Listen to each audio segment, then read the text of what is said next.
the unity. Hear thou me.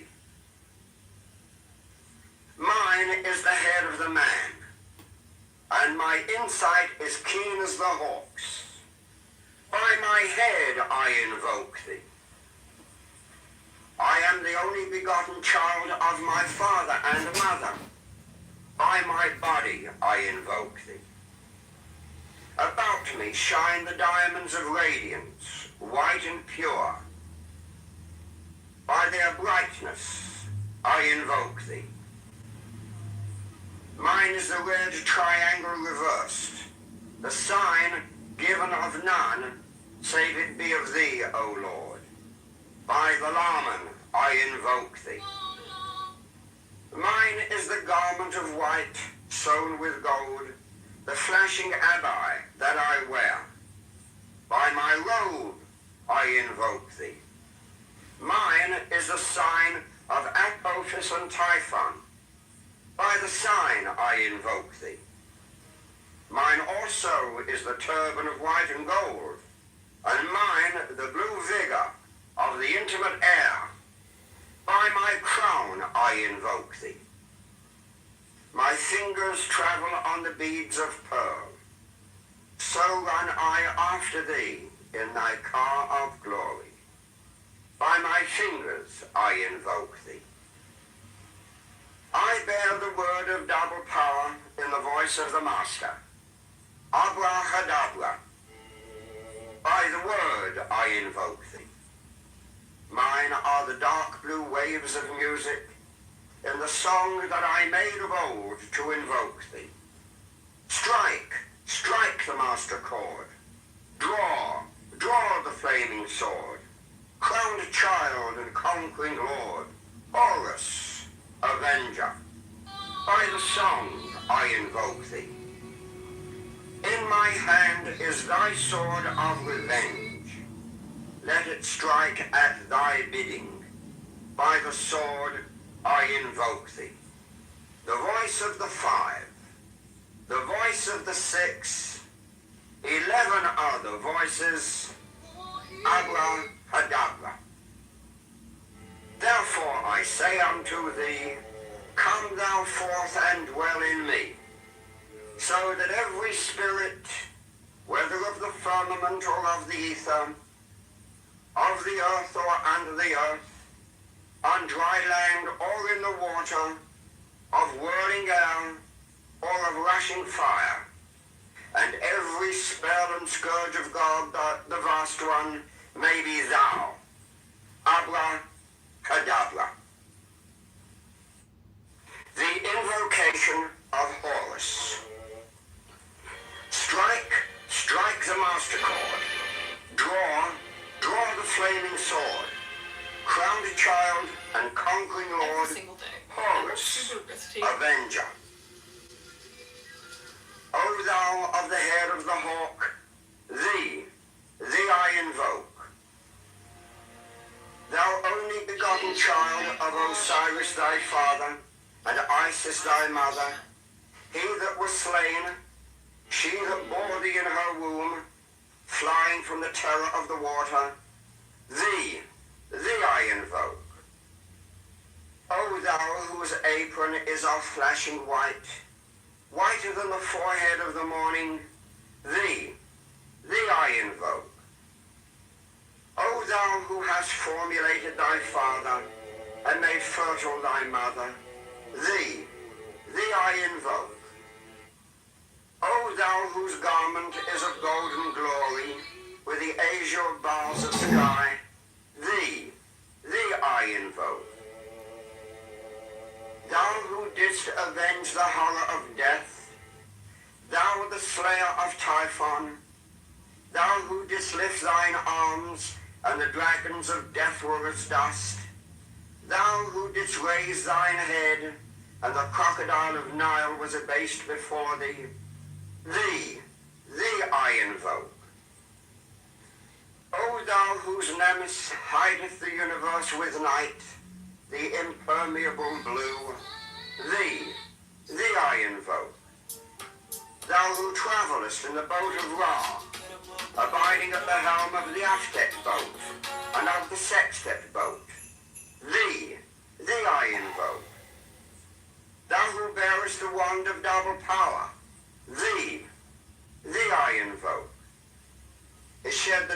brilliance of blue light, the unfathomable glory, the untravelled, the unthinkable immensity of space. Thou who concentrest all the 30 ethers in one darkening sphere of fire, thee I invoke. O thou who bearest the rose and cross of life and light, thee I invoke.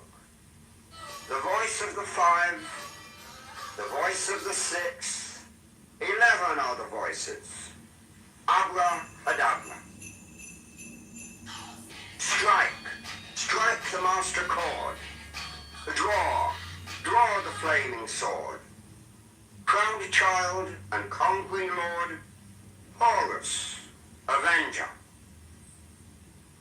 By thy name of Ra, I invoke thee, hawk of the sun, the glorious one.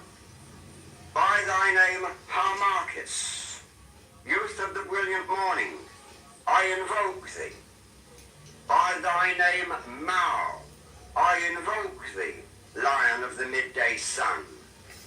By thy name, Tum, hawk of the even, crimson splendor of the sunset, I invoke thee.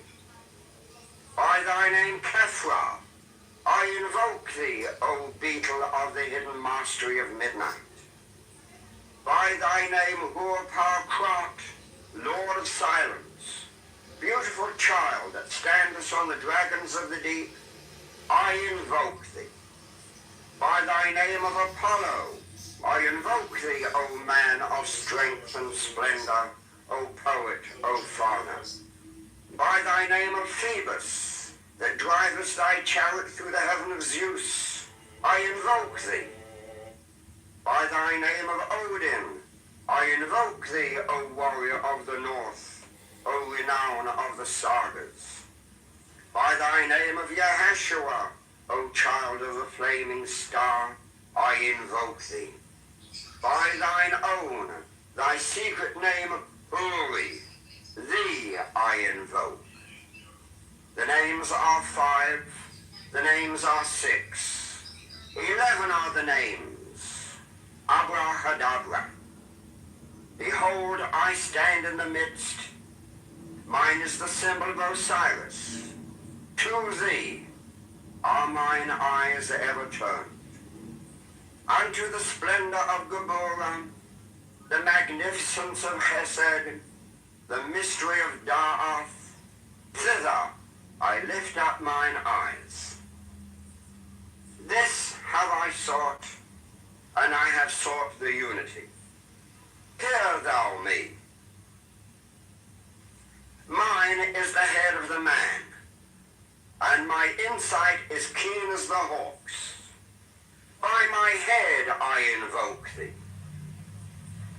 I am the only begotten child of my father and mother. By my body I invoke thee. About me shine the diamonds of radiance, white and pure. By their brightness I invoke thee. Mine is the red triangle reversed, the sign given of none, save it be of thee, O Lord. By the Laman I invoke thee. Mine is the garment of white, sewn with gold, the flashing abbai that I wear. By my robe I invoke thee. Mine is the sign of Apophis and Typhon. By the sign I invoke thee. Mine also is the turban of white and gold, and mine the blue vigor of the intimate air. By my crown I invoke thee. My fingers travel on the beads of pearl. So run I after thee in thy car of glory. By my fingers I invoke thee. I bear the word of double power in the voice of the Master. Abracadabra. By the word I invoke thee. Mine are the dark blue waves of music in the song that I made of old to invoke thee. Strike the master chord. flaming sword, crowned child and conquering lord, Horus, avenger. By the song I invoke thee. In my hand is thy sword of revenge. Let it strike at thy bidding. By the sword I invoke thee. The voice of the 5, the voice of the 6, 11 other voices, abracadabra. Therefore I say unto thee, come thou forth and dwell in me, so that every spirit, whether of the firmament or of the ether, of the earth or under the earth, on dry land or in the water, of whirling air or of rushing fire, and every spell and scourge of God, the vast one, may be thou, abracadabra. The invocation of Horus. Strike the master chord. Draw the flaming sword. Crowned child and conquering lord, Horus, avenger. O thou of the head of the hawk, thee I invoke. Thou only begotten child of Osiris thy father, and Isis thy mother, he that was slain, she that bore thee in her womb, flying from the terror of the water, thee I invoke. O thou whose apron is of flashing white, whiter than the forehead of the morning, thee I invoke. O thou who hast formulated thy father, and made fertile thy mother, thee I invoke. O thou whose garment is of golden glory, with the azure bars of sky, thee I invoke. Thou who didst avenge the horror of death, thou the slayer of Typhon, thou who didst lift thine arms, and the dragons of death were as dust, thou who didst raise thine head, and the crocodile of Nile was abased before thee, thee I invoke. O thou whose nemesis hideth the universe with night, the impermeable blue, thee I invoke. Thou who travellest in the boat of Ra, abiding at the helm of the Aftet boat, and of the Sextet boat, thee I invoke. Thou who bearest the wand of double power, thee I invoke. Is shed the darkness of blue light, the unfathomable glory, the untravelled, the unthinkable immensity of space. Thou who concentrest all the 30 ethers in one darkening sphere of fire, thee I invoke. O thou who bearest the rose and cross of life and light, thee I invoke.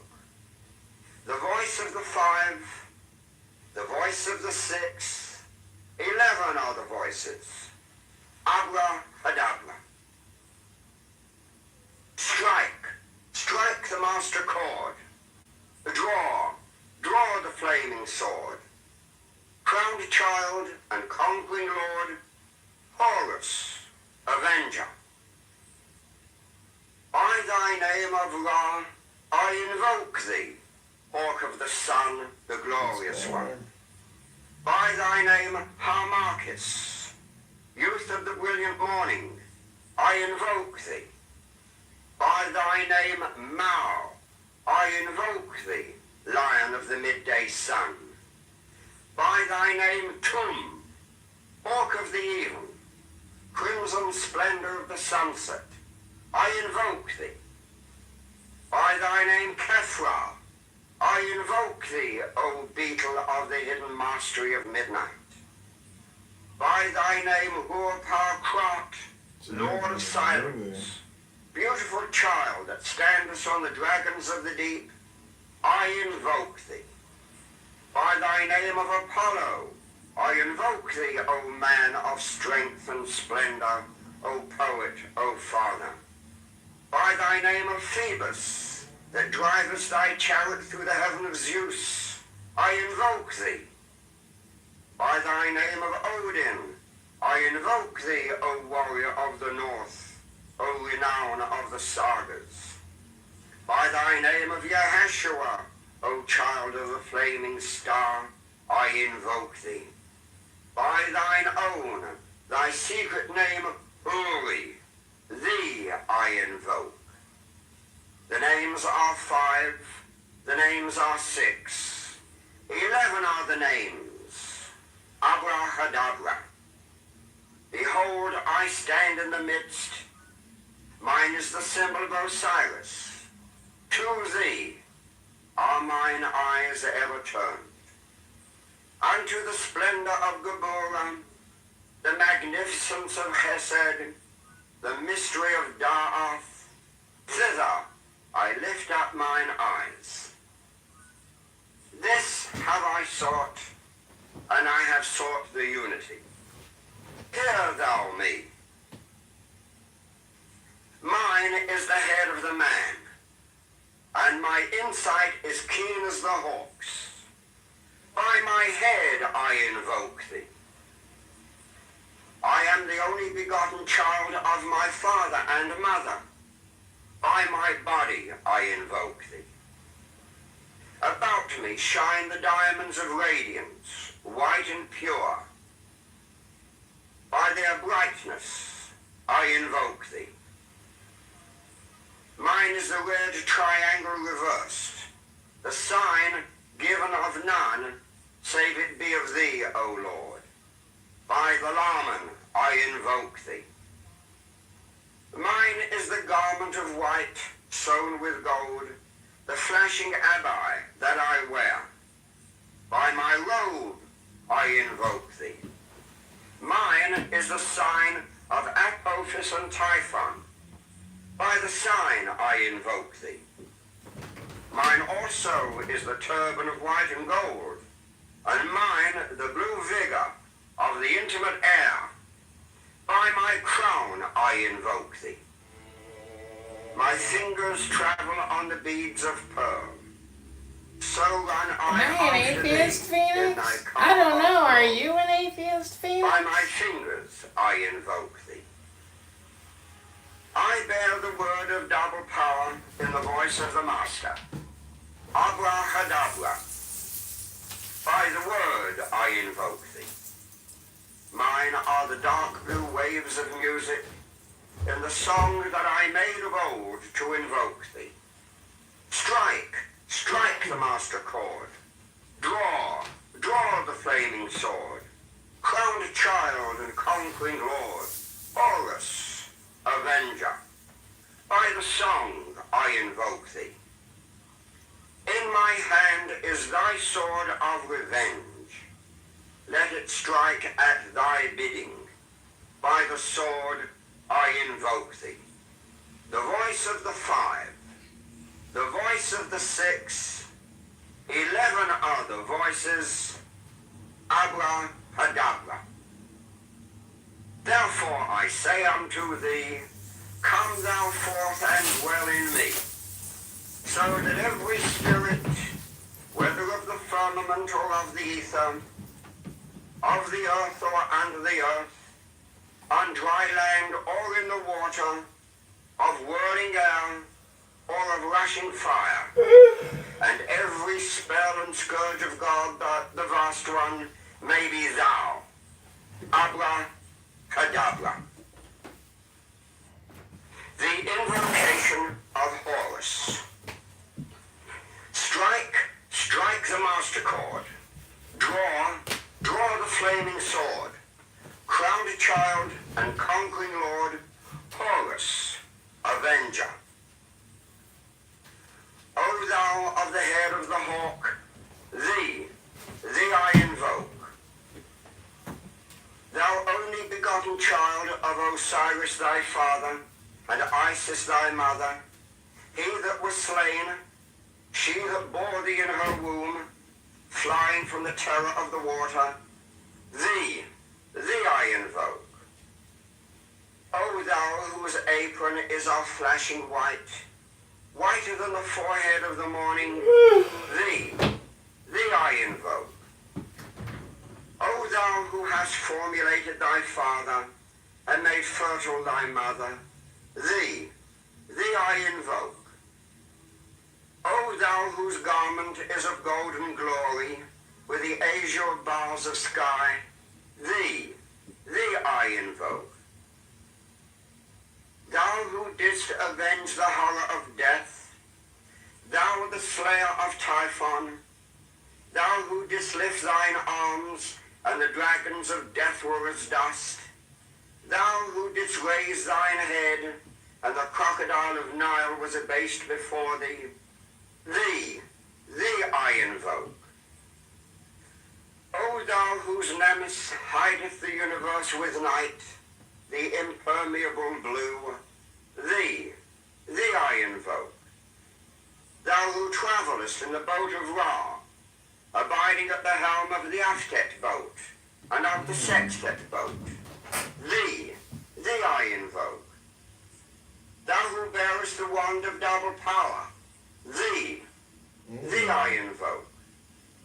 It shed the darkness of blue light, the unfathomable glory, the untravelled, the unthinkable immensity of space. Thou who concentrest all the 30 ethers in one darkening sphere of fire, thee I invoke. O thou who bearest the rose and cross of life and light, thee I invoke. The voice of the 5, the voice of the 6, 11 are the voices.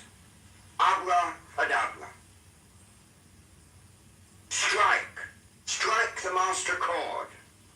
Draw the flaming sword. Crowned child and conquering lord, Horus, avenger. By thy name of Ra, I invoke thee, hawk of the sun, the glorious one. By thy name, Harmachis, youth of the brilliant morning, I invoke thee. By thy name, Mao, I invoke thee, lion of the midday sun. By thy name, Tum, hawk of the even, crimson splendor of the sunset, I invoke thee.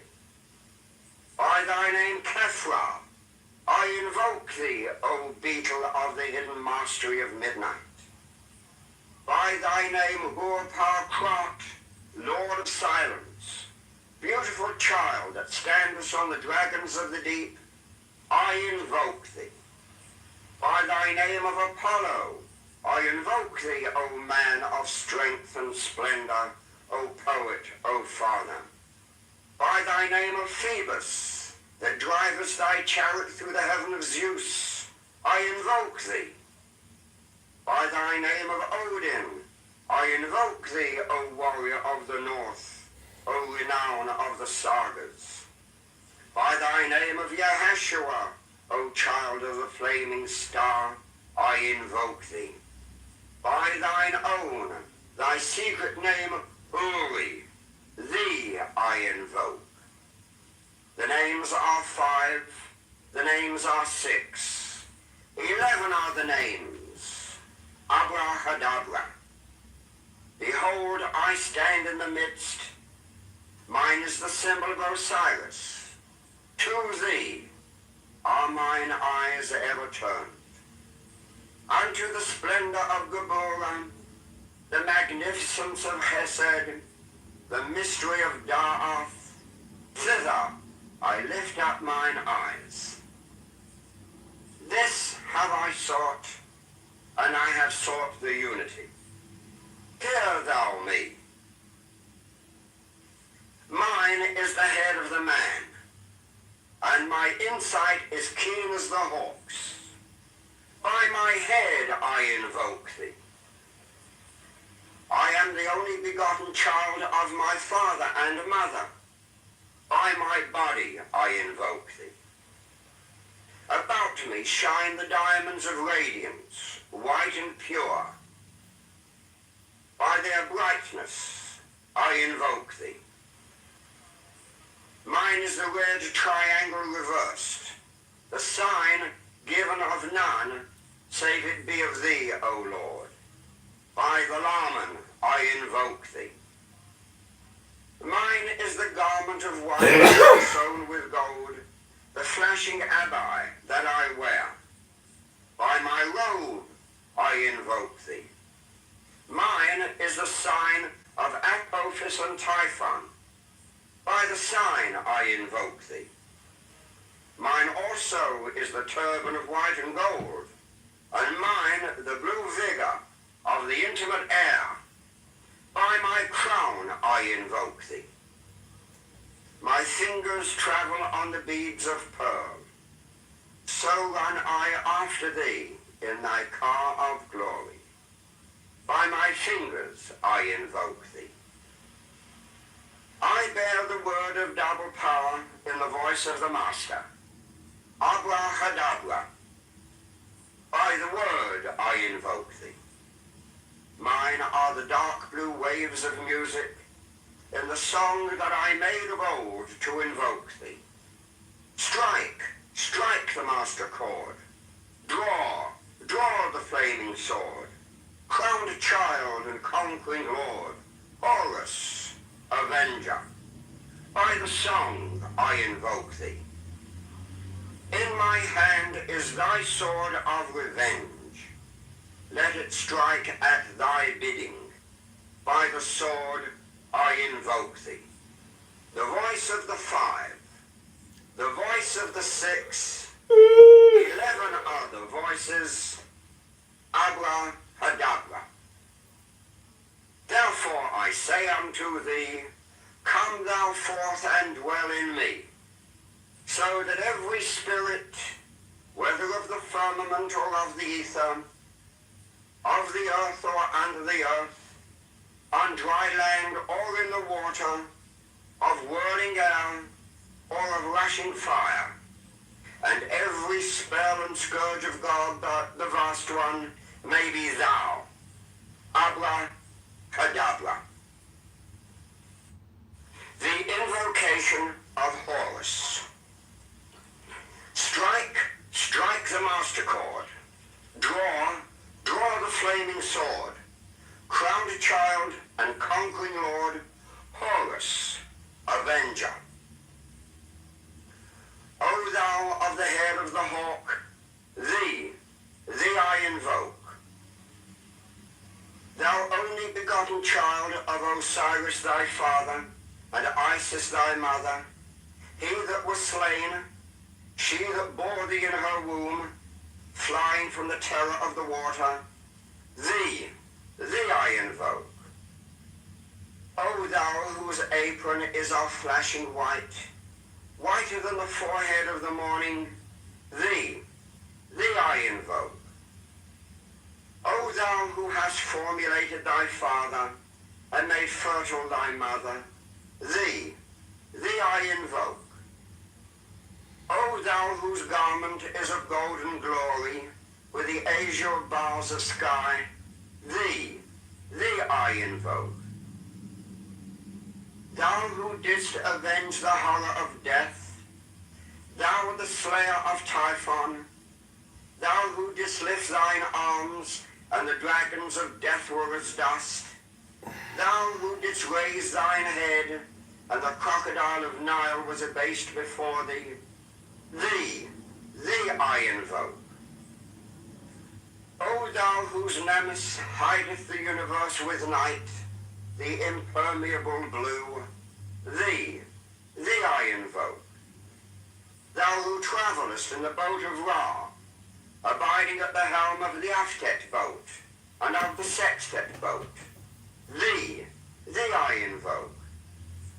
Thou who bearest the wand of double power, thee I invoke.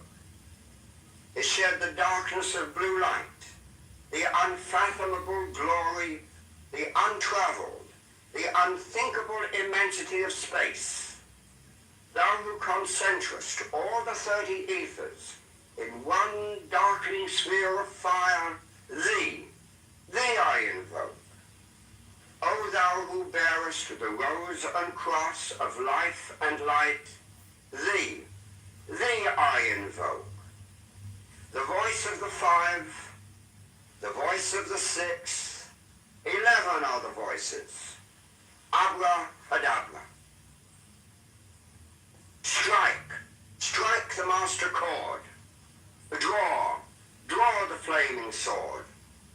Crowned child and conquering lord, Horus, avenger. By thy name of Ra, I invoke thee, hawk of the sun, the glorious one. By thy name, Harmachis, youth of the brilliant morning, I invoke thee. By thy name, Mao, I invoke thee, lion of the midday sun. By thy name, Tum, hawk of the even, crimson splendor of the sunset, I invoke thee. By thy name, Kefra, I invoke thee, O beetle of the hidden mastery of midnight. By thy name, Hur-Par-Krat, lord of silence, beautiful child that standest on the dragons of the deep, I invoke thee. By thy name of Apollo, I invoke thee, O man of strength and splendor, O poet, O father. By thy name of Phoebus, that drivest thy chariot through the heaven of Zeus, I invoke thee. By thy name of Odin, I invoke thee, O warrior of the north, O renown of the sagas. By thy name of Yahashua, O child of the flaming star, I invoke thee. By thine own, thy secret name, Uri, thee I invoke. The names are 5, the names are 6, 11 are the names. Abracadabra. Behold, I stand in the midst. Mine is the symbol of Osiris. To thee are mine eyes ever turned. Unto the splendor of Gabora, the magnificence of Chesed, the mystery of Da'af, thither I lift up mine eyes. This have I sought, and I have sought the unity. Hear thou me. Mine is the head of the man, and my insight is keen as the hawk's. By my head I invoke thee. I am the only begotten child of my father and mother. By my body I invoke thee. About me shine the diamonds of radiance, white and pure. By their brightness I invoke thee. Mine is the red triangle reversed, the sign given of none, save it be of thee, O Lord. By the Laman I invoke thee. Mine is the garment of white, sewn with gold, the flashing abai that I wear. By my robe I invoke thee. Mine is the sign of Apophis and Typhon. By the sign I invoke thee. Mine also is the turban of white and gold, and mine the blue vigor of the intimate air. By my crown I invoke thee. My fingers travel on the beads of pearl. So run I after thee in thy car of glory. By my fingers I invoke thee. I bear the word of double power in the voice of the Master. Abracadabra. By the word I invoke thee. Mine are the dark blue waves of music in the song that I made of old to invoke thee. Strike the master chord. Draw the flaming sword. Crowned child and conquering lord, Horus, avenger. By the I invoke thee. In my hand is thy sword of revenge. Let it strike at thy bidding. By the sword I invoke thee. The voice of the 5, the voice of the 6, 11 other voices, abracadabra. Therefore I say unto thee, come thou forth and dwell in me, so that every spirit, whether of the firmament or of the ether, of the earth or under the earth, on dry land or in the water, of whirling air or of rushing fire, and every spell and scourge of God, the vast one, may be thou. Abracadabra. The invocation of Horus. Strike, strike the master chord. Draw, draw the flaming sword. Crowned child and conquering lord, Horus, avenger. O thou of the head of the hawk, thee I invoke. Thou only begotten child of Osiris thy father, and Isis thy mother, he that was slain, she that bore thee in her womb, flying from the terror of the water, thee I invoke. O thou whose apron is of flashing white, whiter than the forehead of the morning, thee I invoke. O thou who hast formulated thy father, and made fertile thy mother, thee I invoke. O thou whose garment is of golden glory, with the azure bars of sky, thee I invoke. Thou who didst avenge the horror of death, thou the slayer of Typhon, thou who didst lift thine arms, and the dragons of death were as dust, thou who didst raise thine head, and the crocodile of Nile was abased before thee, thee I invoke. O thou whose nemesis hideth the universe with night, the impermeable blue, thee I invoke. Thou who travellest in the boat of Ra, abiding at the helm of the Aftet boat, and of the Sextet boat, thee I invoke. Thou who bearest the wand of double power, thee I invoke. It shed the darkness of blue light, the unfathomable glory, the untravelled, the unthinkable immensity of space. Thou who concentrest all the 30 ethers in one darkening sphere of fire, thee I invoke. O thou who bearest the rose and cross of life and light, thee I invoke. The voice of the 5, the voice of the 6, 11 other voices, abracadabra. Strike the master chord. Draw the flaming sword. Crowned child and conquering lord, Horus, avenger.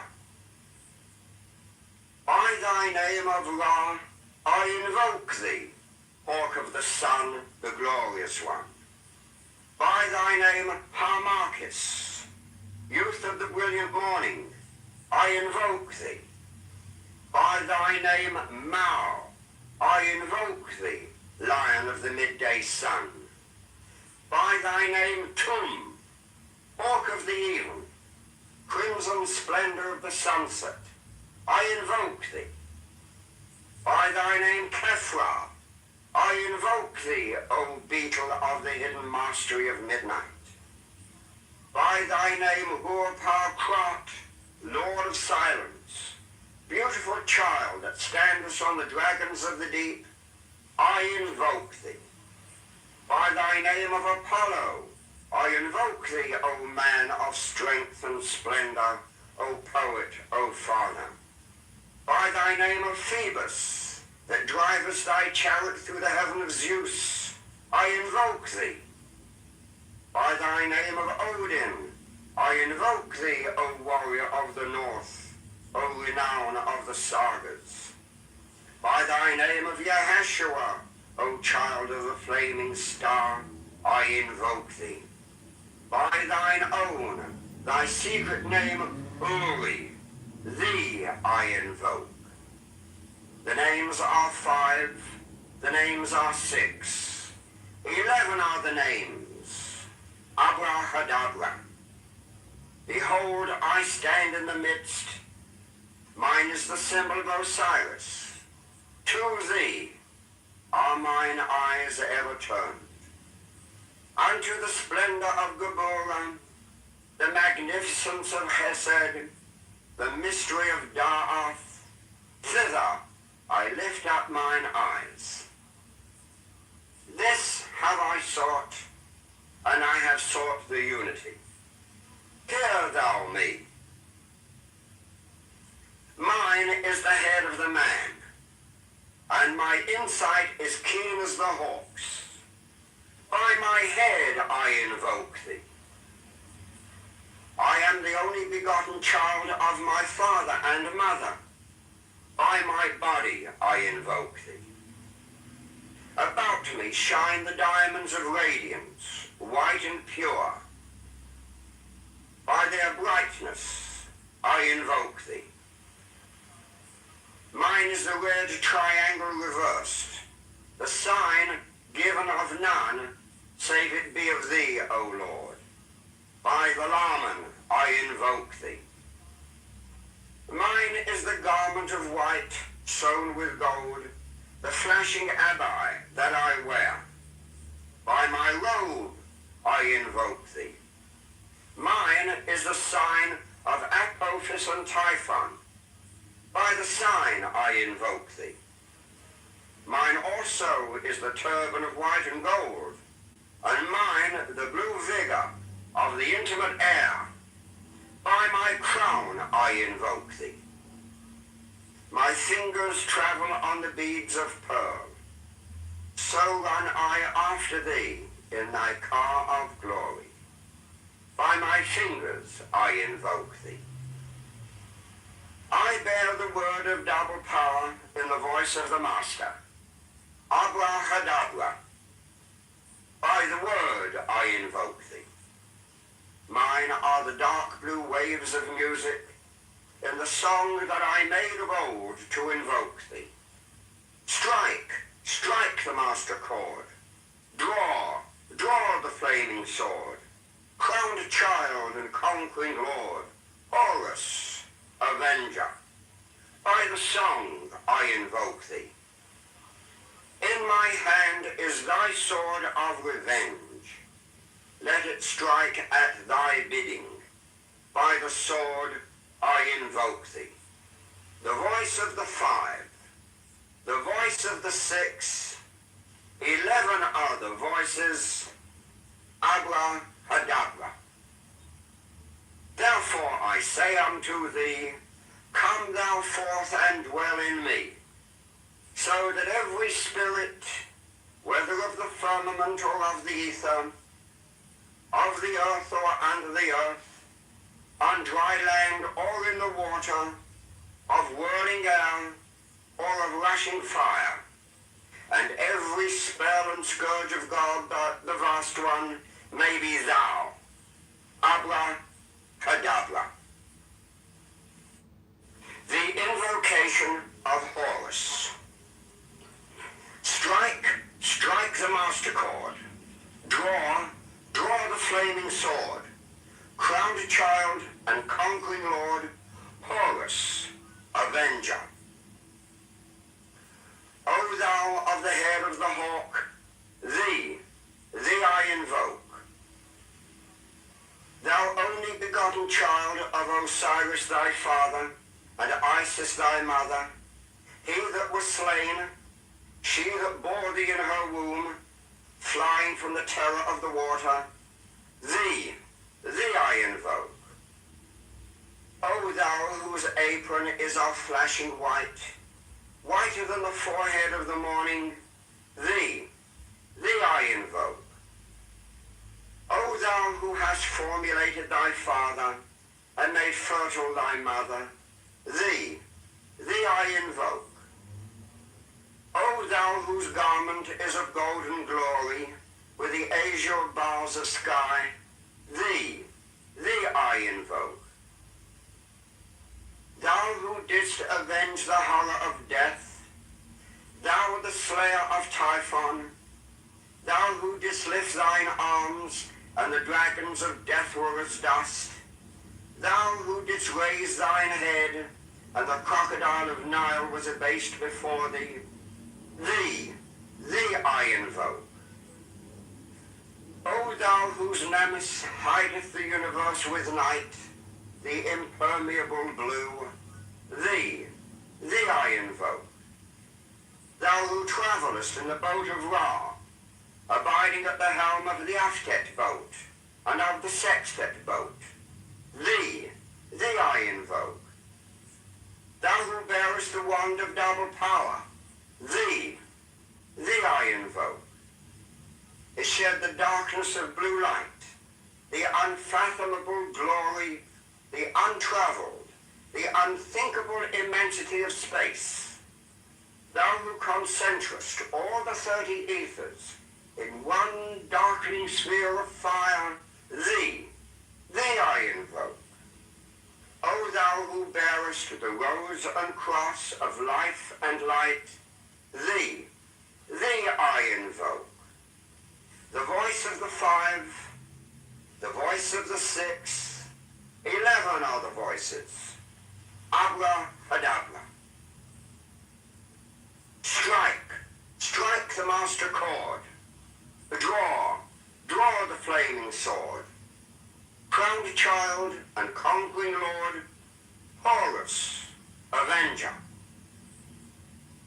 By thy name of Ra, I invoke thee, hawk of the sun, the glorious one. By thy name, Harmachis, youth of the brilliant morning, I invoke thee.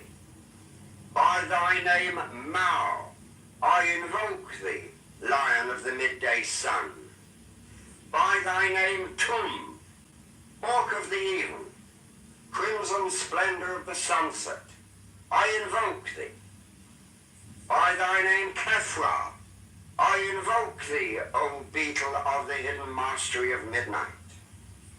By thy name, Hur-Par-Krat, Lord of silence, beautiful child that standest on the dragons of the deep, I invoke thee. By thy name of Apollo, I invoke thee, O man of strength and splendor, O poet, O father. By thy name of Phoebus, that drivest thy chariot through the heaven of Zeus, I invoke thee. By thy name of Odin, I invoke thee, O warrior of the north, O renown of the sagas. By thy name of Yahashua, O child of the flaming star, I invoke thee. By thine own, thy secret name, Uri, thee I invoke. The names are 5, the names are 6, 11 are the names. Abracadabra. Behold, I stand in the midst. Mine is the symbol of Osiris. To thee are mine eyes ever turned. Unto the splendor of Geburah, the magnificence of Chesed, the mystery of Da'ath, thither I lift up mine eyes. This have I sought, and I have sought the unity. Hear thou me. Mine is the head of the man, and my insight is keen as the hawk's. By my head I invoke thee. I am the only begotten child of my father and mother. By my body I invoke thee. About me shine the diamonds of radiance, white and pure. By their brightness I invoke thee. Mine is the red triangle reversed, the sign given of none, save it be of thee, O Lord. By the Laman I invoke thee. Mine is the garment of white, sewn with gold, the flashing abbai that I wear. By my robe I invoke thee. Mine is the sign of Apophis and Typhon. By the sign I invoke thee. Mine also is the turban of white and gold, and mine the blue vigor of the intimate air. By my crown I invoke thee. My fingers travel on the beads of pearl. So run I after thee in thy car of glory. By my fingers I invoke thee. I bear the word of double power in the voice of the Master. Abracadabra. By the word I invoke thee. Mine are the dark blue waves of music in the song that I made of old to invoke thee. Strike, strike the master chord. Draw, draw the flaming sword. Crowned child and conquering lord. Horus, avenger. By the song I invoke thee. In my hand is thy sword of revenge. Let it strike at thy bidding. By the sword I invoke thee. The voice of the 5, the voice of the 6, 11 are the voices. Abracadabra. Therefore I say unto thee, come thou forth and dwell in me, so that every spirit, whether of the firmament or of the ether, of the earth or under the earth, on dry land or in the water, of whirling air or of rushing fire, and every spell and scourge of God, the vast one, may be thou. Abracadabra. The invocation of Horus. Strike, strike the master chord. Draw, draw the flaming sword. Crowned child and conquering lord, Horus, avenger. O thou of the head of the hawk, thee I invoke. Thou only begotten child of Osiris thy father, and Isis thy mother, he that was slain, she that bore thee in her womb, flying from the terror of the water, thee I invoke. O thou whose apron is of flashing white, whiter than the forehead of the morning, thee I invoke. O thou who hast formulated thy father, and made fertile thy mother, thee I invoke. O thou whose garment is of golden glory, with the azure bars of sky, thee I invoke.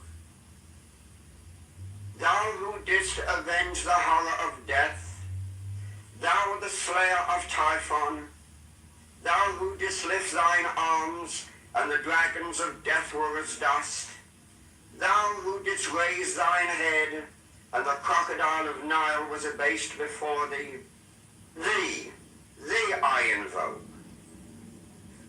O thou whose nemesis hideth the universe with night, the impermeable blue, thee I invoke.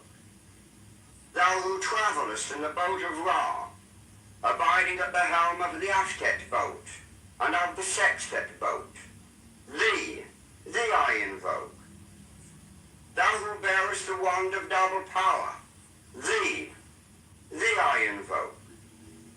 It shed the darkness of blue light, the unfathomable glory, the untravelled, the unthinkable immensity of space. Thou who concentrest all the 30 ethers in one darkening sphere of fire, thee thee I invoke. O thou who bearest the rose and cross of life and light, thee I invoke. The voice of the 5, the voice of the 6, 11 are the voices. Abracadabra. Strike the master chord. Draw the flaming sword. Crowned child and conquering lord, Horus, avenger.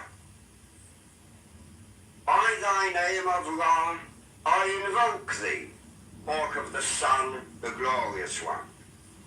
By thy name, Harmachis, youth of the brilliant morning, I invoke thee.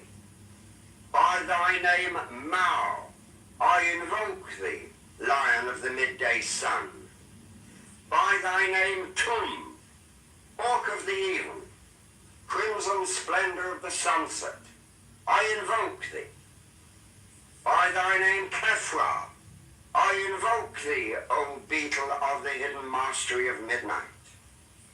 By thy name, Hur-Par-Krat, lord of silence, beautiful child that standest on the dragons of the deep, I invoke thee. By thy name of Apollo, I invoke thee, O man of strength and splendor, O poet, O father. By thy name of Phoebus, that drivest thy chariot through the heaven of Zeus, I invoke thee. By thy name of Odin, I invoke thee, O warrior of the north, O renown of the sagas. By thy name of Yahashua, O child of the flaming star, I invoke thee. By thine own, thy secret name, Uri, thee I invoke. The names are 5, the names are 6, 11 are the names. Abracadabra. Behold, I stand in the midst. Mine is the symbol of Osiris. To thee are mine eyes ever turned. Unto the splendor of Gabora, the magnificence of Hesed, the mystery of Da'ath, thither I lift up mine eyes. This have I sought, and I have sought the unity. Hear thou me. Mine is the head of the man, and my insight is keen as the hawk's. By my head I invoke thee. I am the only begotten child of my father and mother. By my body I invoke thee. About me shine the diamonds of radiance, white and pure. By their brightness I invoke thee. Mine is the red triangle reversed, the sign given of none, save it be of thee, O Lord. By the Laman I invoke thee. Mine is the garment of white, sewn with gold, the flashing abbai that I wear. By my robe I invoke thee. Mine is the sign of Apophis and Typhon. By the sign I invoke thee. Mine also is the turban of white and gold, and mine the blue vigor of the intimate air. By my crown I invoke thee. My fingers travel on the beads of pearl. So run I after thee in thy car of glory. By my fingers I invoke thee. I bear the word of double power in the voice of the Master. Abracadabra. By the word I invoke thee. Mine are the dark blue waves of music in the song that I made of old to invoke thee. Strike the master chord. Draw the flaming sword. Crowned child and conquering lord, Horus, avenger. By the song I invoke thee. In my hand is thy sword of revenge. let it strike at thy bidding. By the sword I invoke thee. The voice of the 5, the voice of the 6, 11 other voices, abracadabra. Therefore I say unto thee, come thou forth and dwell in me, so that every spirit, whether of the firmament or of the ether, of the earth or under the earth, on dry land or in the water, of whirling air or of rushing fire, and every spell and scourge of God, the vast one, may be thou. Abracadabra. The invocation of Horus. Strike, strike the master chord. Draw, draw the flaming sword. Crowned child and conquering lord, Horus, avenger. O thou of the head of the hawk, thee I invoke. Thou only begotten child of Osiris thy father, and Isis thy mother, he that was slain, she that bore thee in her womb, flying from the terror of the water, thee I invoke. O thou whose apron is of flashing white, whiter than the forehead of the morning, thee I invoke. O thou who hast formulated thy father, and made fertile thy mother, thee I invoke. O thou whose garment is of golden glory, with the azure bars of sky, thee I invoke. Thou who didst avenge the horror of death, thou the slayer of Typhon, thou who didst lift thine arms, and the dragons of death were as dust, thou who didst raise thine head, and the crocodile of Nile was abased before thee, thee I invoke. O thou whose nemesis hideth the universe with night, the impermeable blue, thee I invoke. Thou who travellest in the boat of Ra, abiding at the helm of the Aftet boat, and of the Sextet boat, thee I invoke. Thou who bearest the wand of double power, thee I invoke. It shed the darkness of blue light, the unfathomable glory, the untravelled, the unthinkable immensity of space.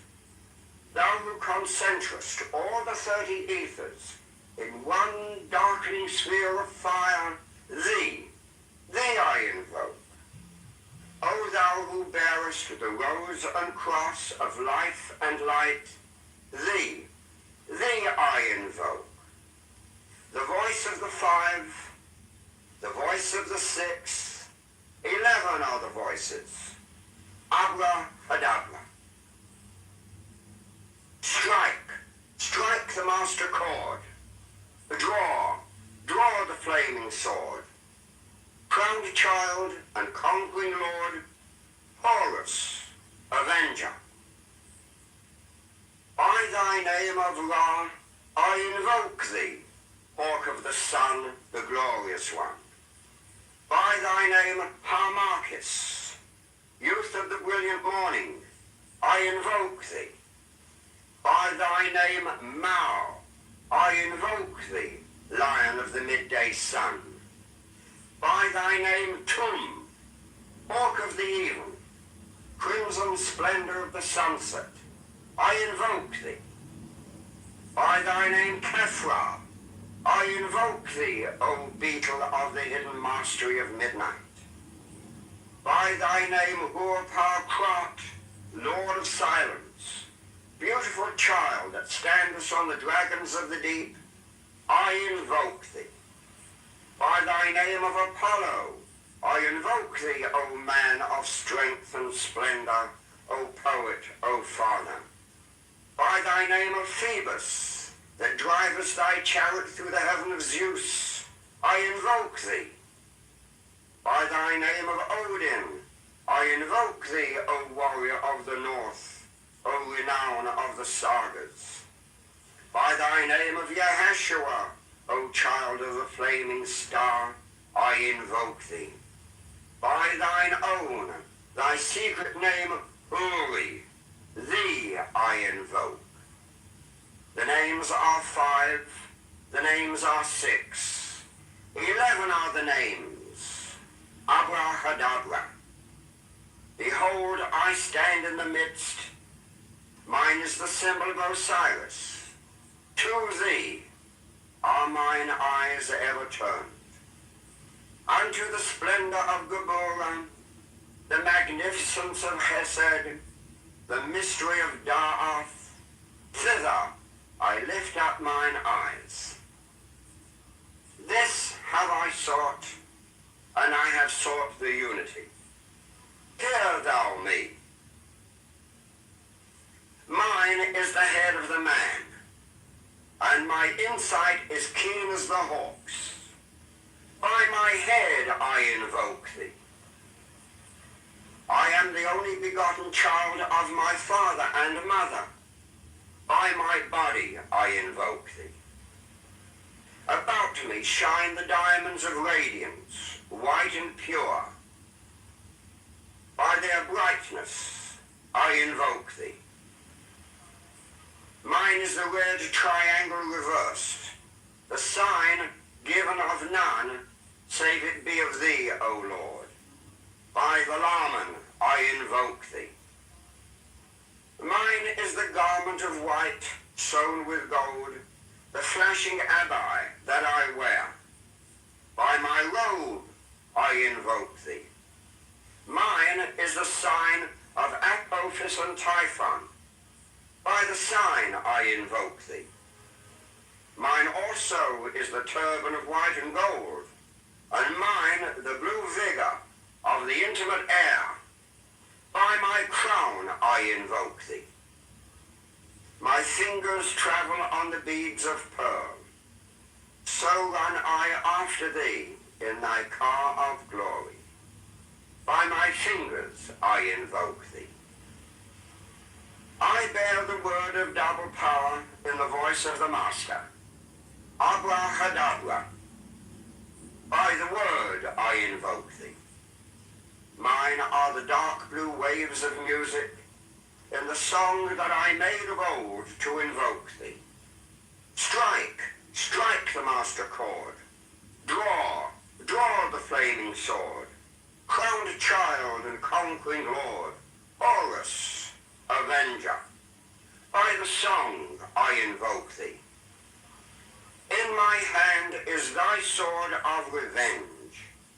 Let it strike at thy bidding. By the sword I invoke thee. The voice of the 5, the voice of the 6, 11 are the voices. Abrahadabra. Therefore I say unto thee, come thou forth and dwell in me, so that every spirit, whether of the firmament or of the ether, of the earth or under the earth, on dry land or in the water, of whirling air or of rushing fire, and every spell and scourge of God, the vast one, may be thou. Abrahadabra. The invocation of Horus. Strike, strike the master chord. Draw, draw the flaming sword. Crowned child and conquering lord, Horus, avenger. O thou of the head of the hawk, thee I invoke. Thou only begotten child of Osiris thy father, and Isis thy mother, he that was slain, she that bore thee in her womb, flying from the terror of the water, thee I invoke.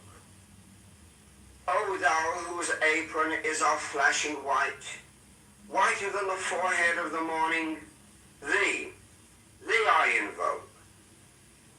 O thou who hast formulated thy father, and made fertile thy mother, thee I invoke. O thou whose garment is of golden glory, with the azure bars of sky, thee I invoke. Thou who didst avenge the horror of death, thou the slayer of Typhon, thou who didst lift thine arms, and the dragons of death were as dust, thou who didst raise thine head, and the crocodile of Nile was abased before thee, thee I invoke. O thou whose nemesis hideth the universe with night, the impermeable blue, thee I invoke. Thou who travellest in the boat of Ra, abiding at the helm of the Aftet boat, and of the Sextet boat, thee I invoke. Thou who bearest the wand of double power, thee I invoke. Is shed the darkness of blue light, the unfathomable glory, the untravelled, the unthinkable immensity of space. Thou who concentrest all the 30 ethers in one darkening sphere of fire, thee I invoke. O thou who bearest the rose and cross of life and light, thee I invoke. The voice of the 5, the voice of the 6, 11 are the voices. Abra Hadabra. Strike the master chord. Draw the flaming sword. Crowned child and conquering lord, Horus, avenger. By thy name of Ra, I invoke thee, hawk of the sun, the glorious one. By thy name, Harmachis, youth of the brilliant morning, I invoke thee. By thy name, Mao, I invoke thee, lion of the midday sun. By thy name, Tum, hawk of the even, crimson splendor of the sunset, I invoke thee. By thy name, Kefra, I invoke thee, O beetle of the hidden mastery of midnight. By thy name, Hur-Par-Krat, Lord of silence, beautiful child that standest on the dragons of the deep, I invoke thee. By thy name of Apollo, I invoke thee, O man of strength and splendor, O poet, O father. By thy name of Phoebus, that drivest thy chariot through the heaven of Zeus, I invoke thee. By thy name of Odin, I invoke thee, O warrior of the north, O renown of the sagas. By thy name of Yahashua, O child of the flaming star, I invoke thee. By thine own, thy secret name, Uri, thee I invoke. The names are 5, the names are 6, 11 are the names, Abrahadabra. Behold, I stand in the midst, mine is the symbol of Osiris. To thee are mine eyes ever turned. Unto the splendor of Geburah, the magnificence of Chesed, the mystery of Da'ath, thither I lift up mine eyes. This have I sought, and I have sought the unity. Hear thou me. Mine is the head of the man, and my insight is keen as the hawk's. By my head I invoke thee. I am the only begotten child of my father and mother. By my body I invoke thee. About me shine the diamonds of radiance, white and pure. By their brightness I invoke thee. Mine is the red triangle reversed, the sign given of none, save it be of thee, O Lord. By the Laman I invoke thee. Mine is the garment of white, sewn with gold, the flashing abbai that I wear. By my robe I invoke thee. Mine is the sign of Apophis and Typhon. By the sign I invoke thee. Mine also is the turban of white and gold, and mine the blue vigor of the intimate air. By my crown I invoke thee. My fingers travel on the beads of pearl. So run I after thee in thy car of glory. By my fingers I invoke thee. I bear the word of double power in the voice of the Master. Abracadabra.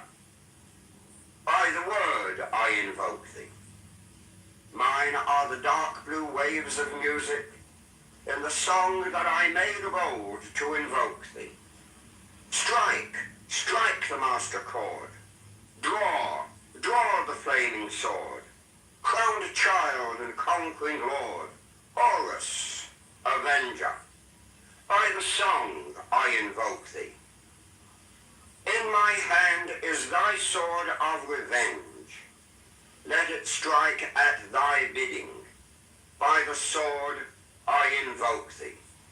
The voice of the 5, the voice of the 6, 11 other voices, Abracadabra. Therefore I say unto thee, come thou forth and dwell in me, so that every spirit, whether of the firmament or of the ether, of the earth or under the earth, on dry land or in the water, of whirling air or of rushing fire, and every spell and scourge of God, the vast one, may be thou. Abracadabra. The invocation of Horus. Strike, strike the master chord. Draw, draw the flaming sword. Crowned child and conquering lord, Horus, avenger. O thou of the head of the hawk, thee I invoke.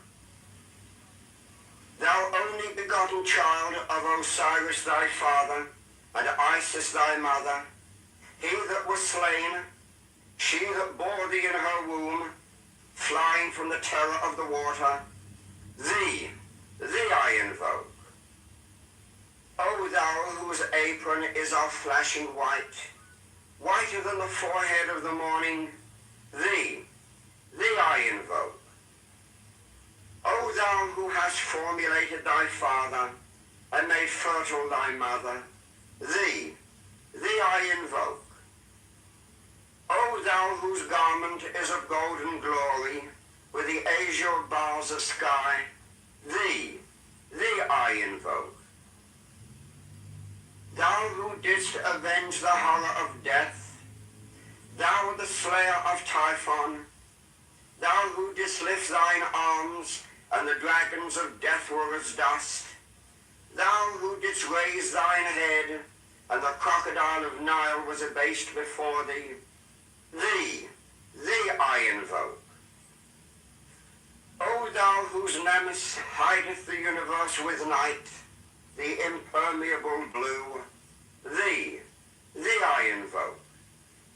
Thou who travellest in the boat of Ra, abiding at the helm of the Aftet boat, and of the Sextet boat, thee I invoke. Thou who bearest the wand of double power, thee I invoke. It shed the darkness of blue light, the unfathomable glory, the untravelled, the unthinkable immensity of space. Thou who concentrest all the 30 ethers in one darkening sphere of fire, thee I invoke. O thou who bearest the rose and cross of life and light, thee thee I invoke. The voice of the 5, the voice of the 6, 11 are the voices. Abracadabra. Strike the master chord. Draw the flaming sword. Crowned child and conquering lord, Horus, avenger.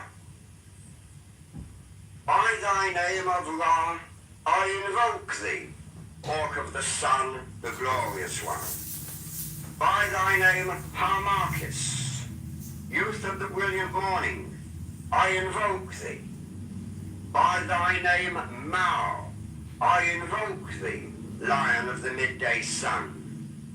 By thy name, Tum, hawk of the even, crimson splendor of the sunset, I invoke thee. By thy name, Kefra, I invoke thee, O beetle of the hidden mastery of midnight.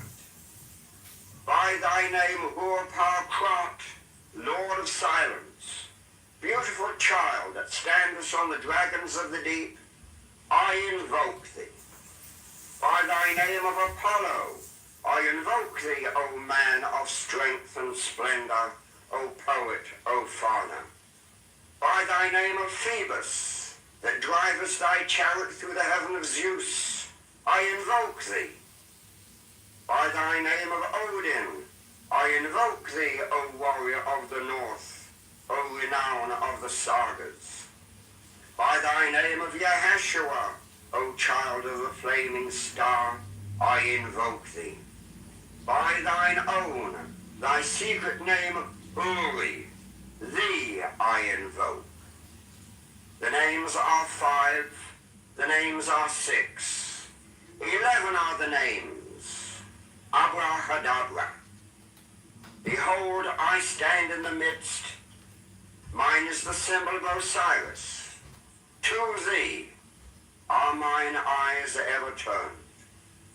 Unto the splendor of Geburah, the magnificence of Chesed, the mystery of Da'ath, thither I lift up mine eyes.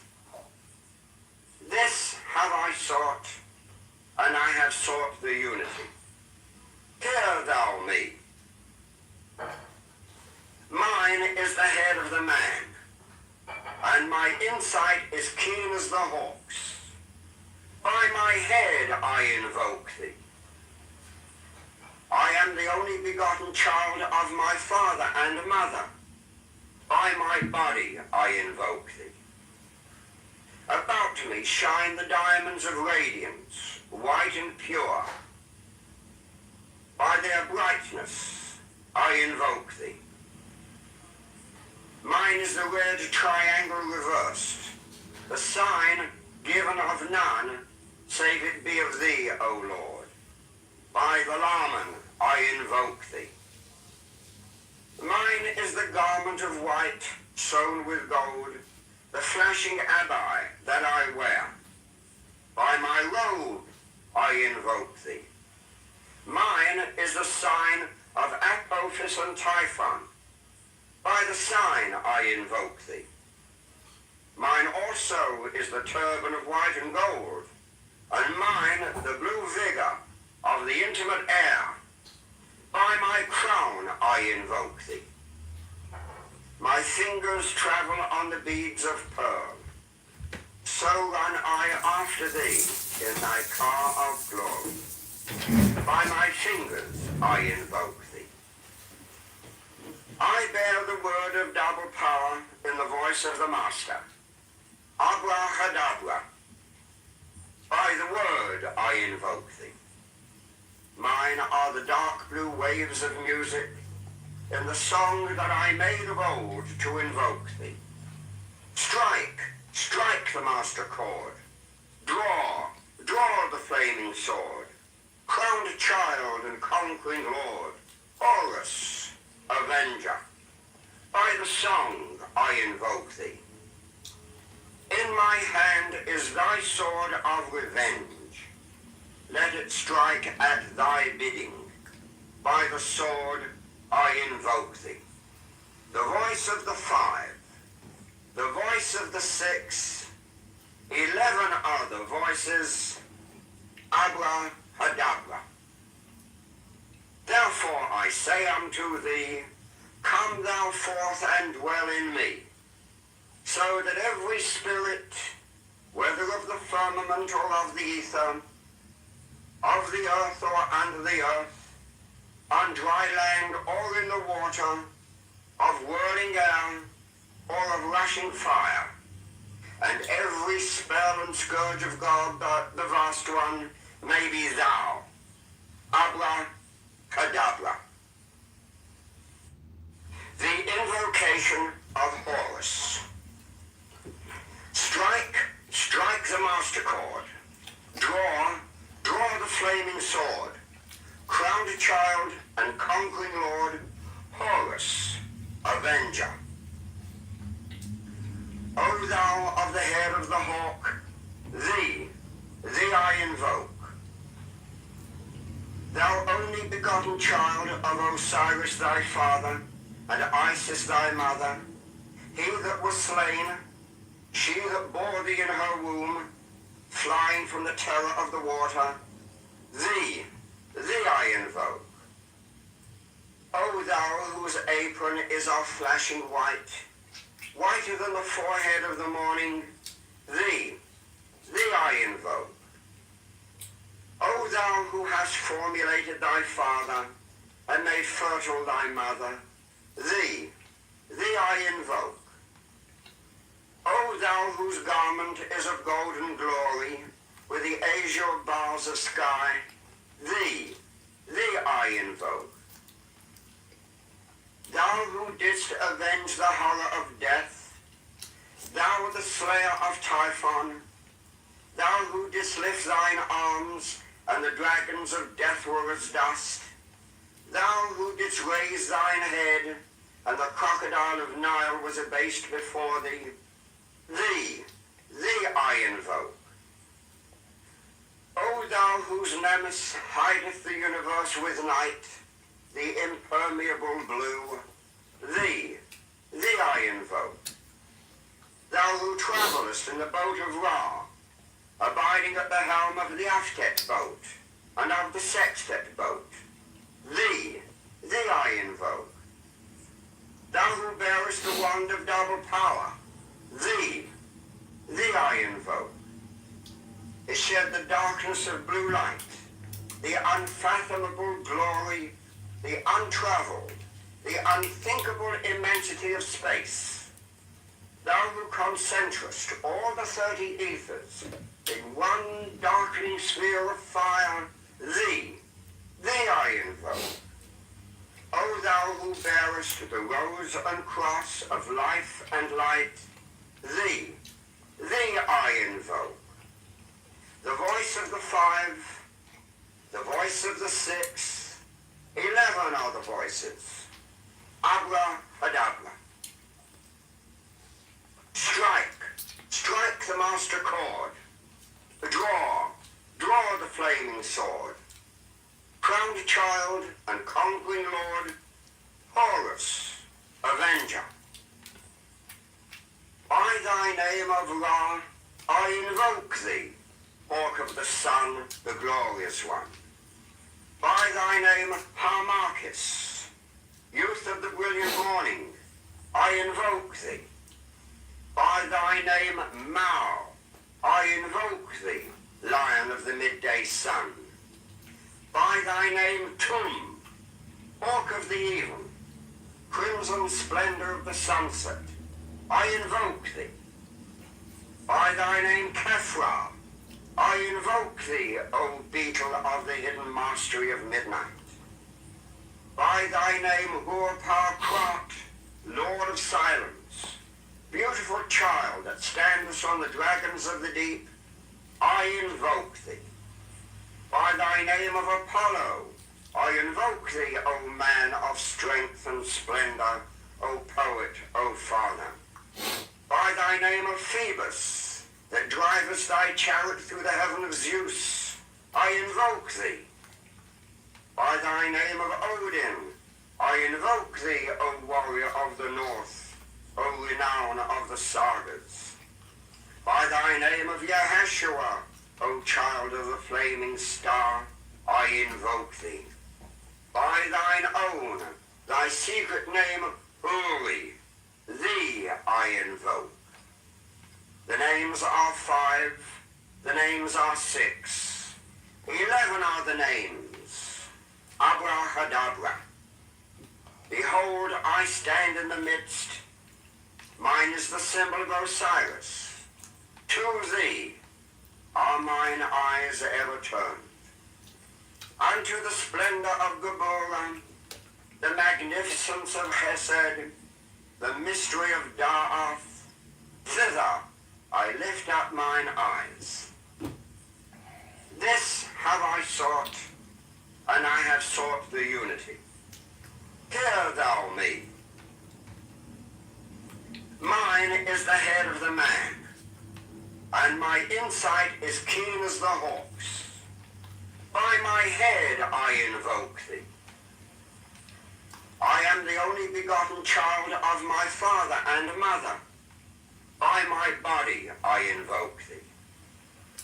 About me shine the diamonds of radiance, white and pure. By their brightness I invoke thee.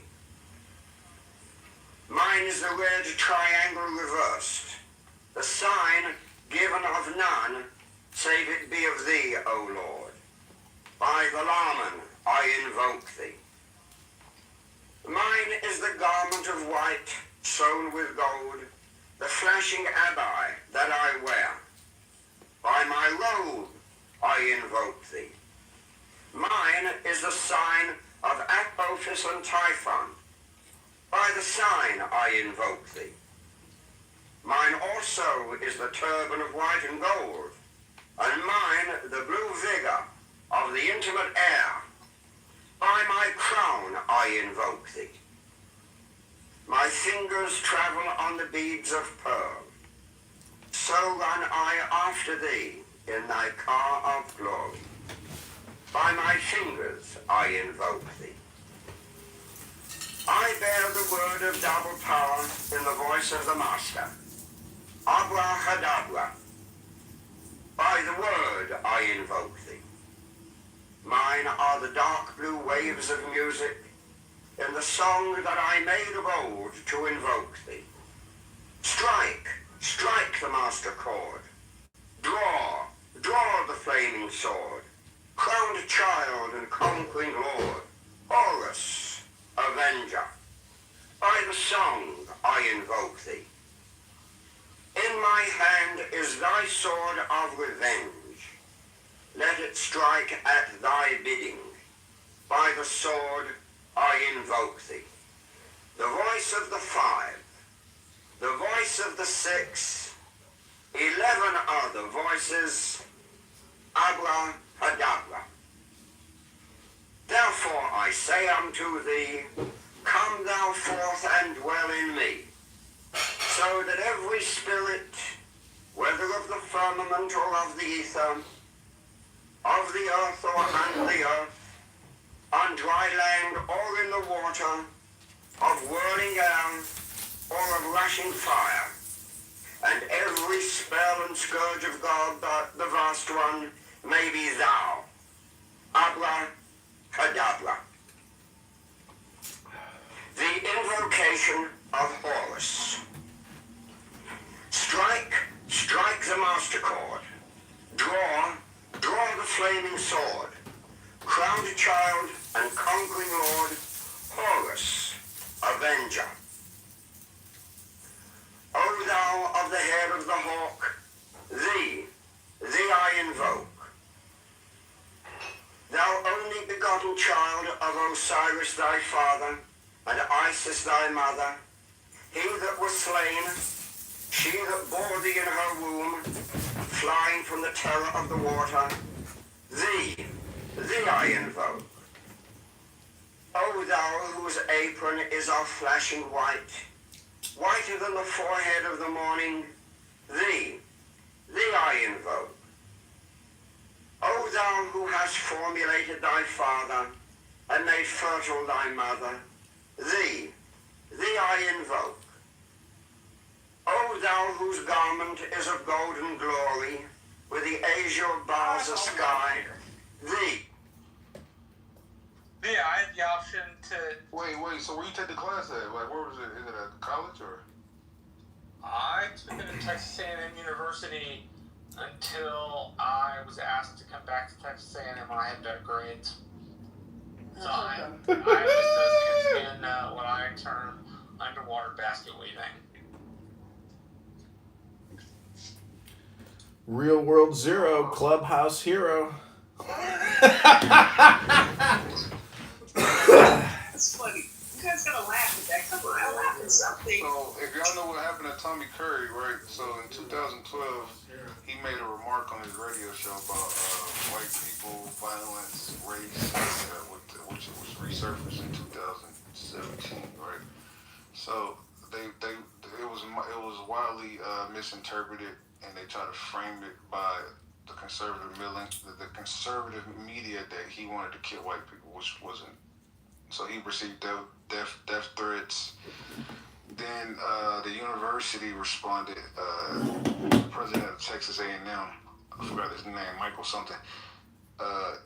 He basically criticized Curry's comments. So he also got into it with the white feminists at these institutions because he felt like they kind of undermined black male studies. Because I think he was pushing for his own black male studies to try to like dive into black male history and how we've been systemically like we have something that's specific to us. You know how they use intersectionality to say like it's for black women who has to deal with racism and misogyny.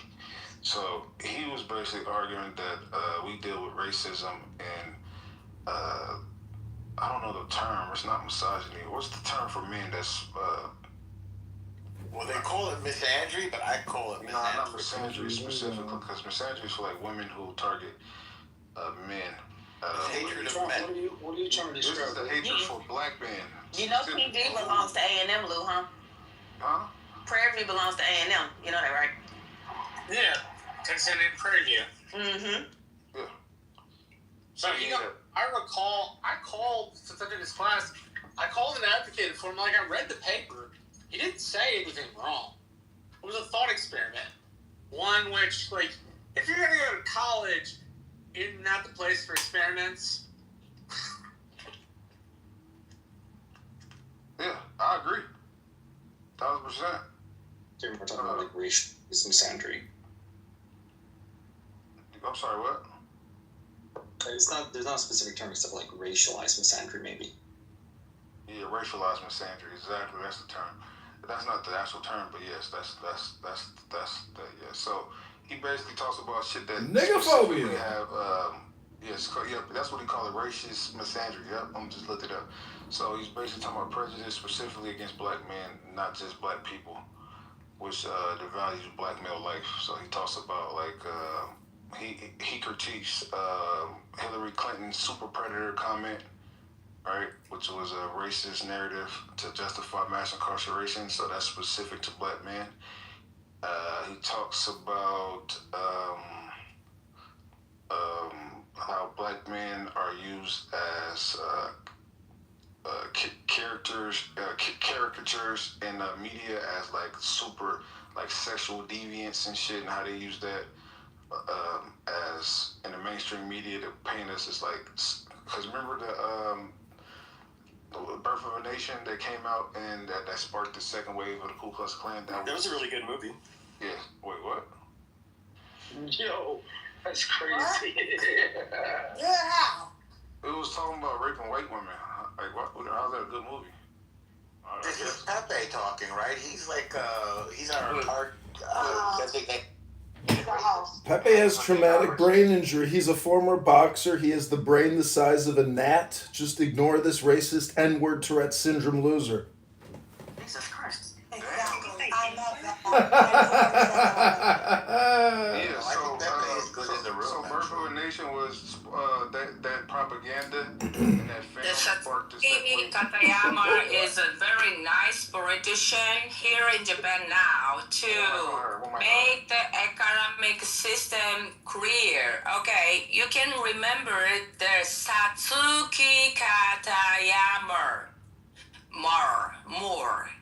Satsuki Katayama more. Who's that black man in there? Who's that Somebody black playing man? Is it South Park? Somebody Wait, playing South Park? hold on. I love YouTuber. Who was that black man in the back in that picture? I couldn't even see. I had to click on the picture. I thought it was just all a door. Who's that black man in What the back? are you talking about, Lau? Yo puedo hablar español contigo, Lau. Where from? Why I need to tell you the real my private information? I'm not your girlfriend. Oh shit. Get him, girl. Are you AI? Who the nigga in the back? Now, I'm crying. I can't talk with autism person, okay? Dang, not autism got a shot. That's wild. Autism, yeah. I think you projected, man. Diabetes. I'm waiting on you to throw this word out Autism there. is very important point to talk with the other country's people. Somebody said, Y'all do me a favor. Anybody go on her pictures, the third picture over, and zoom in on her teeth. I just wanna. So bitches, hey bitches, black bitches. Each one is different. Hey, black That's amazing. bitches. I I don't care about a bitch. is crazy. Black bitches. I is don't wild. care about a bitch. Wait, what? She said black bitches several times. I don't know what she's referring to. White bitch or black bitch or yellow bitch. Hold Oh. on. Speaking of yellow, Them you teeth. a yellow bitch. All right. PTR. Everybody. Why you can't understand who I am? PTR. Why? You are autism person, okay? You can't understand. You don't understand. She don't understand English. toothbrush. You don't English. understand the world is coming Not That's out. crazy. English is crazy. English is wild. That tooth is gone. That tooth is dead. She don't understand a toothpaste and toothbrush. That's what she don't understand. It's be like that in a lot of countries. Alright, I don't want to make fun of her. Shout out to my Japanese folks, but you a piece of shit for coming from our women. She didn't say black bitches. She didn't say that. That's why I just She was speaking Spanish. Black. Was that Spanish? Yellow. Yes, the Asian lady came here and talked to us in Spanish. I ain't gonna Yeah, lie. that was too funny. You couldn't send her away. I ain't gonna lie, bro. That's entertainment right there. Bro. If y'all look at the teeth on the far right, you got black. Man, Oh my god, that shit looks disgusting. that baby. Oh man. What in the fuck? I'm sorry, I had to let her go.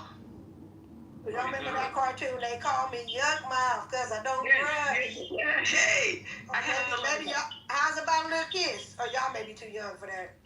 Yeah, you're right. We're about that age. I had to let her go. Let's talk to some new people. We got all the pink tickets in the chat. Herbert, pull up, brother.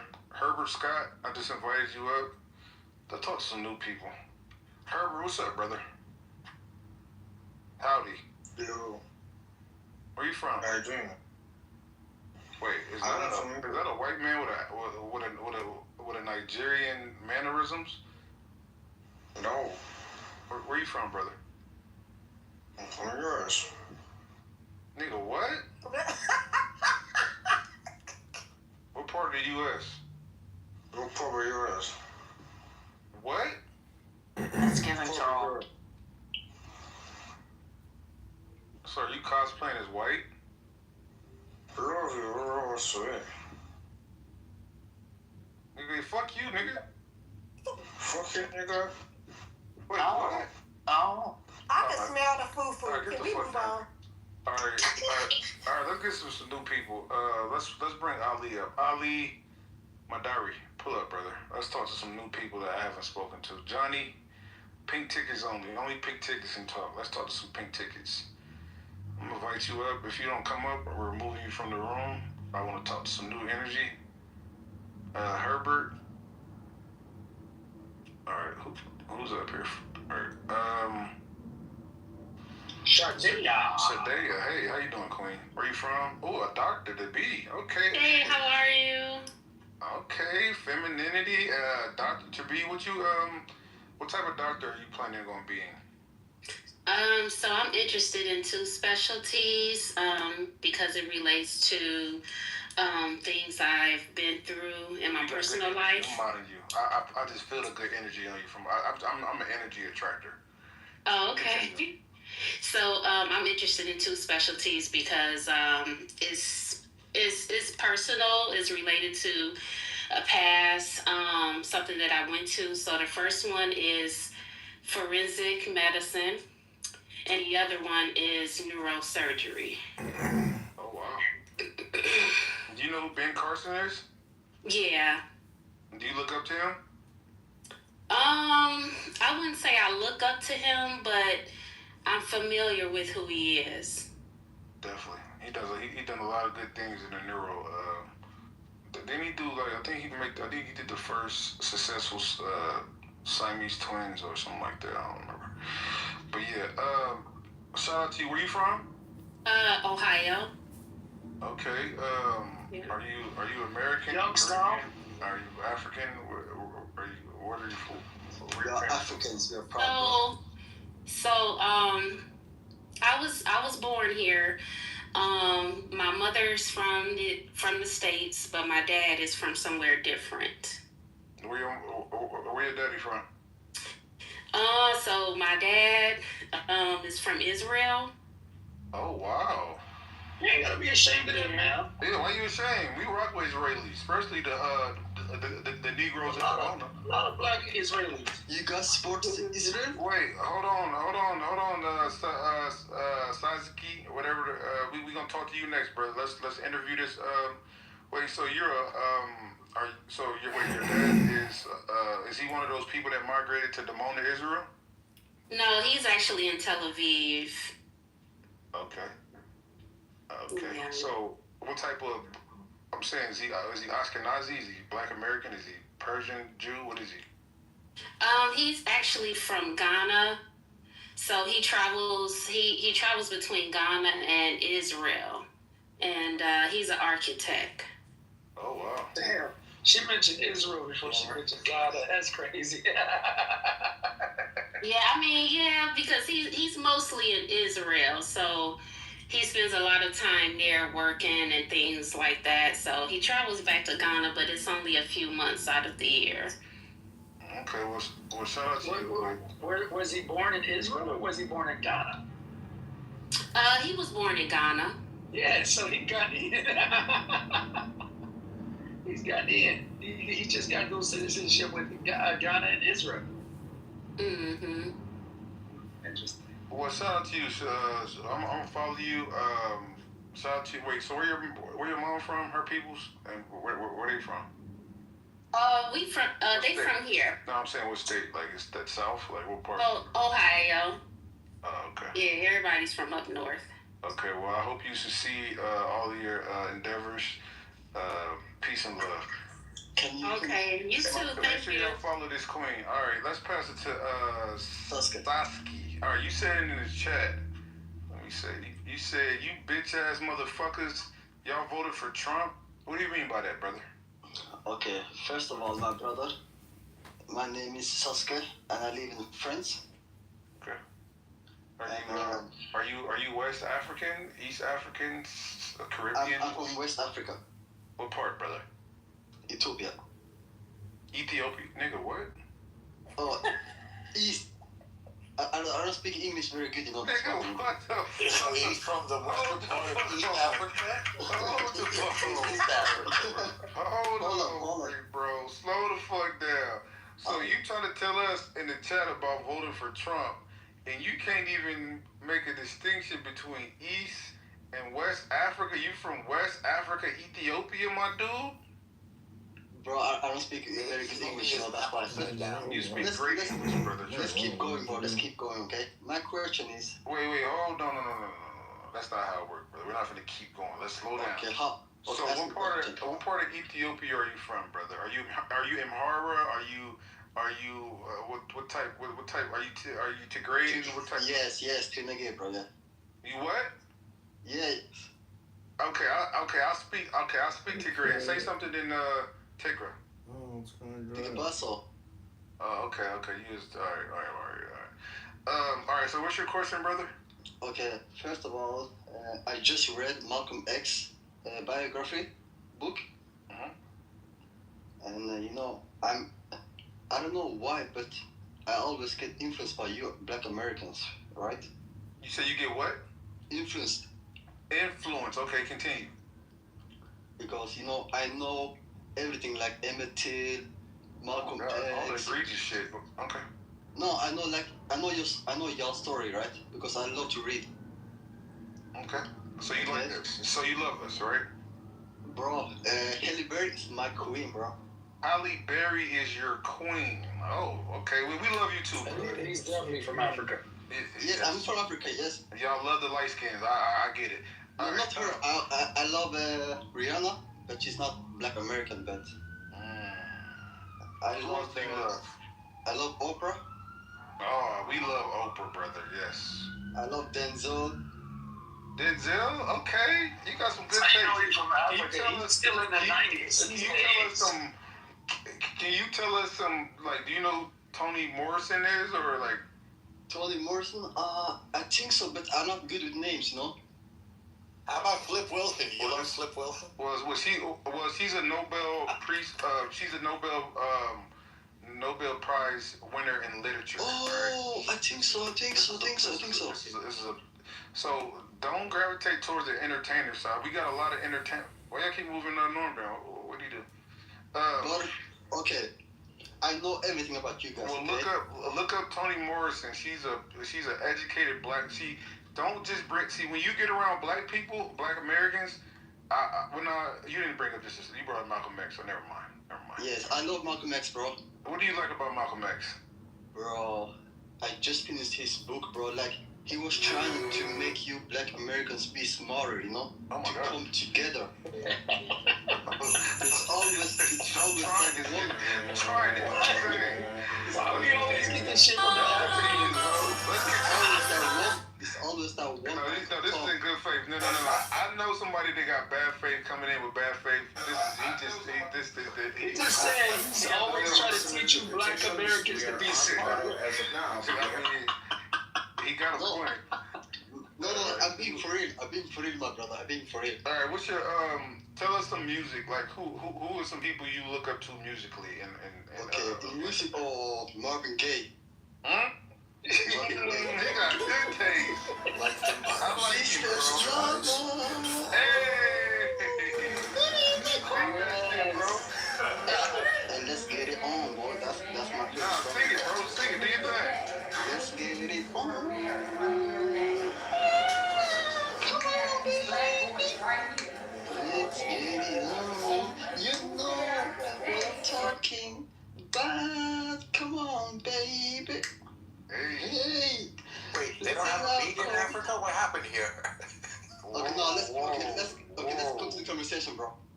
Alright. Do you know any modern Black Americans, like post 2005? 2005. Why do I keep moving? I love Dave Chappelle. Okay, Dave Chappelle is good. I have one favorite comedian, and that's Dave Chappelle only. I don't like Kevin Hart. I don't like Chris Rock. I don't like all of those people. Just Dave Chappelle. Okay, bro, that's good, man. I need new energy. That's why I've been trying to go to different spots. Cause I've been to Holland last summer. Do you have a girlfriend, brother? You know what? I don't. Are you looking for American women? Oh, that's my wish. I need some green card, bro. We got a lot of women. Are you familiar with Penny? She got a nice face card. You see Penny on stage? Penny on stage? What? The girl Penny. Her name is Penny. She has a nice face card. Do you see the girl Penny on stage? No. Is she good? Oh, brother. Listen, we do this thing once a month called Pop the Balloon Challenge, brother. And we're gonna get you right, brother. I'm gonna get you a nice American queen, brother. If all right? I go to Pop the Balloon, every girl will eat me up, bro. What? Yeah, because I'm smart. I'm good looking. How old are you? Tall. That's a pause. How old are you, brother? 28. Oh, you're in your prime, bro. Alright, so wait, cause I'm so you looking for American woman? Yes or no? I just wanted to clarify. As long as it's not like Sexy Red. Wait, what? Do you know Sexy Red? Nah, who the fuck is that? Who's Sexy Red? Who's that? My coochie pink, my booty hole, bro. That bitch. This is what we're exporting to Africa. This is what we're exporting to Africa. Yo, it's crazy. Yo. She's Why crazy. you I don't like that her. beach like that. That's She's crazy. beating you Black Bro, don't Americans disrespect down. Black American queens, bro. I'll crash out. Matter of fact, she's Nigerian anyway, but yeah. Nah, she's you guys. You guys is crazy. Okay, We should match it with that Chinese woman that was just. Oh yeah, that's perfect. Mad. I don't like no Chinese dog eater, bro. What the fuck? Damn, bro, why you racist? Yeah, racist. No, I'm not racist. Like Chinese love Chinese people, black people love black people. You know? Real talk. I don't want bro. no fucking You noodle. passed the vibe test, bro. I like you, bro. You cool. Okay, let's come to the real test, okay? Nigga, what? Let's talk about why I'm up here, okay? Oh, okay, you got an agenda. Okay, let's get to it. Why can you? Okay, you're gonna hear The it. cash app. Brother, please let me say this, okay? Let me get it out of my chest. So I'm thinking about moving to America is it true that to unite all black Americans. Try and make it know that. Make it know there's a Let him land. He about to I will go to each fucking state and I will keep every Uncle Tom. That's the start of. Wait, what's the Uncle Tom in your definition? why are your volumes low? Black motherfucking think that he's a ginger. Canadian too. Nah, that's the Uncle Tom, brother. No, that Uncle Tom is one of black guys who thinks he's not black, but he's a white guy, right? Well, do you know Uncle Tom was somebody that actually, there's a misconception about Uncle Tom, brother. What is Uncle Tom? You think Uncle Tom is a sellout? Yes. Oh, wow. Am I not wrong? No, I'm not right. Shall I tell them or? Nah, Tell me, brother, tell me. Have you ever read Uncle Tom's Cabin? Yeah, I was going to reference that. No. It was an anti-slavery novel. Okay. Yeah, Uncle Tom Hello? was the person that was saving black Yes, people. not just Before What's going on? How are you doing, Isa? Nothing really. Just kind of sleep and I went to open a room, but I don't know where everybody is. Oh, everybody's in How are you? Lou Fac's room. I'm good. Just had a nice Yeah? workout. Just had some good dinner. Okay. Well, I'm glad for you. What did you eat? Colombian chicken, some plantains, and some potato. Plantains and potato. Hey, it's your Grace. Hey, how's it going, my friend? Taste my grave. Isa. Oh. Hello? Hello? I thought Johnson was with you. Where are you He was at? with me. Oh no, I went into the wrong room. I thought you guys were in the same room. What do you Why mean? is this guy attacking women on this app? No, I am being Samsung. Okay, give me a second. Hold on. What did you do?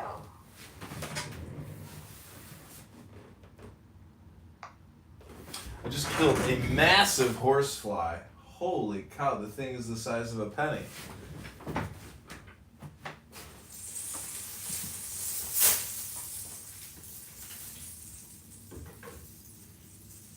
Somebody says.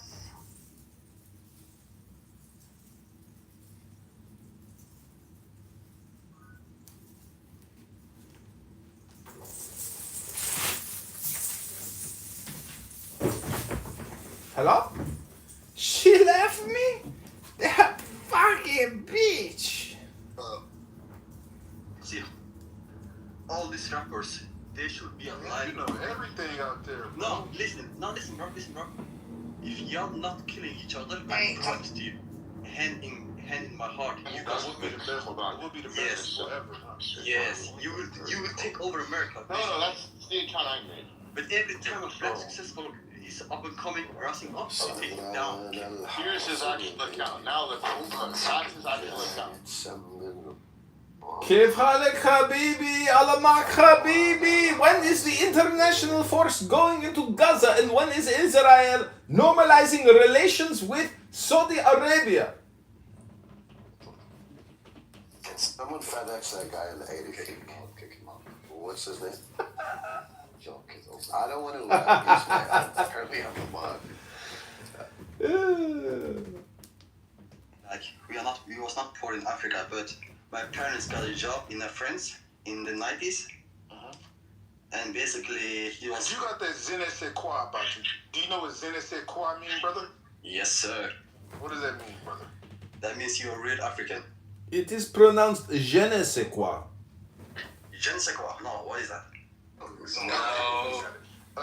Continue. What you were saying?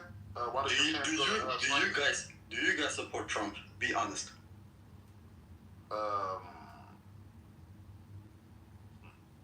Some of us do, some of us don't, brother. Okay.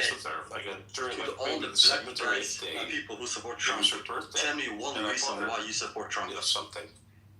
And then like 2 days later, she said, it's just not, I'm not feeling it, it's over. People up. This is And it really was we're torn. interviewing people.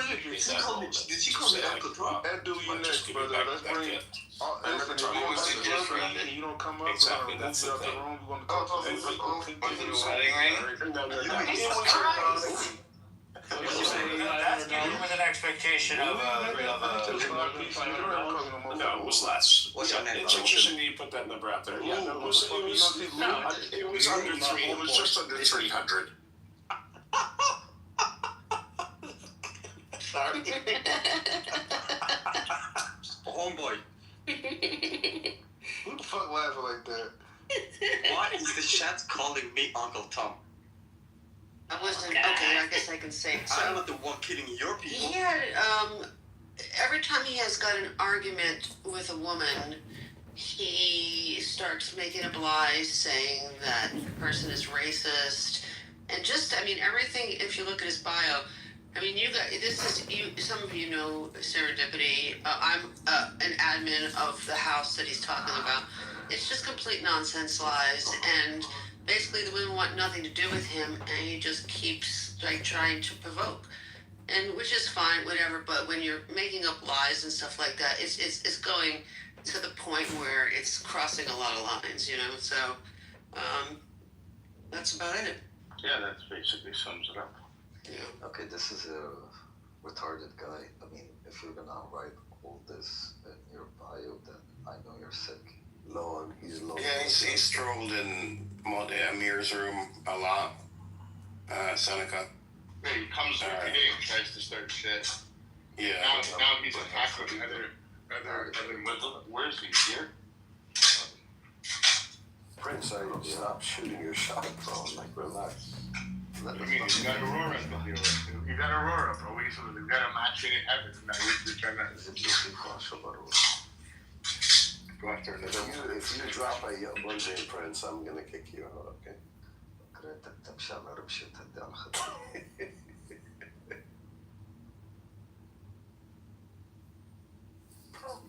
No, it's not a phishing link. It's an actual link to a guy that's on his app. Shape. Respond with yeah. Okay. What's that? Yeah, hello. Hey. Feeling like a jello? Oh, fucking guy. I don't know why I never heard that before.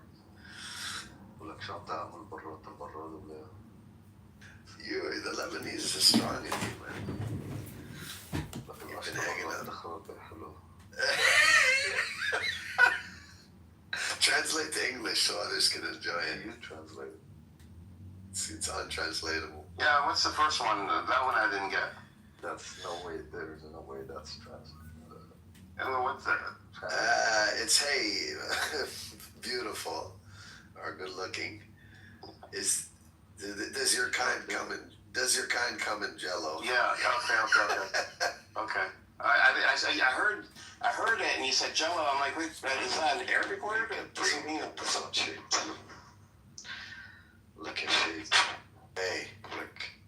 Inte utländska dubbelbankablodnäm. Elias som finishing solo.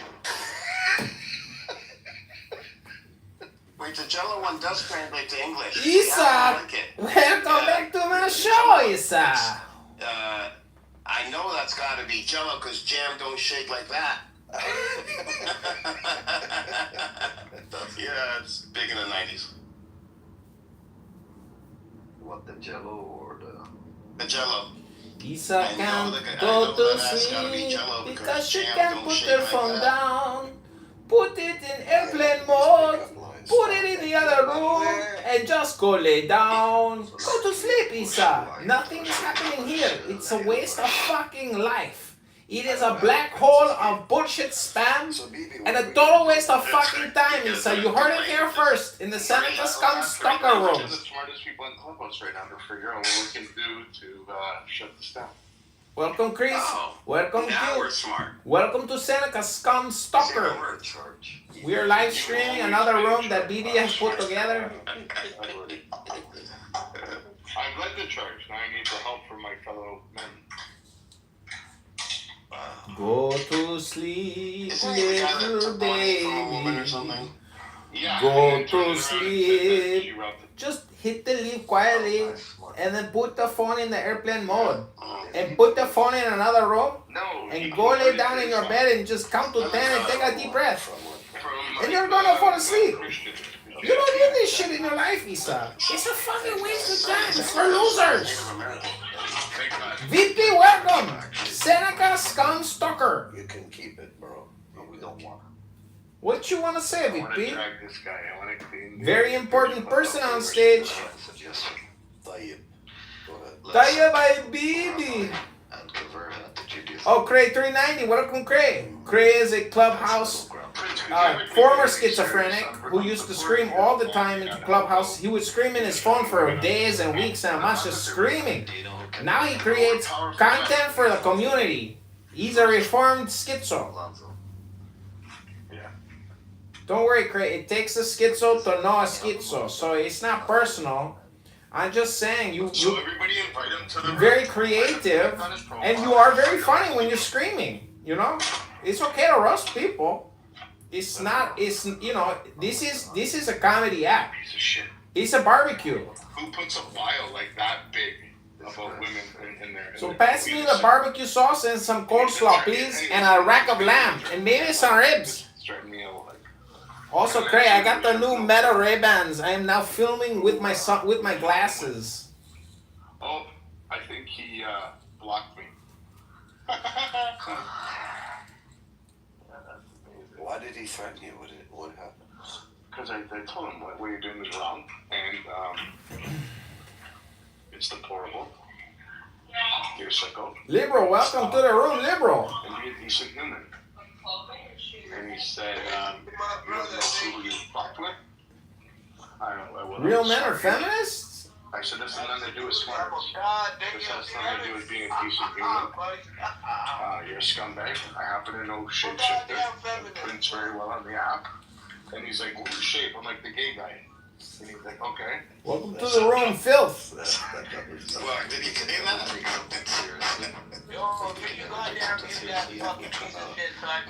Welcome, Mr. Whoopi.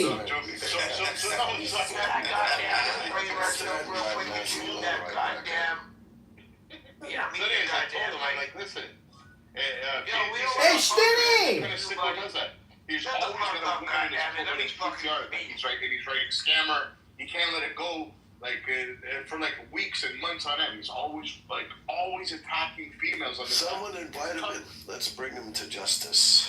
Let's bring him to justice. Yeah, he does it in the room chats too, which I have not figured out how to turn off, by the way. Yeah, he does it in the room chats.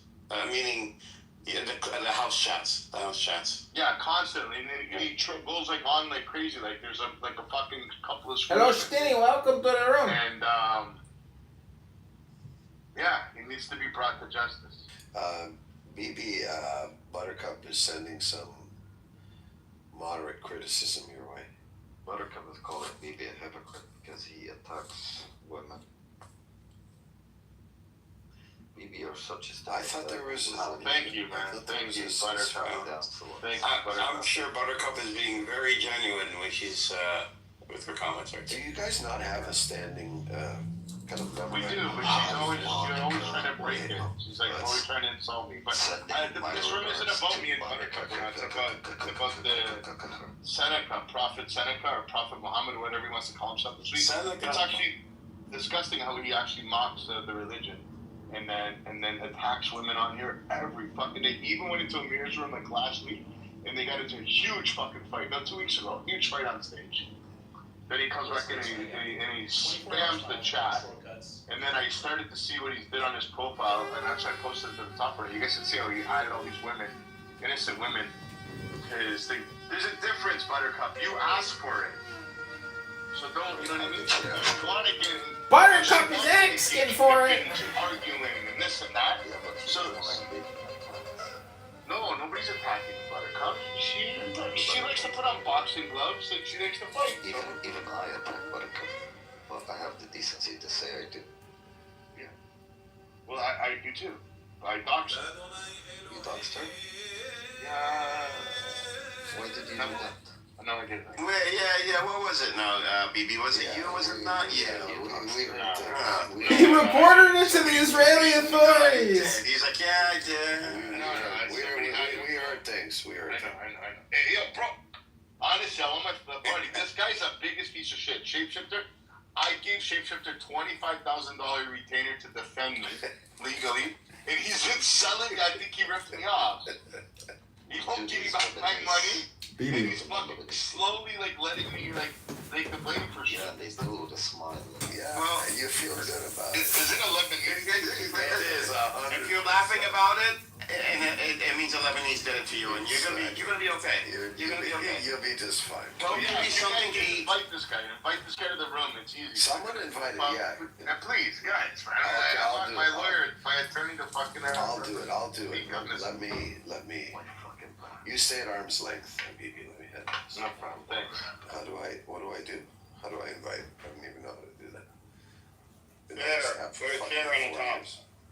Do you even have them followed? Chair on the top. Shame. Hold on a second. This is complicated.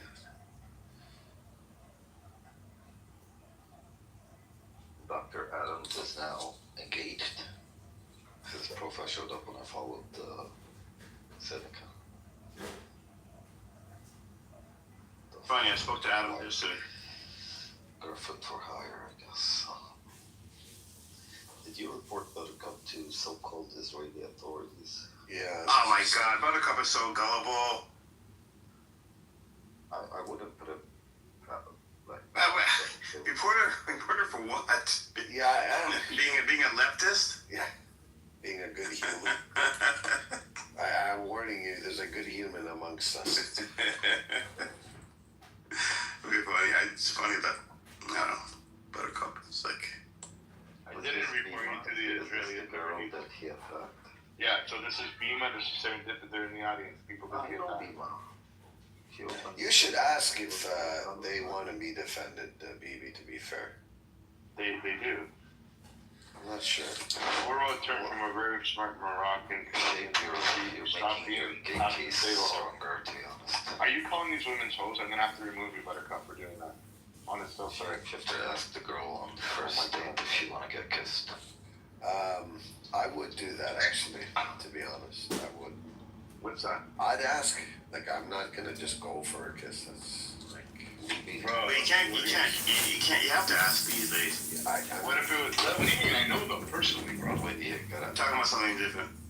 You gotta ask if you're gonna Welcome kiss. everybody to Seneca, Scon Stalker in the Cash App Show. We are live streaming a room put on by BB. Not here in America. I'm just saying, like, you know, I don't make the first move. Who did you report? Prince, do you make the first move? She's an idiot. She always wants to victimize you. He makes the first and last moves. This idiot. I'm gonna remove you from this. If you can't even behave yourself, you tell me you Buttercup.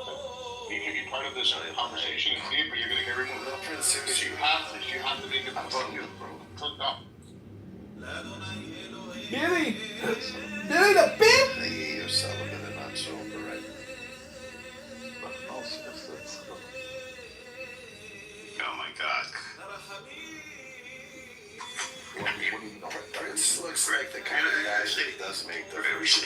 Prince was low-key talking to a girl yesterday. Yeah. And who was in the room? And they didn't even. They were. No, I think it was Wednesday. It's Clubhouse. I'm joking with her. Yeah, No, that's not the point. That's not the point. The point is you were, saying things to her yesterday, and Wednesday took it as you both were arguing because you were doing it in Arabic. We were. Yeah. Well, I mean, that's how. Okay, That's how she was telling you to fuck off. You were telling her, the opposite. No, Come here. That's cussed me out. No, I heard the conversation between you and Wednesday. She was right and you're wrong. No, I didn't say she wasn't cussing you out, but you were. She cusses me out in every room. Oh, does she? Yeah. Who is this? I don't even know her. She remembers who is this? Back in the day. I don't know. Let's get to know her though. Well, no. Trust me, you don't want you guys in real life. Is anyone bringing Seneca to justice, sir? No, I don't know. Is anybody inviting this one? Yeah, I think. Has he been invited? Yeah. Now Seneca is. That's the name of a Native American tribe in upstate New York. I wonder if he's native.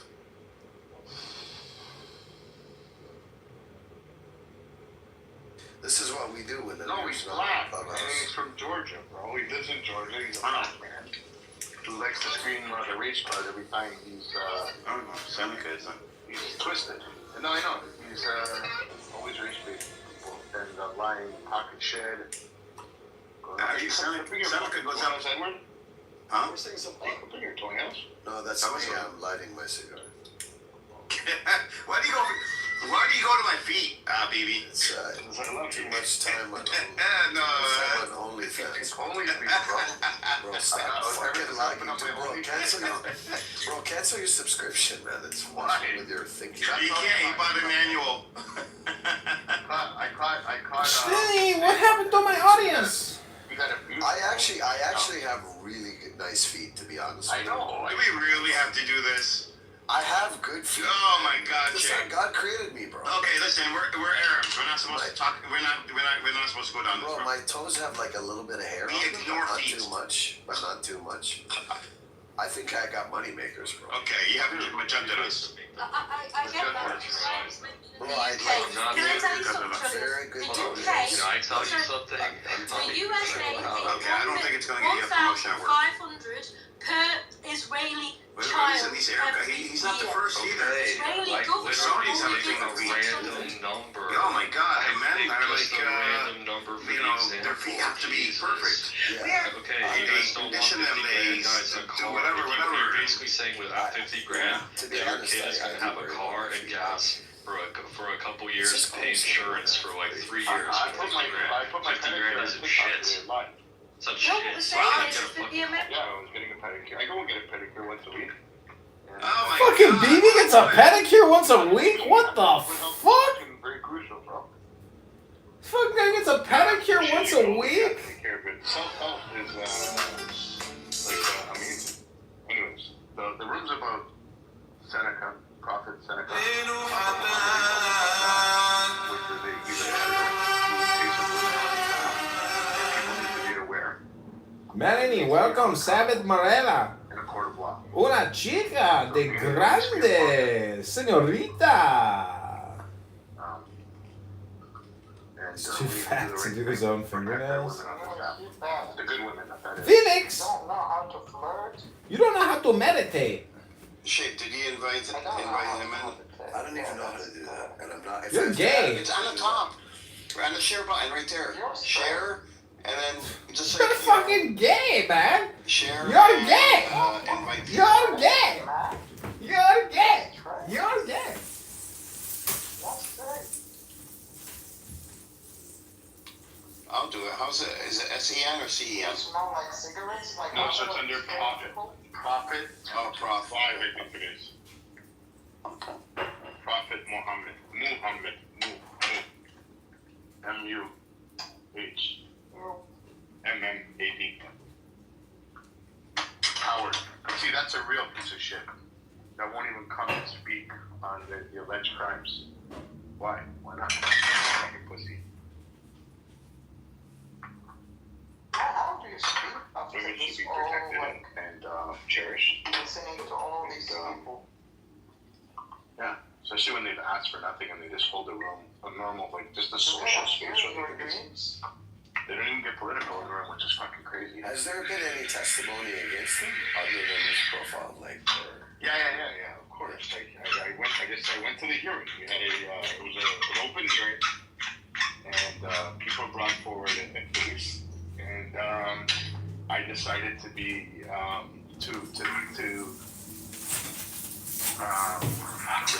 You're like a clubhouse vigilante. Yes. So I decided to take the case on pro bono, and these are good, upstanding. Boring, right? It's fucking boring.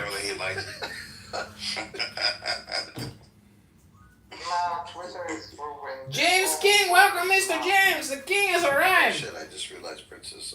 Hello, James. Come up. We are all straight here. Keep your mouth quiet.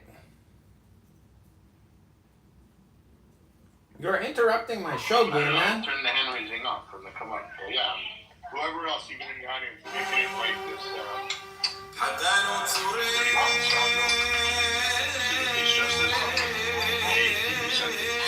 Phoenix, quiet. You're interrupting my show. I'll put you in the goo if you come off mic again.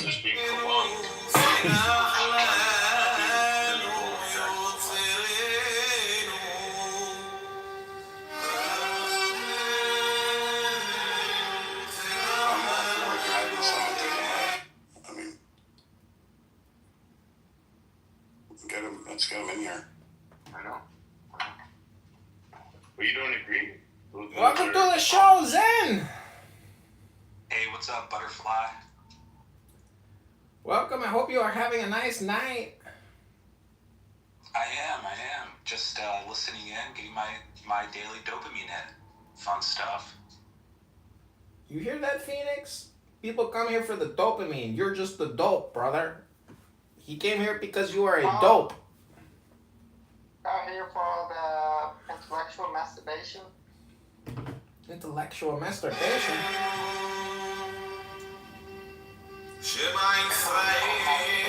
Diarrhea, right? Verbal diarrhea. Philosophical masturbations. So I guess we'll do like 5 minutes of silence before we prepare and delegate while we wait for this piece of Thee I invoke. Thou who didst avenge the horror of death. Oh, come on, not again. Thou the slayer of Typhon. Thou who didst lift thine arms, and the dragons of death were as dust. Thou who didst raise thine head, and the crocodile of Nile was abased before thee. Thee I invoke. O thou whose nemesis hideth the universe with night, the impermeable blue, thee I invoke. Thou who travellest in the boat of Ra, abiding at the helm of the Aftet boat, and of the Sextet boat, thee I invoke. Thou who bearest the wand of double power, thee I invoke. It shed the darkness of blue light. It just the got to the point where there's glory, nothing really the untraveled, going on, and the unthinkable immensity of space. Had issues with a couple of people. Thou who concentrest all the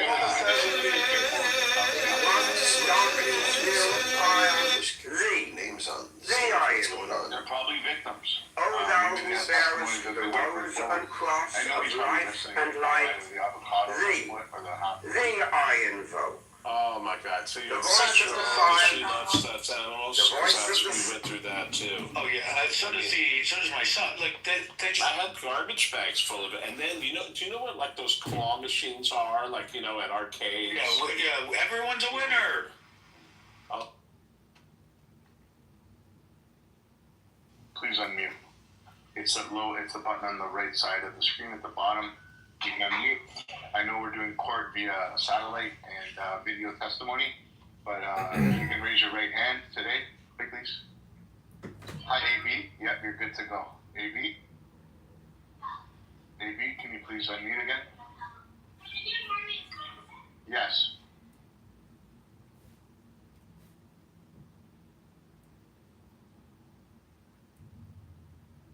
BB, you've been advised to check your back channel. I have.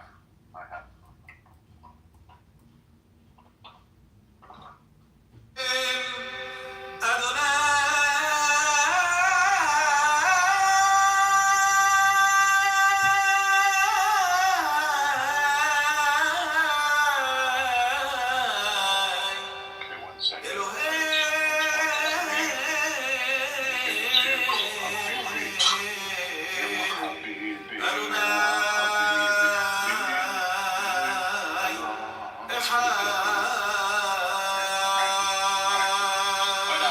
What happened to the? Oh wow!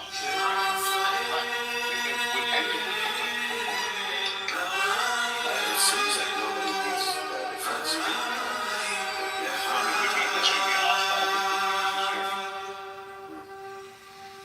Might be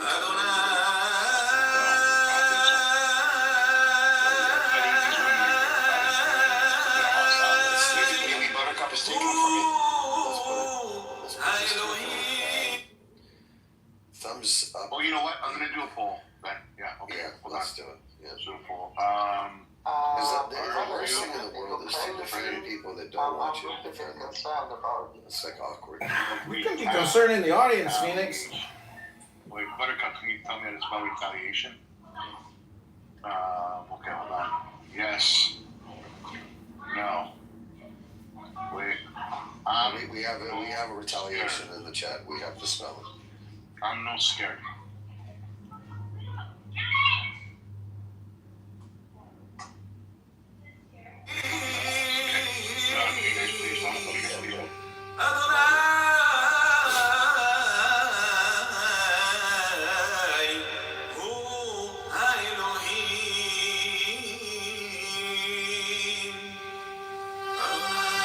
Achieving their goals would dictate to me, like if they thought that they were 10% to achieving their goals a year ago, I would say, yeah, it's a genocide because inevitably, you're not going to get to 100% till they're all dead.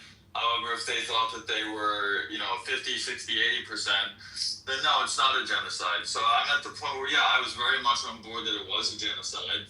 But now that if peace is sort of reached, then no, they didn't wipe all of them out. That's a bullshit argument because you don't just decide on what's a genocide depending on the time that it takes. That genocide has to be motivated. And hold on, a genocide has to be motivated by an identity factor. Whether it is religion or race here's what you have to ethnicity understand. or We're not going to agree with this. And it We're not has going to to. be. Yeah, I get it. And it We're has not to going to agree be with this. motivated by wanting to eliminate that. The hostages were not. I don't buy that. I don't buy it was about the hostages. That's why we're not going to agree. I don't buy it was about the hostages. You have to give Lou credit. He thought that the motive was, okay, kill them all. When he sees that obviously that's not true, then he realizes, okay, that's not a genocide. You have to give him credit for paying attention and then changing his conclusion. Do you know how many people are able to do that in the world? It's like 10% or less. I think you gotta give him credit for recognizing.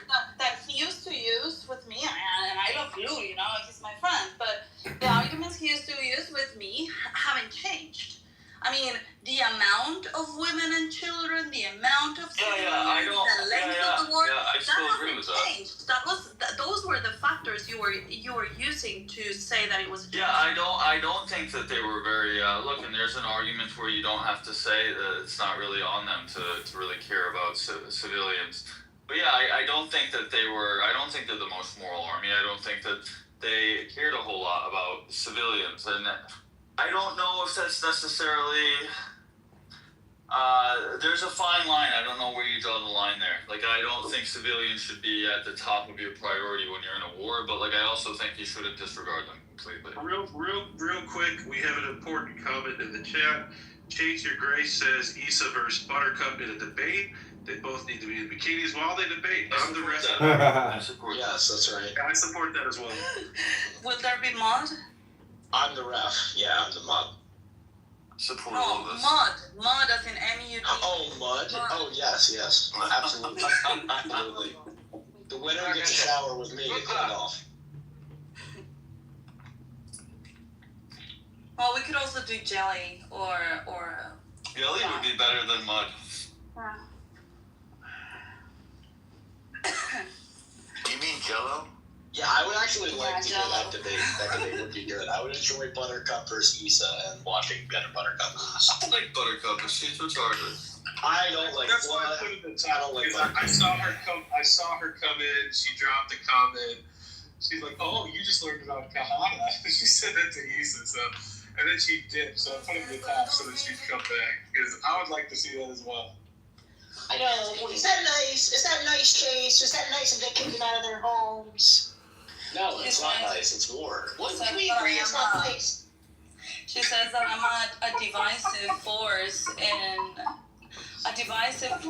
in Clubhouse Jewish community because they don't like her, and it's like, honey, I would like to take credit for that, but it's all you. You know, people don't like it. You're promoting Jew-on-Jew violence. It's all your master Guatemalan plan. It's your Guatemalan plan. Your master plan.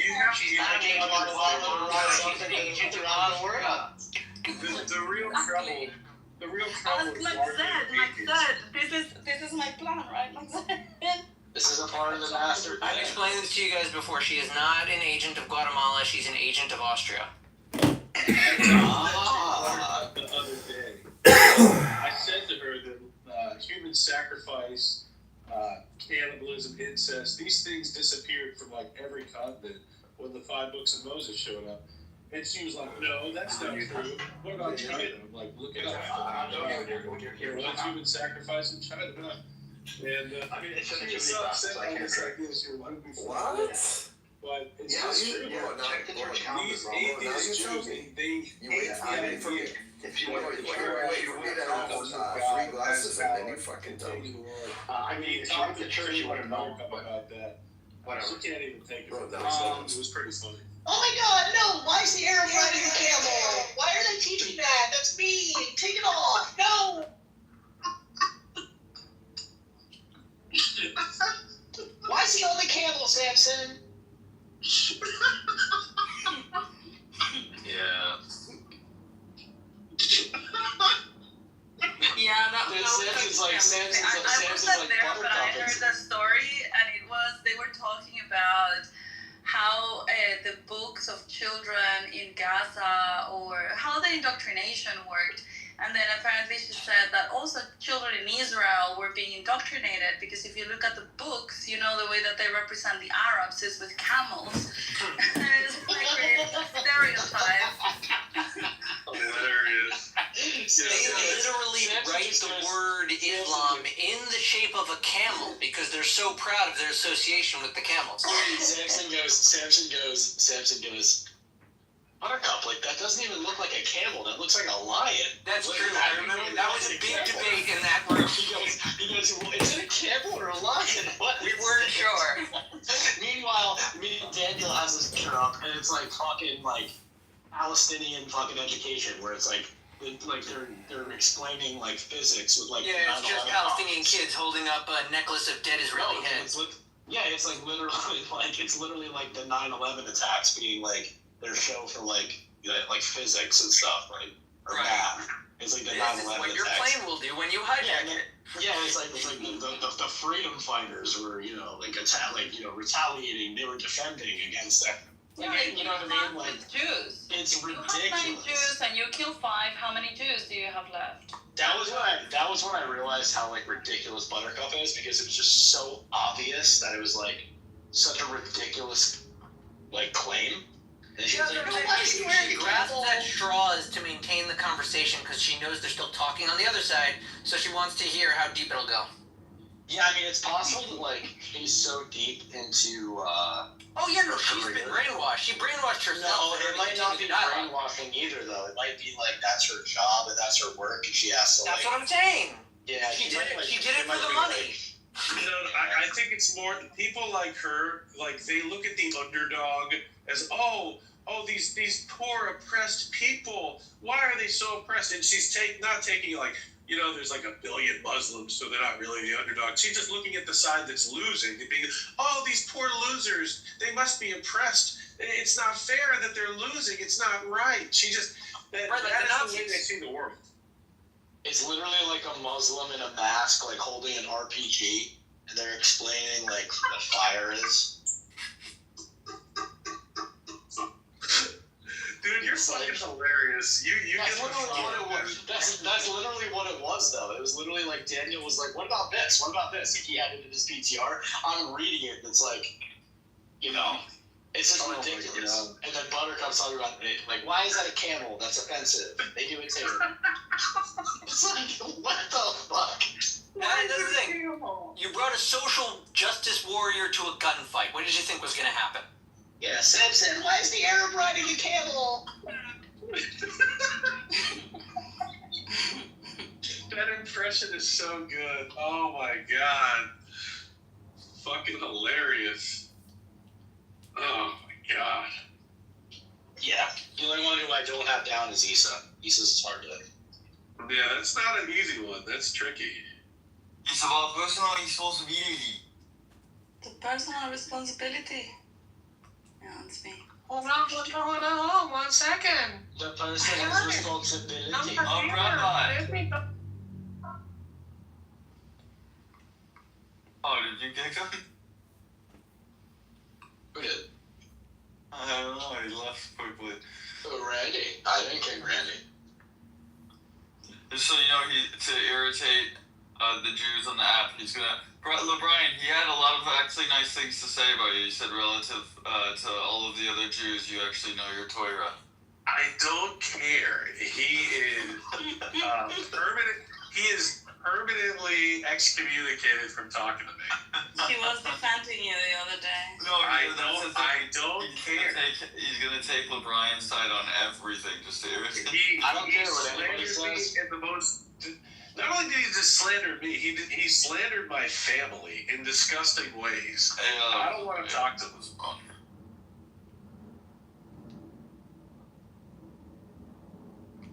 No, you said he got kicked.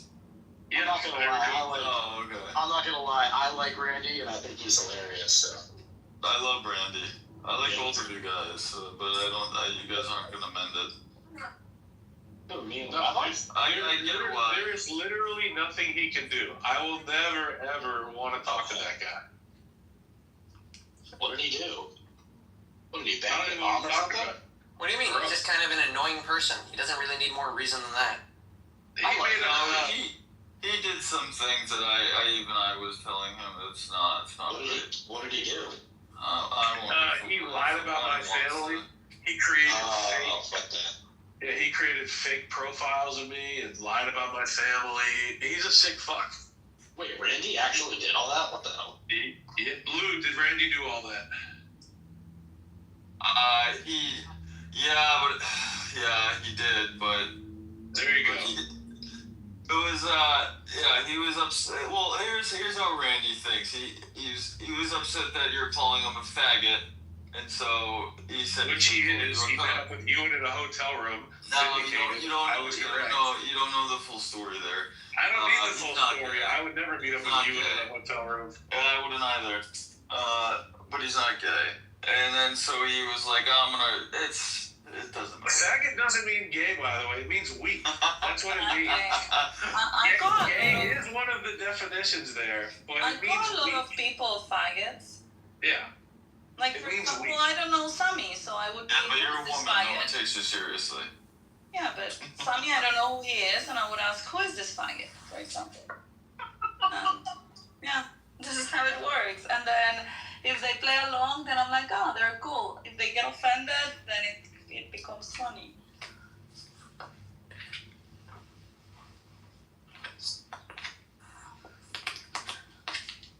But yeah. You can be homosexual and not be a faggot. That's true. I agree with that.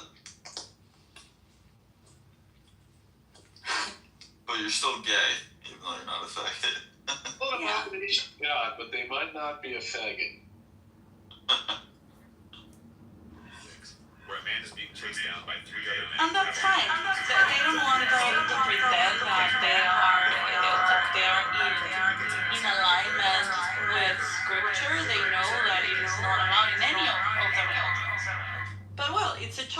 right? And yeah. Anyway, I've been pinging Daniel. He's online. Where the hell is he?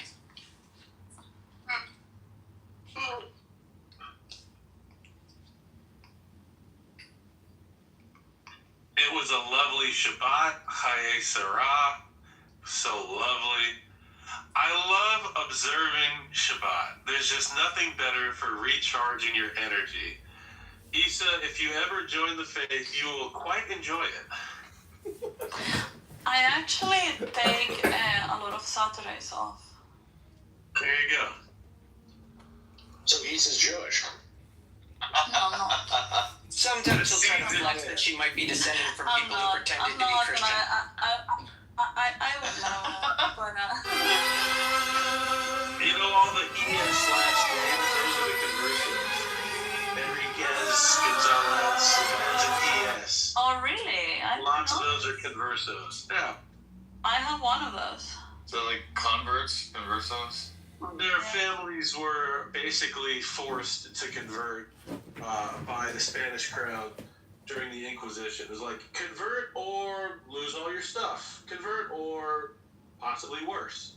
There's a great... And then regardless of the conversion, their identity was still doubted, and they didn't trust them after they converted. Well, that's when they started doing all these festivities that involved pigs, so that they would spot who would refuse to eat pig. There's a great book called Jewish Pirates of the Caribbean. Highly recommended, Issa. I think you'd enjoy it. What's the name again? Jewish Pirates of the Caribbean. Huh. Okay, I'm gonna look for it. You know where I first heard about that book? I heard about it on Clubhouse, my first go around. That weird guy, I forget his name. Anyway, somebody recommended it. I read it, and it was fantastic and great history. I mean, pirate history in general is really fun. This one is super special. Like, I didn't know Jews were involved in the founding of modern Brazil, Jamaica, Mexico. Like, the whole new world was seeded by Jews. I didn't know that. Right. Wasn't Christopher Columbus allegedly a Jew? No. Yeah, they proved it. He learned from Abraham. No, they recently proved it with DNA. You think so? Yeah, they recently checked Columbus's DNA. They proved it. Where did he leave his DNA? Was there a blue draft involved? No, they have his burial site. Okay. Well, he did learn from Avraham Zacuto, who was a Jew that had the Zohar. That's how he knew he wouldn't fall off the face of the earth when he sailed west, because the Zohar says the earth is round like a ball. So Zacuto told this to Columbus, and he knew he wouldn't fall off the face of the earth by sailing west.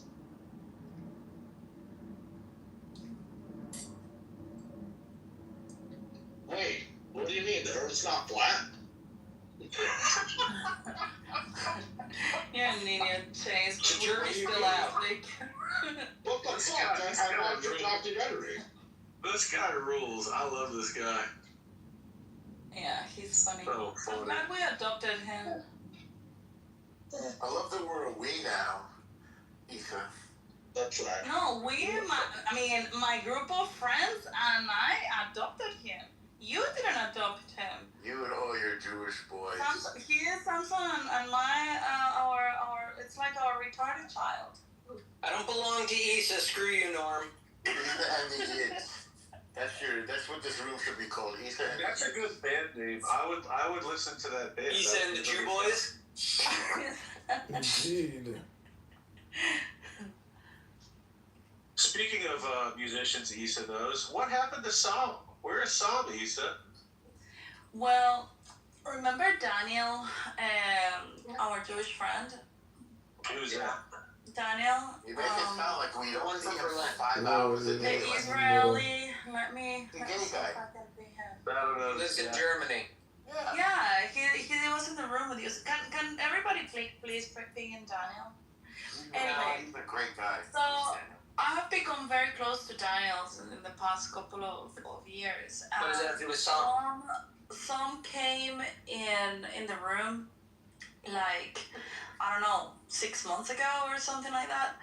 And I was with Daniel in a room and Som came in. I'm like, oh my God, yeah, Som, I wanted you to meet Daniel. Daniel, this is Som. I used to do a lot of rooms with him, blah, blah, blah. And they started talking, and somebody came in the room. You one, I don't know if you remember him, the guy that sucked a dick. That faggot. Yeah. Wait a minute, pause. Buttercup is here. Will she debate you? Come to the stage, Buttercup. All right, go ahead, Lisa. And so he shared a link of an account that Som was managing. It's not Som's account, but it's an account that he was managing. And he shared it with Daniel, and Daniel was like, oh, Som, is this account yours? And he's like, oh, yeah. And he started going through all of the posts, and they were like a lot of Jewish conspiracies. And so Daniel started questioning him and challenging him, and it became like a huge fight. Both of them were yelling at the top of their lungs. And for the first time, I saw Som becoming like super little. You know, like he was like super tiny next to Daniel, and Daniel was like super strong and cornering him, and he couldn't answer anything to the point that he made him leave. Oh, please. I did that to Som like a dozen times. Give me a break. No, but with you, Som, you should have seen him with Daniel. With you, Som was still like, he was over you, and either he would remove you from the room or he would do something. With Daniel, he couldn't do anything. And yeah. You know, some of those Jewish conspiracy theories are false. I just want you to know that. That's fine, but it was like a lot of stuff, you know, even kind of like lit shit. I mean, like very crazy stuff. And you know, that happened, and I think I saw him again like a month ago. He came around, but he was just listening, so I have not spoken to him. A lot of us have our horns and our tails removed, by the way. Who? He's making a joke about the ancient statue of Moses. We have our horns and our tails removed. That statue isn't ancient. It was made by Michelangelo. It's like 500 years old. Yeah.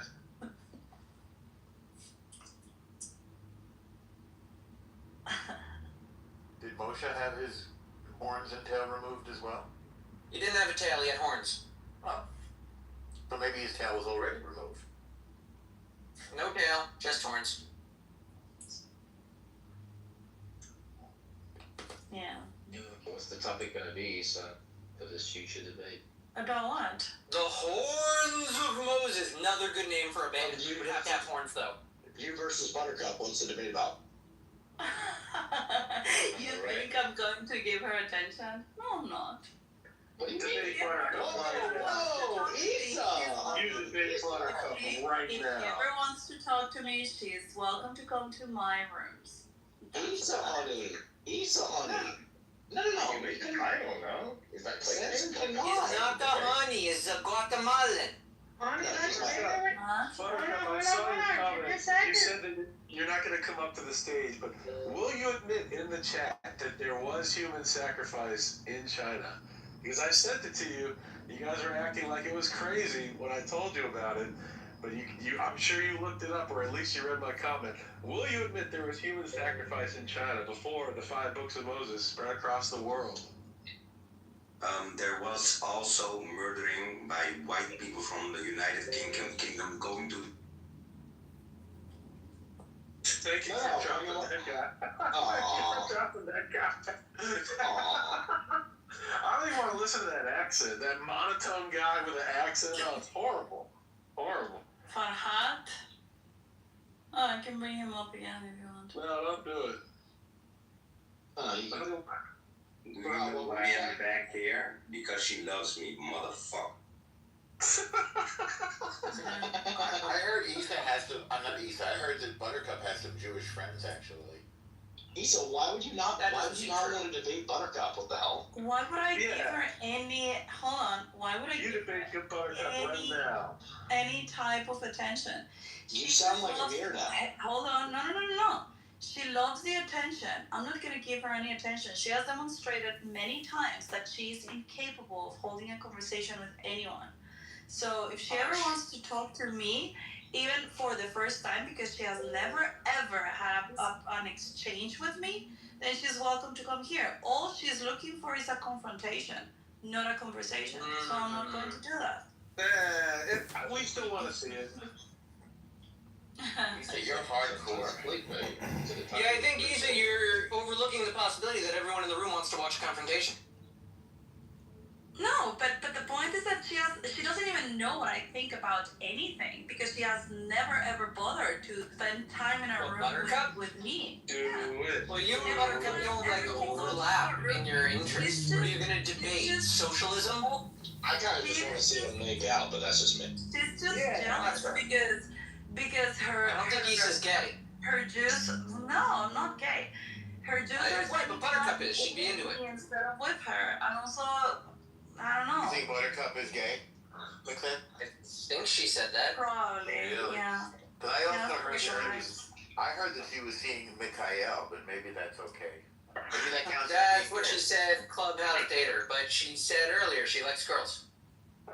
Whatever. It's her call. Also, maybe that's her way of flirting with me then. Yes. Yeah. This could be elaborate foreplay. Yeah, this could be. This is how she's flirting with me. Oh. I've never tried foreplay, but I hear girls like it. My lesbian radar is broken. I don't even know what to do with that, Norm. Norm, you didn't used to be funny. What happened? Who broke you out of your job? It's been on the act too long. He's taking himself less seriously lately. Good for Norm. I make jokes. Come on. I do it for a living. Bro, when I was here first time around, you were not funny. Come on. A lot of people have relaxed a lot from one. It depends on what time of day and what we're discussing and what mood I'm in. No, it more depends on whether or not the people in the room are antagonistic to Norman, which is going to be quippy little barbs, or if they're friendly, in which case he'll be more. A lot of people are antagonistic to Norm. Yes? Yeah. Or he got funnier. They talk about his scrotum and for Norm being like a clitoris. Talk about my scrotum. Talk about my Scrotum. They're talking about the scrotum. prostate, not my scrotum. Ah, your prostate, sorry. Isa's I heard from what I had to do to Thorman, by the way. Randy McDicking says that he is more sensitive than a clitoris as well. He's been saying that line too much. Tell him he's overusing it. He gets offended just to... Is that a mythical creature, the clitoris? Yeah, maybe. I'm offended at his unoriginality. He was saying the same line last week. Tell him to get new material. I know. I'm sorry, McSane. I'm not Jewish. I'm not... And I'm a woman, so I'm not funny. Yeah, Yeah. Also, you're generous with your laughter, which is really all we want.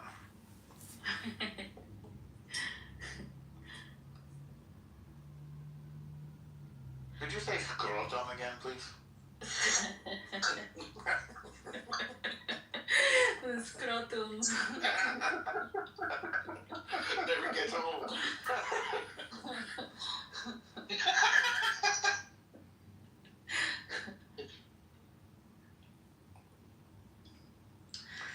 Chase, we missed you this week. Yeah, I missed you guys too. I was busy. I was busy all week, so. But here we are now. See that Trump on a is proper going... Shabbat. A proper Shabbat, yeah. Markets were pretty crazy last week. Yeah, they What? Who? Yeah, the markets were pretty crazy last week. Yeah. Chase, what is your college football team? College football team? Yeah. Well, I went to UT, so I would go with UT. Well, there you go. Penn State, I like too. What about you? I knew it would be a respectable team, the Florida Gators. Nice. Yeah, Tim Tebow was there when I was there. That was fun as hell. That was his peak. Unfortunately for him, yeah. Yeah. He got It's blackballed, crazy. though. Bro, when they kicked him out of the NFL, there were 7 teams he would have been the starter on if it was like, they're not just like, okay, we don't want this type of attention. Like, he beat the Steelers in the playoffs, and then all of a sudden, he couldn't even get a third string down. That was crazy. It was pretty wild.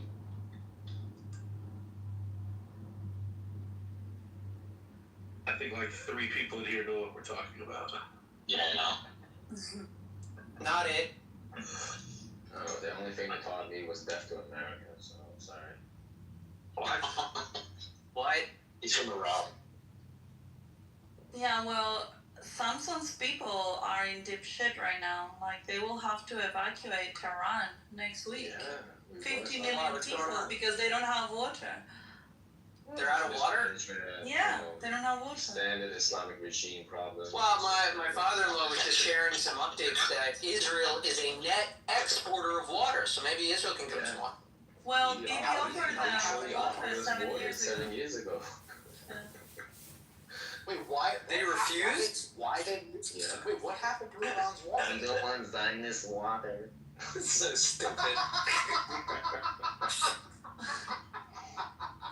We don't want Zionist water. It's fucked up, man. What, they think the molecules, they act differently? Like diving? Like, what the fuck? The evil Jewish water. Yeah. The water molecules got like payers and they keep running shit like That's that. so sad. Come on, it's so sad. But you see, I mean, like, this is something I don't understand. You were talking before about the IRGC donating $1 billion to Hezbollah, and you guys don't have water in Tehran. I know. Priorities, man. Well, at least Lebanon's getting $1 billion, whatever your stupid currency is. No water, but $1 billion gets funded to Hezbollah. Right. Yeah, you know how much money Priorities are really solid. It's just like the tunnels, right? Well, you gotta take care of the fighters. Everyone else needs to die quickly, effectively. It's better for press. Yeah. Yeah, that whole mentality is just so Every stupid. protester at the Friday prayers and stuff, like they get handed like roughly like $10 whenever they scream "Death to America, Death to Israel." That's also a priority. Whenever they scream it, what do they just scream it all the time? Do they get like paid? Like that's why I feel the Jew would do with it. They don't really mean it. That's why they just get paid to do it. Yeah, but I take some money. I'll say it plenty of times. It's just so fucking crazy that like there's people that are like right next to Israel that like feel that like, dude, if you watch the fucking October 7th videos, it's like they're like fucking running around in like Israel. They're like, Allahu Akbar, and they're like they just have like complete conviction in what they're saying. Like they literally hate these. They're like, Allahu Akbar, and just fucking like killing people and shit. Like what the fuck? It's not you. Like it's not something that's normal. Like anywhere else. At least not where I'm from. There's people living right next to you that want to kill you. Right. Which is weird. I mean, like Mexico and America wanted to duke it out. We know that they would appoint soldiers to be killing each other. It wouldn't be, hey, just like fire a starting pistol and all of the people are going to turn into the fucking purge, eating anyone they can find. That's an insanity. Nobody thinks that anyone would do that, except for the Muslims against Israel.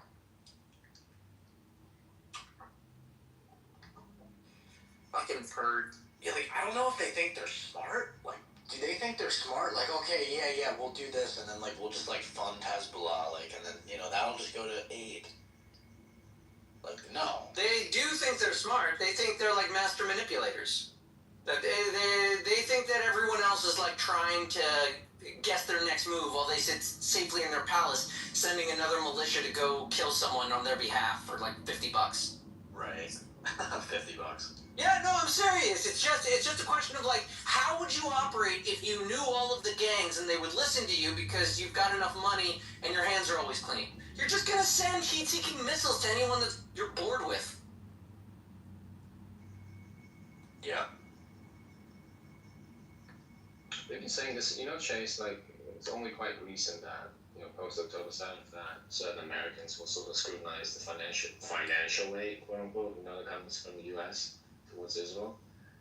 We've been doing it for decades when it comes to Hezbollah and all the other proxies. We're like, why the fuck are we sending all this money to you? Hi, Isaac, I have a question. Yeah, their country doesn't even have fucking running water. Yes, hello? To Hezbollah. Can you tell your dogs the faggot sign is to shut the fuck up? Thank you. Why? What's your Because I want to ask you. Man. You want to center yourself in the room. Don't scare him away. Don't scare him away. What's your argument, faggot? Why are you doing this Yeah, you indirectly? just have Can you to talk to us directly? ask them. Isa, can I ask you a question, Isa? Isa. It's not Isa. This is like the third question you've asked, and you haven't gotten to a point yet. Can I ask a question, Isa? Hold on, I have a question for you. That's the fourth, numbnuts. You want to try it for a fifth? Hold on. I have a question for Farhad first. Farhad, why do Muslims drink piss? Only from camels. Camel piss. Hold on, let him answer. You ruined the fucking joke. Go ahead, Farhad. Camel piss does sound delicious.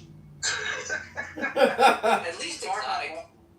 Farhad, why do Muslims drink piss? Go ahead. If he's muted, stop muting him. Let him talk. He's afraid. Oh, okay. Yummy camel pee for Farhad. Shivering. He's like, who's this king? Who's this king behind us? I'm afraid of him.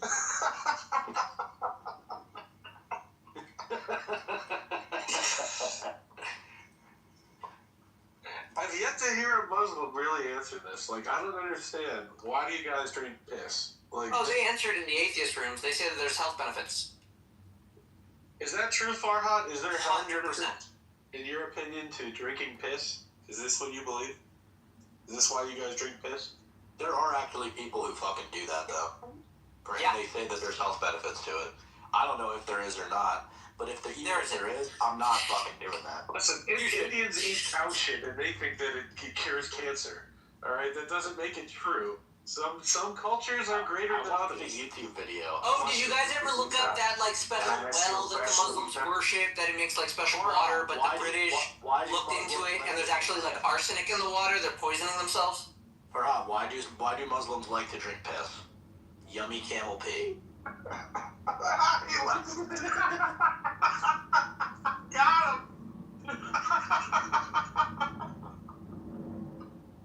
Got him. Too easy. That is a good one. Why do you ask that? Is that true? Is that a true thing? It is true. You can go on Twitter, type in Muslim drink piss, and you can watch videos of them literally drinking a glass of camel piss. And typically they cannot answer it. Like, I've seen one Muslim ever answer it. Like, they just get there. There's nothing better than sitting down and just drinking a nice warm glass of fucking camel plasma. Nice warm camel blood plasma. Yummy. You don't think they drink it chilled? That's fucking No, they literally drink it hot. It's I can't think of anything more disgusting. Hot camel piss. Oh my god. Shit, it says it's a hadith. Yeah, there is a hadith. That's correct. That's part of their religion. Holy shit. It doesn't make I know, they're so less stupid. disgusting. Oh my god.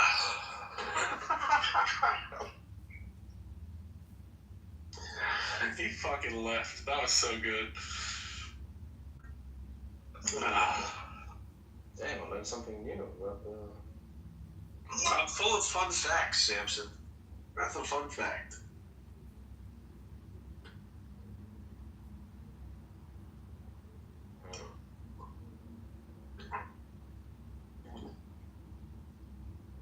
What's good, Sammy? Who is Sammy? Sammy's a great guy. Lisa, we spoke before about maybe 2 months ago. I always forget who you are, right? Yeah, that's okay. Yeah, well, I'm an ex-Muslim, so I just hang out, rooms here and there. Well, nice to speak to you again, Sammy.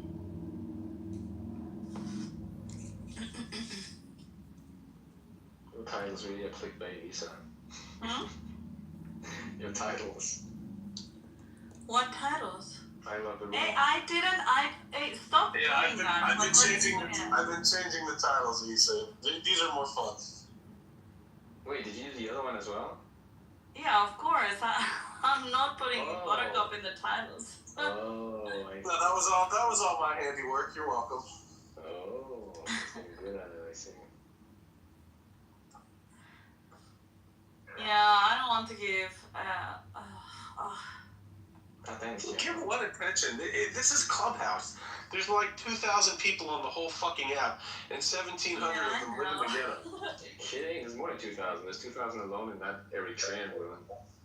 It's 2010. Excuse me. That's literally the flag of Eritrea. There's 3,000 people on the app. Excuse me.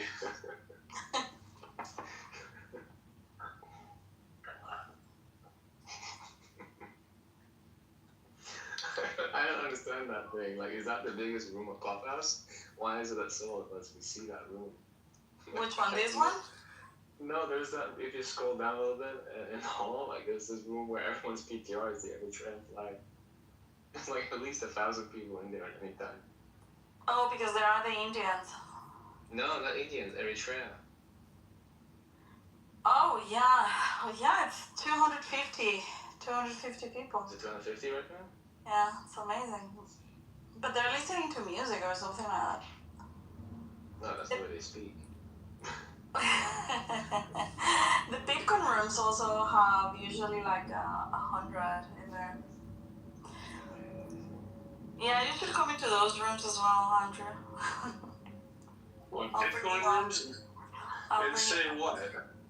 Going to the moon. They're not always talking about Bitcoin. Like today, No, it's just a trading room. They're just like talking nonsense and occasionally trying out trading strategies. Yeah, it's I mean, we talk about politics. Lately they've been talking a lot about Israel, and they're like, oh yeah, we are now groypers. This is the room. Listen.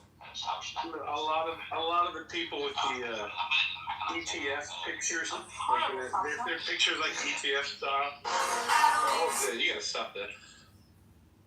Like if their profile picture is like the shitty little cartoon that people use. I say ETF. What the hell was it? NFT. They're already dead. Oh yeah, I remember that. No. This is Bitcoin. This is not shitcoiners. I mean, they don't talk about NFTs and other coins. Just Bitcoin. Well, I've noticed a lot of those people, like the shitty NFT cartoon picture, like a lot of those people turn into like groyper noticer types. Makes sense. Yeah, in this room, there are a lot of people that are like, no bullshit, and they're like, yeah, well, obliterate Gaza, fucking Muslims, whatever. But there are like 3 or 4. There are like 3 or 4 that are like, oh yeah, have you seen about Candace Owens? She's saying Israel killed Charlie, or, oh yeah, why are we sending so much money to Israel? Yeah, exactly. It's retarded. It's like, dude, why are you focusing on the money that we're sending to Israel? I think Candace Owens is a psyop. She's literally just like, she's like leading the idiots so that they're easier to spot. No, I think that she's positioning herself in the market a certain way.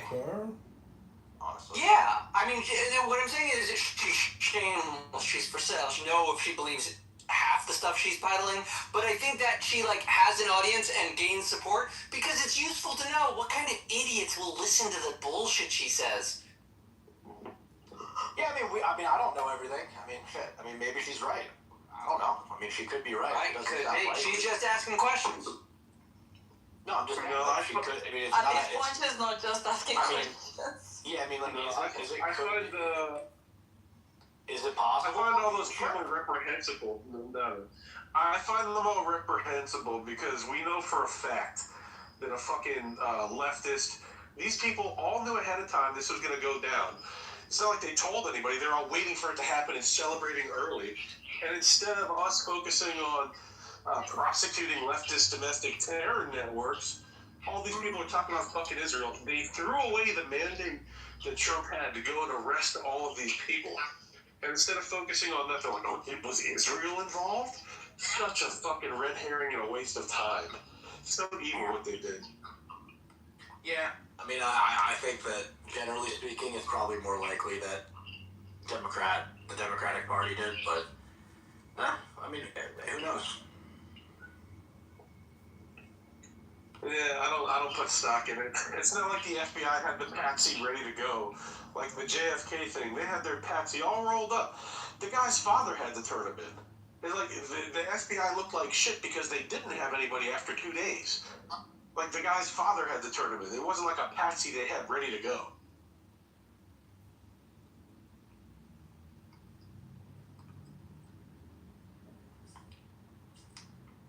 Me of Nora's phone call, Lisa. Nora's phone call to the FBI. Oh, shall I play it for Andrew? Andrew has to listen to this. Listen. No, hold on. I try to be very kind to widows and orphans. She's obviously mentally ill, and she's a widow. Just leave her alone. I don't want. No, she's not a widow. How'd you get from ill to widow? No, she was never married. No. Yes, she called. was. No. She calls him the husband, but you know that in Islam, you have this kind of like ritual where you say a few words and then you're married. But it was the boyfriend. But you she was never married. So that you can. It was a lower grade marriage, like for a concubine. Yeah, never legally married. No, that's bullshit. Like a contract so that boys and girls can have sex but not consider themselves married. That kind of a contract. Yeah. I don't know. That's tricky. All right, so she had a low-grade marriage contract. That's still, right. I don't know. Low-grade marriage. I don't know. I'd rather err on the side of caution and be kind to a widow than be like, yeah, but well, she's not really a widow. Let me fucking stomp on this mentally deranged Muslim. But Andrew, the thing is that, even if she were a widow, she's a person that has taken her hate from Clubhouse into the real life.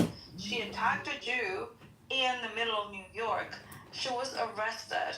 And they you guys are like debating whether or not to be mean to Nora? It went viral. Like, even Elon Musk and Charlie Kirk retweeted that thing. Like, that's funny. Know everyone. You haven't seen it?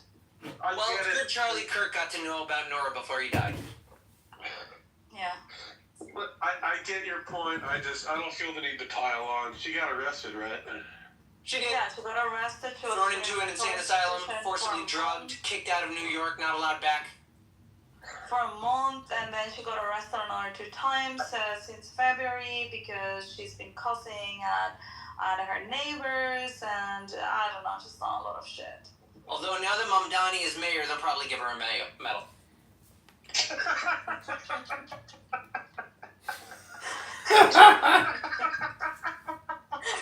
Oh God, I hope that's not true. That might actually happen.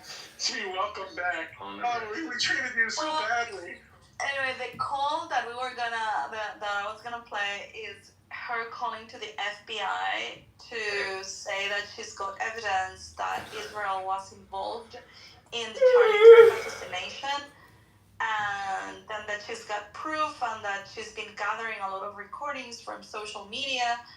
And the guy at the end, she mentions Israel at the end, right? And the guy's like, "Thank you, madam. Have a good day. Thank you for your comment. Have a good day." It just feels like beating up on a kid with Down syndrome. You know what I mean? It's like, I don't know, it's just sad. In a way it is, but it isn't. Because she's not crazy. She's yes, she is. She's not crazy. Are you crazy? She's obviously crazy. Alright, just a second. She's capable enough. I kind of side with Issa on this one. Not that we should be mean to Nora, but I don't think she's actually mentally ill. I think that she leans on that to excuse the bad behavior she does. No, she's definitely mentally ill. Okay. I don't think so. I think she's bipolar. She's bipolar, and she was on bipolar medication. That's bullshit too. She's bipolar. Yeah, she looks pretty good. Yeah. She looks pretty good naked. Bipolar is a mental disorder they made to characterize bitches. Because she uploaded a video of her naked self to her ex. To her Twitter. Yeah. And you've all seen this? Like, it made the rounds on this she's app? She put it public in her Twitter account. How did you know? Is this Danny? Oh my god. Who are you talking about? Nora. Oh, Nora's got a problem. Nice guess, though. Norm. Come on, I was pretty close. Jumping right in. Thank you. I'll be here all night. Fucking hilarious. Oh, come on, Norm. Sleep comes first. Sleep is for the weak. Come on, Norm. Like, I can imagine you, like, being like that stereotypical, you know, like you sit down next to your wife in bed, like you have, like, your reading glasses on, you're reading a novel in your pajamas. You know? I don't spend much time with my wife, but I have a nice girlfriend. Oh, there you go. Yeah. That's better. I like to read. I usually read when I'm alone. I like to watch TV with a girl.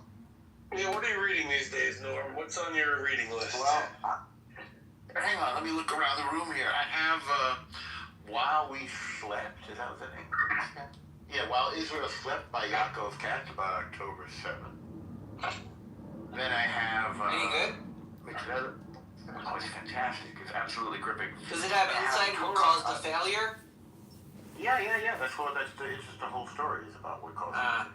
I have a little one of those Toras Avigdor for Parshas Chayesera. Very nice. Yeah, what'd you learn about this week's Parsha, or last week's? Well, there's a lot, but I want to go through what's on my reading list. Always say yes to Sarah. Always listen to Sarah. There's a lot of stuff, really. It's on different levels. I have the Lion's Gate here.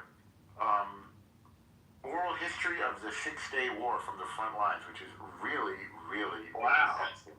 That sounds exciting. The Lion's War. Very nice. The Lion's Gate. The Lion's Gate, excuse me. I have this weird book. Who's the author? Well, again, it's like he's assembled it. He's a pretty successful writer named Stephen Pressfield. Okay. Galley copy. Again, just remember, it's oral history, so it's all different oral accounts. Really good. And I have a friend at my synagogue who was fought in that war in the Sinai Bank. I have underneath that, I have Bourdain, the definitive oral biography, another oral history, not intentionally. Underneath that goes to the Holy War by Yardena Schwartz, who I got to meet. She spoke at the synagogue, the 1929 massacre of Palestine that ignited the Arab-Israeli conflict. Are you noticing the theme here? Then, next door to this pile, I have Tinker Tailor Soldier Spy. Melissa! Classic. Under that, Balzac, Little Chinese Seamstress. I haven't started that yet. Balzac. Hilarious. Why is it hilarious? Here I have Tanya, the masterpiece of Hasidic wisdom. And underneath that, I want the Tanya. it's very good. It's very good.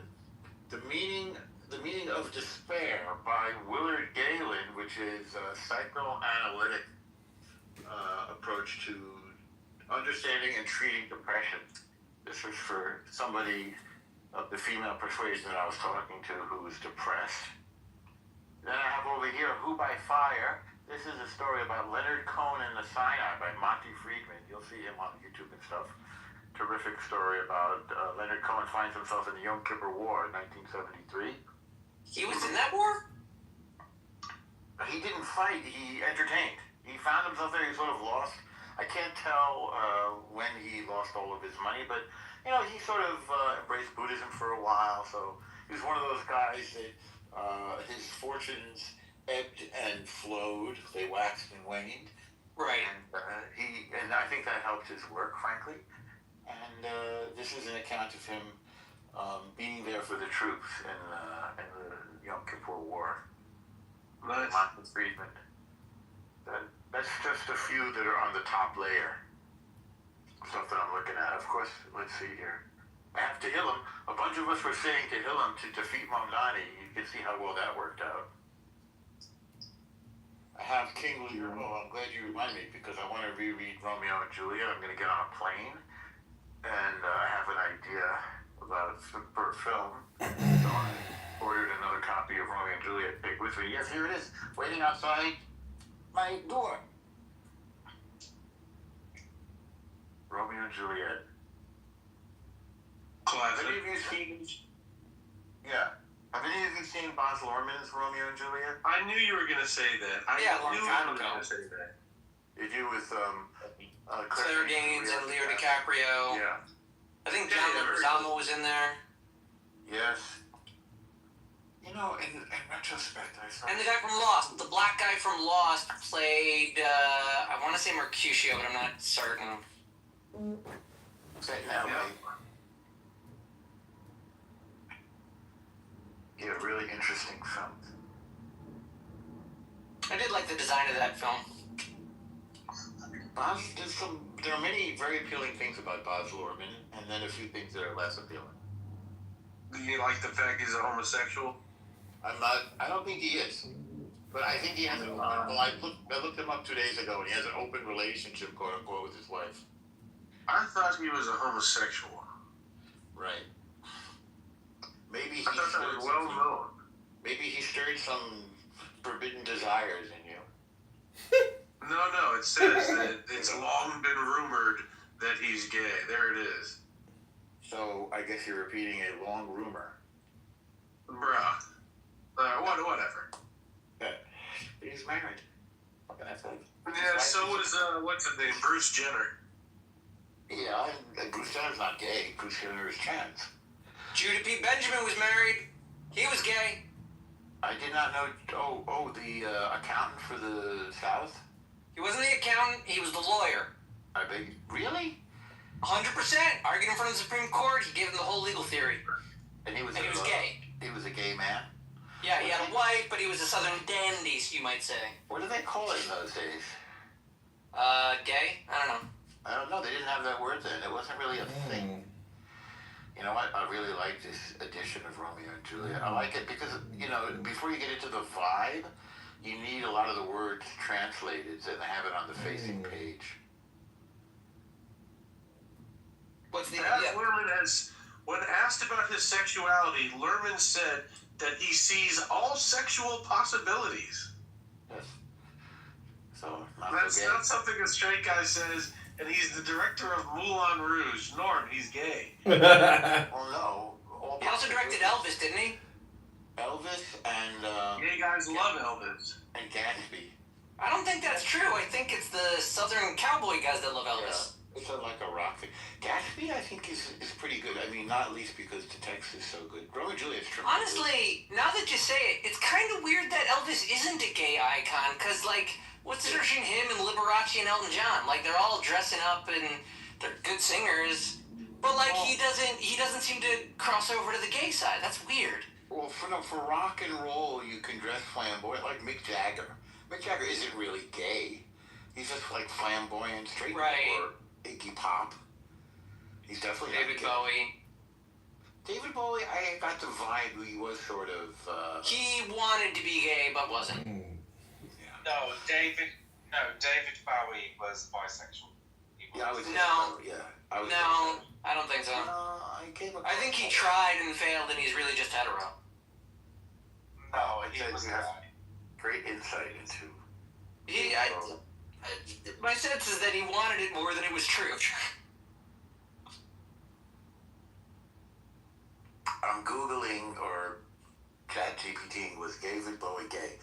David Bowie identified as gay, bisexual, and closeted heterosexual at different points of his life. And his sexuality was... There you go. He publicly declared in 1972, then identified as bisexual in 1976. He was married to Imam, by the way, right? And later stated that his declarations of being gay or bisexual were a mistake and that he was a closet heterosexual. Androgynous image, etc., etc. I feel like a lot of performers, like Prince. I don't think Prince was gay, but look at the way he dressed. It's like creative guys, some of them, many of them, they have to get in touch with their female side to be creative. I don't know if they have to. Also, in the case of Prince, I'd say he strikes me as a guy that's straight, that looks gay, that's probably also had sex with men a couple of times. Which is gay. No, not gay. I would say that he's always chasing women and he's going to get a ton of women, but he probably a couple times had sex with men. If a guy has sex with a guy, he's gay. No, not always. Was Brando gay? You need help. You need help. I can't help you. I don't make the rules. I just try to track the weird ones that keep shifting. Okay, Prince was not gay, though his gender-bending style led to rumors about his sexuality. He's romantically linked to many women throughout his life and identifies as heterosexual. His public image and fashion challenged gender norms. That could have been my name, leading to both admiration and... You should make that your new profile name. Gender norm. That's pretty good. How about gendered norms? Morris Day said that Prince was straight as a gay. Yeah. But I think he still had sex with men. Like someone, somewhere. Because he's just like too gay looking to never have sex with men. Now, Luther Vandross was of course gay. He was? I think you're kidding now. But I don't know anything about him. I didn't know that. He's really great. He's a great chanteur. You should listen to him. He's definitely a gay guy. I've heard his music. I didn't know he was gay. Yeah, well, he's probably a little before your time. Yeah. Wait, so we want to come up with... They said Brando slept with some other guy, I forget who. Like also, what's his face? Freddie Mercury. Not gay, even though definitely had sex with men, clearly bisexual. Sorry, that's just how it goes. Freddie Mercury died of AIDS. I think Freddie Mercury is a classic gay guy, to be honest. But it's not fair, because he had regular sex with women and he was married. He's bi. Yeah. Chloe has correctly said the rule. If any man engages in sexual relations with No, another that's man, bullshit. he You're is looking at gay. the past, Grandpa. No. Oh, big sense of faggot. Woman that he was in love with, but he had a lot of sex on stage with men. Okay, so then that's bi. If he loves her and he's still having sex with her, that's fine. Still, it doesn't matter. He had already dick. He's gay. He's gay. He was married to a Okay, this is what's known as bisexual erasure, where people want it to be in the category of hetero or homo, and they ignore the possibility of choosing both. You can't erase the bisexual. Stop it. Stop this conversation. This is gross. Bis are gay. It's disgusting. Let's all go over to TikTok right now. No. I'm going to bed. I'm down, but I'm naked, so, I mean, I'd have to charge you for it.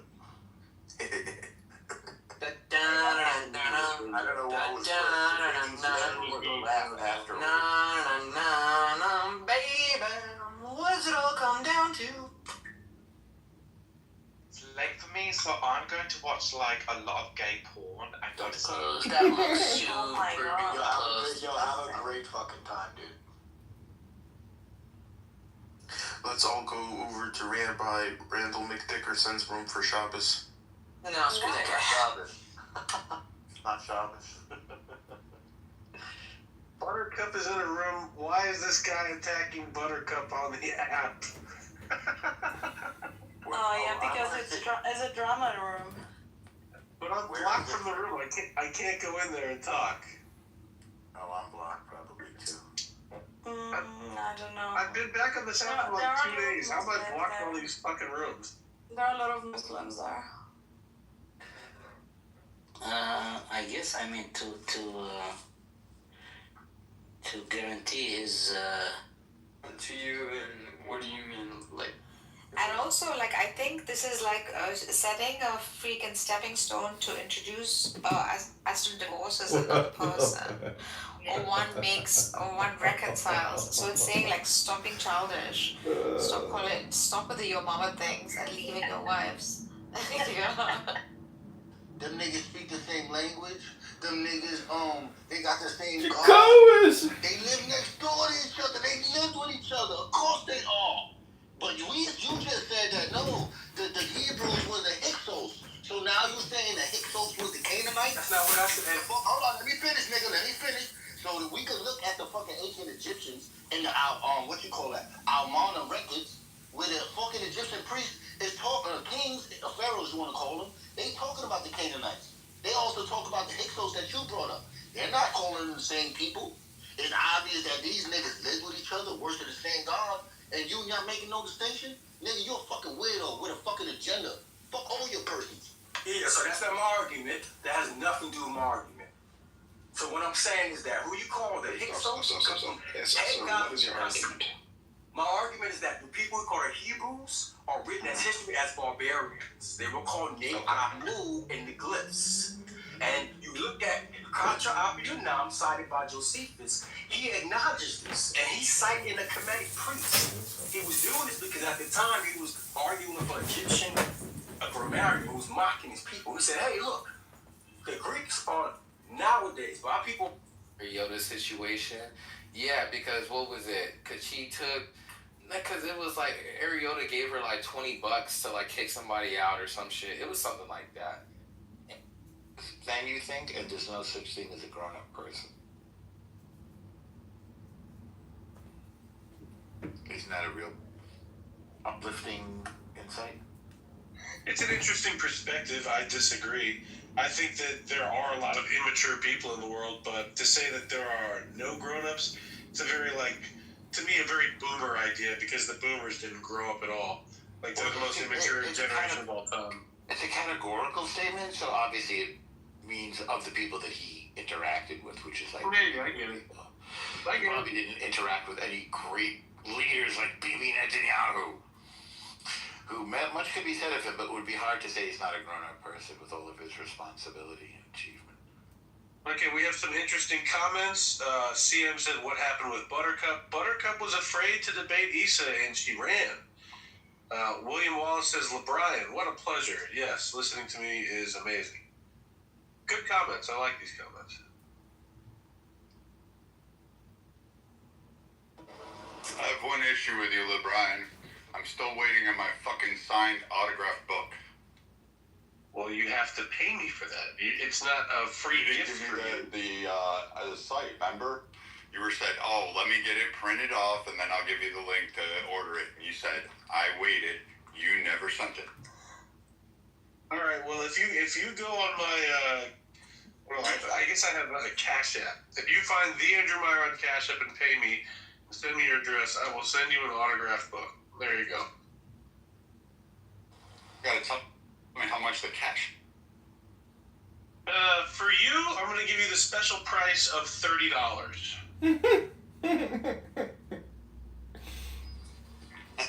Okay.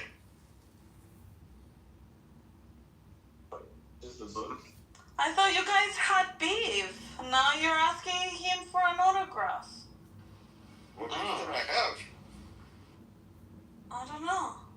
There you go. In the comments, there's my Cash App. Andrew has a book and a meme. They come together.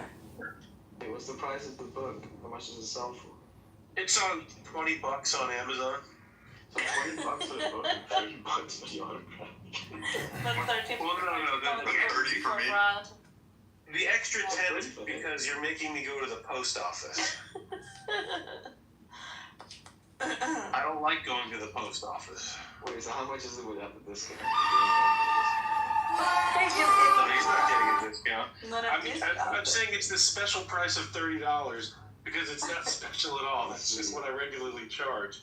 But if it was like someone I actually like, I'd been but he's getting the special price of the regular price.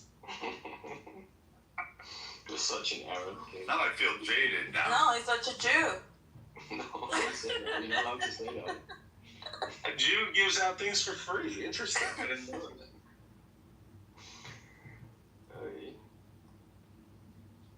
William Wallace says he wants one for his shelf. Go ahead, William. Also for you, the special price of $30. There you go. You guys, they're talking crap about the Jews in Rabbi's room, and he's defending them. Let's all go and help out the Jews. Nobody cares. Yeah, let him have fun. Bro, who the fuck is this? Who's Mom Donnie with the kosher shekel fund? Who is this? I don't know. He's friends. Oh, he's Sheikh. He's friends with Randy. I'm sure he's just trying to get you in his room. Who is this guy? I don't know. I must listen to that job. Sheikh. I'm Sheikh or Rabbi Sheikh Musazipi or Rabbi Casanova. Oh, it sounded like Arabic. I don't want to talk to this guy. He speaks Arabic. I don't speak Arabic. I speak American. No, Randy speaks Arabic. Oh, hold on. I don't know if you know this, but I'm actually a general contractor for the Kosher Shekel Fund. Wow. Yeah, I make 110% commission. Alright, who's Buttercup? Who's Yep, Buttercup? and then they also pay all my medical benefits as well.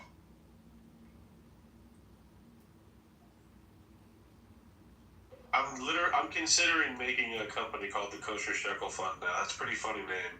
I might take it. Do it. We Register already it. got a LinkedIn and we Register already it got and a then you page. sue him. You do not have a fucking page. We do have a website and a LinkedIn. No, you don't. We do. Send it. I can still take it. Quickly, go to Google. Yeah. Right now. I can still use it before you actually make it something. They do not have a website like that. Alright, I'll get the link. Better hurry up. I get shit done. You better hurry. I might actually take It's this. funny though, when you Google it, the first page that pops up is called Shell Nazi History.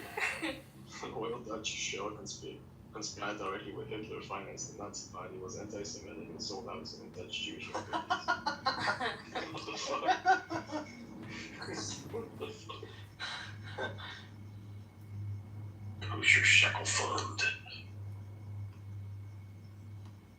There's something called Meitav Shekel Money Market Kosher Fund Holdings.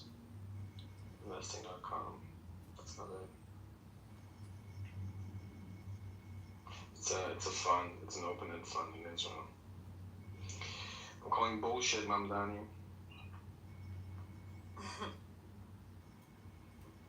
What kind of browser are you using? Are you using a Goy browser? No.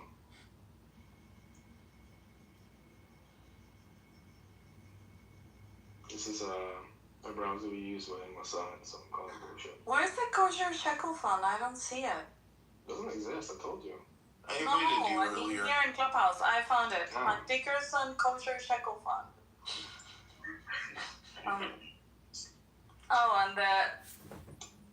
And the title of the room is I love Andrew Meyer like my child.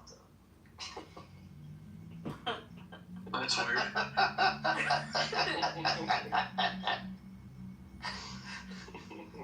Fucking motherfucker just makes rooms and fucking talks like a rabbi all day.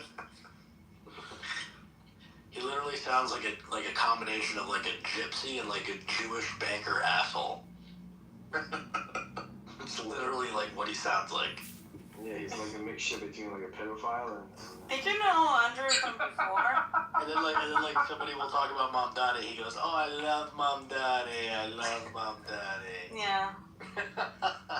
He also loves Epstein Yeah, Well, he's innocent. and Hillary Clinton and everybody. Yeah, Because he would have been prosecuted. He's innocent Yeah, for it's proving like guilty. Epstein is innocent because they never proved he was guilty. it would be a lot funnier if like more people went to his rooms and stuff because nobody really does. But yeah, because they grow tired of him. That's why. I mean, Randy is funny. I agree. I mean, I like him, but it just gets exhausting. It's always the same thing. yeah, it's all pretty much similar. Yeah. And also, he doesn't engage, with our stuff. He just wants his own same 2 points to be, like over Well, he and does over and engage over. his ballsack. But yeah, I love him. Sometimes he comes to our rooms and he Not gonna lie, sometimes stays the one here time until it's really somebody funny. kicks him out.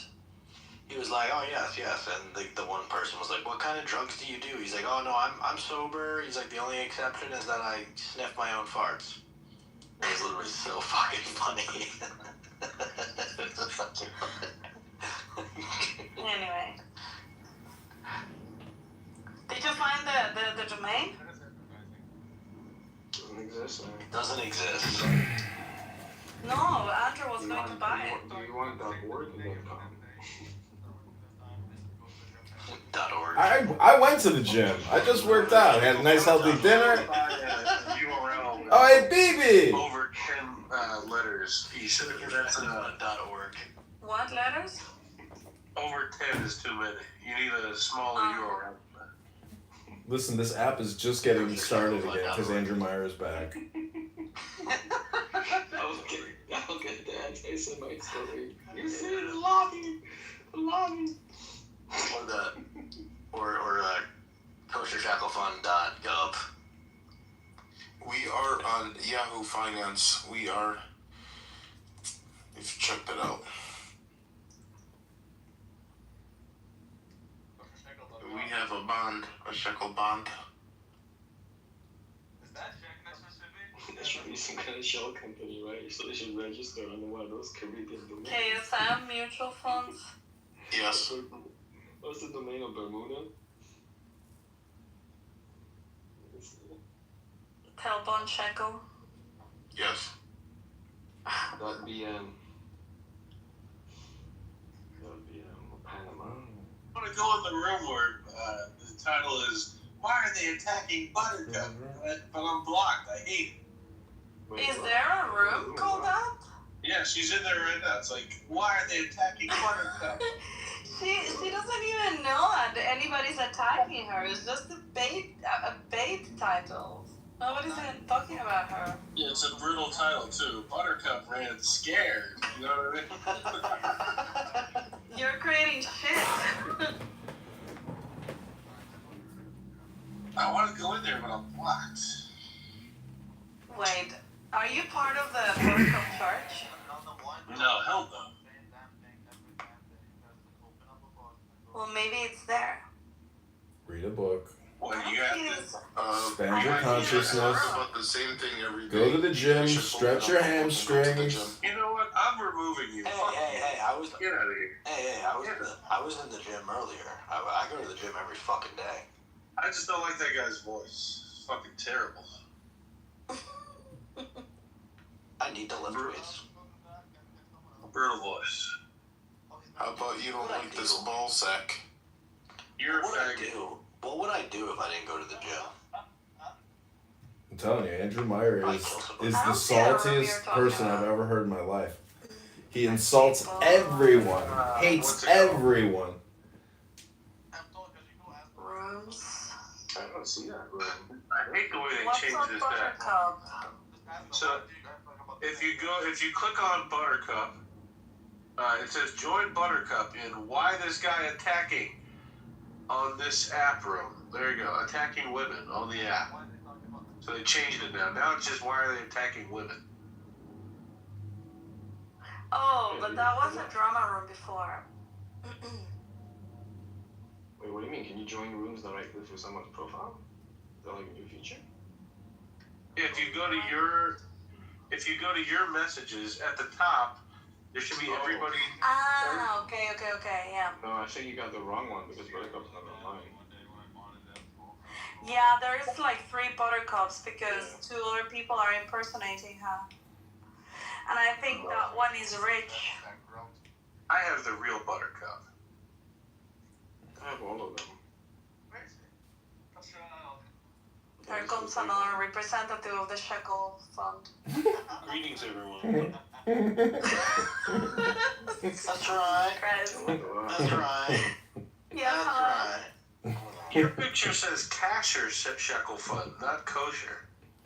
No, it doesn't. I mean, look in the background. It does. It says It says Kasher. Yeah. I'm never wrong. I don't know what to tell you. Andrew Meyer's never wrong, ever. It's an artistic license. So Chase, did you know Andrew from before? Andrew? Yeah, a king. No, I didn't. I did not. No, cool Yeah, guy, I don't think that your worlds have collided because you were always in the crypto rooms. Yeah, I was in like the investing rooms and stuff. Come on, Evtol, don't disappoint us. Andrew was a hero who stood up, and then they tased him and he pissed his pants. What? I heard you pissed, dude. It's okay. Though. Yeah, I would watch the video and see that did not happen. I mean, I would have if they tased me over and over like that. Well, I'm not you. I guess I'm more of a man. Did you? His nerves work differently, yeah. Hey guys, Don't taste me, bro. Oh, God, hold that urine back. Retention, please. Retention strong. But that's a strong sign of strength. Have you What guys? does it feel like, Andrew? Do you remember? Oh, Jesus, the worst feeling. Oh, it's wonderful. It feels great. You should try it. I highly recommend it for you, Lisa. No. Do you want to kill my couple of brain cells left? No. That's the worst. No, it feels great. I really want you to do it. Do it on camera so we can all see how much fun it is. Have you really done it, Samson? Have you gotten tased? No, but did you ever play that game? There's like this board game where you get tased. Oh, that's nothing I like. Yeah, I know. That's what I'm trying to say. Like, that shit is horrible. Like, imagine what happened to King, man. That's horrible. You know what the worst thing is? I remember seeing that. What happened to King? What happened? No, so like, I remember seeing it when... Shisha Grace is about to find out about Andrew Meyer's legacy of asking Yeah, I remember it. And then John Kerry I'm like, holy shit, if he's a member of Skull and Bones, and then getting tased and pissing his pants while screaming, "Don't arrest me! Don't arrest me! Why are you arresting me?" Like, I was a teenager, I was like, that's funny, don't taste me, bro. Like, it became a meme, I remember it, but... But did you actually watch the video and say that, or you just heard it? you went fucking viral, man, the entire world, yeah. I know, so I'm saying, the people that thought it was funny at any We point... need to get Andrew Meyer and Nora together on a show called My Viral Meme Moment. At any point you thought it was funny, I'm like, there's something wrong with your brain. Just a little bit something wrong with your brain. I think because I was a kid, I didn't quite understand, like, the whole context of the question and the setup and things. But, like, watching it today, I'm like, holy shit, man, like, that's not cool. No. Like, it was very aggressive, like, overreacting. Yes, very bad. It was very bad. And you were a kid. How old were you? You were, like, I was 20, you were 20 or something? I turned 21, like, the day before. Yeah. There was no need. They kind of overreacted, yeah. This became huge. Like, I don't know if you're aware. See, the funny thing is, nobody even knows why he got tased. They have no idea what he was asking, no idea who he was talking to. They don't even think about it or care. Because I had fan mail from across the world. I shit you not. All they know is, "Don't tase me, bro, Andrew Meyer," and that's the only thought they have about the whole thing. Just because it's like, I don't know, it's literally the other side of the world. Even Andrew Meyer now, he's forgotten why he was even tased. No, I don't. I never watched it until I met Andrew, and to me it was funny because it was like, okay, well, he even wrote a book and he became a meme. I actually learned about the whole, what's it called, Skulls and Bones, because of Andrew. There you go. Incredible. You what? Because of Andrew? See, Issa doesn't even know. You know, She's so stupid. Uh-huh. I don't know if you remember, but like, I had no idea what he was talking about. The skulls and something. Yeah. You never heard of Skull and Bones, Issa? Mm-mm. You've been discussing Jews too much in here. All you discuss is Mandani and Jews. All you discuss is fucking libertarianism with Simon. You gotta reach out to other topics. The worst part was, like, you could hear him in the background saying, like, no, I want to answer the question. Simon's the ultimate fucking dried-out loser. Like, why are you doing this, Andrew? Like, you literally... I don't know why people even tolerate Simon. Simon. I don't want to answer my question, I assure you. Probably not. Okay. Yeah, so that's the thing. Like, everyone thinks they know what happened, but, like, what do we not see? Like, I don't know how many videos you've seen from, like, different angles, but, like... Honestly, you really should read my book. You would enjoy the hell out of it. Of course. You're a good Jew, King. I admire that. I respect you. It's free on my website. You can go read the ebook for free if you want. Yeah, you can download it there and read it. It's for free? Yeah, it's for free on his website. My name is Andrew Meyer, and I was tased for calling out John Kerry. Read my book. It's about everything you've never wanted to read about. On the internet, personally, but if someone wants the ebook, like you're poor or something, like okay, here's the free ebook. If you're poor, I wouldn't give you $1, Andrew. How many pages? I mean, it's short. I mean, 120 pages. And I wrote it like Harry Potter so that you could read it in like 3 hours. It's a quick read.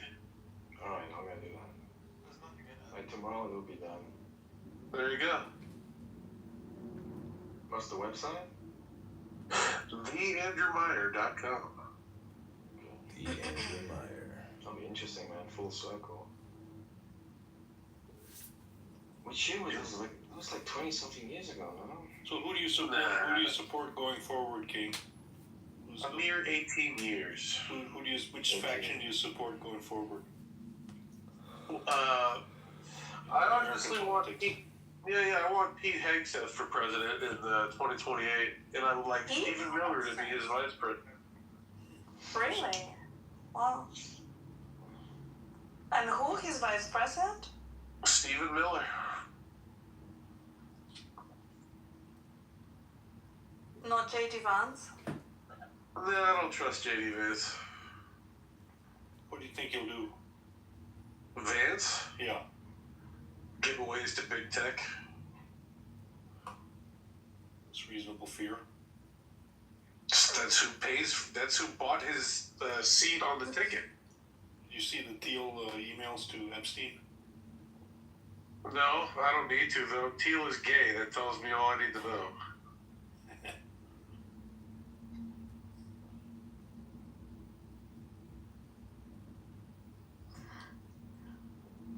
Never trust a homosexual. Skull and Bones, America's most powerful and mysterious secret society. Is this the one? I'm looking for it. Conrad Bauer?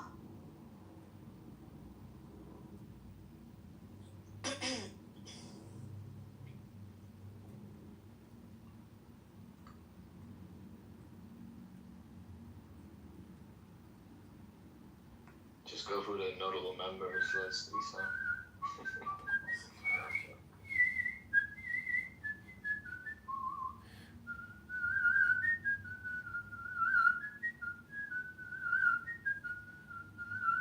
Surprised nobody asked me, why Pete Hegseth? They said, why not J.D. Vance? But nobody said, why Pete Hegseth? But I said Pete It's because nobody cares about your bad analysis, Andrew. So I was It's reasonable enough. Is anybody on the cap? You'll have RFK. No, I was actually wondering. That's the reason why I reacted. All sort of options. Pete Hegseth is, first of all, he's hired actual patriots. Personnel is policy. The people that he's hired are excellent people. And if you look at the job that he's done, he executes better than anybody. Like, he's done his job impeccably well.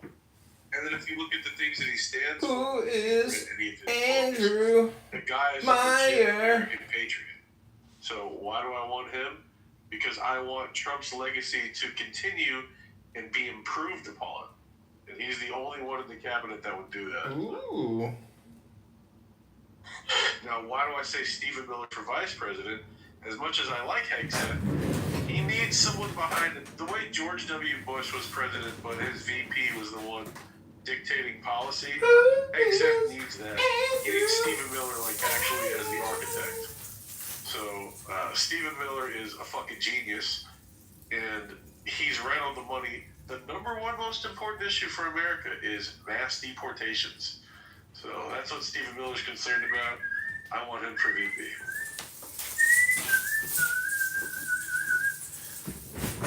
Yeah, sounds. I would have never thought of that combination, but yeah, why not?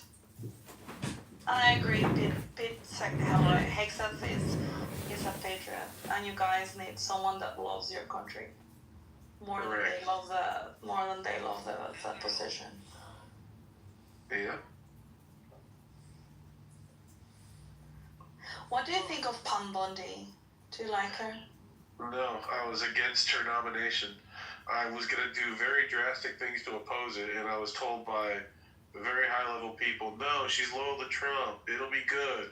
And I'm like, she's a woman. She's going to fuck it up, undoubtedly. And I was right. They were wrong. Yeah, I don't like He was right about that one. King, do you think Mossad was behind Jeffrey Epstein? They were part of it, but it wasn't just them. It was the CIA, it was the Mossad, it was the MI6, and it was the French intelligence. King, just out of curiosity, why do you think that the Mossad, I'm assuming with Maxwell? That's it. And what was the idea behind that? Also, they were, what's his name? Ehud Barak got caught. So it's like, if you look at the Ehud Barak stuff, there's just no doubt. What is the Ehud Barak stuff? What is that? Be ignorant of. Just look up Ehud Barak. Ehud Barak. And the fact that he met with Jeffrey Epstein? On the island. Yeah, he so like, what? There's a lot of people who met with Jeffrey Epstein. No, but who has an interest in manipulating that guy? Manipulating the Prime Minister of Israel? Specifically Ehud Barak. They didn't get somebody from Likud, they got Ehud Barak. Did you ever hear the interview that Charlie Kirk did with Mike Benz? Or Mark Benz? No, about this topic? I don't know. He's a midget.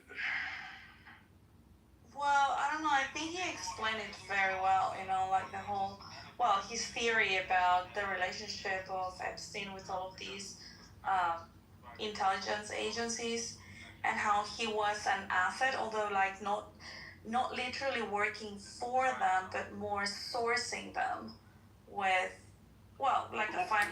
Does Issa think she's like playing the role of a spy for fucking Guatemala or Switzerland or something? Like, what is she? Is she the biggest neurotic on this app? Like, what is she doing? I met Mike Benz, and I told him the only reason that you're getting traction on Twitter is because you're getting pumped by Elon, and he freaked out at me, and he's like, "That's not true. That's impossible." Like that's impossible. Was his father. And then, like, it came out in the New York Times a month later. Elon Musk is manipulating the algorithm. Like, duh, of course he fucking is. This is so unimaginable. The only reason Meyer is here gracing us with his presence is because his X account with 17,000 was deleted. Mike Benz, no. Why? Was he like a fucking groper? Yeah. Damn. He's a Jew, He says now he was just trolling, though. Yeah, right. I'm sure he fucking meant it. He wanted to get traction. He's the type of guy that would say shit for clicks. I don't never trust somebody 5'6" and under, and he's fucking 5'6". Ooh, child. Ooh, child. Yes, I am a height supremacist. Andrew Meyer is an anti-Semitic Kabbalist. Explain that. A height supremacist? Yeah. Short guys cannot defend themselves, and they are willing to say things that are not true in order to be popular. I mean, is that true? I mean, I'm pretty sure they call it Napoleon syndrome. It's been going on for.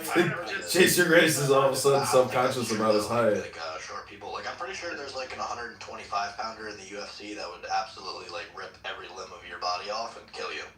Have you ever heard of a concept called per capita? What is that? I guess it doesn't matter that there's one Jack 5'6" guy who's cool. Oh man, Evital just explained math to him. Yes. That's right. Oh. He's imitating you now. Evital's imitating My you. experience, my pattern recognition has taught me never trust short guys. That's not to say there's no short guy I would ever trust. I don't think I've ever heard that ever. What a waste of time. If you have enough experience, you learn things. Like, I didn't used to be against Indian people. What's per capita? Well, dude, I'm throwing that line at 5'7", so like, my ego. See, he is 5'7". He's short. I called it. You called it. Notice how Evital. I said 5'6" and under. Don't get it twisted. I know exactly where the line is. I'm being precise. I said 5'6" and under. Andrew Meyer is always precise. Like Mike Benz is 5'6". I don't know, dude. I don't think height is a important factor when it comes to that stuff. Because you can't control it. A certain level of short guy just Not trustworthy. And Mike Benz is 5'6".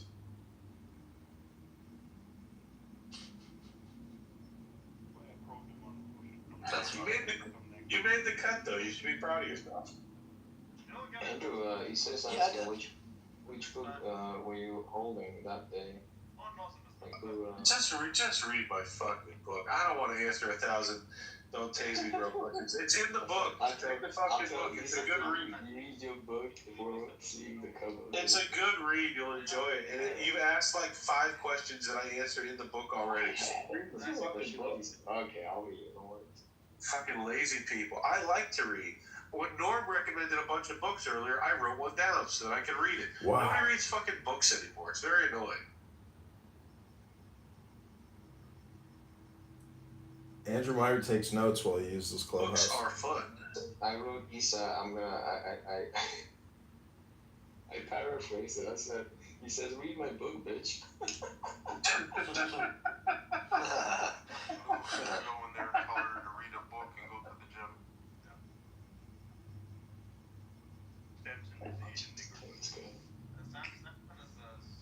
You know what? I'm gonna start reading it now. There you go. Enjoy. Andrew Meyer is my secret life coach.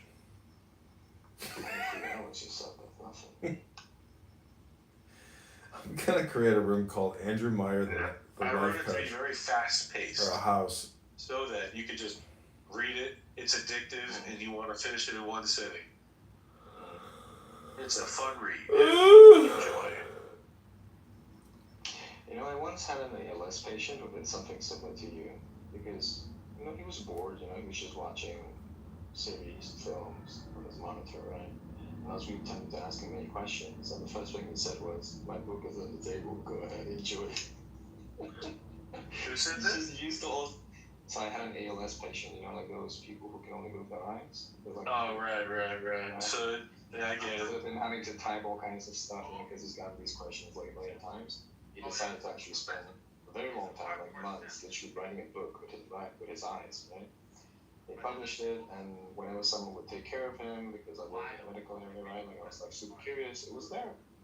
It was there on the table, and I said, okay, over here. Exactly. All the questions, yeah. Exactly.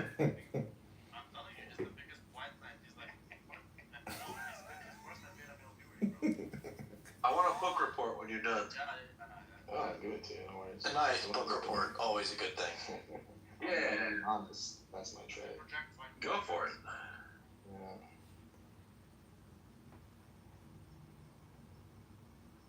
Yeah, because I don't want to ask you further questions. I'm just going to read them. If I feel like something's missing, I'll tell you. Yeah. But yeah, dude, I remember that day vividly. Like, you were, I mean, you were, I think this was like around the time when we went from like Google Video to YouTube, if I remember correct. It was the early days of YouTube. Yeah, it was the old days of YouTube. I did. I got it.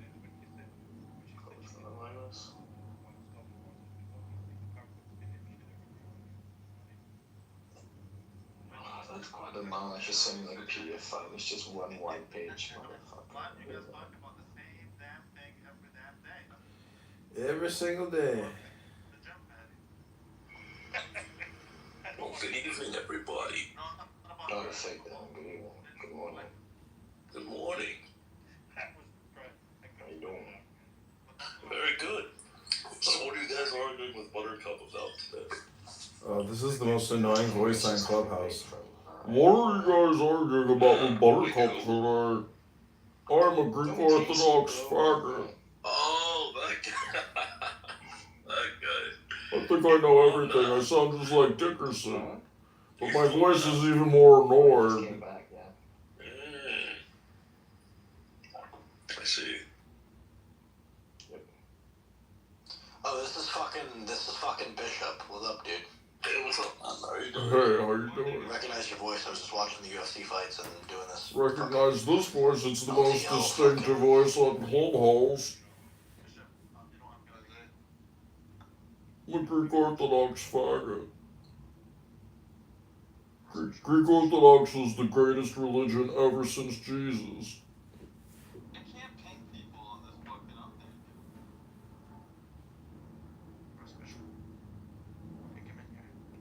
I can't. Did he get banned? What's his new name? No, I don't think he got banned. I don't. There's not a way to ping. Oh wait, I'm retarded. Yes, there is. Good, did they close the room or what? I can't see it anymore. Yeah, Alright, it's not given, so it boomed. It boomed. Someone closed it? Yeah, Issa went to bed. She's like, fuck this faggot shit. Bing! Bong! Okay, listen to this freak show room.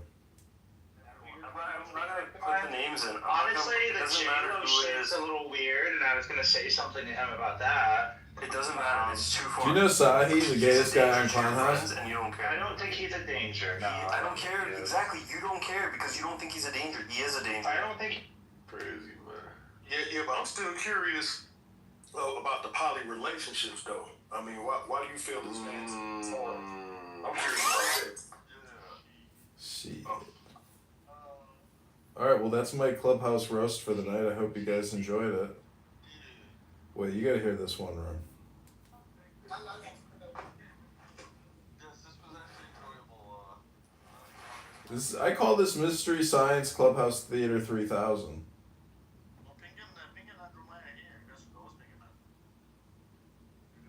Yeah. I think BB has a room with Jewish people in it. Which ones does he's not gonna come though. It doesn't matter. It doesn't have to go. It just has to be big. Yo, what's everybody saying? What's everybody saying, man? What's that king? What's King's last name? Brian. Yo, can everybody listen to something real quick? Yeah, there's one question. Are you black? Are you black? Yeah. Do you love the Jews? Can I He answer? black. He black. Yeah. He black. Are you Muslim? Well, can I answer? Yeah, go ahead. Okay, so He was Muslim.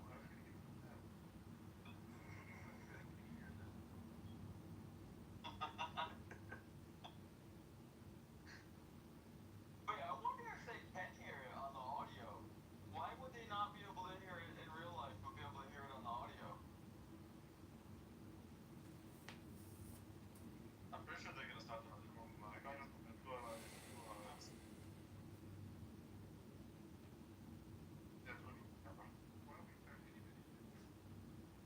Because this King Ryan unfollowed me when he found out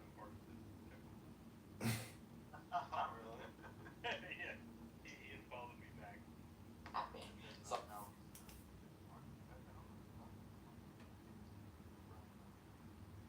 I can't either. And I know, I'm pretty sure him and I, well, my 300 friends exactly. King would run left, right. Allah has perfect knowledge of the wrongdoers. Say, Sam is reading the Quran with a Dawood in the background. Then you will be returned to the knower of the seen and the unseen, and he will inform you of what you used to do. Oh, believers, when you call to prayer is made on Friday, proceed diligently to the remembrance of Allah. And Sam has finally reached Oscar-worthy gold. And once the You're doing it, Sam! course throughout the land, You're doing it! the bounty of Allah. And remember Allah often, so that you may be successful. When you saw the This is Sam Rosen reading the Quran. they almost all flocked to it, leaving you, O Prophet, standing there on the pulpit. Oh shit. It's too bad there's no, like, you know, Shahada. Okay, I got BB's room open. Here we go. Amazing. This is what we're looking for. Take those flowers, BB, while they're offered. Take those flowers. Thank you. Anywhere where there's Monica or Pepe, there's content gold. Personally. Like I can make you snap. Well, I think if I'm like, there's a couple things that will make me snap, and so There's a if I'm in a couple things that room will and I make me feel stop. like the mod, if I'm having like a debate with somebody and the mod is clearly like, He is. Mamdani's on stage. He's about to roast him. What else? Yeah, I would say that would be one of it. Or if it's somebody who's like a bitch and they hide behind a mod badge all the time. They can't debate without being a mod, which those people have existed, and I've called out their names before. Which I'm by the way, like, you don't get clout or any more exposure from doing rooms, so I stopped doing rooms on this app. Everybody on this I app love when knows who the fuck I Pepe am. has to like justify his Based on the existence. English-speaking side, for the most part. He used to have the biggest, best Making rooms more on rooms is Clubhouse. not going to improve anything, get me any more exposure. Like, it's fucking retarded, and I don't want to be glued to my phone all day. I can just go in and out of rooms. Now, I'm somebody who will debate people in other I rooms. love I'll Pepe's show. debate the fucking Pepe's mods in another monologue. room. It's just so stupid and pathetic. Pepe, they were just talking crap about you in Rabbi Randall McDickerson's room. There's also a lot of anti-Semitic people in there, and rabbis defending the good Jewish people. What were they saying about me? They were saying, you should read a book and go to the gym. Oh, you're talking about what's his face? That's Congressman that was saying that. John Kitover always says that. Yeah, it's only John Kitover that makes that. Yes! See, I know these people. Monica At the followed end of up the real day, quick. like, don't become on. Oh my God, Pepe has been bitching so I came in here 15 minutes ago. Lord have Mother, do you want the mic, Mother? Can I have one more insight to share with Pepe. So, Pepe, what I think it happened is people want to believe that I'm evil. So when you call me names and count me evil, they're like happy. And you're trolling, and they are thinking you're serious. I'm sorry, Monica. I should okay. not have been trolling like that. I'm sorry. Well, you enjoyed it. You said you like to hear me squeak, and that's fair enough. And I do call them monkeys. I disagree. Do you squeak, Monica, or you do? Be fair. I'm. It's not like I don't turn on them on the comment. What did he ask? Did you guys see Andrew Meyer? I loved him in other rooms. Is this guy autistic? What else? Oh, maybe you can find him in another room, man, Downey. Downey. Pepe, are we good? Yeah, we're cool. Are we cool, Pepe? Okay, all right. Well, Johnny, that was a good one. Yeah, we'll just. That day was just stupid. But I do, on my behalf, apologize for the shit I said. I would never, ever. Don't do that, Sean. You don't need to apologize to Pepe. No, but do you agree that you apologize for what you said to me about my character? Yeah, I apologize for stuff I said. Look, dude, we're cool. Like, we're men. We don't have to say it like you mean it, though, bro. We don't have to hold grudges. Just a quick I've cussed out Brad. Say it like you mean it, bro. Pepe, we're good. Yeah, we're good. Thank you, Pepe. Appreciate that, man. Thank you. Brad That's all and I I need. have cussed each other out. I've cussed out, even like Cray and I have cussed each other out. I've called him the N-bomb like a bunch of times. Like, it's just like it happened one day, and it's like you and I have never gone at it like that. That was fucking entertainment. We probably could have just fucking played that shit. But I just don't. It's not. I can't. I just don't have the energy for that these days. But I appreciate that. Priorities. You're good. No worries. Priorities and. Are we good, Pepe? Mother, what do you think about? Actually, I want to hear Pepe too. Do you think ICE is doing its job, and then just all the missteps are being amplified beyond? They could be doing your job better and the rest of the people that Sonny, Andrew I don't Meyer. know who invited you back up, but if you're an Andrew Meyer fan, go find him. No, he's good. Go bask in the glow of Meyer. Like, honestly. So, do you want me to? Okay, you know what? So, what was the question again? ICE is doing their job. So here's the thing. Like, I'm a fan of mass deportations. Y'all forget I'm Dominican and we're the experts at this. And you raise profile better than we do. We will literally walk down the street. If you location, we will drag you by the neck and throw you in the truck. No, I'm not exaggerating. You will be crammed. No, he's being serious. You will get crammed into this jail-like cell. You will not go through legal protections. You will be dropped off at the Haitian border. And if you have papers, be let back in. There is no, oh, we have to prove. And so that is the extreme example. Mother, how do they tell who's Haitian? I want to hear this part. So here's the thing. Why do they hate Andrew Meyer? Y'all. Why do they hate Andrew Meyer? Very difficult time delineating.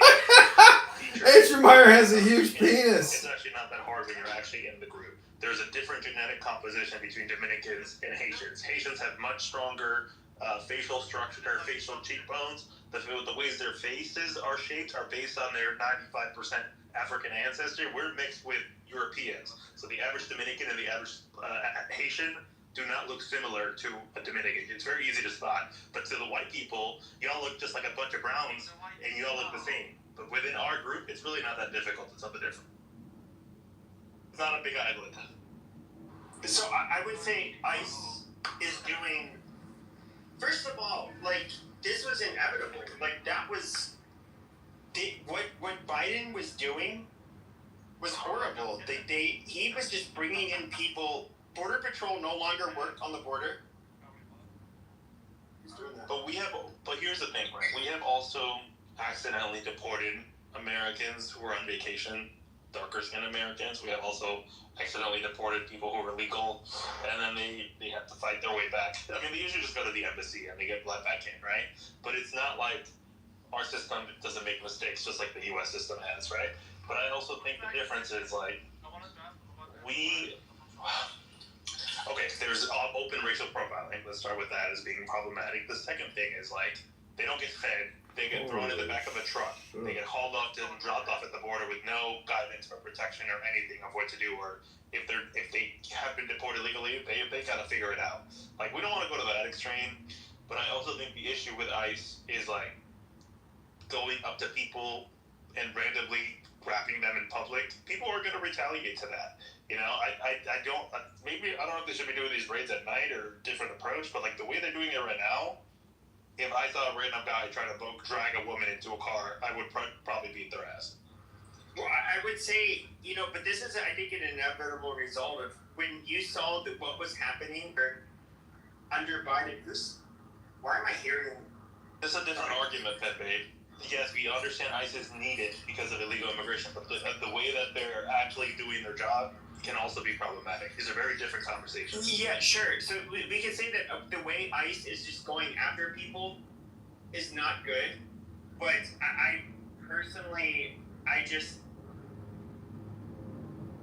think that Pepe, I had Pepe show. That's why I was hearing background noise. Just because you're white, Pepe, you're not worried about being profiled. I'm not worried about being profiled. Can you just stop wearing your mother's dress and just... Bibi, shut the fuck up. Who are you? Bibi, don't be mean to Mother. I like him. Why? Yeah, Mother's known to slap some bitches, sensitive bitches. You need to watch out for Mother. It's a heavy-handed Mother. First of all, Pip and I are actually talking good faith. I don't know who the fuck you think you are that you need to cockblock the conversation. This is not a fight. We're literally just talking. So, Baby, this is not. Wait, hold on, Mother. Baby, this is not White Belts and Chillism. Pepe and Mother are having a dialogue. We're gonna let them. Too many interjections, and you'll find yourself in the. You know, argue with me. Then you can argue with me in the chat. Please continue, gentlemen. I agree with you, Mother, that the optics. He's obviously using a show of force, coming in with these tactical vehicles in places like Chicago, Los Angeles, going into fucking. I love when Pepe laughs. It's like, what is funny? And it's basically, it is. I would say a lot of what Trump is doing is messaging. The reality is, though, I don't think he's even like rounded up that many illegals compared to like Obama or Bush. But with using Trump's own optics, you'd almost think like there was like more Pepe analysis. Imagine one day Pepe's on Fox News or something. Crossings down 98%. It's because of all of this, these optics. There's no friendly way to deport all these people. Well, also, Mexico, migrants just aren't coming to the States. They're staying in Mexico, which is interesting because it's posturing. Is that baby? baby. His posturing, and so they know he ain't gonna fuck around, and they know that they could be fucking owned. The truth is, the people's that's Posturing is quite the word, though. maybe not. Okay, but like so for example, expired visas, green cards, they're the easiest ones to deport. The rest take a lot more time.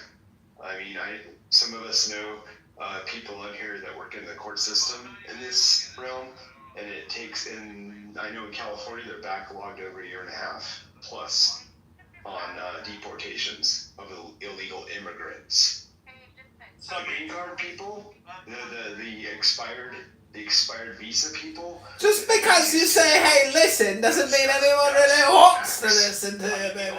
So here's the thing, right? Like when you have to, well, I don't know how y'all did, but like when you come to the States, my whole family went through the visa process because we're moderately financially stable, right? So they all got visas, right? Moderately financially stable and gay. That's why you would go back to the home country. Like my family comes on vacation and goes home. It wasn't a difficult process for them to get it because they had a family sponsor basically validating that this is X amount of dollars, whatever. And so if you come from a place where you have financial means, that's why people don't care about the expired visas as much, because this is a classist system. The visas go to the people that have the money, and that's how they get here. So that's why people don't usually prioritize expired visas, because we don't want the poor migrants. We want the wealthy migrants. And I think we just have to be honest. America only wants wealthy people coming here. The poorest can go somewhere else. It's a good policy. But he is actually like if you look at the very powerful, I would say Venezuelan and particularly Cuban expatriates that live in the United States, particularly in South Florida, they're very successful. Even in comparison to white people or white Americans, they do very well, and they did not have a problem getting here, like whatsoever. And yeah, it is. I know Pepe has brain damage. He's got traumatic brain injury. He's hopeless. I don't think he could write an essay. In particular, Dare. overall outperform native born Americans. Dare. More, in other words, more educated, commit less crimes. I don't think Pepe has had an orgasm in years. They basically outperformed us. But I was going to say Australia is an example. This guy Sam is a real retard. From what I understand with Australia is you have to show that you have a net value or a value of about $1 million and some form of proof of service that you will be able to provide when you move there. Like Australia has super high standards for you to become a citizen there. Am I wrong? Yeah, anyone know details on that? Their motto is, You're wrong. we choose I am? you, Okay. we choose you, you don't choose us. So like Australia is a little, Canada is somewhat similar too, with the whole like, we choose you, you don't choose us bullshit. But of course America is like, we are so much different. First of all, it's very hard to get to Australia, but we are a very large country that shares a border with the bunch of underdeveloped countries that live south of us. And so we have to worry, which of course, because they're underdeveloped, you can get people from all over the world that end up coming into those countries in order to seek passage into the United States. So we have this problem that like Canada and Australia has largely been able to avoid. However, Canada has kind of more fucked themselves just by allowing a bunch of fucking immigrants legally into their country that fucking hate them and it's going to demographically fucking replace and destroy them most likely. But it's a whole different topic. There. People talk about, hello folks, people talk about how many immigrants or non-citizens Obama removed. I went and I asked that question, and then I asked Google AI how he was able to do that. And it gave me a number of things: reliance on expedited removal and reinstatements, expansion of secure community programs, prioritization of border apprehension, increased resources and enforcement, focus on criminal convictions. I'd just like to highlight one of those. A large majority of the deportations were carried out using expedited removal, quote unquote, and reinstatement of final orders, quote unquote. Methods that, and here's the main point, by... Alright, I'm done listening to that. Why'd you leave? No, I still got my spot on. Go back for him. Go back for him and then you leave him. Congress. You want me to go back? Yeah. Ah! Text message something. Yeah. etc., etc., etc. This is Alan, That's by the how way. Obama was able to do it. Oh, even So President. I think when it comes to immigration, this is just Democrats. They want to put. Yeah, he's on stage. They want to gum up the works any way they can because they're upset that Trump won and Harris didn't, and that's all this is. I mean, a lot of Democrats use you as a flawed candidate. again. So it's not. I don't really think that many candidates are that upset that Kamala won that are Democrats. And that she was their shit choice too. A lot of Democrats voted for her because they. I mean, I'll say this: like, if she had won, she would have been in power, right? And then they would have been in power, and then they would have been able to do whatever they are allowed to do in the process. But she lost, so they can't do it. I mean, so whether or not Republicans the have Congress? level to which they're upset is secondary to the fact that they are still doing everything they can to gum up the works. Not really. When they shouldn't be. They should be behind the president that the majority of this Yeah, not really. They're doing 25 cases. They're doing fucking nonstop media. Well, I mean, the thing is, though, if you were to look at Democrats from Look at this room. A minority party when Republicans acted the exact same way, if not worse, last time around. Go You cry can me a never fucking use double river. standard for Democrats. Hey, go read a book and go to the gym, fatty. if you look at Democrats, It sounded like a fat person saying that. 15 years ago, now they had their voting base. They want to stay in power, so they had a very You can tell that's the first time he ever said that aggressively. anti-open border. Fucking Monica's flipping, I'm sure. Kind of like Trump. Amazing. Monica's flipping It seems like out. Trump was a fucking Democrat from 20 years ago. Who would have thought? And so, like, now, it's like, oh, no, we need to let all these people in. Oh, yeah, give them healthcare. Oh, my God, you fascist Nazi. You don't want to do that. Oh, my God. Where is this? What's really funny is that the further left you went, the more anti-immigration they were. Even Julio Cesar Chavez, the union leader and the one that the Mexican Americans really look up to here in the Southwest, they fucking... He put armed men at the fucking border with Mexico to stop illegals from coming in because he felt that these illegals were going to cheapen their, drive down their wages, which was true.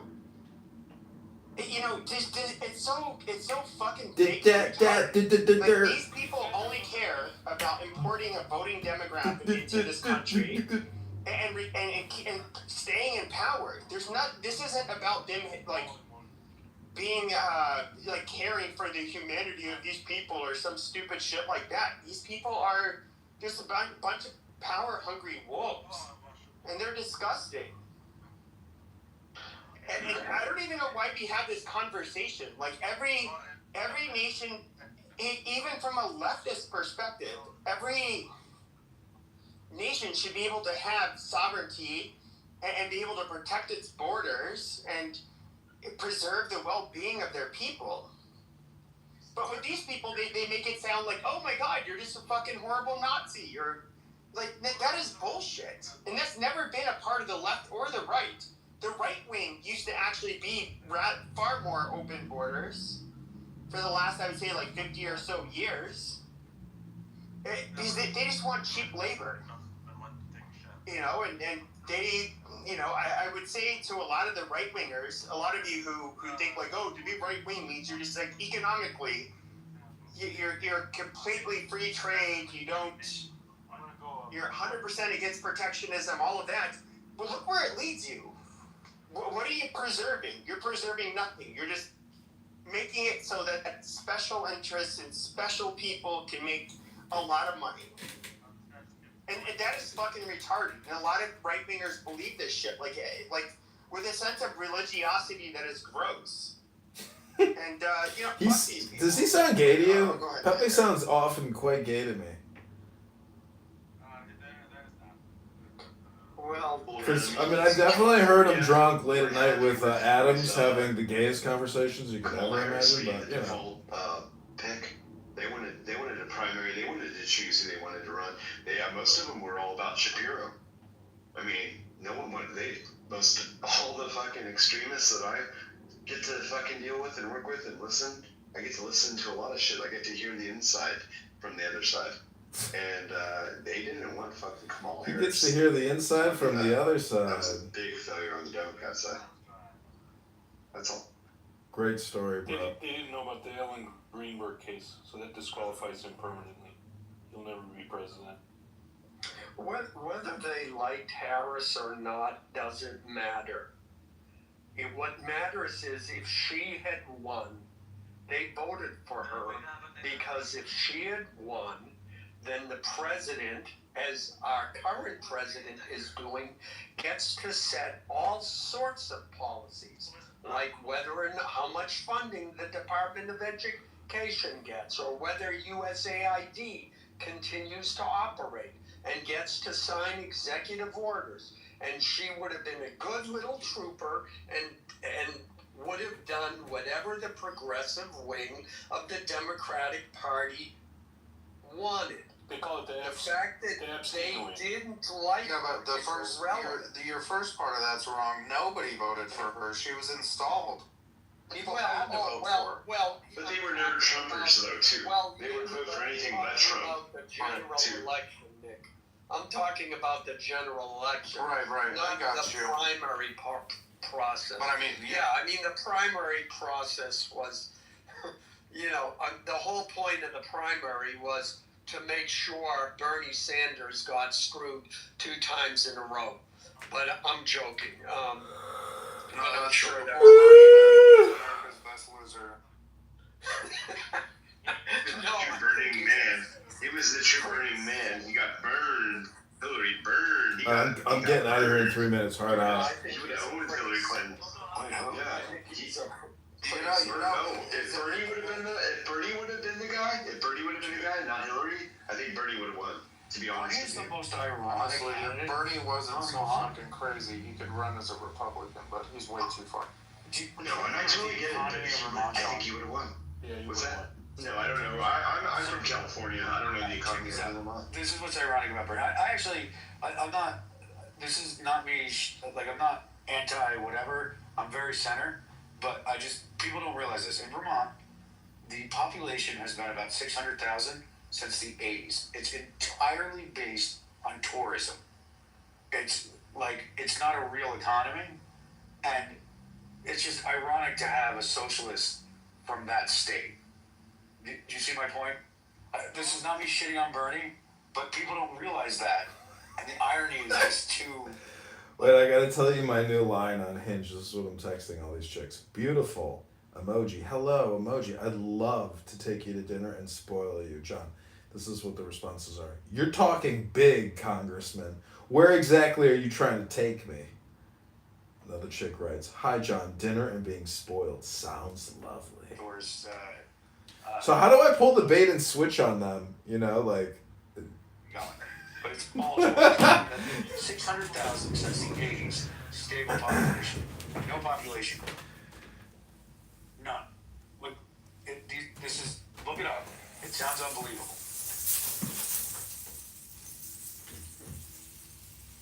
Diatribe done. I would say that the Democrats are blindly cheap. But not that too just hard go on with Bernie. whatever it is. I will say And this. it would have been that. Is that a hard on for Bernie? Amazing.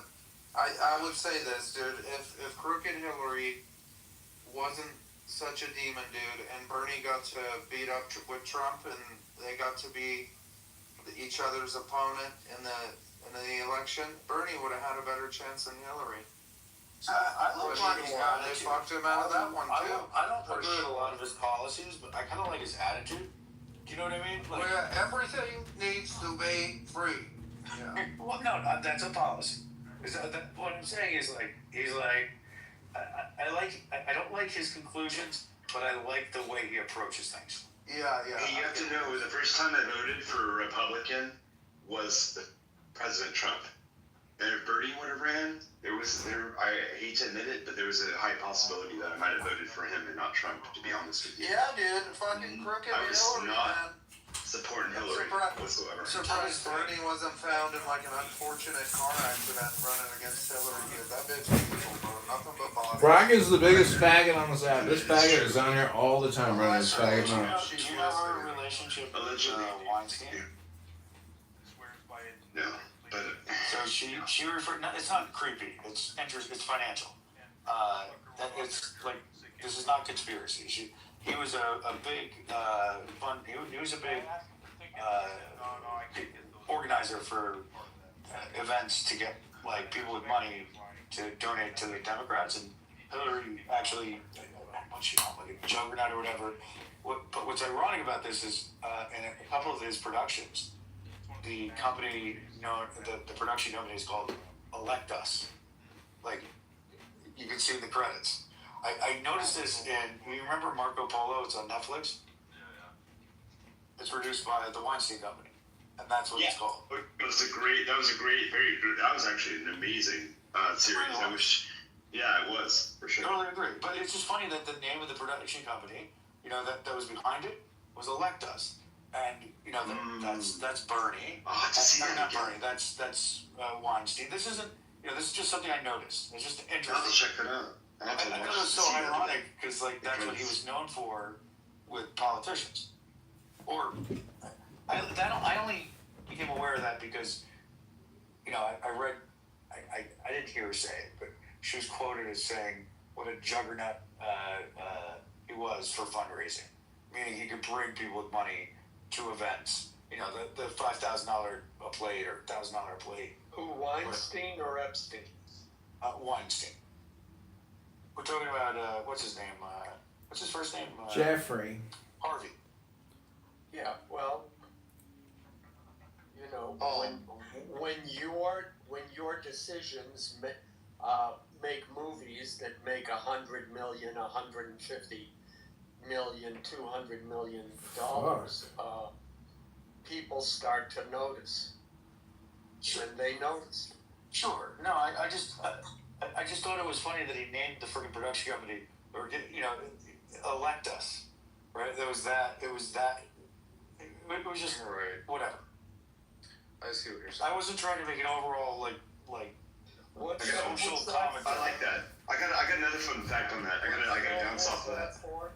Let me push off that in a second. Go ahead. No. He's gonna push off that. What I was gonna say. He's gonna push off that. You all, how many of you? Let me push off that. .com linked you to the White House during the Biden administration. Did you know that? No way. If you donated to Black Lives Matter, it was directly linked to Act Blue. Did you know that? I'm gonna send you something in the back chat.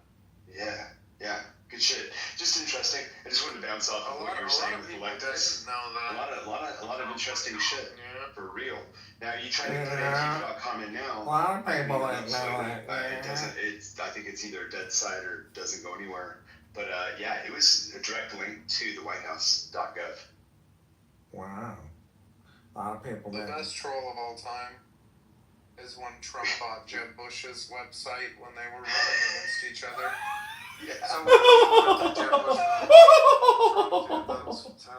Like, he's been America's funniest president, I will say. And funny in all the right ways. Like, he has ways to know when it's appropriate, dude. The Democrats, if you look at them now, they're trying to copy the style all these bitches won't mimic. But they can't. They just look retarded spitting at a microphone. It's like, dude, If you have it, you have it. Great story, So bro. Sean, never mind. That Easter egg died, but it used to. What I sent you was, it would go to the associated with P Diddy, and it would go to the prison thing. The Manhattan prison was hilarious. Yeah, what's going on with that? She's like hardcore going against Trump. No, well, he's going against her. Or yeah. Because he doesn't want to release the Epstein files. Well, I talk to y'all. I'm listening. I know everyone's starting to go to bed or whatever, but I'm here listening right now. But yeah, no, just good, interesting conversations. It's interesting. When you said Electro Summit, I'd have to check that out now. I'm definitely gonna put that back up and see that.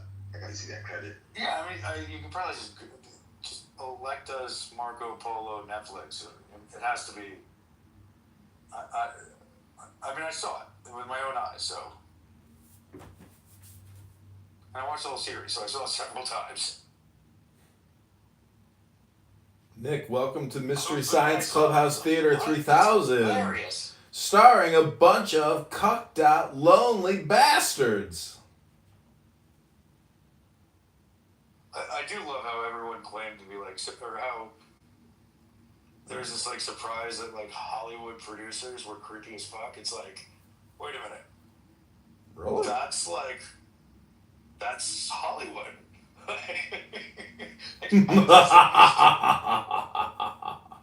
Spread them. McGowan, right? Rose McGowan. Spread those booty Rose cheeks.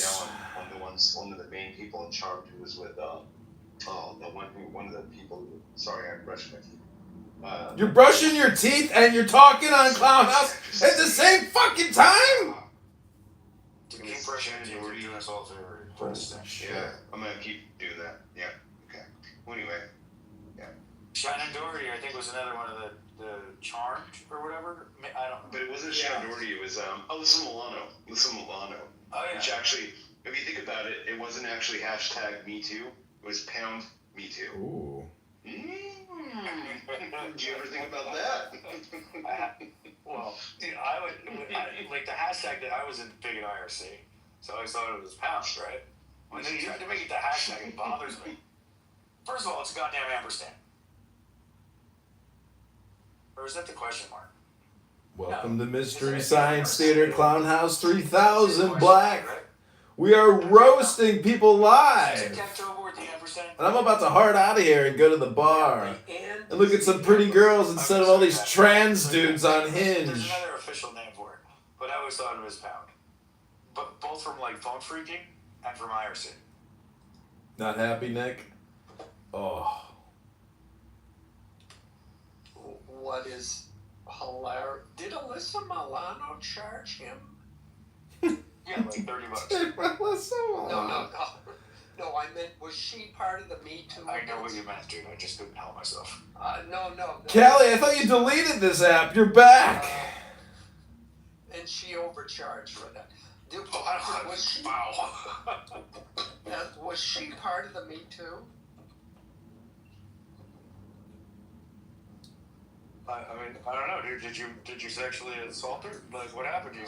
No, I'm wondering, was she part of the chorus of coming out against Harvey Weinstein? Dude, I had the weirdest experience during that time. My mom was still alive. Like, that was like 19 when it happened or whatever, I think, early 19. And then she told me this story about when she was young. She had this boss who like grabbed her boob and like she'd always like hidden it or whatever. And she was I'm a grown ass, like she wanted to tell me this.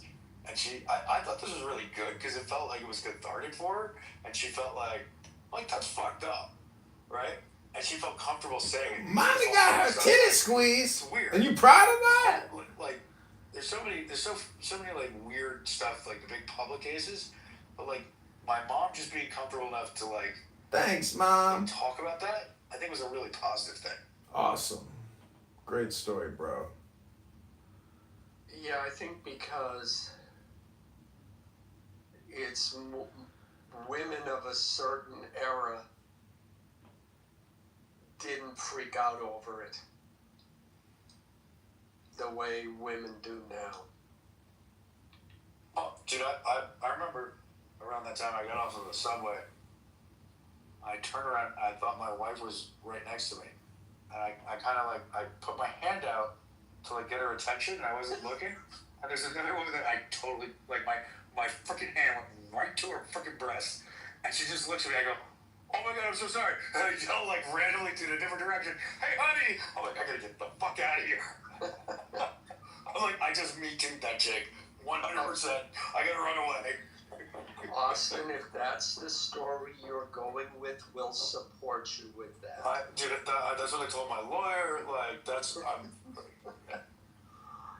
Yeah, no, I looked it up. She was, which is hilarious because she did a low budget film that was she was topless in, like I don't know, however many years later, or no, years before she did a topless film.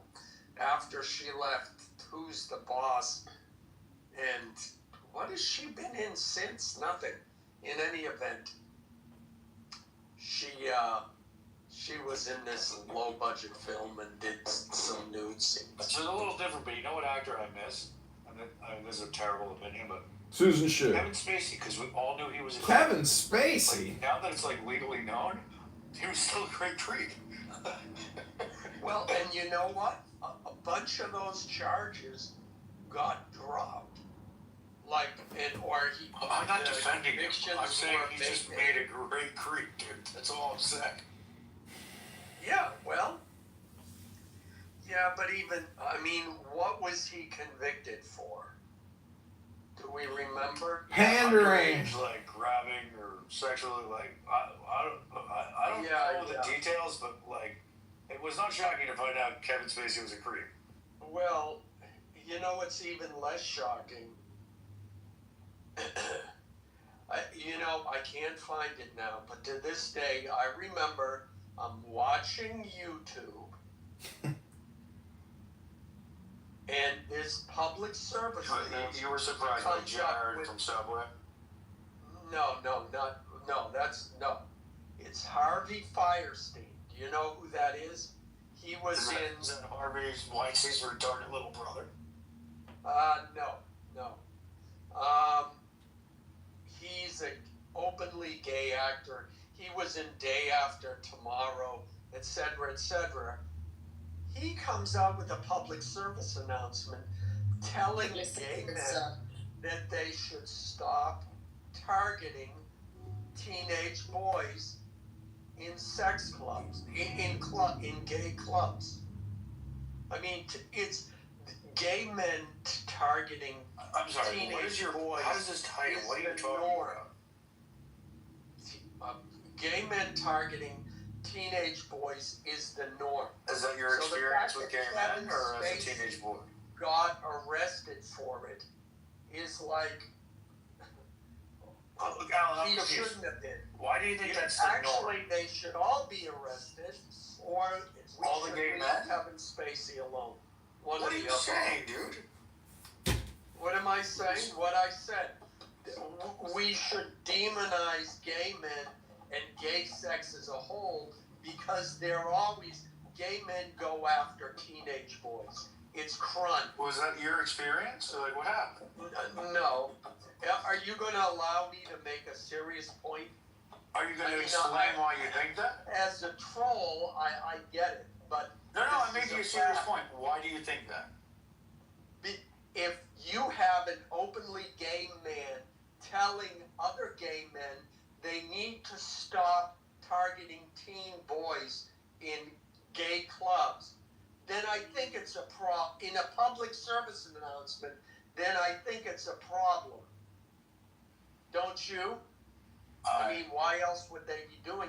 Why else? Why are there teenage boys in the club? Compelled to make a public service. I'm so confused. Why are there teenage boys in clubs? Why? None of it, like.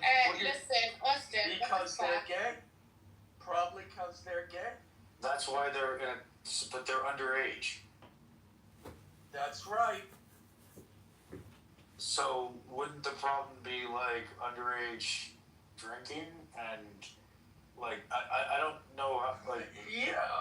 Well, Austin, if an adult and you see an underage person, as the adult, it's your responsibility to say, that person is underage, I'm not going to have sex with them, right?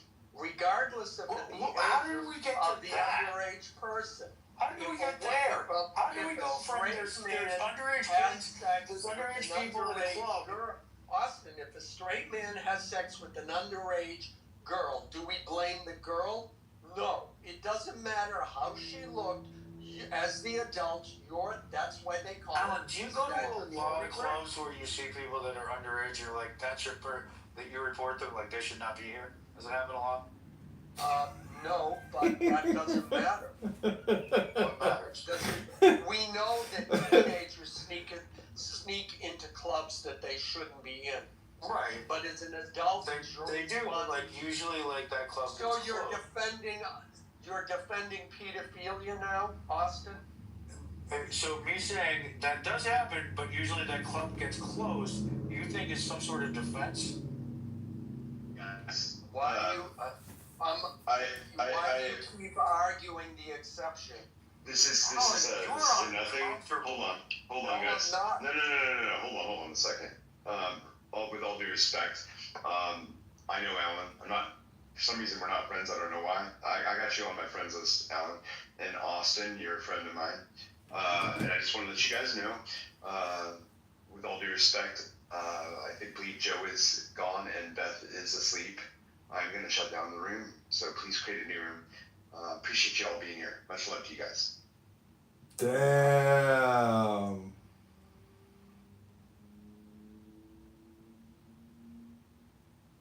Damn, what's up with that? Fucking motherfucker.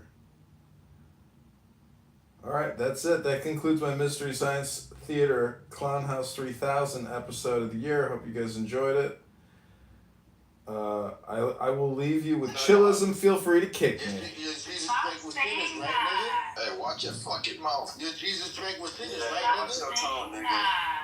Your Jesus was a drunken and a glutton, nigga. Fucking dirty fucking Jews. What the Bible say, nigga? Dirty motherfucking New York rat. Dirty fucking Jewish bitch.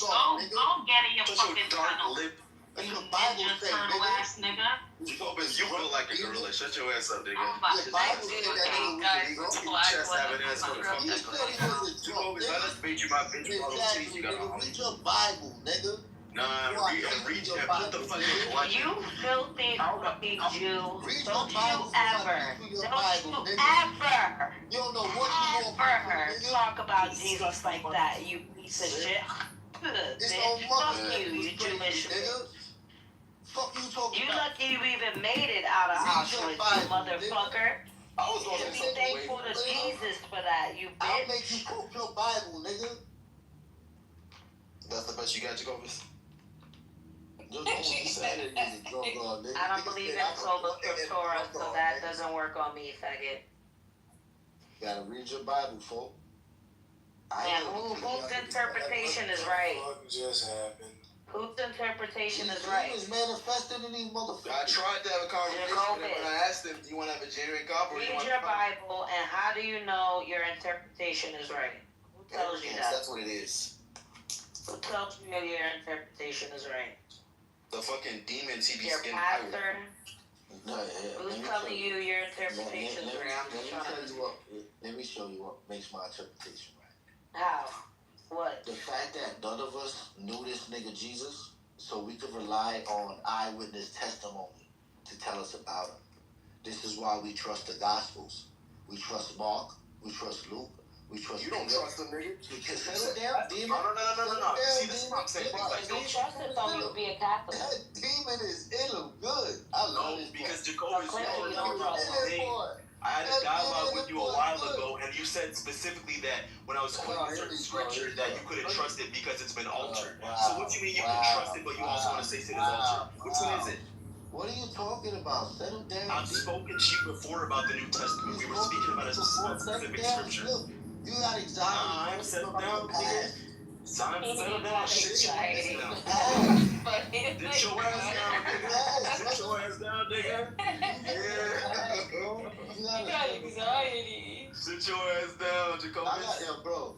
I think I ain't your bro. I ain't your bro, nigga. Why are you guys You arguing? my hoe. I That's don't what it is. understand. He's been doing Because you got a demon. Alright, but like, if y'all like You one of my good hoes and shit your ass down, Jacoby. Do as I say. Stay on that nigga. I'm going to pray for you. In the name of the Father, Yeah. in the name of the Son, Keep me in your thoughts, nigga. Keep me in your thoughts. I'm gonna stay in your fucking mouth, nigga. When you go to sleep, you gonna dream about me too, nigga. Yeah, nigga, I'm gonna be on that fucking mind, bitch. in the name of the Father, Be on that mind, in the name of nigga. the Son, and in the name of the Holy Spirit. Oh, you know you want to be using Christ's name. Look at this disgusting heathen. It's the power. May the power of Christ compel you. May the power of obesity May leave the power of Christ compel you. May the power of Christ compel you. May the power of being a fucking incel ass creep If you, Christ nigga. has no authority, That spirit is upon you. and Satan That has spirit is authority upon over you, brother. the devil. Yeah. Y'all Keep on talking about girl. out for no reason. Yes. This is crazy. Every time you want to talk about me, you want to act all tough and shit, nigga. I'm gonna fucking out your ass, nigga. You thought that just because I can be polite that I can't be rude? Fuck you. You got profanity. I'm gonna verbally fuck your ass, nigga. I'm gonna kill who the fuck is the real John in this bitch, nigga. Yeah, you want to be a creep? I'm gonna be your fucking creep, nigga. You're profane. I'm gonna be the reason why you don't even get on clubhouse, this bitch. Yeah, nigga. I'm gonna call you Khadijah. Or Khadijah. That's your name, Yeah, Khadijah. you gonna be speaking for those white women. You gonna be begging them for some fucking money, looking for the fucking He sugar said mama. Khadijah. Who's a Fucking bitch. Whatever, Khadijah. Because you acting like Yeah, nigga. Yeah. Are y'all tired yet? Dang. Not at all. I got all Y'all, night, nigga. y'all don't mind having cortisol pumped through your veins like that? I hate arguing with you. No, I'm not even stressed. I'm not even stressed at all. My blood pressure is fine the way it is. I hate See, I can afford to crash out. You only got three or four more crash outs than you before you get a fucking heart attack, Jacoby. We are not the same, brother. We are not the same. you are a adrenaline junkie. That's what you are. And you know what you are? You a fucking pedophilic ass creep ass junkie. That's what you are. Show those DMs. Show those DMs. Show those DMs, Jacoby. Jacoby, show those DMs. Why you want to see my DMs, man? Show those DMs. Yeah, you scared now, huh? What you want to see my DMs, You nigga? know what you've been saying to these women? You know what you've been saying to these niggas too? Fucking bisexual ass, confused ass nigga. Damn, you okay? I'm definitely fine, but you clearly aren't. I think you need a hug, brother. No, I think, you know what I think you need? I think you need to get sent to the psych ward. That's what I think. I used to work there. I used to work at Bellevue. Clear, and it shows. I used to work at Bellevue.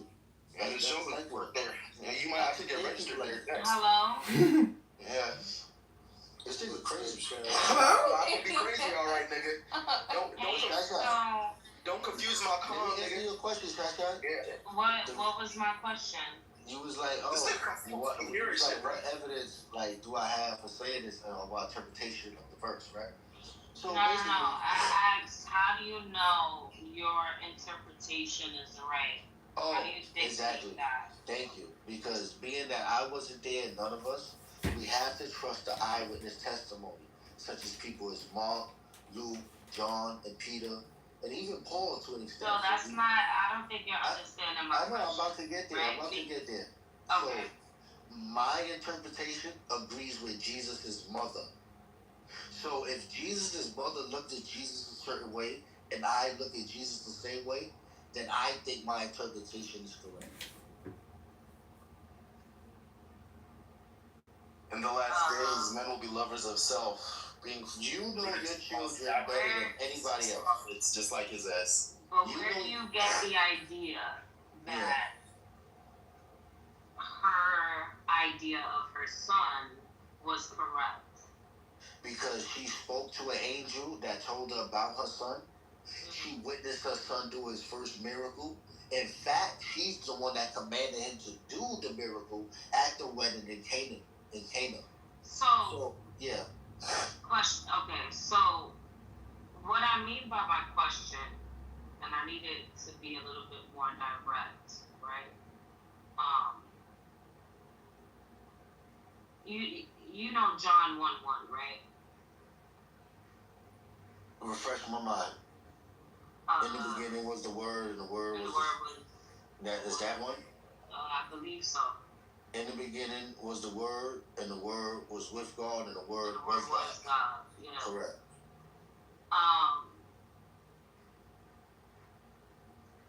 you understand how there's some people who interpret that to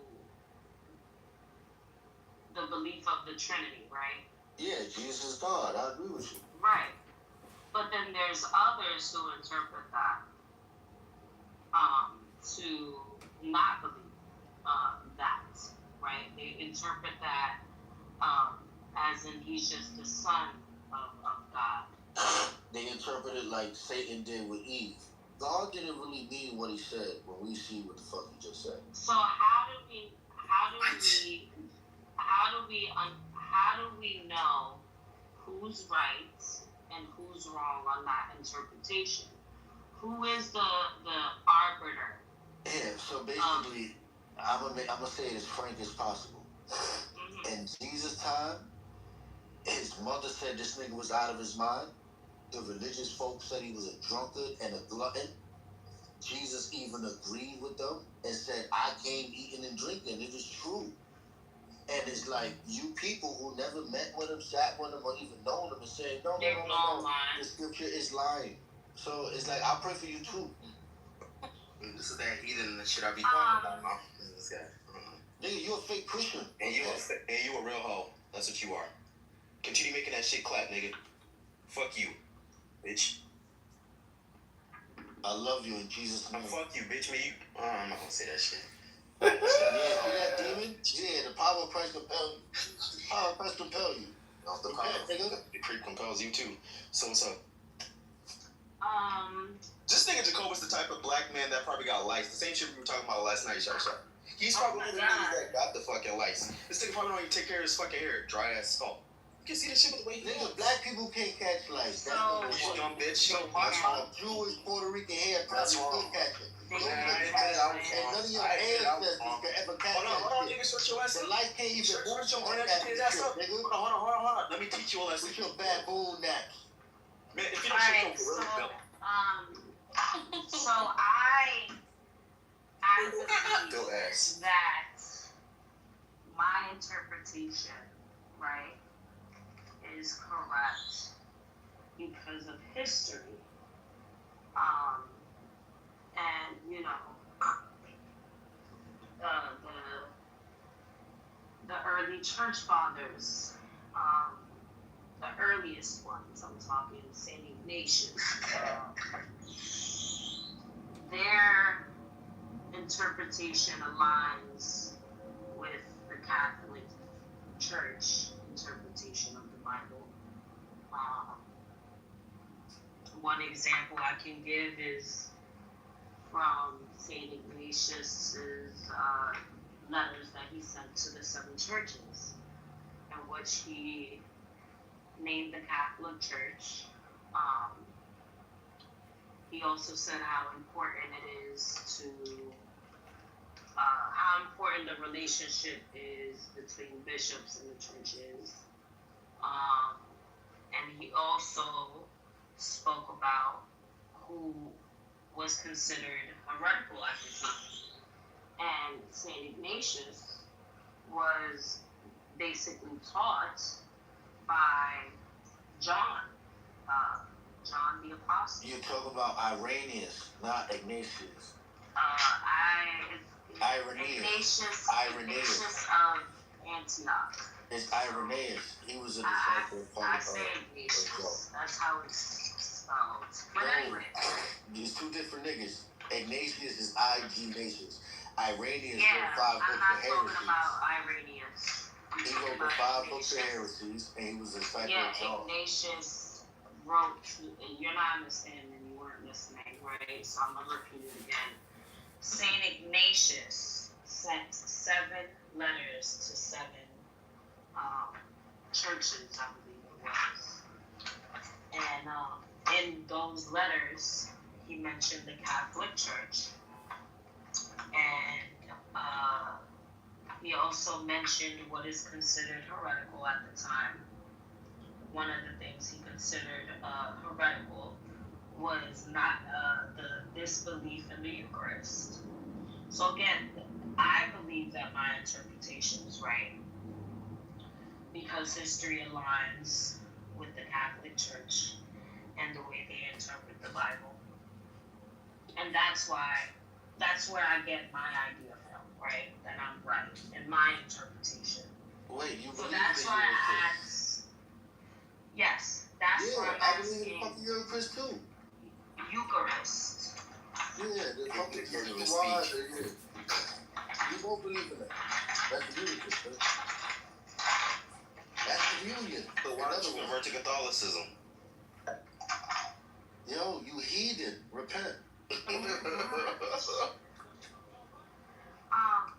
But yeah, so what denomination would you consider yourself a part of? Are you non-denominational?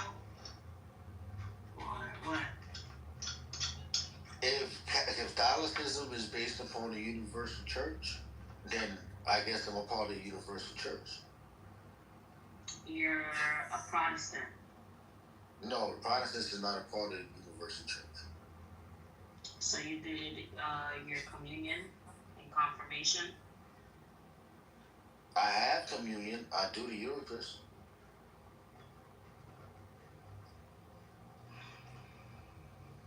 Do you believe the Pope is the vicar of Christ, Jacobus? You're not a Catholic. No, the Pope is not the vicar of Christ. Yeah, not a Catholic.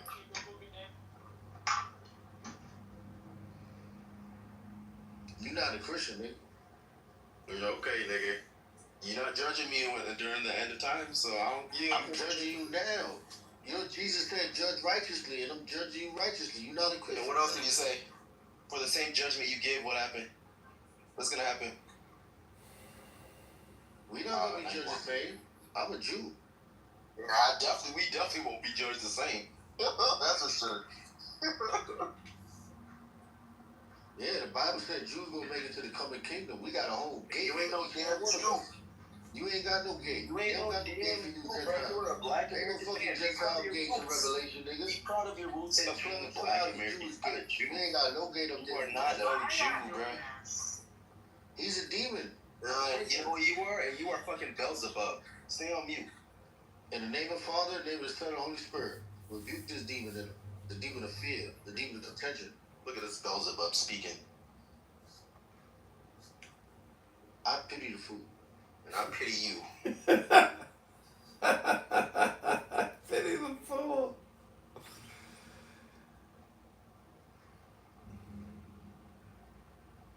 I knew I was gonna get you. You ain't gonna get shit, nigga. I did get you. No, you didn't. I pierced your heart. I got you, nigga. Nah, you ain't got shit, nigga. I pierced your heart and darkness seeped out of it. And there ain't no fucking darkness peeped out of that, because those fucking lips are the darkness. Those lips, and the way they look dark, that's what you should be concerned about. You want to be smoking that loud as a weed, nigga? You been seeing that darkness. Oh my God, the heart of your heart. And it cuts your flesh. It pierces. Who said nigga? Wait, who said nigger? I ain't say it. Who said that already? You already said something? What the fuck?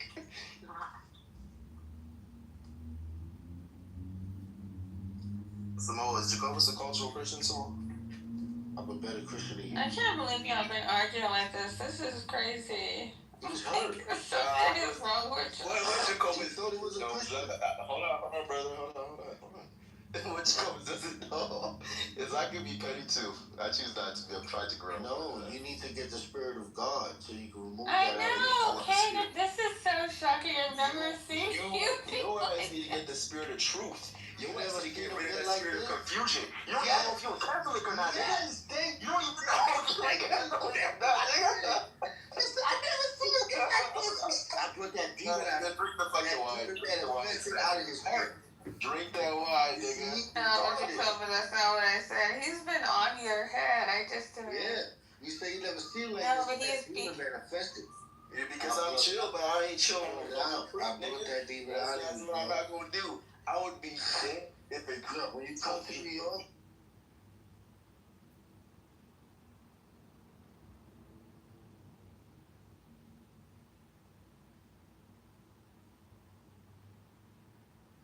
spread. Many Arabs opposed it even before Islam. Pre-Islamic poetry survives that criticizes the killing of daughters as cruel and unmanly. Some tribes are known to have rescued infant girls from others. This shows it was controversial controversial. Ethical norms were not homogeneous in Arabia. So your entire argument falls to pieces because you must link the infanticide to paganism, which it's not linked to. It's linked mainly to poverty. So your argument completely falls apart. The book is not, it's not more wise than what was before it, but it is wise. Okay, I think that, okay, so do you disagree that polytheism was not a factor? yeah, I do think it is. Oh, it is a factor. And spirituality is influential in the Middle East. Do you agree? Yeah. Okay, there you go. Kaaba, the center of spiritual chaos. Okay, so yeah, for sure, 100%. That's how they were thinking, literally. Like, oh, we need blessings. Oh, bring me a virgin baby. Oh, okay, boom. They do whatever practice. There's even altars built in northern Arabia for literally taking the blood of the baby, and it's gonna, go into a specific area in the mountain, and it's gonna drain. Like, this existed. It's crazy. You remember I think what the primary reason for infanticide was that I described? He doesn't listen. Yeah, you mean it's you brought the arguments of the economic arguments, right? Perfect. So the primary reason that there was infanticide, particularly of female newborns, was that because of the extreme poverty? Yeah. So you said that. And it wasn't because of pagan rituals. Yeah, no. So actually, you agreed to something. Right? I asked you this question: was paganism a factor? You said yes, and I agree with you. That's what I was about to say before you dropped me down. I was about to say we all speak a glimpse of truth. We're all talking about factors that are real. Like, I agree with you, man. I'm not here trying to say you're wrong. Yeah, economics played a role. Yes, honor, and this is well known. Like, Arabs they have high honor. Okay, but you cannot untie the spiritual aspect. You can never untie it. You cannot not say that this was not in the mentality of pagans, because every pagans throughout the world had at one point. Let's continue reading the Quran.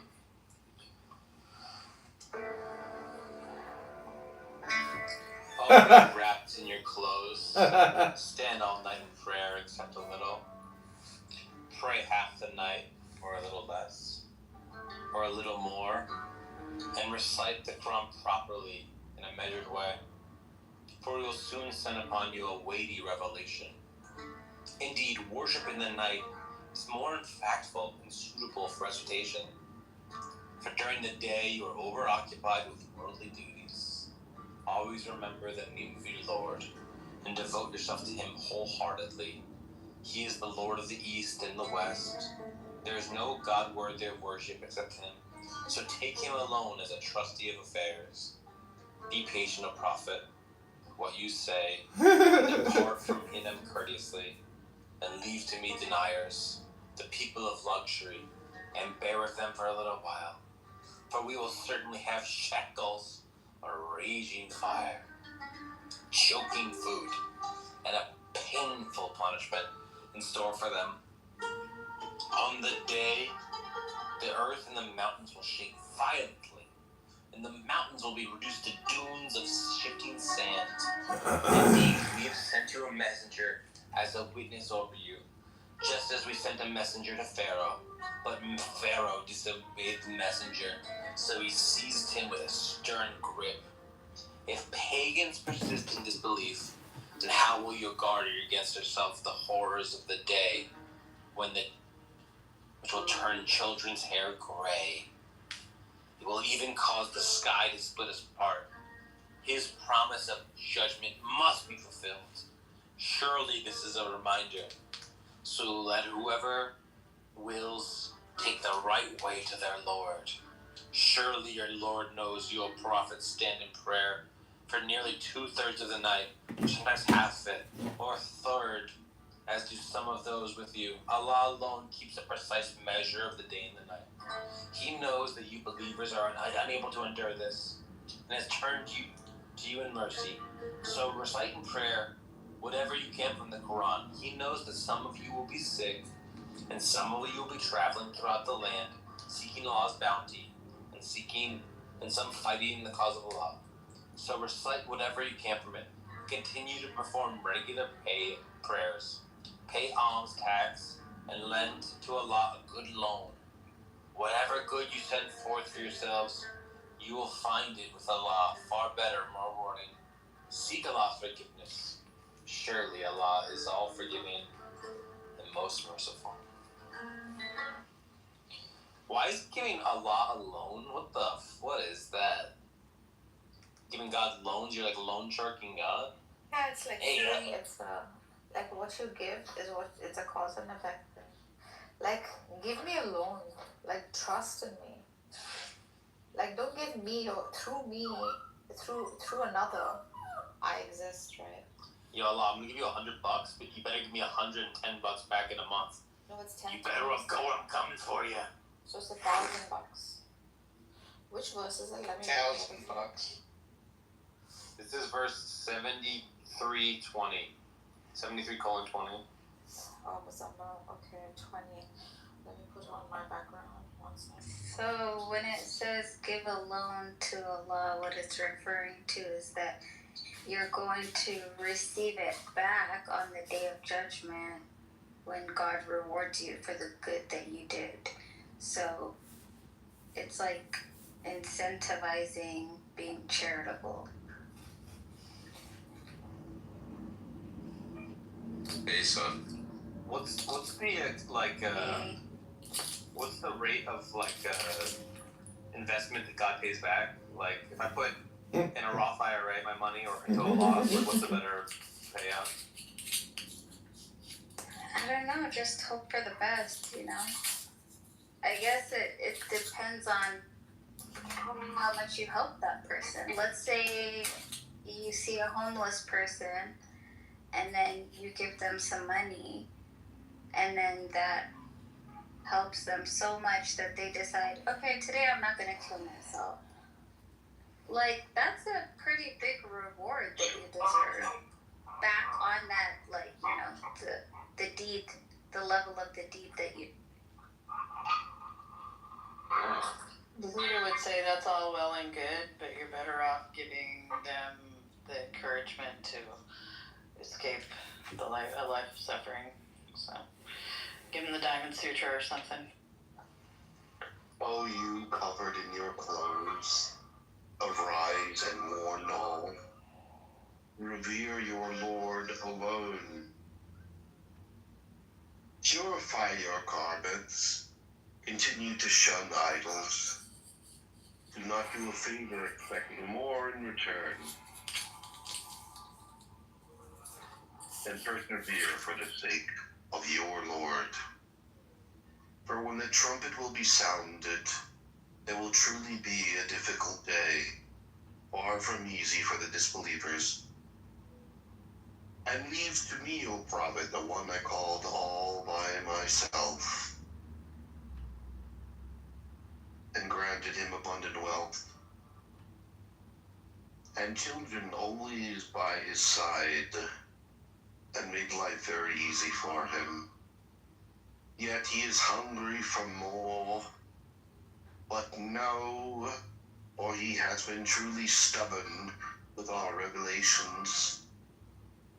I will make his fate unbearable, but he contemplated and determined a degrading label for the Quran. May he be condemned. How evil was he, what he determines? May he be condemned even more. How evil was what he determined?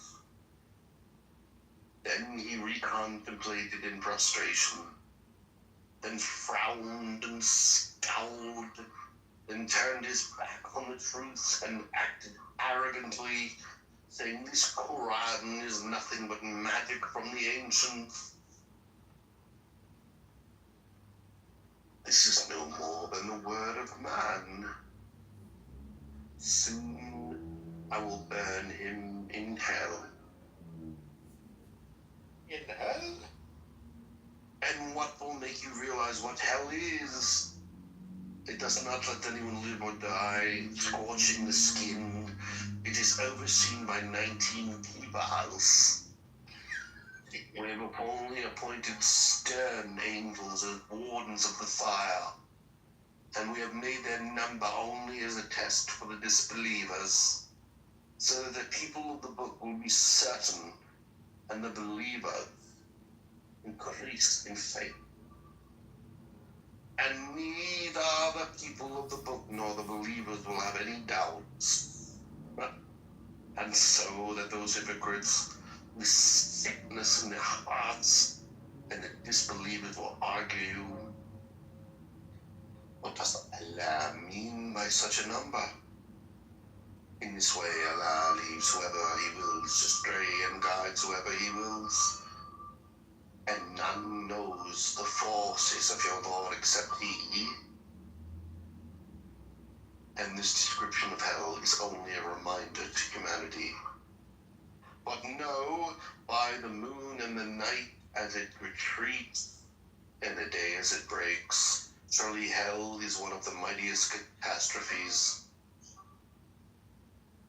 And warning to mankind, to which of you choose to take the lead or lag behind.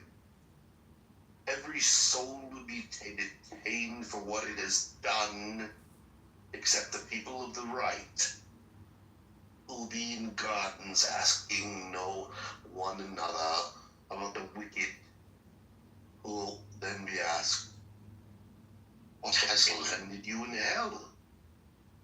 They will reply, we were not of those who prayed, nor did we feed the poor.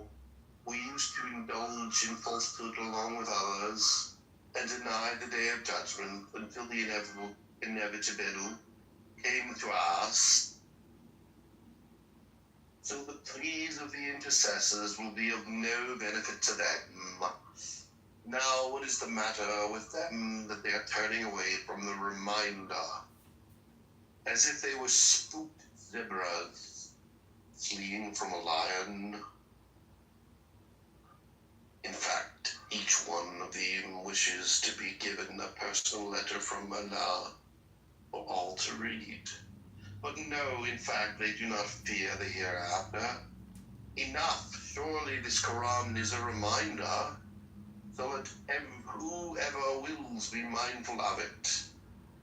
But they cannot do so unless Allah wills. He alone is worthy to be feared and entitled to forgive. Very nice, Daniel. Isn't it kind of funny that Nargis thinks that Muhammad is this, like, sensitive Persian poet and, like, philosopher of charm, but then all the stuff he's saying is just like, the unbelievers are gonna get burned, and the believers are gonna go to get heaven with their slaves in heaven, and then they're gonna, we've warned them all the time, but they're gonna eat us in the afterlife. Yeah. And then Nargis thinks this is written by a fucking, like, really sensitive philosopher. This poet philosopher. It is. He is one philosopher. For example, you can just tell that he's a moron from the writing, Nargis. No. I'll tell you why. It's obvious he's a moron. You guys are not doing him properly. Let me show you how he would have said. This is one of the most frightening surahs of the Quran, right? The next one. So, I swear by the day of resurrection. I swear by that reproaching soul, the certainty of resurrection. Does man think that we will not assemble his bones? Yes. Allah is able to action his fingertips. But man desires to continue in sin. He asks, when is the day of resurrection? Vision is dazzled. When the moon darkens and the sun and moon are joined, Man will say on that day, where is that place of escape? No, there is no refuge. To your Lord that day is the place of permanence. Man will be informed of that day, of what set ahead and kept. Rather, man against himself will be a witness, even if he presents his own excuses. Move not your tongue with it, O Muhammad, to hasten with the recitation of the Quran. Think, indeed, upon us is its collection in your heart, and to make possible its recitation. Like that. He's talking like that. I love that. That was great. Yeah? I like all of the readings. I mean, Daniel, like the accent is He wants me to open the throwing me freaking off. door. He's obsessed with me. Yeah, I'd like to read just a few more. All right, let's pick it up. And if you'd like to read, would like to open your Quran and read with us or no? Yes, I would. I'll pick like some cool background music. I've never heard the Quran being read like this before, with background music. Iran But I like does it. a lot. Yeah, It's Iran does such a a good lot. vibe. Yeah, Sister, we're on Surah 75 and 1, the very first ayah. Bro, we've had at least 3 people come into the space and enter the chat and just tell us to get a life and just leave. Yeah, pretty much. It's been kind of crazy. It's been kind of crazy. So, son, in Iran, it's a very common practice with this kind of music in the background and greeting out.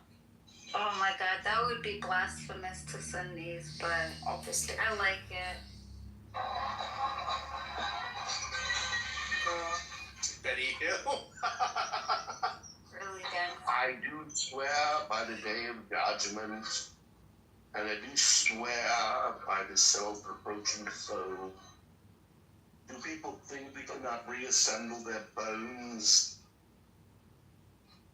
Yes, indeed, we are most capable of restoring even their fingerprints. Still, people want to deny what is yet to come, asking mockingly, when is the day of judgment? When the sight is stunned, and the moon is dimmed, and the sun and the moon are brought together, on that day one will cry, where is the escape? But no, there will be no refuge. On that day, all will end up before the Lord, and will then be informed of what they have set forth and be left behind. In fact, people will testify against their own souls, despite the excuses they come up with. Do not rush your tongue trying to memorize the revelation of the Quran. Hold on, let me change the music here so we get something a little bit more. It's not going with the text. The music's great. Do not rush your tongue trying to memorize the revelation of the Quran. Exactly. It is certainly upon us to make you memorize and recite it.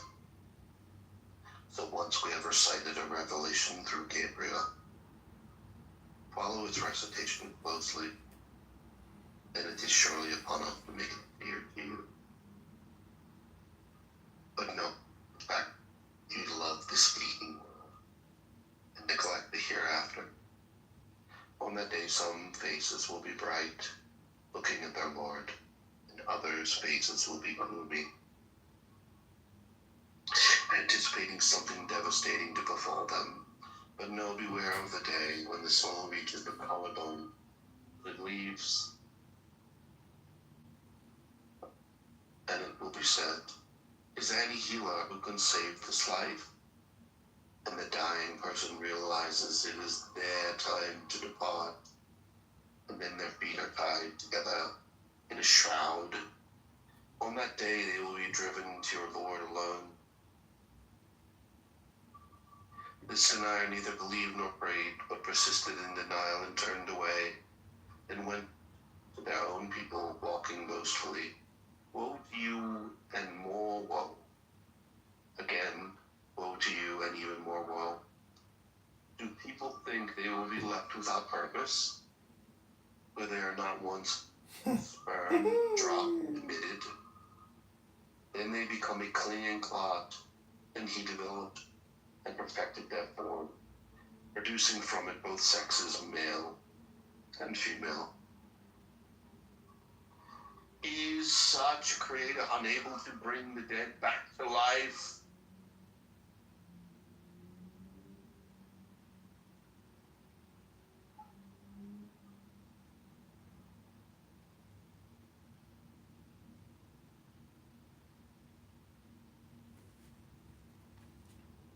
Thank you, Danny. We're on Surah 46. That was 76. 76, yeah. Surah 76, and whoever would like to take it, please.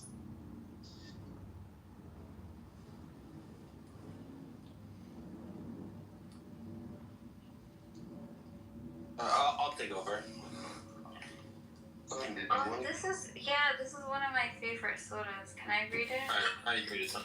Okay. Do you have music? Yeah, I do. This is like meditation music. Okay, I'll start.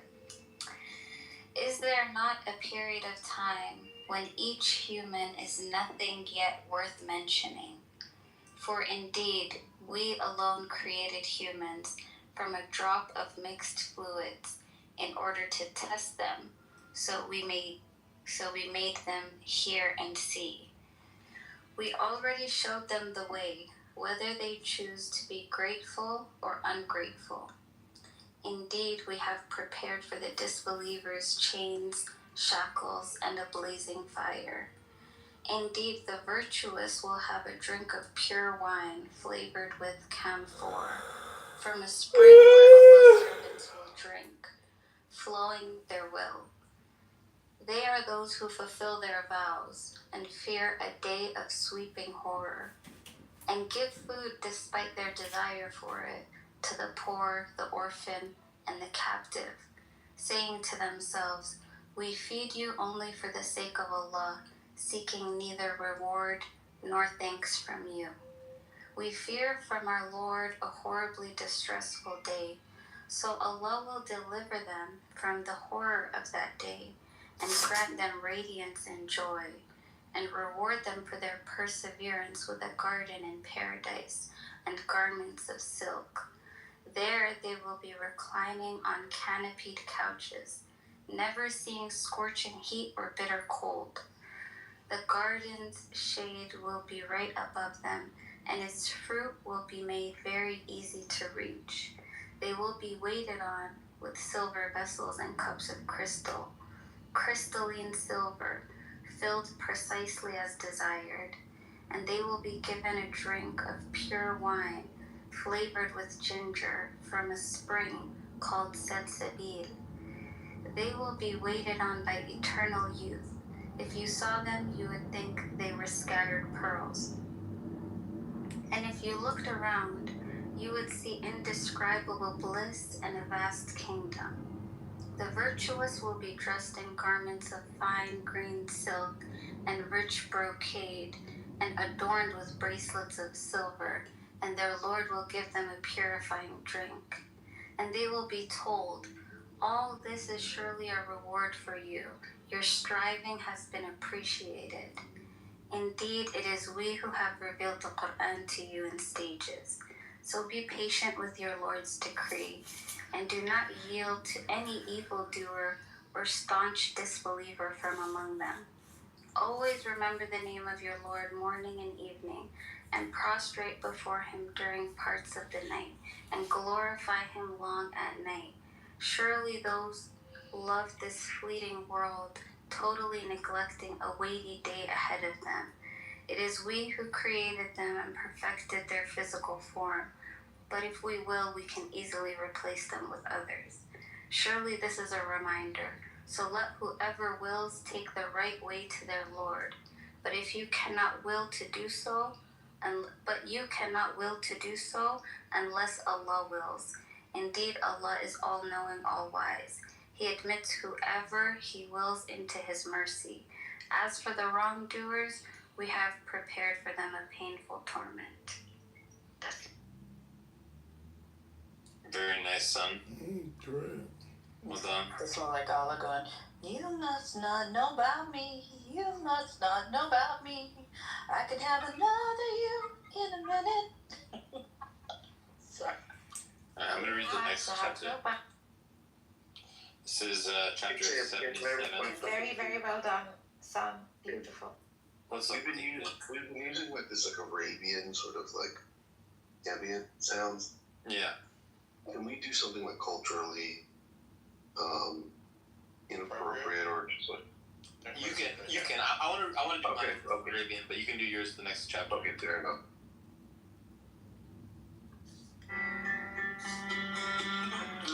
By those winds sent forth successively, and those blowing violently, and those scattering rain clouds widely, and by those angels fully distinguishing truth from falsehood, and those delivering revelation, ending excuses and giving warnings, surely what you have promised will come to pass.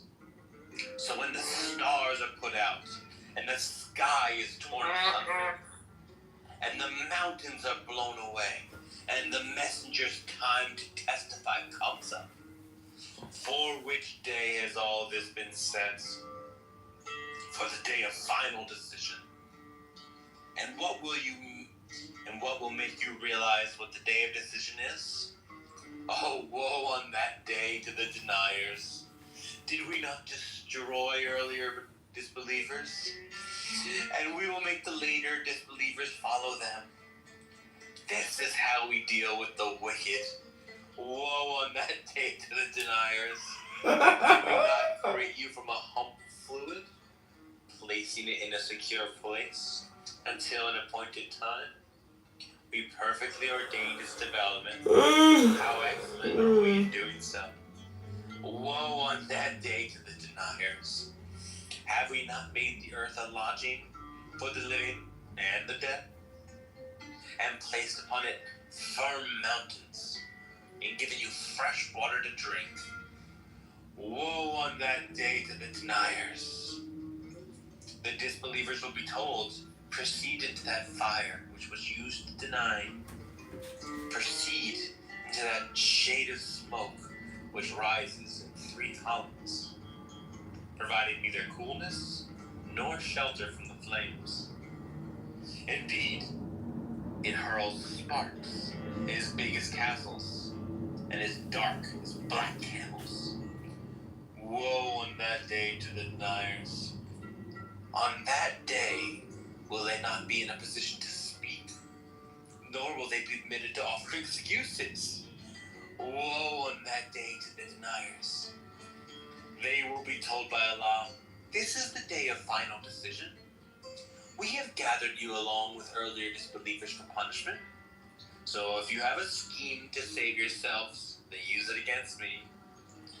Woe on that day to the deniers. Indeed, the righteous will be amid cool shaded springs, and any fruit they desire. They will be told, eat and drink happily for what you used to do. Surely this is how we reward the good doers.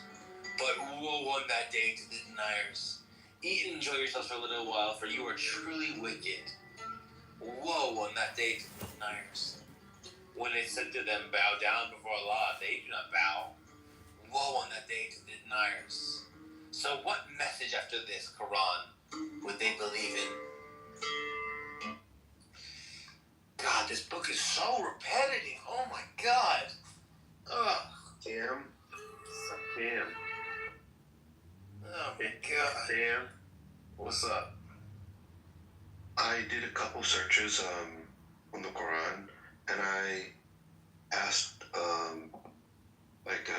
what percentage of the Quran is just repeating or just repetitious, and it turns out to be 1/3 of the Quran just saying the same thing again. Do you know this little sort of this idea that the mountains are turned to, like, on the day of judgment, the mountains are like turned to dust and things like that. Yeah. Like, you remember, like, like over the past few hours, how many times have we heard this? Like, it's just over and over. Yeah, the sky is split apart. The mountains are in the dust. It keeps saying that there's going to be fruit within your like nearby that you don't like when you're sitting down. There's going to be fruit that you can just like grab nearby. Like it needs to reiterate that like the fruit, you don't have to get up to get the fruit. You know what I mean? Like the fruit will be like right by your arm. Like that's like needs to be told like 7 different times. Like, oh, you can just reach for the fruit. It's right there. Those grapes. Oh my God! You don't even have to stand up for the grapes. Yeah, it's hard to find like a charitable rendering in which you can say like this text is completely edifying. But I think that I think what is the most edifying thing about it is like the thing that seems to be the Quran. It's like the beauty of the spoken language, the aesthetics of how it sounds, which is ironic.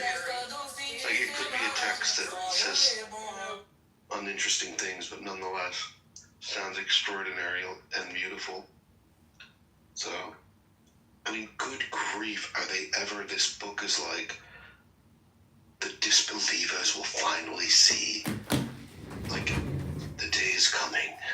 It's just like it's this threatening tone, but it's the tone in which, the tone of a coward, because it doesn't allow for any opposition to have their view.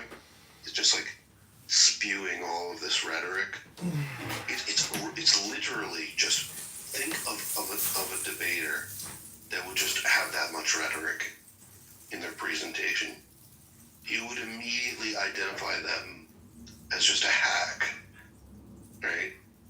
Like the text is all bluster and no mustard.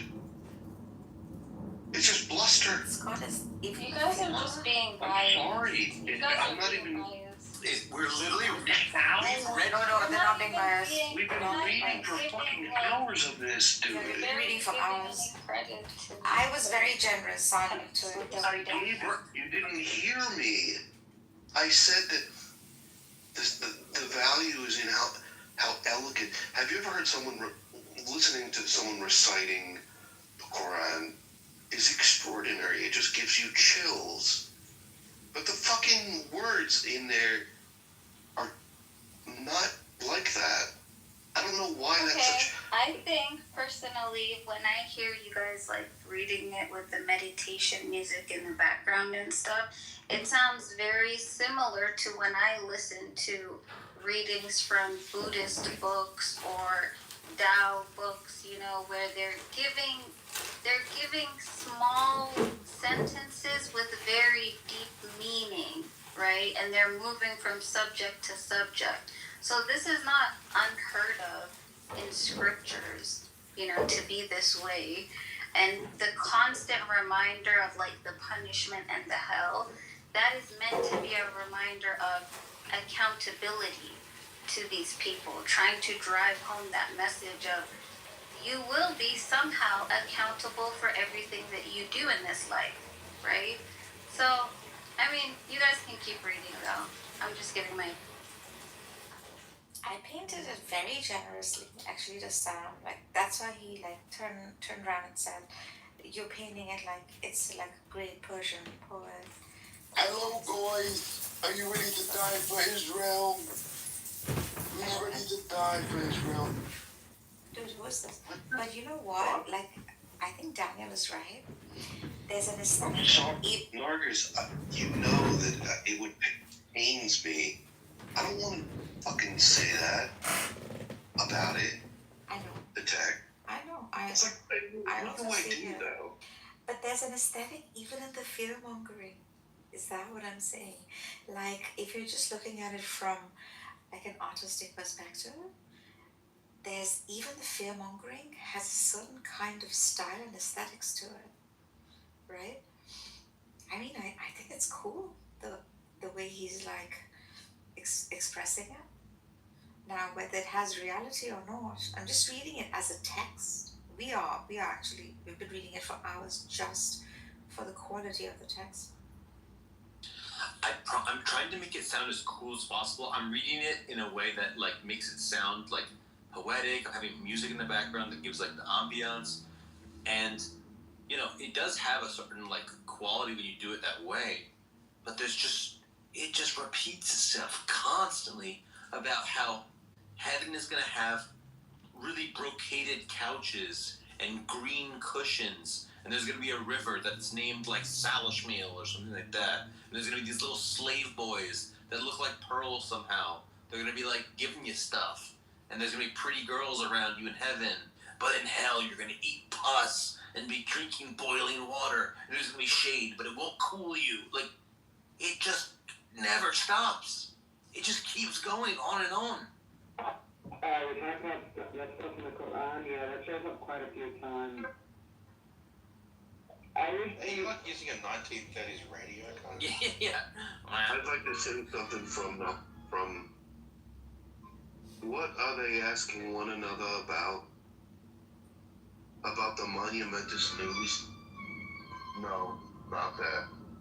Over which they disagree. But no, they will not. They will come to know. Again, no. They will come to know. Have we not smoothed out the earth like a bed and made the mountains as its pegs and created you in pairs and made your sleep rest and made the night as a cover and made the day for livelihood and built above you 7 mighty heavens and placed in them a shining lamp and sent down from rain clouds pouring water, producing by it grain and various plants, the dense orchards. Indeed, the day of final decision is an appointed time. It will come. It is the day the trumpet will be blown. And wouldn't it be a shame if you were to be on the wrong end of that stick? Wouldn't it be horrible if you weren't to obey me? It is the day the trumpet will be blown, and you will all come forth in crowds.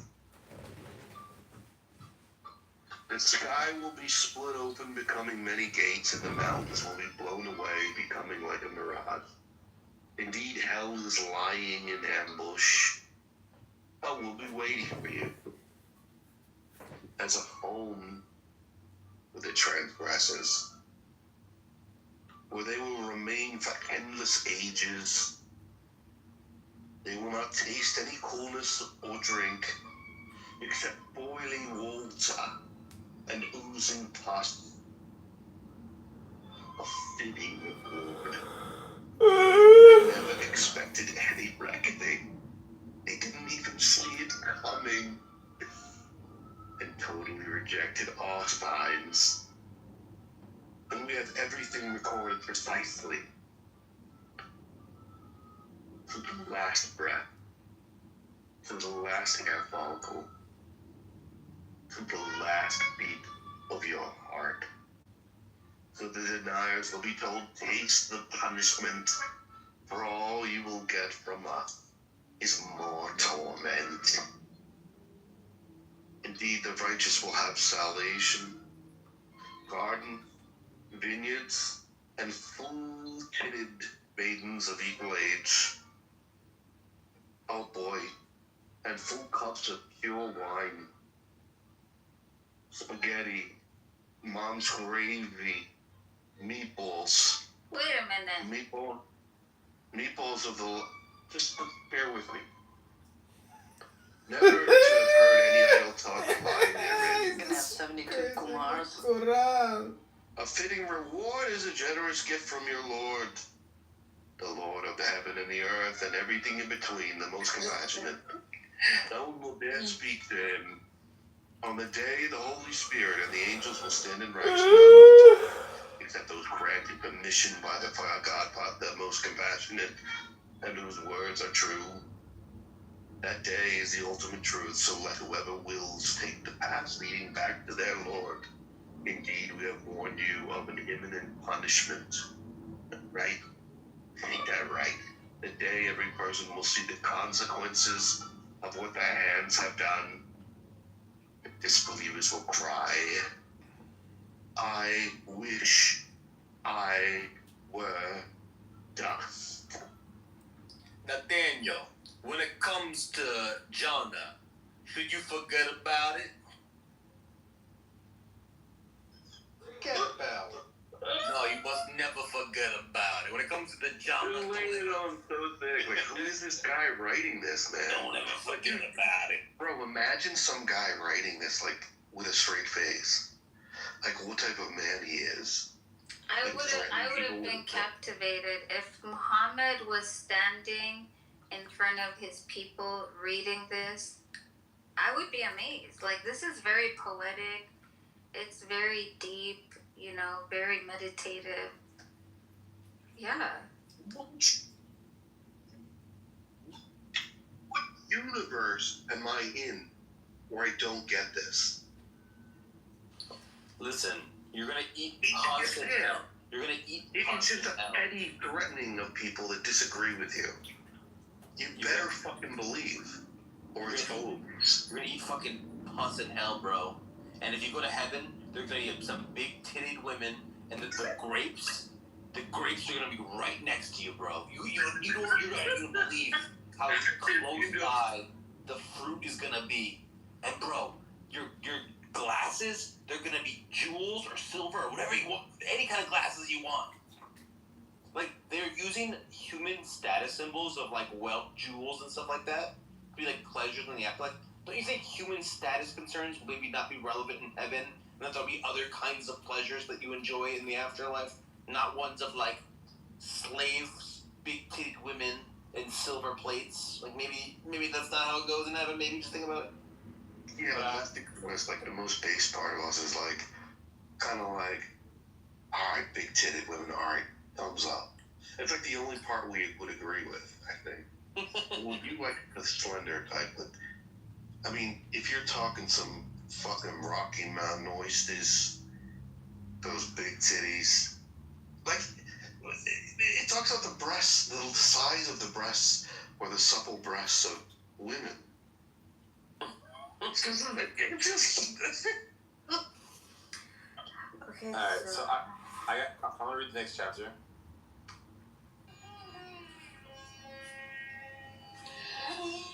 By those angels stripping out evil souls harshly, and those pulling out good souls gently, and those gliding through heavens swiftly, and those taking the lead vigorously, and those conducting affairs obediently, consider the day when the quaking blast will come to pass, following the second blast.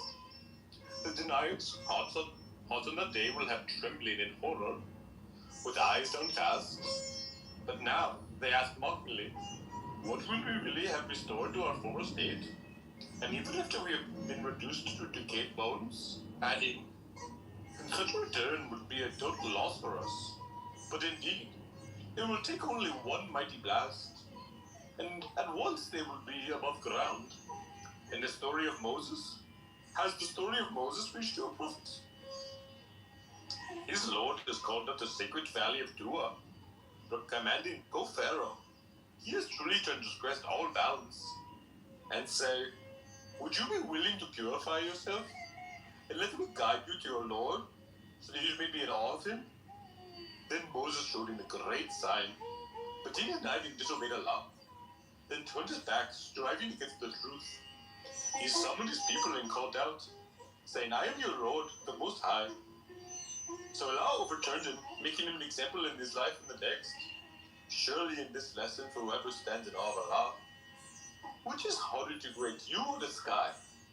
He built it, raising it high, forming it flawlessly.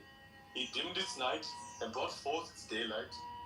As for the earth, he spread it out as well, bringing forth its water and pastures, and setting mountains firmly upon it, all as a means of sustenance for you and your animals. But when the supreme disaster comes to pass, and every person will remember all their striving, and the hellfire will be displayed for all to see, then as for those who transgressed, and preferred the feeling of life of this world, the hellfire will certainly be their home. As for those who are in awe, standing before the Lord, and restrain themselves from evil desires, paradise will certainly be their home. They ask your prophets regarding the hour, when will it be? But it is not for you to tell its time. That knowledge rests for your Lord alone. Your duty is only to warn whoever is in awe of it. On that day they see it, it will be as if they had stayed in the world no more than one evening or its morning. Dude, he is so good at impressions. You should do the next one in like a really kind of whiny, I'm a victim Jewy accent. Yeah, okay, I got that. It's not going to be this. Can I do this one, please? Well, hold on. Let me just say one thing. We've read approximately 40% of the Quran in this time. It's actually not quite as long a book as I 50 minutes. But it could be 35 to it could be anywhere from 35 to 45% of the Quran. And if we continue, we could probably finish it. Because the verses are getting shorter, so we. Yeah, they get I think that we shouldn't do it in ways that people are like it's pissing people off. Like so that like ruins. I want to try the Jewy one if that's cool.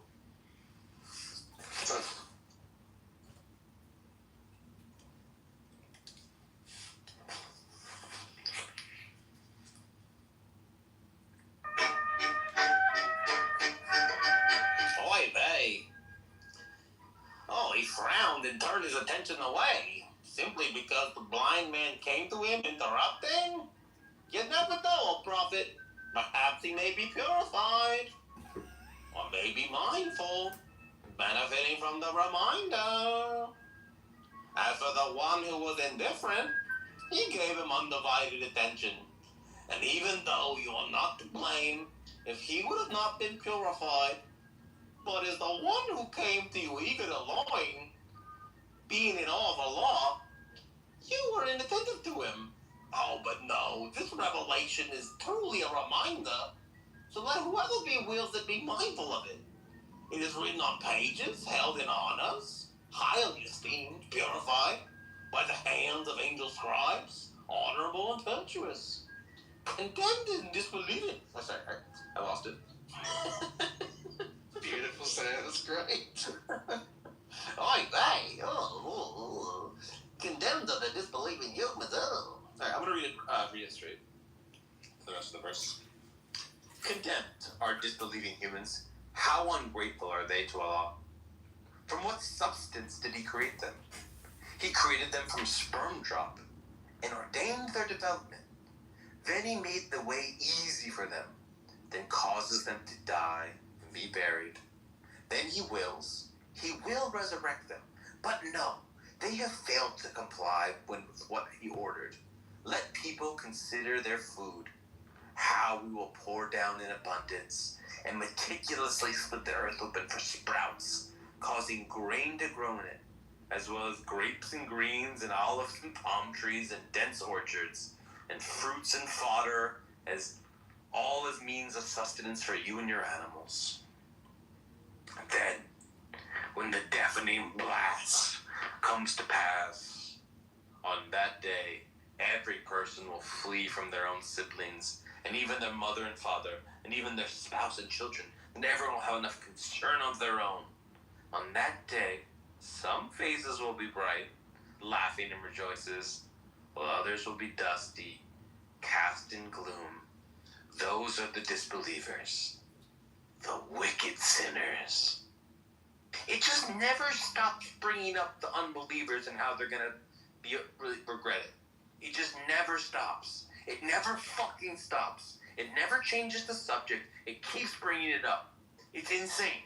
It's literally psychotic, the amount that it brings this up. It's literally what the kuffar said. They were irritated as hell. So Muhammad is sitting on this low rock. Little people have gathered around him, just mesmerized by this man. He's simple, they don't know who he is. And he just points at the sun. It's a scorching Arabian sun in the Arabian Peninsula.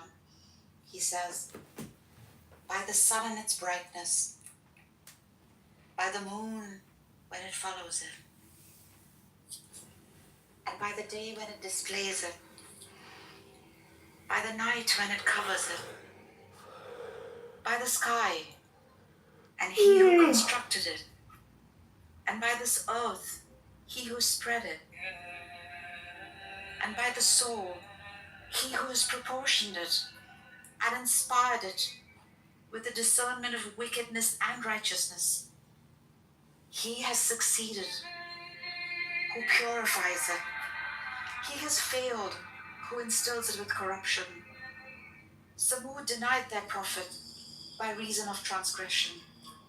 And when the most wretched of them was sent forth, and the messenger of God said to them, "Don't harm the she-camel, don't prevent her from drink." But they denied him. They hamstrung her. So their Lord brought down to them destruction for their sin and made it equal among them. So do not transgress.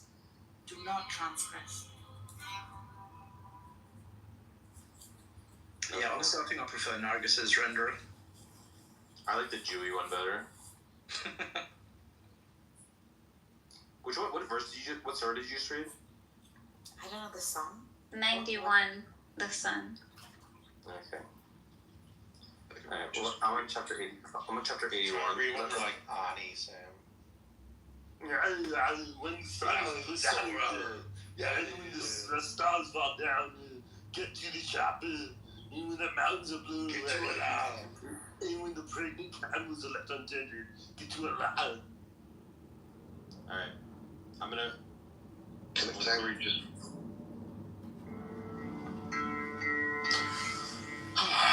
When the sun is put out, and when the stars fall down from the heavens, and when the mountains are blown away, and when the pregnant camels are left untended, and when the wild beasts are gathered together, and when the seas are set on fire, and when the souls in their bodies are paired once more, when baby girls buried alive are asked, what crime were they put to death? And when the records of deeds are laid open, and when the sky is stripped away, and when hellfire is fiercely flared up, and when paradise is brought near, on that day, each soul will know what deeds it has brought along.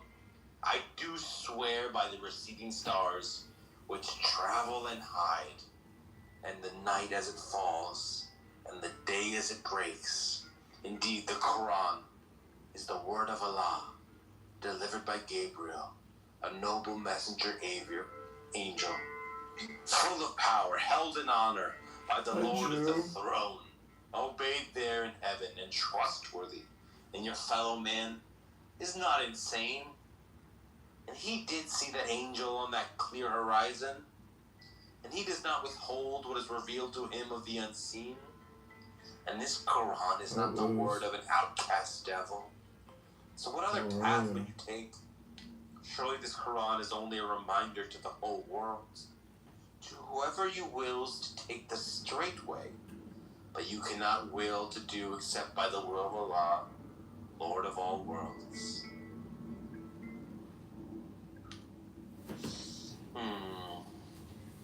It's kind of strange that this is God's words, but then it says, I swear by the receding stars. So like God is like being like, I swear on the stars that this is true. Like, shouldn't you like God not be doing that? Shouldn't he just be saying stuff and you believe it by default? Doesn't he? Shouldn't need to be like, I swear to God, I swear on the stars that that's true. It's kind of a weird thing for God to do. I'd like to dip my toe into some Western scholarship, if I may. Please, sure. And I do promise. Of course, one assumes that the Arabian believers who came into the Fertile Crescent recognized Muhammad as having been their prophet.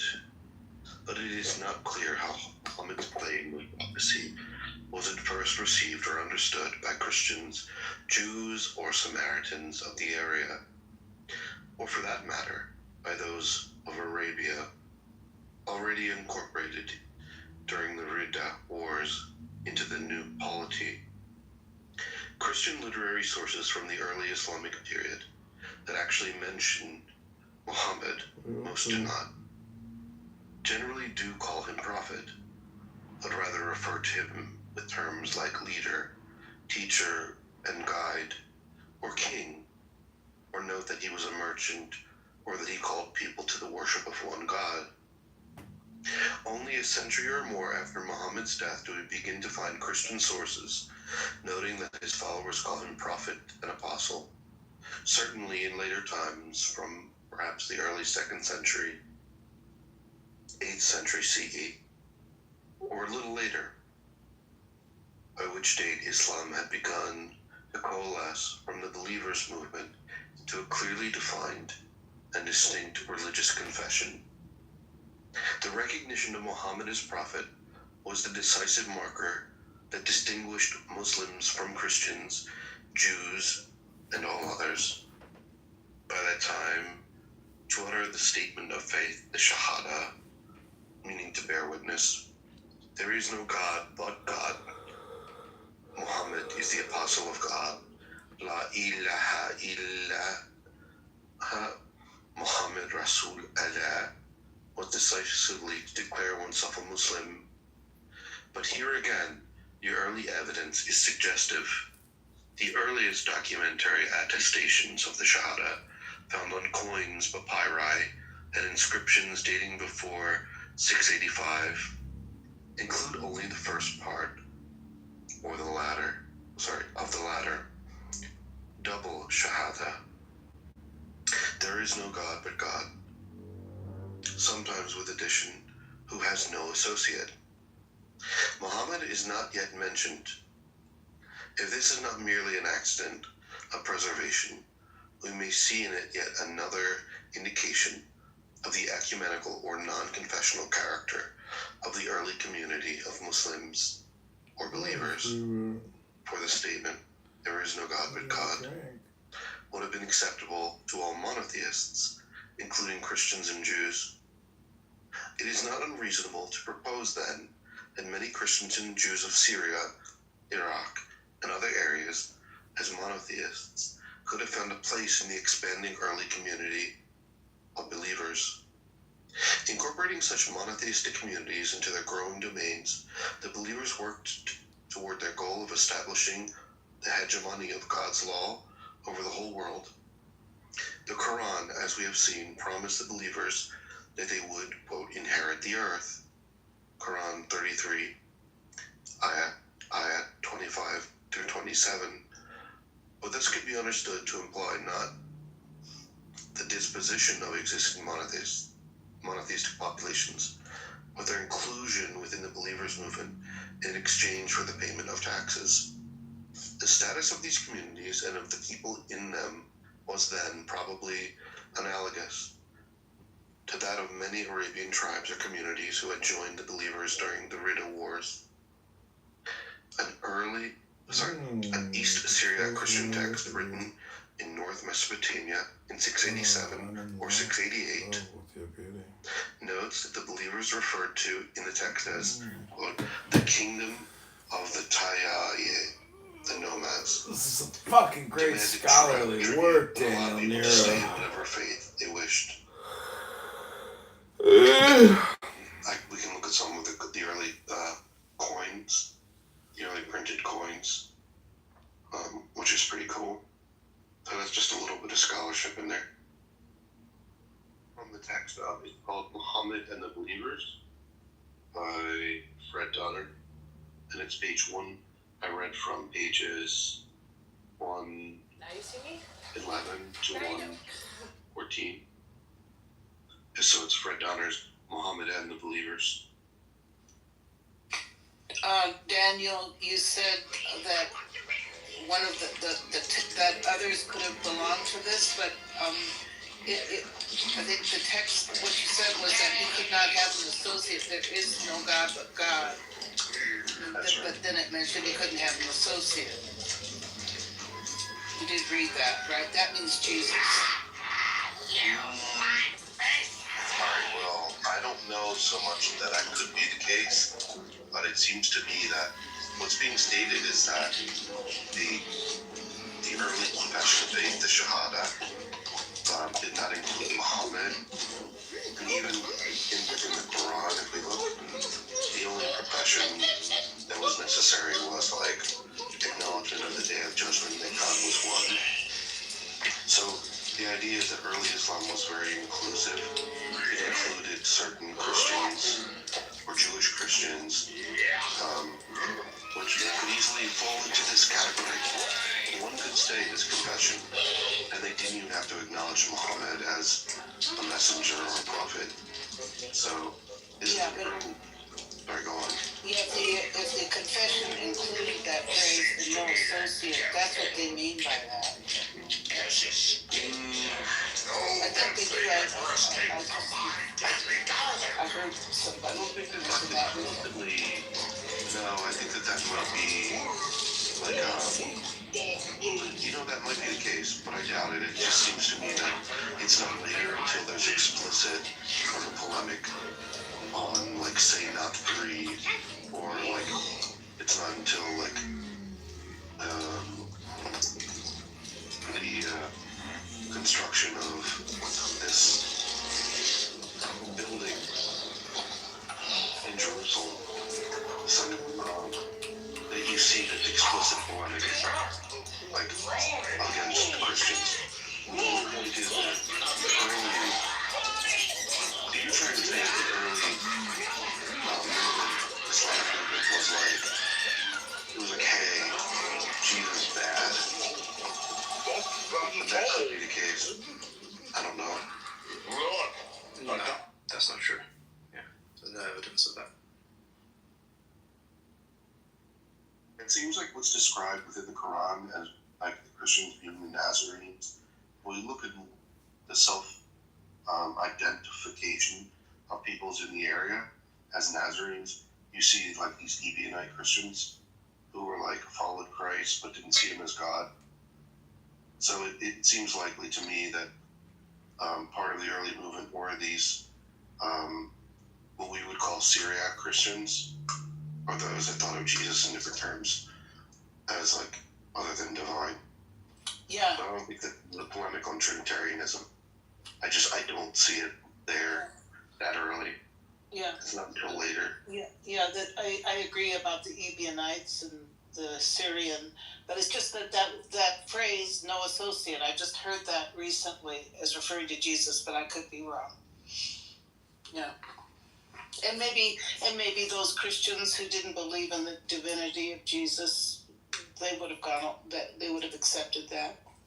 It's more of a polemic on the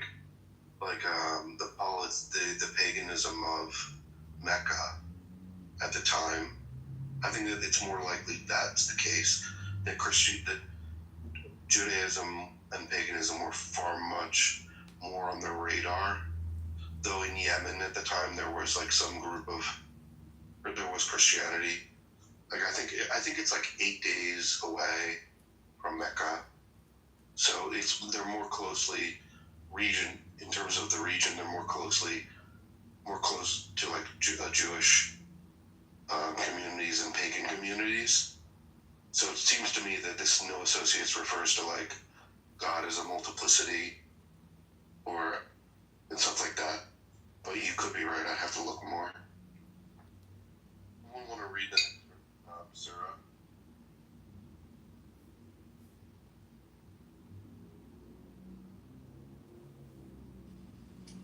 I'd like to keep reading.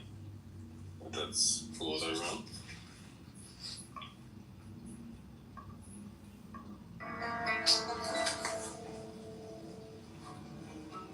When the sky splits open, and when the stars fall away, and when the seas burst forth, and when the graves spill out, then each soul will know what has been sent forth or left behind. O humanity, what has emboldened you against your Lord most generous? Who created you, fashioned you, and perfected your design? Molding you in whatever form you willed. But no, in fact, you denied the final judgment, while you were certainly observed by vigilant, honorable angels, recording everything. They know whatever you do, indeed the virtuous will be in bliss, and the wicked in hell, burning in it on Judgment Day, and they'll have no escape from it. What will you realize what Judgment Day is? And when you realize, and what will make you realize what Judgment Day is? Wait, what will make you realize what Judgment Day is? And what will make you realize what Judgment Day is? It just repeats itself? What will make you... It is the day no soul will be of any benefit to another whatsoever. For all authority on that day belongs to Allah entirely. It just never stops, Daniel. It never stops bringing up hell. It just keeps coming back to this topic. It fucking never That's the fucking point. stops. It never fucking stops. It's Dude, if fucking you read the book of insane. Matthew, I know, it's like, you look at the book of Matthew and Jesus has the words on his lips, but this is, I didn't think it was mentioned this much. I literally said 10%. My 10% number is fucking so wrong. I need to actually count it because it's got to be like 30 or 40% of these verses are about like, you know, 3 paragraphs lessons a year after starting. Like that's got to be like 30 or 40%. Like it is unbelievable. And I don't know how Matthew and Nargis can think that Muhammad writing this is some great scholar and thinker. If you had just had a guy come up to you and be like, "You're gonna fucking burn, bro. You're gonna fucking burn, bro. You don't even understand. You're gonna fucking burn." And you're like, "Okay, chill. Like, what are you saying to me?" And like, yeah, you don't get it. You don't get it. Like, you're gonna burn a fire. You're gonna burn a fire. There's gonna be grapes. They're gonna give you the grapes. They're gonna be right grabbable by you, but you're also gonna burn if you don't fucking believe. You'd be like, dude, you're a fucking retard. Like, I don't know why you think this guy's an intelligent man. Yeah, because you're not interested in history. I'm interested in the Quran. I have the direct words of this man. I don't need to do fucking mumbo jumbo with history. I can just read his words and assess his intelligence. Yeah, but you're not sitting. History. Yeah, history is not just about reading words, Sam. It's about situating in Who's better insight? If I want to know Julius Caesar's intelligence level, I can either read his writings or I can see what historians say about what his intelligence level is. Yeah, so go to the historians and see what they say about the impact of... A person's writings is a window to their thoughts. He's not writing and he's talking to people. Yeah, you're being as erratic as the people that you're claiming to criticize. You're not interested in history. If you're interested in writing, you can see the patterns in what writing is you're just reading words. What writing is just the record of the thoughts of a man. And you can see what logical can... Stop talking over me, Matthew. Stop talking over me. Okay. When you read someone's When you read someone's writing, you see how the ideas connect from one idea to the next. You see what they're paying attention. You see what their vocabulary level is, what level of abstraction they can handle, what kinds of analogies they use, the originality, what kinds of metaphors they think in. You can see a lot. When I see your writing, I can see into your mind. Okay? And you can't then say, well, no, it's better to talk to some third parties about how smart someone is. No, just look at your thinking. Look at the record of your thoughts. That is what will judge you. That is what you're tested. Such a fuck. Yeah, granted, it's a bit excess. I'm not gonna lie. That's also how I read it the first time I read it. But when I saw it through like a historical lens, I'm not attaching any truth value to it. I'm reading it as though it were being said by this man, 7th century Arabia, introducing a concept. And then his audience is sometimes smart, is sometimes not that intellectual, is sometimes like wanting to hear a balance, like Amin was saying, of the black and white. You're seeing like a range of things being communicated here. Again, not attaching any truth value to it, reading it just as it's being said by this man. In that geography, in that time period, amongst the people he was, it's giving me so many like pointers to how the conditions were at the time. And it's quite nice. Like, just read it for its text value, like for what it is, and not for what it's trying to tell you, per se, right? The beauty in the Quran is in the recitation of it. That the Arabic is so beautiful, and the sort of norms they've come up with, to how to say it. It's literally hypnotizing. It's some of the most beautiful things that I've heard in my life. but the ideas, the words that it's expressing, dear God, they are paltry. Can I read the next one? They're not for you, Sam. It's more like a particular. This is I'll be brief, so I'm going to read a bit more about early Islam and the movement as understood by Western scholar Fred Donner. So it's through his lens, and maybe it'll be interesting. But it also notes that among the believers who engaged in widespread raiding parties in these years were many Christians. The Nestorian patriarch in Iraq, writing a letter to one of his bishops in 647, which I think is approximately 20 to 30 years after the death of the prophet, who dies, or 10 years, who dies in, when does the prophet die? 633, 632? So writing a letter to one of his bishops in 647 or 648 CE notes that the new rulers, that is to say the Muslim or the Amir al-Mu'mineen, not only do not fight Christianity, they even commend our religion, show honor to the priests and monasteries and saints of our Lord, and make gifts to the monasteries and churches. We should also take note here on a comment made by Armenian Bishop Sebios, writing in the 660s, whose chronicle provides one of the earliest extant descriptions of the believers and their actions. Among other things, he noted that the believers' first governor of Jerusalem was a Jew. Imputation of close ties to Judaism was a favorite polemic technique used by Christian authors of this period to discredit their opponents. So this claim needs to be handled with caution, but if it's true, it provides further evidence of the confessional, open character of the Islamic movement. It is usually claimed that with the arrival of the Muslims, Christians and Jews were either reduced to subject status or protected people,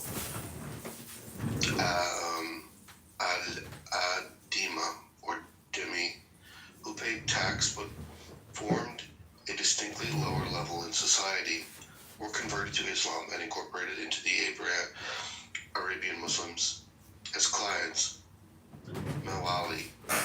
But the passages and from Sebos noted above, and a few others like them, suggest that some Christians and Jews may have been fully integrated as such into the early community of believers. Conversion was not an issue, because as monotheists they did not need to convert to anything in order to become active participants in the community, even in areas outside of Arabia. And there's more to say, but sorry, son, go ahead. Well, I just want to say, in the name of the one who is truth and beauty, who brought forth mind from dust and lit lamps of reason, by the pen of what minds inscribe, by the doubt that purifies belief, the most honored amongst you, are the most sincere in seeking what is real. Woe to the one who knows he lies, yet adores falsehood with clever words. His tongue is a polished blade against his own soul. Blessed is the one who, upon seeking error, in himself hastens to correct it before correcting his brother. Do not rush to judge your companion until you've interrogated the shadows of your own motives. Let your concern flow beyond your tribe and border, as rivers do not stop at the lines men draw in the dust.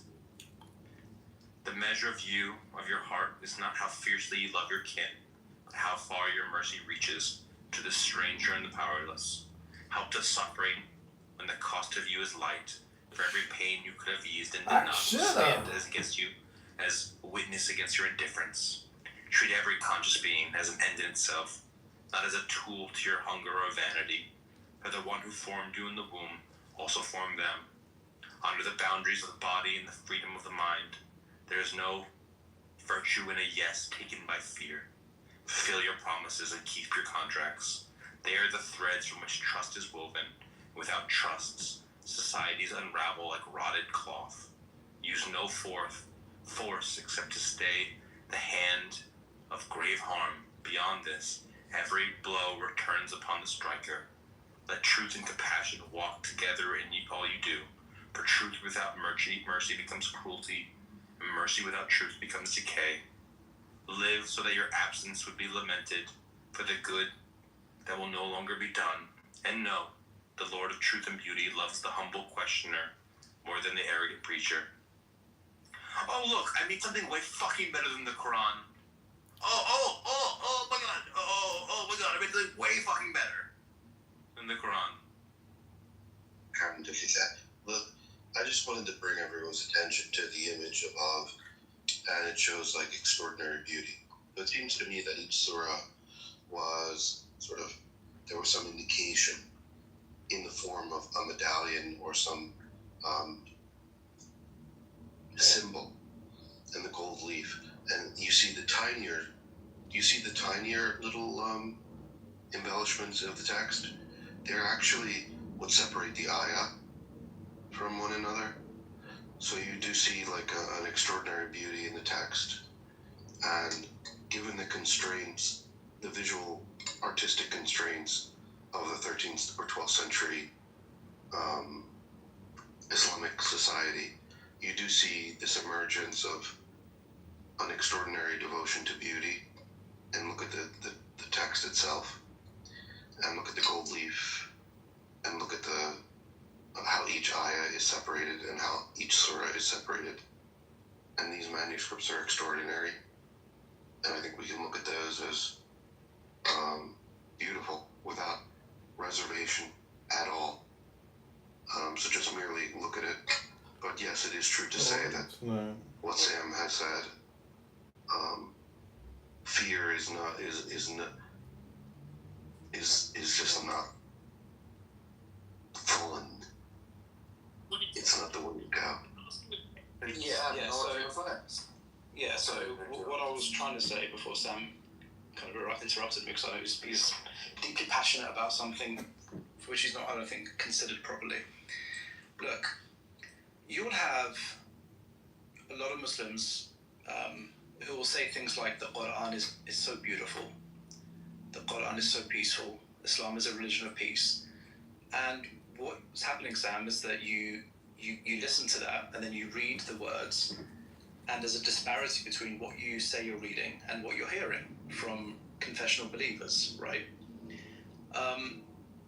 So what I was trying to say, I didn't want to kind of upset you. I just was trying to explain that if you're looking at the Quran in this way, you're not kind of doing justice to your own intellect.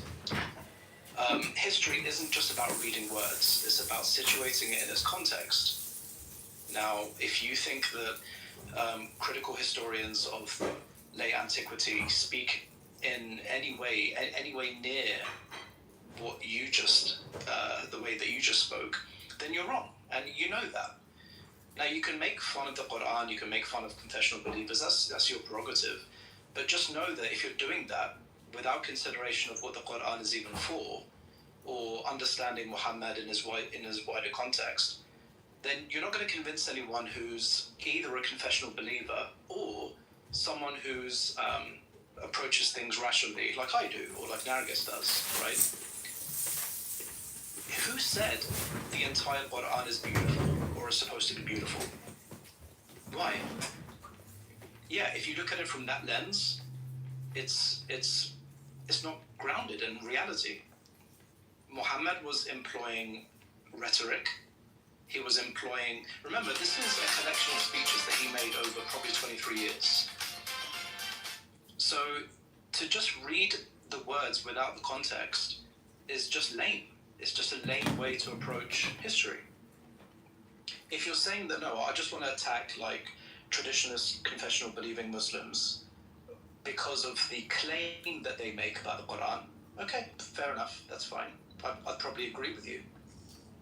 Or if you're making a claim saying that, why would God, like the creator of everything, talk in this way? Yeah, that's probably a good beginning at a criticism. But if you're just reading without considering the wider drought crisis into which we have to situate Muhammad, the fact that he did and seems like he was attempting and succeeded with a success that I don't think we've ever seen, to galvanize an audience, to build alliances with otherwise warring tribes, with establishing some kind of law, with expanding people's consciousness above and beyond what they are usually privy to. Yes, he's going to use rhetoric. The Quran is evidence that he uses confrontational speech. He's antagonistic. He's empowering. The stuff that you're reading is basically him giving speeches, empowering his followers.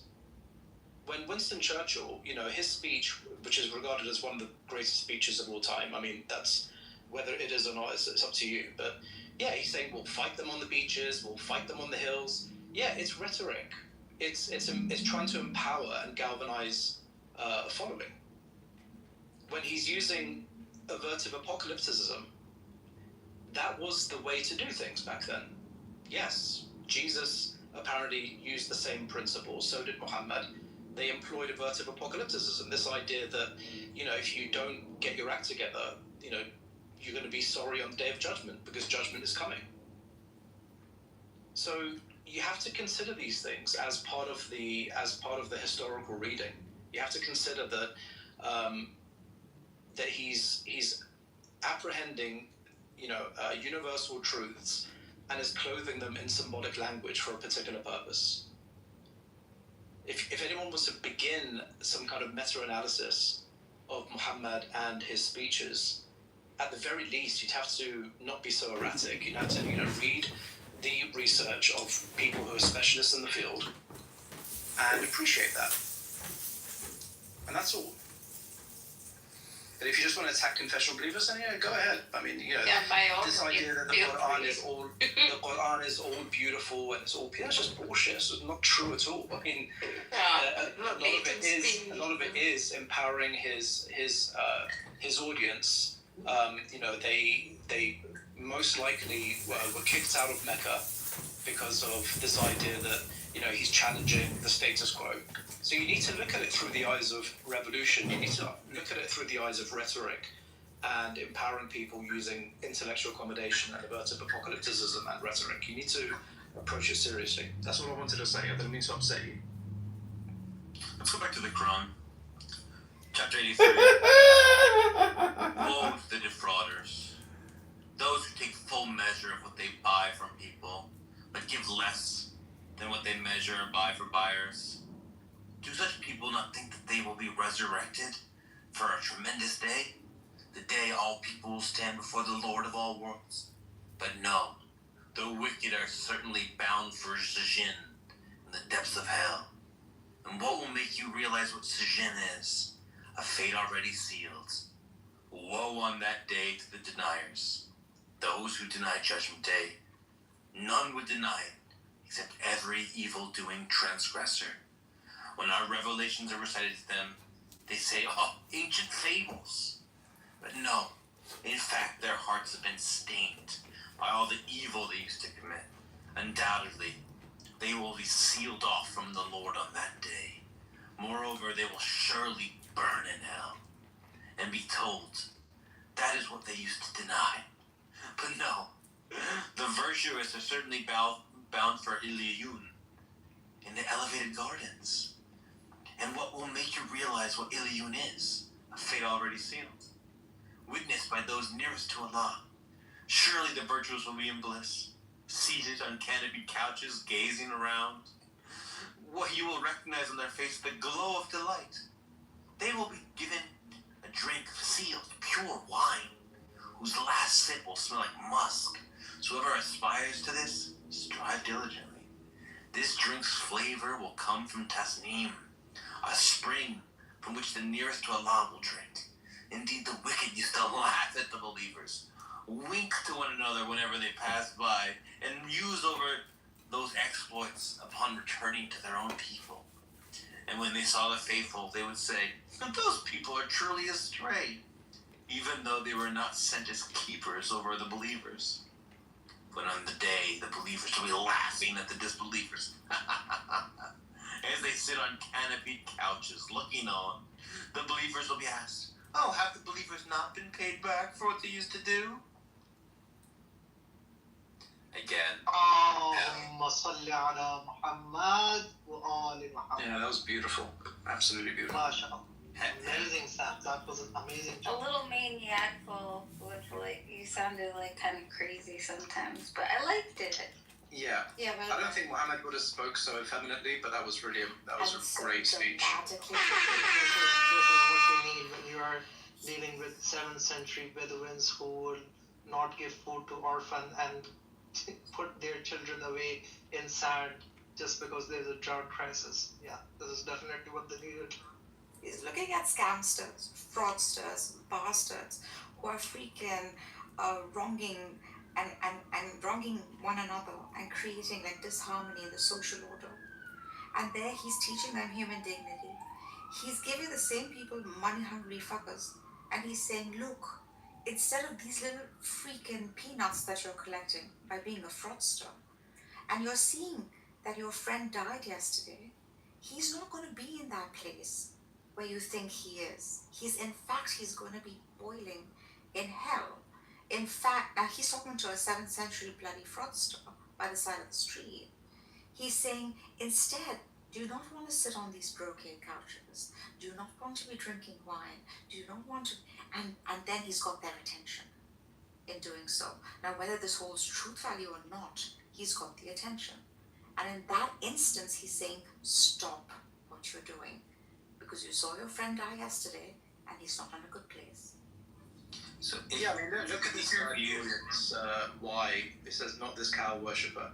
Yeah, how should one speak to this ignoramus? Like, you have to rough him up, you have to humiliate him, you have to destroy him, you have to use rhetoric, you have to get people to humiliate him in society. Because he's not going to respond to intellect, is he? Just an ignoramus, racist, doesn't care about history. And that's how they should be treated. They should be roughed up a bit. So I'm open to the idea that if you have a bunch of uneducated Bedouins, you just need to scare them with heaven and hell and be really, really basic and simple. Okay? But then maybe that's not what should be taught to people living in Europe and America, and maybe maybe that's a message for Bedouins that are uneducated, and maybe when you're talking to first world Europeans and Americans, maybe a different book is more relevant for that audience. Yeah, we should rough up Netanyahu in the same way, but probably harsher language, actually, with Netanyahu. No, agreed. And Zionist sympathizers. But now you'd use like cause and effect. For every wrongdoing, there is going to be an effect. You're going to get caught sometime in the scam, and you're going to pay time behind bars. It's just a different language for different. You say being accountable pieces of shit. There is an ultimate reality. Ground everything in that. Just be true to yourselves. Work for the well-being of the collective. Because you're important. Because you're precious. Because Well, Marcus, let me ask this. that's what he's trying to say. Yeah. But how do you suggest that we engage with many of the believers that we engage with here? It seems to be not a critique on you in like a nuanced way, who understands the context of history and things like that. But like, how do you push back against the literalists and the chauvinists that we encounter and we engage with and who are very vocal? What do we do? Yeah, you have to support rationalist Muslims like Ilyas, like me, like Ahmed, because they're not going to. They're just going to say, "Well, you guys don't believe in God, and you guys are not circumcised, and you guys are kuffar." They're more likely going to respond to people like Ilyas, like myself, like Ahmed, who, as distant from their views as we are, we at least can ground it in an epistemology and in Quranic text and hadith. We can criticize their particular epistemology. We have a reverence and a veneration to Muhammad himself and the Quran. So the best thing to do is just support Ilyas and me and Ahmed, and particularly Ilyas's research, who's one of the leaders in critical history and when it comes to the Quran and Muhammad, and also understanding his, his situation in 7th century Arabia. It's not going to work. Like, how many people have you realistically convinced when Sam is like reciting the Quran in a South Asian accent. I mean, it's just either you just want to entertain yourself, entertainment is good, but you're having no impact, zero impact. Just simply reciting like a white man. I'm half white, but a white man living in America. You know, you're talking about, you know, how should we talk to European, you know, intellectual Europeans? You're not even acting like an intellectual Westerner. You're acting like a racist from the 50s or the 60s. I watch old footage on YouTube of racist, you know, 1960s stand-up comedians putting on blackface, mocking, you know, sub-Saharan Africans and South Asians. If you think that's still relevant or that's somehow intellectual, you just need to wake up, bro. You need to get out a bit more. You're not going to convince any Muslim at all. And Ilyas and I, we may have very little success too, but it's measured. We can actually measure because we see people coming to our side because of philosophy, because of history, because of understanding the Quran and its rhetoric and who Muhammad actually was, what he was actually trying to achieve, rather than these lofty claims that this is literally the word of God, which can never be demonstrated, there's no account for it, or that every syllable of the Quran is identical to the words that came out of Muhammad's mouth. Equally impossible to prove. Just one comment, and I'll stop. Let me just make one brief comment. So I think it's a mistake to think of like seeing transformations in real time, like these big changes in worldview. I think that it's important to remember that what we endeavor to do is to make small incremental changes over time, and that, of course, this isn't going to be satisfying as seeing someone like, oh, okay, now I'm no longer like a Salafi, right? They have some more liberal understanding of their faith, some more nuanced understanding of their faith.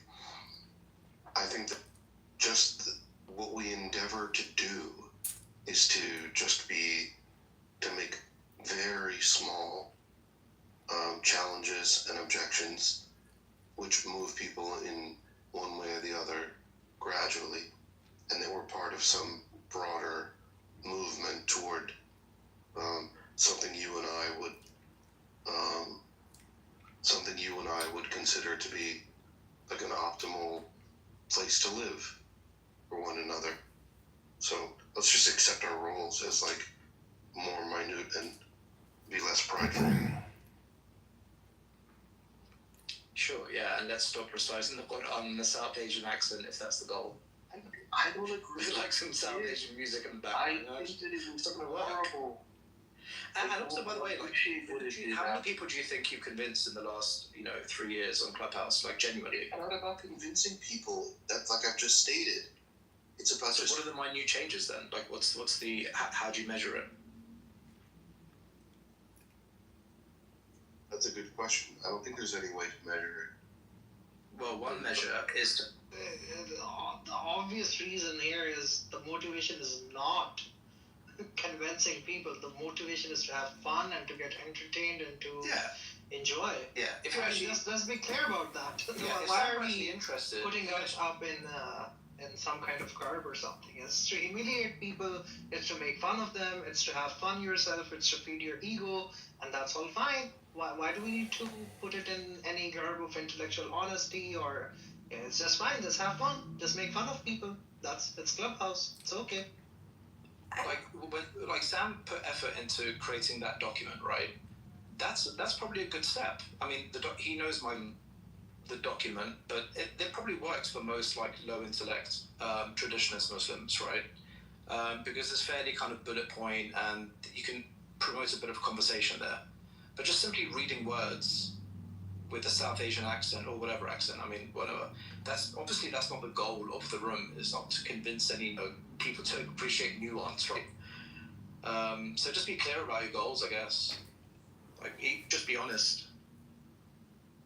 I disagree that all of it is just for entertainment. I mean, I've hung out with my friends enough to know that they are surely bedazzled as to why a literalist would say this is verbatim speech and this is directly from God and this is what God spoke through a literal angel in a literal cave, etc., etc. So the question here is mostly like, does God speak like this? Without like, most literalists not giving enough historical like references, or even the way we see it, right? So I think it is a reaction to that more than anything. Yeah, and I would say like, so Zebu and Sam, they had this room a few weeks ago, and it basically they were constructing a list of all the ways that you can tell if someone's smart. Just get that into one document if you haven't done already. Pin that, and then, you know, just get if you want to convince traditionalist Muslims, because it's really about how to think, right? How to abstract principles, how to abstract universals, how to think of alternative explanations, how to be open. Just go through that. That's probably going to be much more effective, however minute, right? It's going to be much more effective because now you can map to see if their particular view or their approach to a topic matches what is considered and generally understood to be smart. Those are really good examples. There was like a list of all It's not how to like think, moron. 40 or 50. It's They understand and reduced to about, comprehension like 8, capabilities that make one the smart. more you kind of expand on some of those, the more people can appreciate it. So just go with that. That's probably a better way. I want to read you guys some, you know, nowadays with like academics are like politically correct. So I want to read some sort of luminaries talking about the Quran and Islam before political correctness was a thing. This is Voltaire. Matthew is a founder His book is bad for the Quran, Muhammad. His book is bad for our times and for us, but it was very good for his contemporaries. And his religion was still better. It must be acknowledged that he reclaimed nearly the whole of Asia from idolatry. He taught the unity of God and forcibly disclaimed against those who gave him associates. He forbade usury with foreigners and commanded giving of alms. And with him, prayer was a thing of absolute necessity, and resignation to eternal decrees was the primum mobile of all. A religion so simple, so wise, taught by one who was constantly victorious, could hardly fail to subject a portion of the world. So that's him saying, you know, it's not a good religion for us, but look, it's done a lot of good for, you know, bringing these, you know, Asians from idolatry. Now here's another one. Winwood Reed, he's a guy I like. If Muhammad made converts by fire and sword, well, did Moses not also? Let us judge things by their results. So it's kind of saying, like, listen, he used violence and bloodshed to spread his words, but like, he also made all these, you know, idolaters become, theists. Good. But then there's another view, which is like contrary to these thinkers, which is by Schopenhauer. Schopenhauer is one of the great philosophers of the Western tradition. Consider the Quran, for example.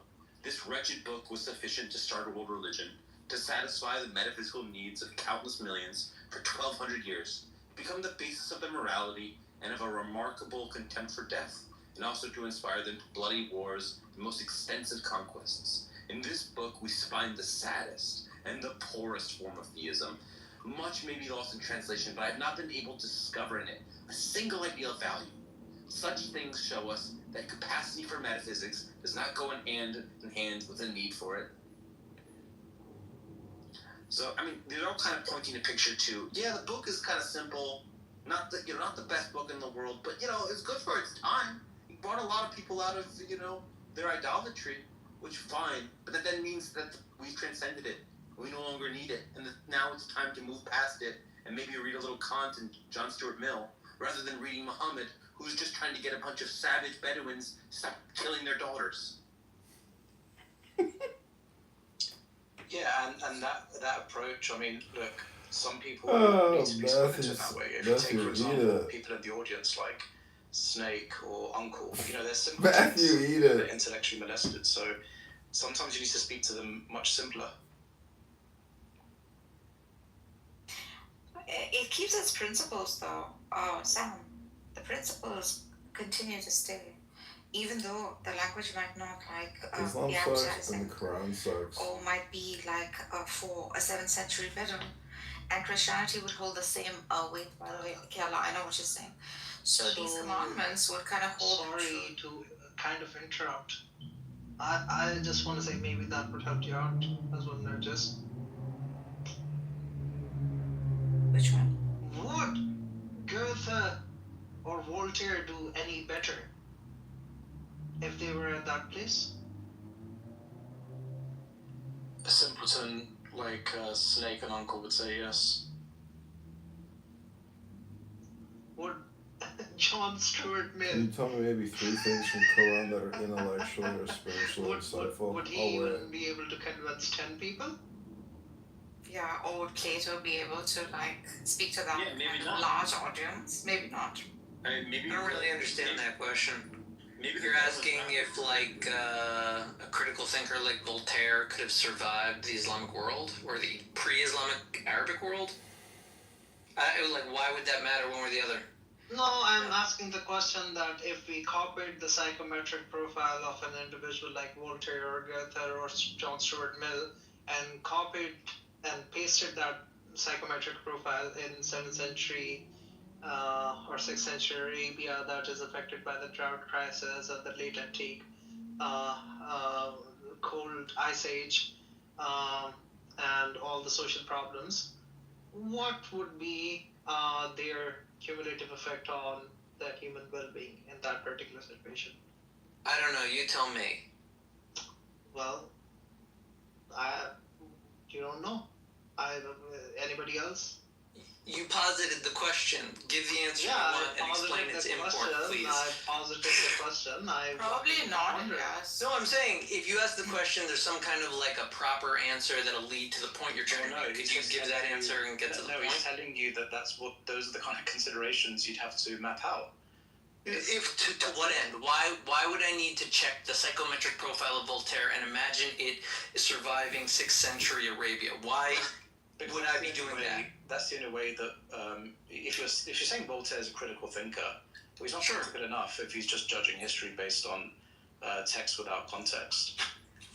I'm not going to go to Voltaire to understand the psychometric profile of Muhammad. Like, why would I go to him for that?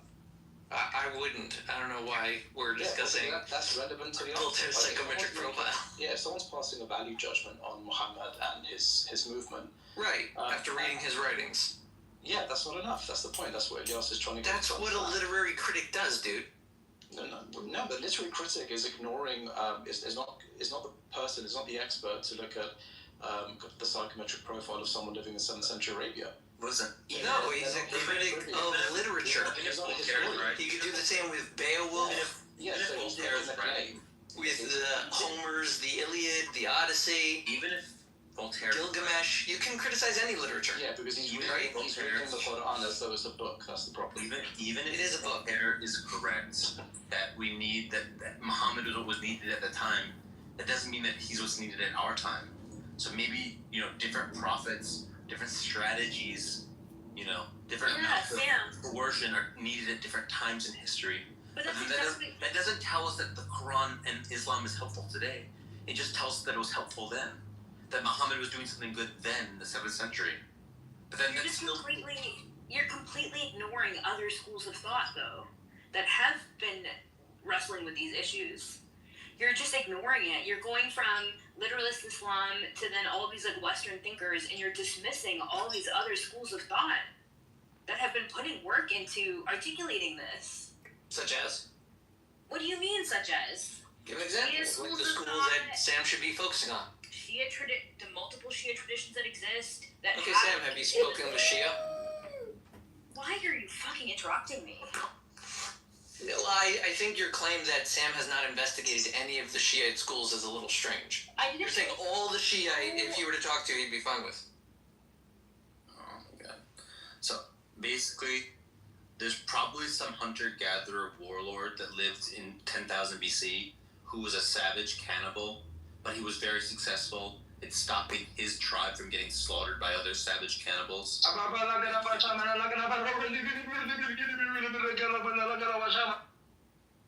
And was a successful leader. And he's probably good for his time, that we needed some sort of savage barbarian to stop his tribe from getting eaten by other savage tribes. That doesn't mean today we should listen to that guy. So, someone being contextually useful doesn't tell us that we should still listen to them or find them interesting or important. It might be the case that Goethe and Mill are not useful in the 7th century context, but then likewise, maybe it is not relevant to us. And was he I relevant think to it the? kind of still is, Sam, because there are parts of the world where Muslims do act in very barbaric ways. So it is helping to a certain extent to keep a standard in those parts of the world. It could be better, it could be influenced by things as well, but it's not totally useless. Like, it's telling people not to bury their dog. Right? They could still benefit from that in some places in the world where they may still do that. For example, in India, they bury their daughters, they kill their daughters out of poverty so that they don't have to pay the dowry because they can't afford to, right? So these messages are still useful and beneficial in a universal sense to a certain extent.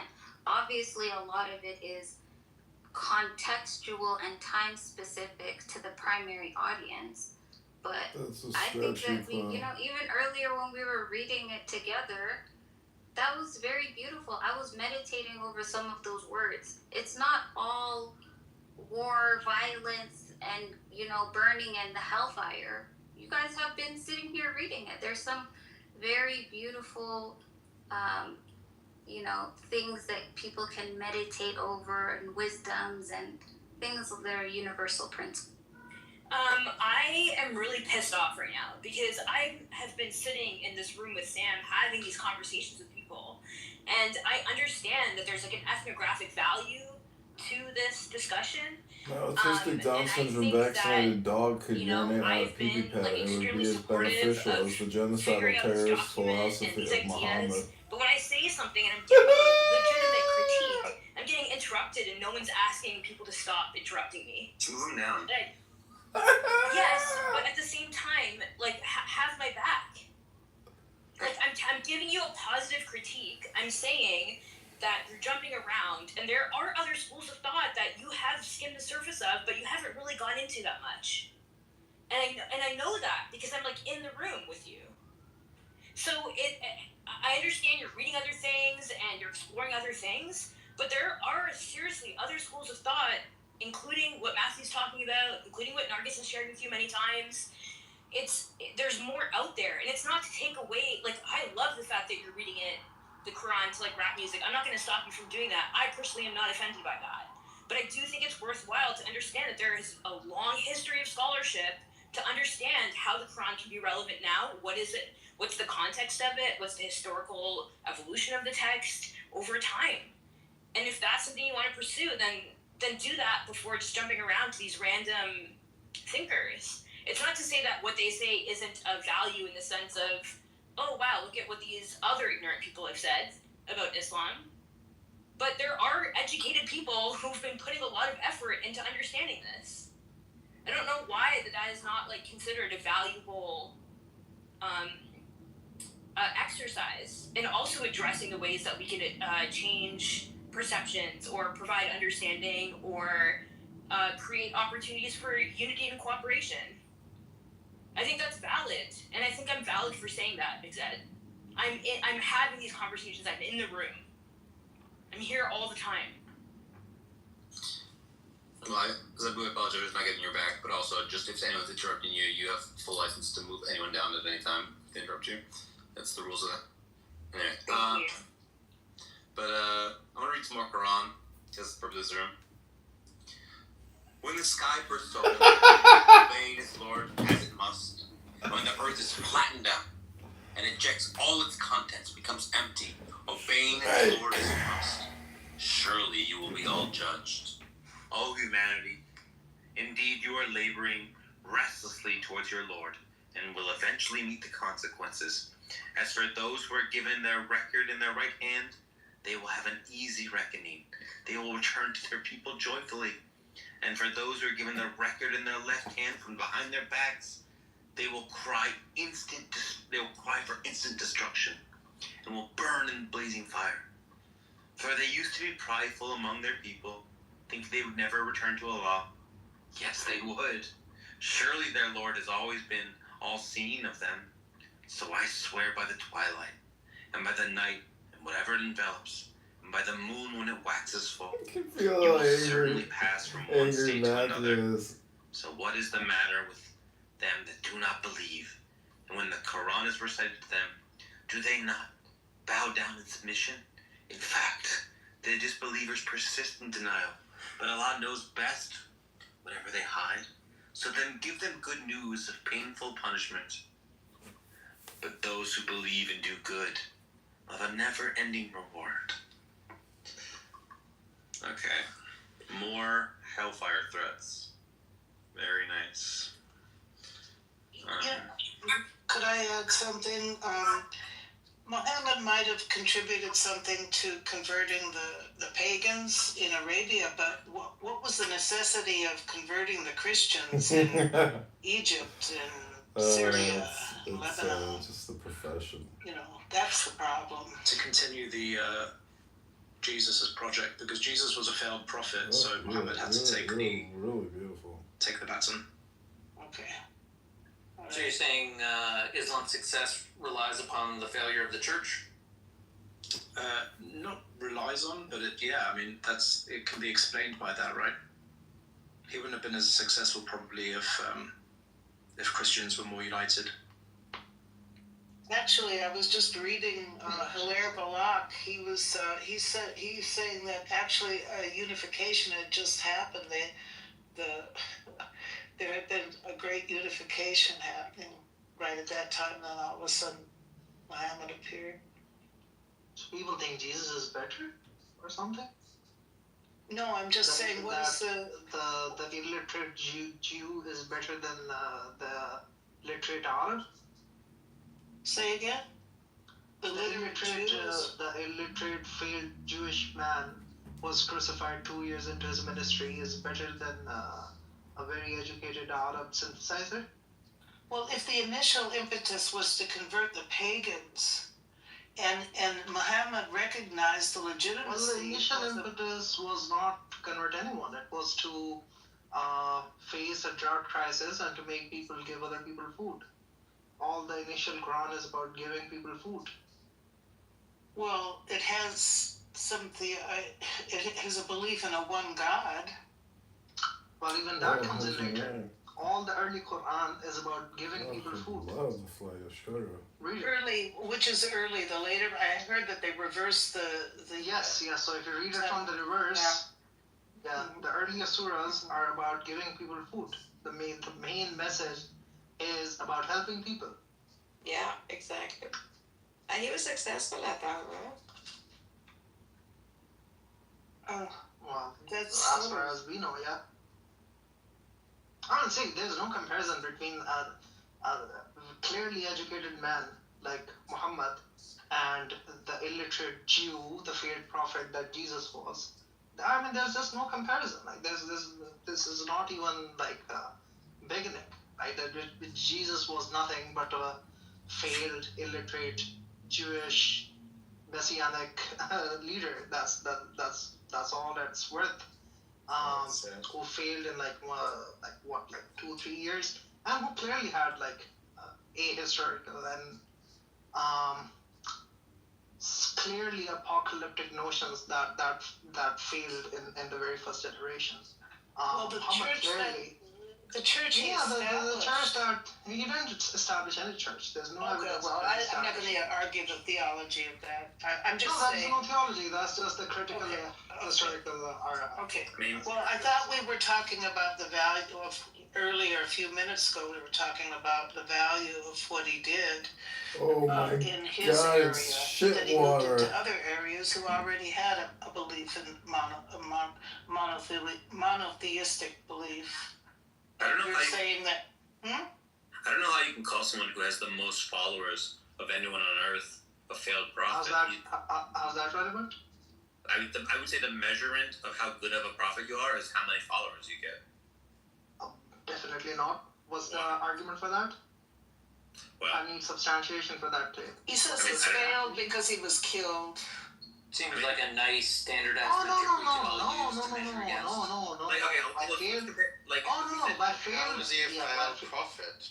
Yeah. By failed, I mean his central prophecy of his return was obviously false. The death and resurrection. Yeah, his second coming. His followers seem to think that he died and came back. That was like a prophecy, no? No, no. He had he had a particular teaching that is not the resurrection. The second coming is going to be in the immediate generation. That certainly did not happen. Right? This is like the academic consensus. There's a large majority of critical historians agree that one of the primary prophecies of Jesus was that he's going to come back in the immediate generation. That obviously did not happen. So the primary prophecy was his resurrection. He did predict that. No, the resurrection is actually not mentioned in any primary text. Yes. Which text mentions the resurrection as a prophecy?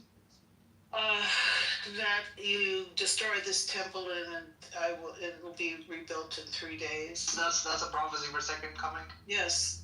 No, his resurrection, his own resurrection. Could you cite a critical historical study on that?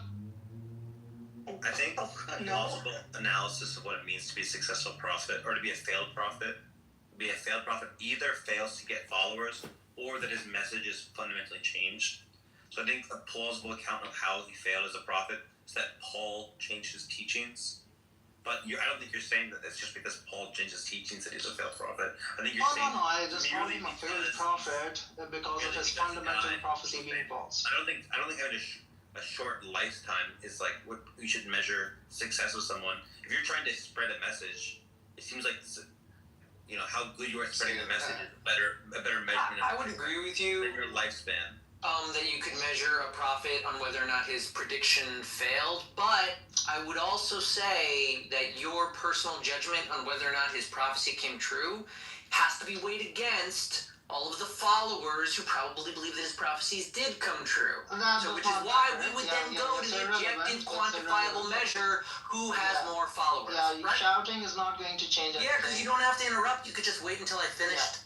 Shouting is not going to change anything. Right. The point is still made. And the presuppositional opinions of the followers obviously do not matter.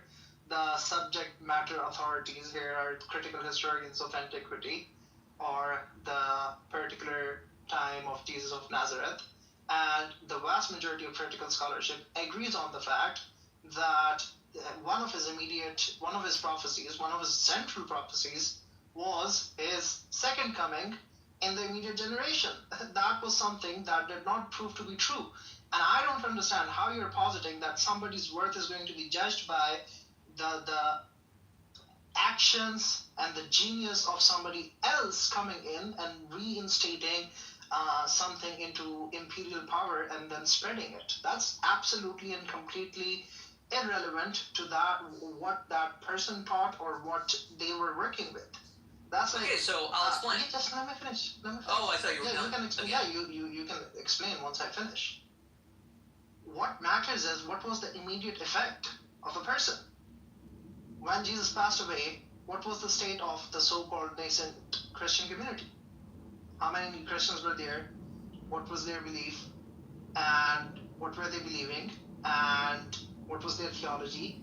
And how did their theology positively or negatively affect the world? These are going to be the relevant question. The relevant question is not going to be, well, what happened with the presupposed attributed anachronistic message 500 years later when it was consolidated in a neo-imperial structure? That's definitely not a relevant data point about the psychometric profile or the effect of that particular individual. Like, you're just making up criteria at this point.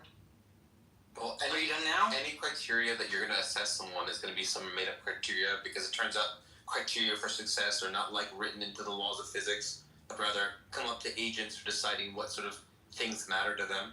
And I think that, what matters to me for whether a prophet's successful is, did his ideas spread and did people follow his ideas? Seems like a reasonable metric. I think that's like probably and in fact, I would bet money that if I just asked people on the street that, what does it mean for a prophet to be successful? It's like, well, is it more that he got his ideas out? Like, I think, him making a false prophecy is for sure one metric by which he could be a failed prophet. I think it's probably less central to people's conception of being a successful prophet. Like, I think if you'd ask most people, was Lao Tzu, Confucius, Buddha, Jesus, were they successful? People be like, yeah, they have millions of followers. Yes, they were successful in what they were up to. Yeah, so what you're really describing is he was successful at kind of secondary, tertiary influence, but the fact that he prophesied a second coming, that would be relevant. So you can say that, no, these are constructed. I mean, yeah, language is constructed, so what's the relevance of that? He was obviously a failed prophet if his central prophecy was about his immediate second coming. His idea. You can say he was a successful something else, but he wasn't a successful prophet. I mean, you could say that also about Islam, Seventh-day Adventists. The success of his prophecy. He was a messiah, not a Mormonism. prophet. He was a messiah, not a prophet. Wait, but the second coming, like, isn't it supposed to still be coming? Like, I don't get it. Right.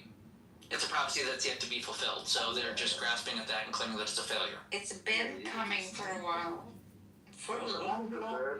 But the same thing was said about Muhammad. Yeah. He prophesied something that didn't come true shortly after his death. Yeah, but I don't think the term prophet, like the bear is a word. It's not true, Magzed. Just a minute, what did he predict? What was his prophecy? I don't think the bare word prophet in English like means specifically a person who prophesizes, right? Like it's just something like, I don't know, a person who like is a herald of like God or something, right? Who's delivering a message, not necessarily only prophecy. Like a Messiah.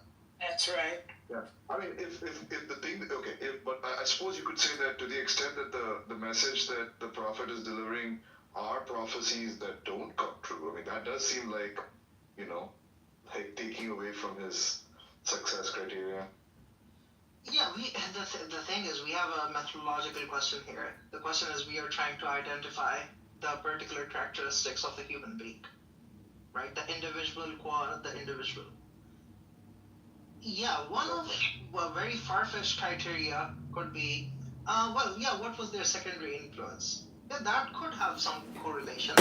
But the question is, how well does that map onto the greatness profile of the person as an individual itself? Right? Because, secondary influence can be mediated by numerous factors that have nothing to do or very little to do with the individual, right? So if you want to assess the individual co-individual and to assess their genius, you need to look at characteristics that are most exactly or most highly or most strongly mapped onto their own particular personality, right? Which is going to be like an analysis of their own particular teachings and their primary intentionalities reconstructed through a critical historical framework, which is going to be their relevant psychometric profile, which can be a reconstruction of their knowledge in comparison to how far off or how many standard deviations off it is from the mean of that particular society. So these are things that are much more likely to be actually correlated with the mapping of greatness in the individual co-individual itself. Not how much secondary influence the person gets like 5 centuries later because of like tertiary causal mechanisms like imperial reconstruction or adoption or so many other things. Let's say it like that. An obscure figure from today, gets appropriated. Like, let's just take some European philosopher we don't even care about. Let's take Merleau-Ponty, for example. Like, we don't really care about Merleau-Ponty that much. But it just happens to be the case that Merleau-Ponty gets appropriated by this future empire that's going to be a world power. Let's just call them United States of Africa. And they're going to just appropriate Merleau-Ponty. Is that going to be a fundamental marker of Merleau-Ponty's genius? Would that make Merleau-Ponty more erudite or more exceptional than Nietzsche or Heidegger or Gibson or many of his contemporaries? Well, any rational person would say, I don't think so. The more appropriate way would be to actually critically, historically analyze them in their own context, and then try to understand and rate the individual co-individual and make the judgment based on that. And that's what I was trying to do. Like when you do that, Muhammad and Jesus, there's no comparison. There's no comparison at all. Like when you read the Gospels, they barely have. It might make no sense to you. What is written in the Gospel? What is even the fundamental message in the Gospel? You just don't There's no artistic quality. Yeah, there's no artistic quality in the Gospel. Obviously, what's the fundamental message of the Quran? Word of Jesus. The ministry of Jesus is barely like 3-4 years long. His fundamental prophecy fails. Yeah. So if you wanna come up with actual criteria, then let's come up with actual criteria and then develop a comparative analysis between Jesus and Muhammad. So for anyone who tries to engage with it, please come up with an actual criteria as to how we should judge between these two. I think what Sam was saying, I actually do think it's kind of reasonable to say that, like, if the role of a prophet, right, is to spread a particular message, whatever that message might be, prophecy or otherwise, like moral stricture, right?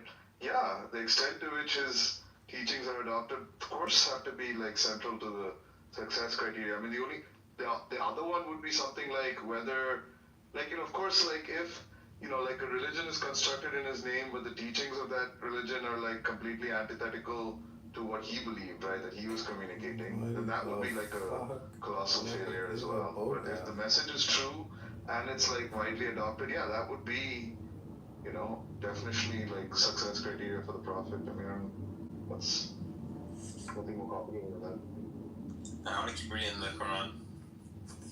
By the sky full of constellations, and the promised day of judgment, and the witness, what is witness? Condemned are the makers of the ditch, the fire pit, filled with fuel, when they sat around it, watching what they had ordered to be done to believers, who they resented for no reason other than belief in Allah, Almighty and praiseworthy, the one to whom belongs the kingdom of heaven and earth, and as witness over all things. Those who persecute the believing men and women and do not repent will certainly suffer the punishment of hell and the torment of burning. Surely those who believe and do good will have gardens under which rivers flow. That is the greatest triumph. Indeed, the crushing grip of your Lord is severe, for he is certainly the one who originates and resurrects all.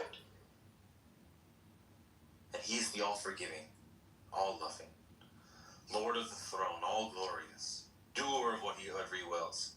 Has the story of the destroyed forces reached you, O prophet? The forces of Pharaoh and Tamud? Yet the disbelievers still persist in denial, but Allah encompasses them from all sides.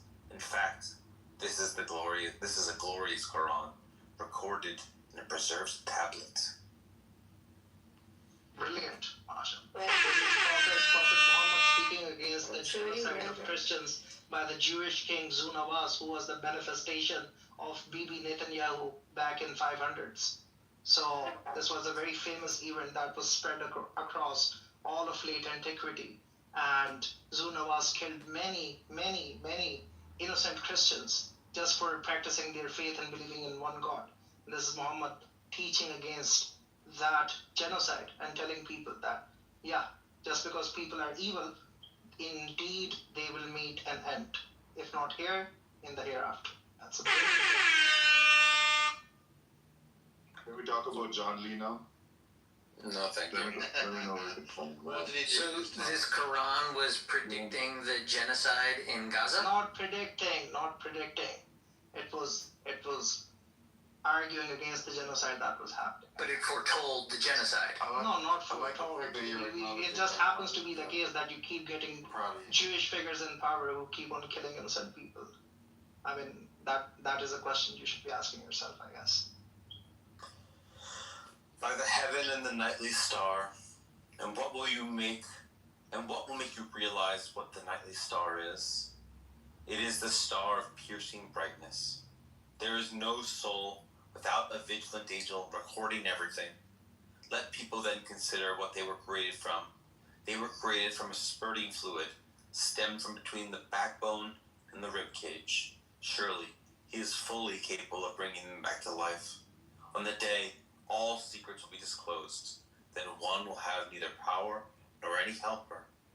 By the sky with its recurring cycles, and the earth with its sprouting plants, surely this Quran is a decisive word, and is not to be taken lightly. They are certainly devising evil plans, but I too am planning.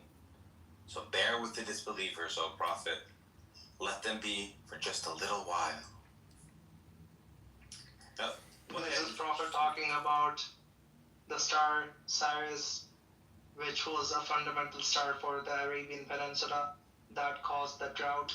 So this is Prophet telling people that even in a drought crisis, the kuffar, the people who bury children alive, or who take their young daughters and put them in the desert because they think they're gonna die because of the drought crisis. This is the Prophet telling them, yeah, I am establishing a soteriology which is going to establish the consequences of your actions, if not in this world, in the hereafter, and therefore you should listen to me and not kill these children, these innocent children, just because you think you're going to run out of food.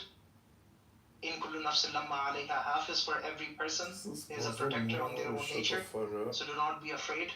Do not be afraid that you're going to be killed by this drought crisis. Just put your trust in God and do not kill these young children. Do not kill these innocent children. You will have enough food.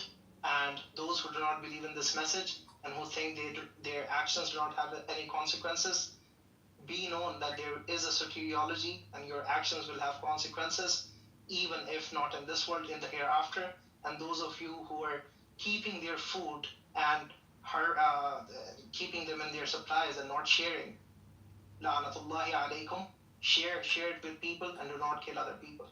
This is once again, brilliant rhetoric. None of it can be seen by Jesus. My goodness. Oh yeah, he doesn't spell everything out in detail, but Christians didn't believe in killing the innocent. He's not telling them anything new. It's just that Muhammad spelled out. I'm not talking to Christians here. I'm talking to pagans. I know, but you're saying the benefit of. You're saying he added what you just said. Jesus didn't say anything like that. But do you think that he? I don't. Maybe he didn't need to because the Jews weren't doing that. I mean, they literally crucified him. They didn't. They weren't burying their children. I don't understand. The Romans crucified him. How does a Sunni traditionalist handle the idea that it says God does planning? Like, how does a being outside of time plan things? Doesn't he just have things like, a plan is a thing where you have an idea in your mind and then you like set it forth into motion diachronically. But if you just are outside of time and then your will is instant, how does anything get planned ever? It just seems like it's instantaneous. I feel like that's like a weird, conceptually weird for how does a traditionally Sunni think about it? Out of the three books, the Old Testament and the New Testament and the Quran, the worst one, the most diabolical, nonsensical, genocidal, evil, irrational work is Old Testament. The second number goes to the New Testament, and the best one is the Quran. That's interesting. Very interesting. Wait, what's the criteria for the new? Please, Deepak, answer my question. Thank you. I mean, I think even Christian theologians have some like concept of like, God, like he's outside time, but there is some sort of logical ordering to his actions, right? I forgot the exact term, but like, there is a sort of dependency relation in the choices he makes, right? Like, so he orders the fall before he orders the redemption, and that before relation is love to see my old understood to be like a dependency and everyone I know tonight at the rebar. Just be metaphorical, and it's like that's already some interesting line to talk about. What's the criteria for the New Testament? The Quran being better than the New Testament? It's newer. Yeah, you tell me any intuitive criteria, and then we can just vote the text on it. The New Testament's much more merciful. The Quran has like cutting off feet of people and crucifying them. Jesus doesn't have anything about crucifying people and cutting off their feet. Oh yeah, that's simply not true. Because in the earliest layers of the New Testament, there is a clear application and acceptance of the Old Testament law. That's like critical. But then that's a sleight of hand, though. No, that's not a sleight of hand at all. You're just saying they come. You're saying they come as a tandem, then. Yeah, they do. I mean, that's the critical historical. That's the critical historical consensus. Are you just going to deny that? Are you just going to deny? Are you just going to deny the fact that Jesus? You're talking. Jesus Christ, he's not going to answer. He doesn't have an answer. He cannot defend. There is no way. I mean, I just asked you guys about the criteria of actually judging. Shut up and let him answer you. He's not going to answer because I'm not going to sit up long enough for him to answer because I'm going to get Of course, I'm not going to shut up because you guys don't have any criteria. You're not answering. It's that like I didn't even know there was a question. I was saying something and you guys, what's going on? You asked a question. Well, yeah, like he just cut you off here, man. That's what he's doing. But what's the question? I don't even. What's the question? You said that there was a sleight Yeah, of hand. the question is. The New Testament. Yeah, the fundamental question is we're trying to. Fundamental question is this room is just fundamentally against Islam, nothing else. If you guys actually cared about finding out who these personalities When he were, gets to the point, motherfucker. what was their context, we would actually go through all of them and we would actually engage with that. But you are housing Christians on stage, and there seems to be no problem with traditionalist Christians. There seems to be no problem with traditionalist Jews. There just seems to be a problem with just Muslims. So, yeah, obviously there's a bias at play here.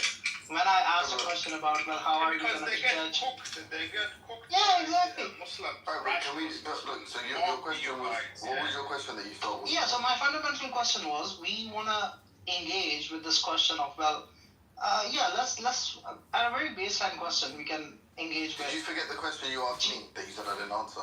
Because I don't think this is what the No, not just you. The whole room didn't answer.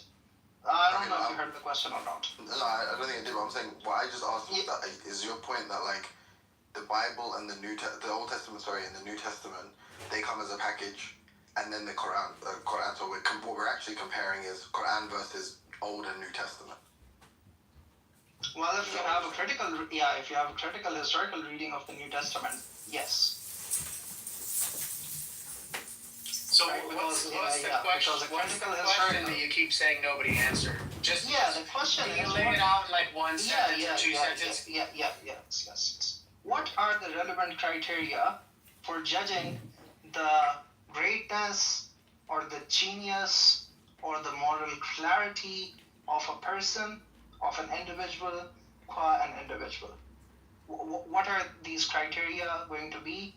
And then we can go on and apply both of them, or all the set of this criteria to Jesus and Muhammad, and then come up with some sort of an answer. Shut the fuck up, bro. We heard That actually was 2 sentences. Congratulations. Yeah. So my understanding is you're saying something like, tell me what makes a person a good person. Is that what you're saying? No, great person.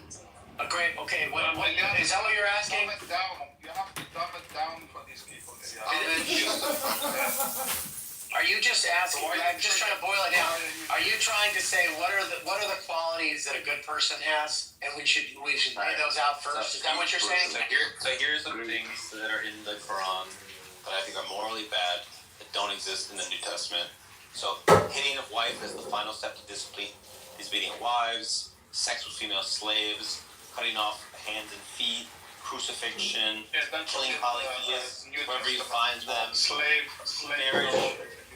I don't know if you know this, Ahmad, but there's just no interruption, that's allowed, remember?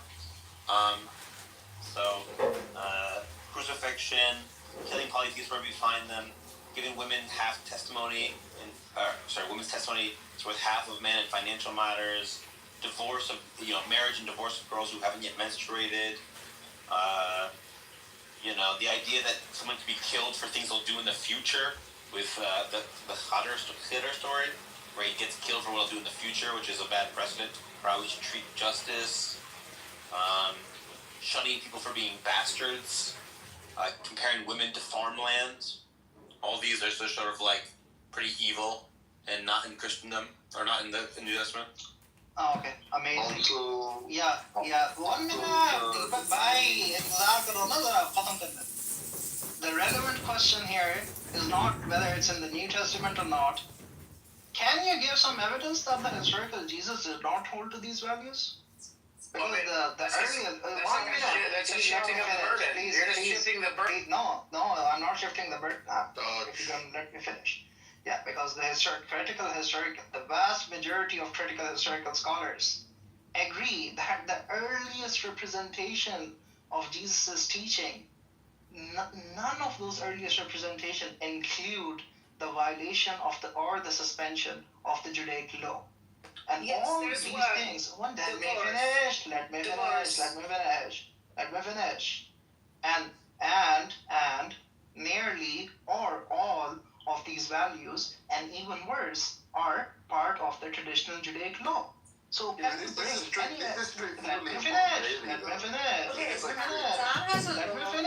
Why are you guys tweaking? Why are you guys tweaking so much? One second, Sam has this condition that nobody interjects, because it creates anxiety.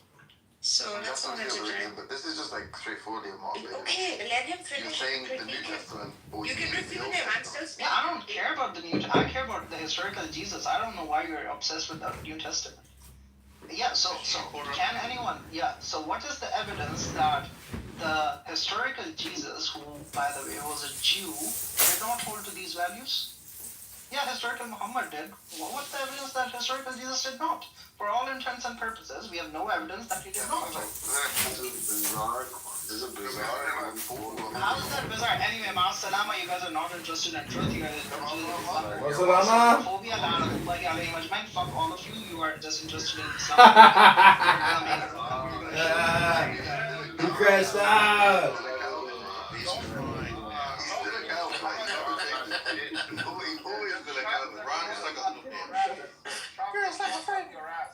That's what you guys are good for. You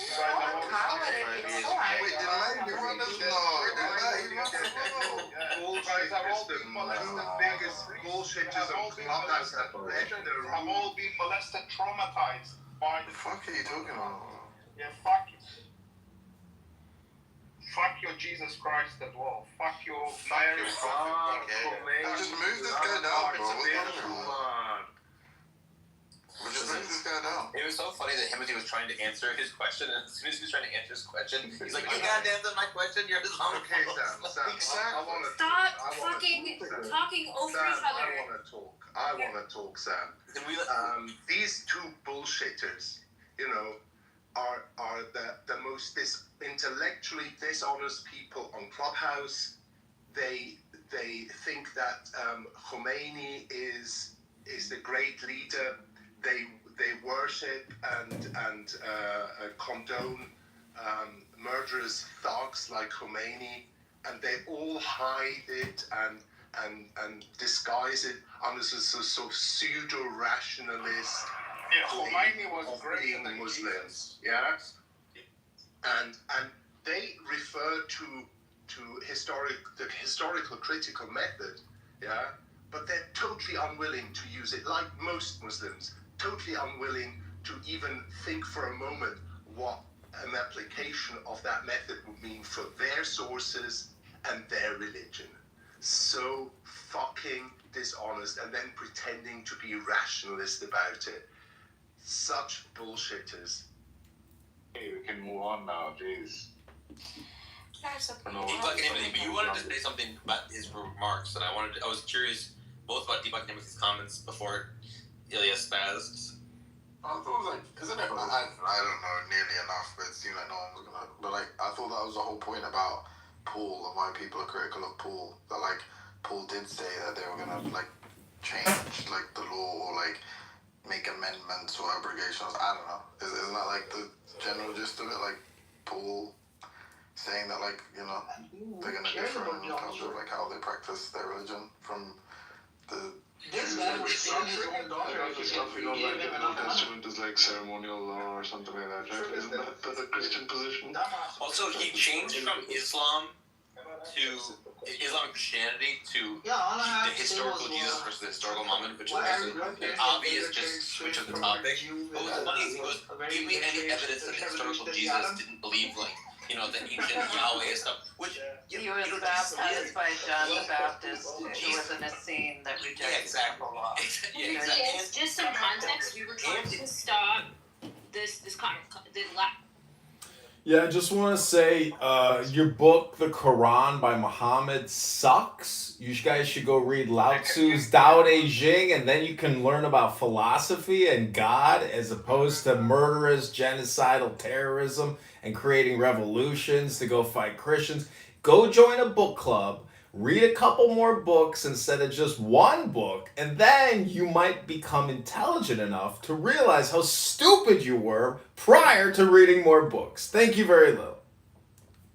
Yeah, unlike your stupid ass, I've actually read the book by Lao Tzu, and I've read your fucking useless, nonsensical, diabolical, evil, masturbatory book as well, which is much worse than anything any human could ever come with. So why don't you put that Canaanite law of yours in your ass and go fuck yourself somewhere?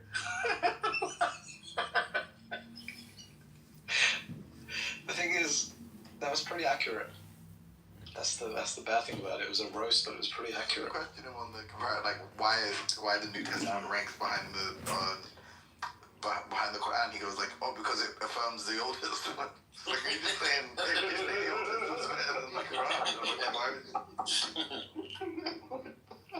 Yeah, but you don't know much about it, Timothy. So he's well read, and it's frustrating for him. Like, for people who are just like biased, most of the stage is just biased, although they're atheists. He was a bit like, when I don't know what smells of indoctrination. I don't know why that they are dishonest. Just because like he brought up something about I like Matthew. Andre Matthew's good. Elias is I like a bit immature. No. Matthew's just hiding it behind a British accent and a sort of claim that he's a rationalist and it all makes sense the way he presents it. It's all pseudo-rationalizing.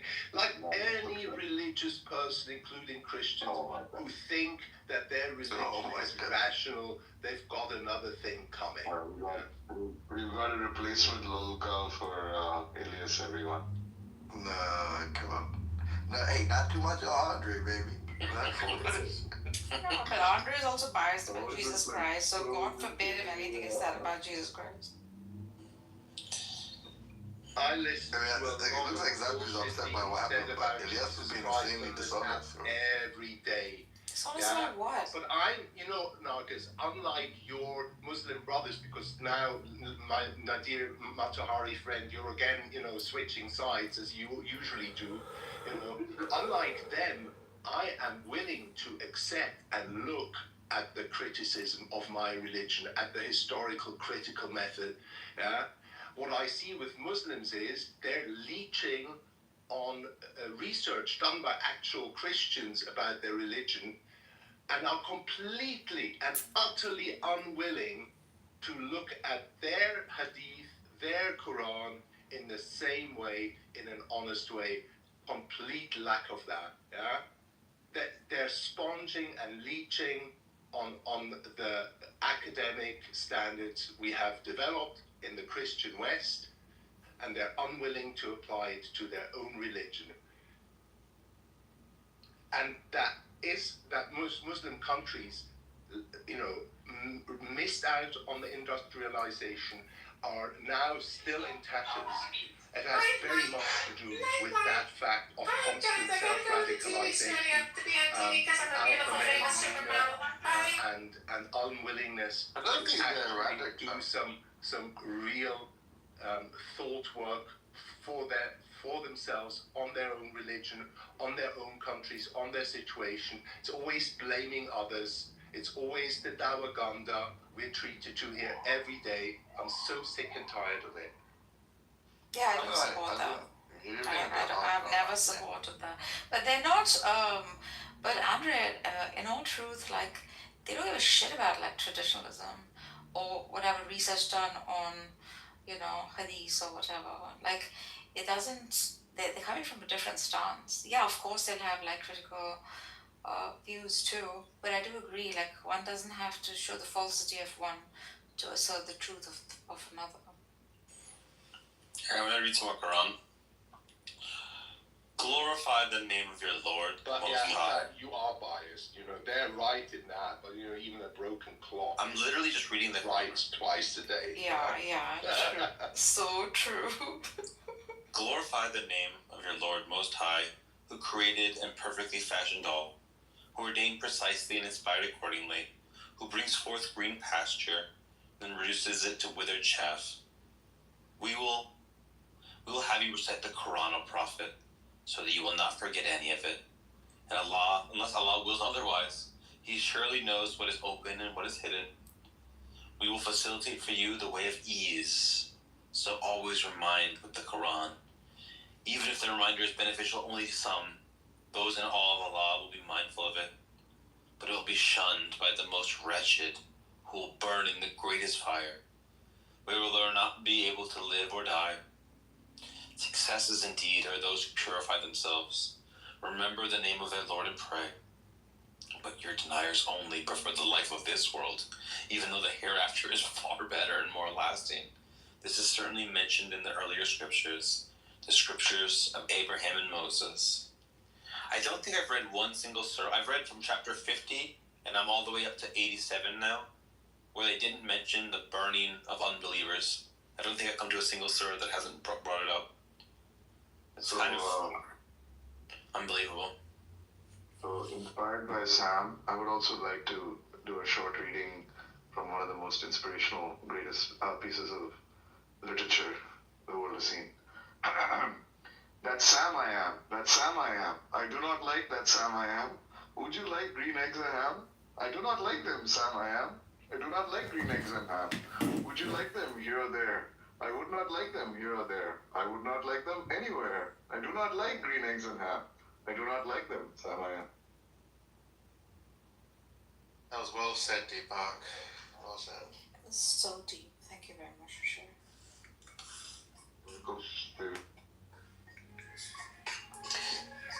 Yo.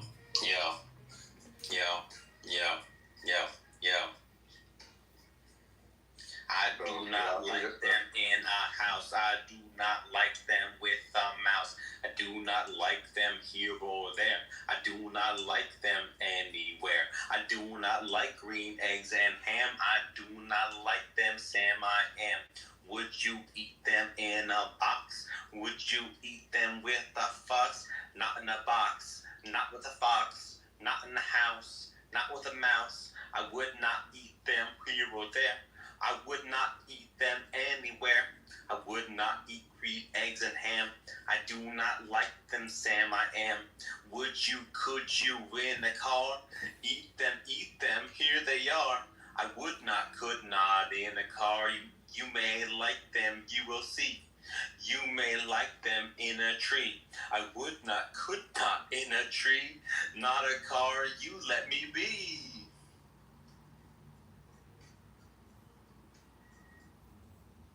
Back to the Quran.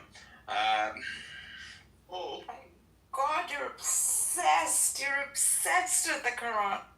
I told someone, I gave my word that if they read my document, that I would read a whole bunch of chapters of the Quran.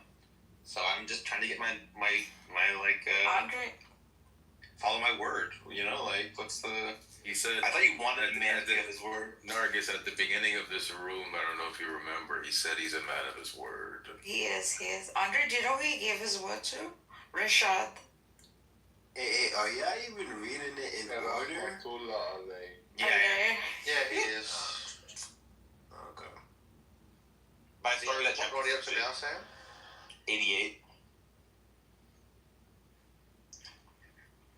Has the news of the overwhelming event reached you, O Prophet? Oh, on that day, some faces will be downcast, totally overburdened, exhausted, burning in a scorching fire. Left to drink from a scalding spring, they will have no food except a foul, thorny shrub, neither nourishing nor satisfying hunger. On that day, all their faces will be glowing with bliss, fully pleased with their striving, in an elevated garden where no idle talk will be heard.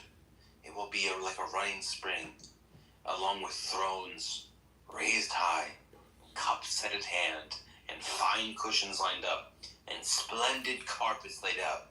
Do they ever reflect on camels? How masterfully they were created? And the sky, how it was raised high?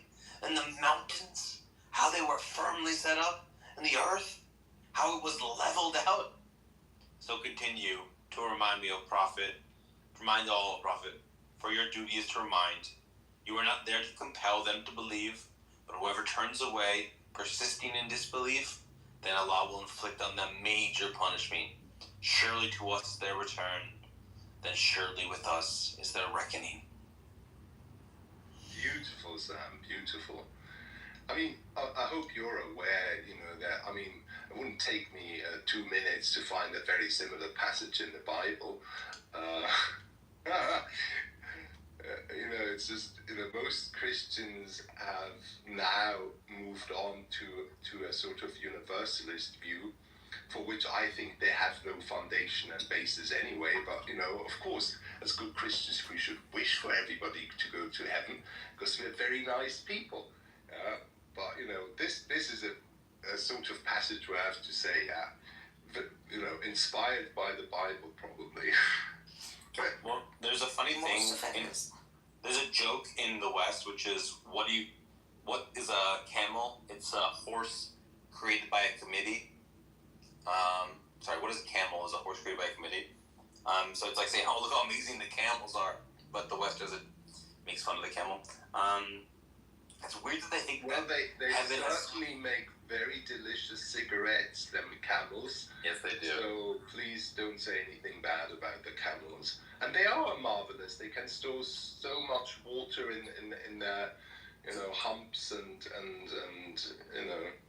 The humps, Andre, the humps are fat, come on. Yeah, but they store water and Not in the hump.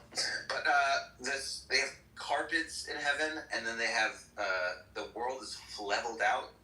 I don't think the world's leveled out, guys. Why does heaven need carpets? It's so physical. The way they imagine heaven is this physical, tangible place with big bosomed women and carpets and chairs that are well decorated chairs. It's very, very. They are not imagining an abstract place whatsoever. Oh, Amin is here to explain why it's physical. Go ahead. Amin, the literalist. Go ahead.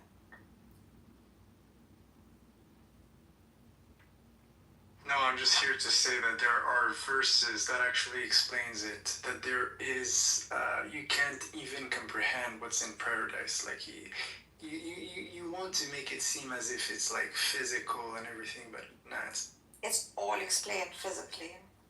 To deny that is ridiculous. At least be honest to the script. No, so actually, you need to take the variables. If you don't know the Quran, you wouldn't be able to recall them. So that's. Can you tell us what is not physical? Yeah. So for example, there's a verse that says, even the fruits they look like they're not the same as the fruits we know of. So that's just an example.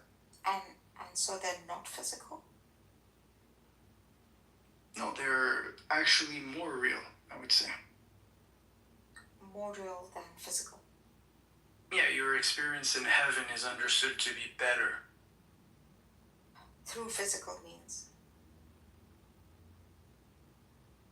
Yeah, but not as you know it, necessarily as you know it.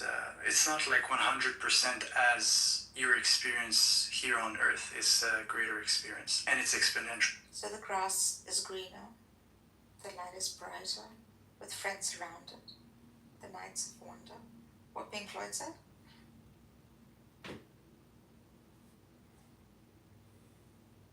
I guess. Still physical. I don't know what you came to prove right I've heard I've been reading the Quran for hours now.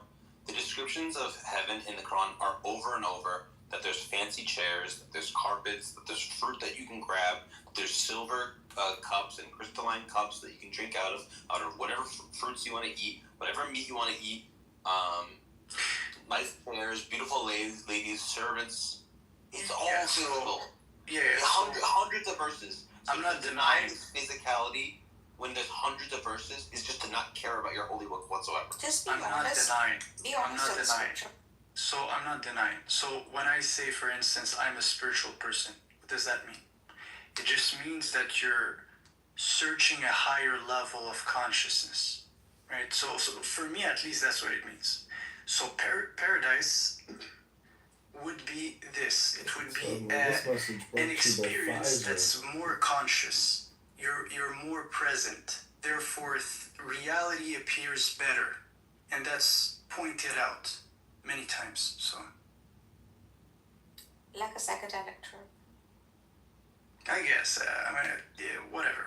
The Gremlins Abu basically like they just like pivoted from fucking whether or not it's reasonable to criticize Islam or to like include all the different views to just like you know that guy Ahmed who you kicked off the stage. He's a white man who supports genocide. that was like that's the whole talk. He was like, no, you have to understand. Do changes count as white people, man? To who?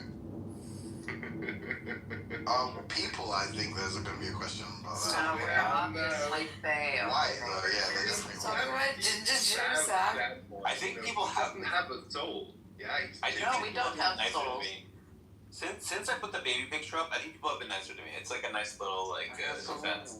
You are pretty damn cute. I hate you more now. No, I just want to go down to McDonald's all the time, man. You look like you look you know how they say how they use master for like young people. You know, like it's like an official.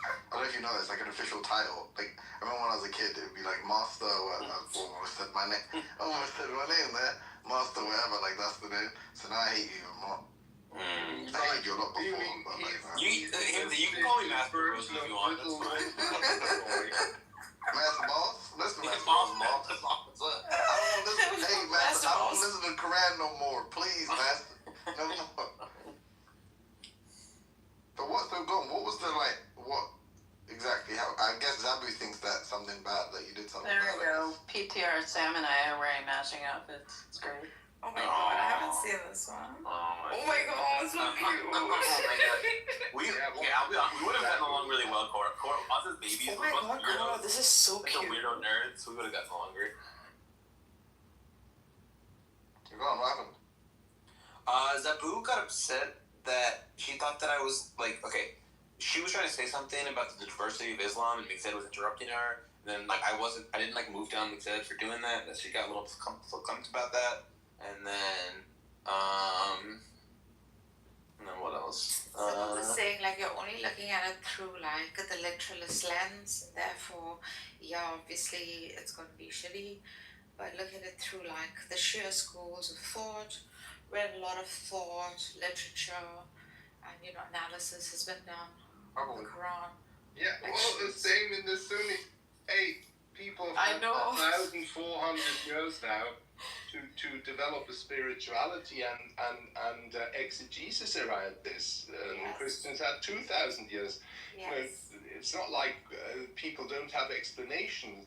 I would like for somebody to, I'd be curious to hear from somebody like Amin how he interprets the passage in the Quran where it mentions that I'm not concerned about cutting off of hands. Christians have done this as well as a replacement for the death penalty in the Byzantine Empire. I'm not going to throw stones in a glass house, but one thing is, things like the visiting times of when you can go and see the Prophet. How is that relevant for all eternity? That's a sort of, it's a little things, That. No, wait. But it seems like what they're grilling her on now is that like you guys are trying to have a discussion about some comparative analysis of religions, and you guys are basically like you're playing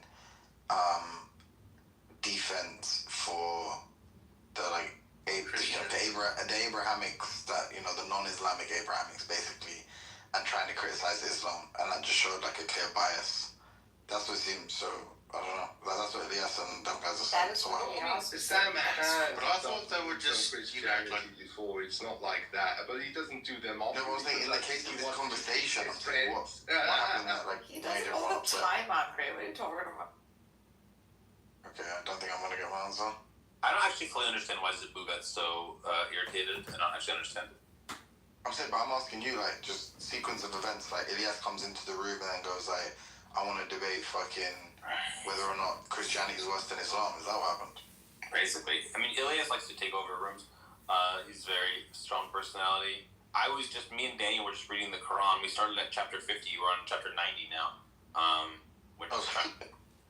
We're literally just trying to get through it, you know? I was also. And then, so he came in while you were reading the Quran and called him Islamophobe. So is that what happened?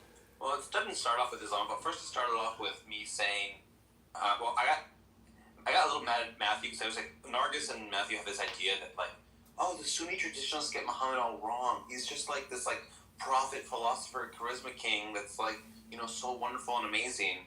And then like me, I'm reading the Quran and I can see his thoughts directly. Like your writing is just a reflection of your thoughts, and he's a fucking moron who's like.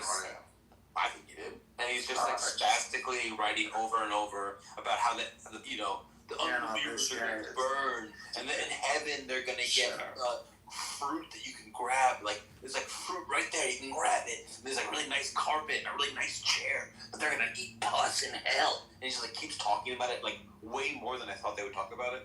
And I was kind of making fun of the lack of sophistication in it, and then I was kind of saying that you can like tell the sort of measure of a person's thoughts by how one idea connects to another idea, what metaphors they use, like what reasoning, what powers of reasoning they have, and that from this, Muhammad looks like a moron, not like this philosopher, master that Nargis and Matthew. And then Elias came in and said, well, he's better than Jesus. No, that makes sense historically how this would be apt. So it was just like whataboutism, and then they concluded. They just like psychoanalyzed you. Let's not forget. Sam also hold on. Sam also was reading the Quran like a Southeast Asian guy who was reading it with like some sort of like Hindu meditation music in the background. And I think that was like making fun of it, right? That's such a fucking coward, bro. Like I never. Don't be like he's that. never good. Okay, thank you, man. Met that dude. It's the first time, and he's a white guy. What Sam did, what you just said, Sam, in terms of him speaking a lot, is like the opposite experience where like I can never get him, and if he does, he just memes. Like every time we're in a room and there's like a serious discussion, Sally's there, so anyone's there, he just memes. Like he'll never just engage sincerely. Like he's like so intellectually insecure. It's like ridiculous. Anyway, I think, where you really need to see the red flag is when there is a group of people, a tiny group of people, perhaps a handful, who claim that they got it all made and know better than the rest of their religion. Kind of always a red flag, no matter whether it's Islam or Christianity.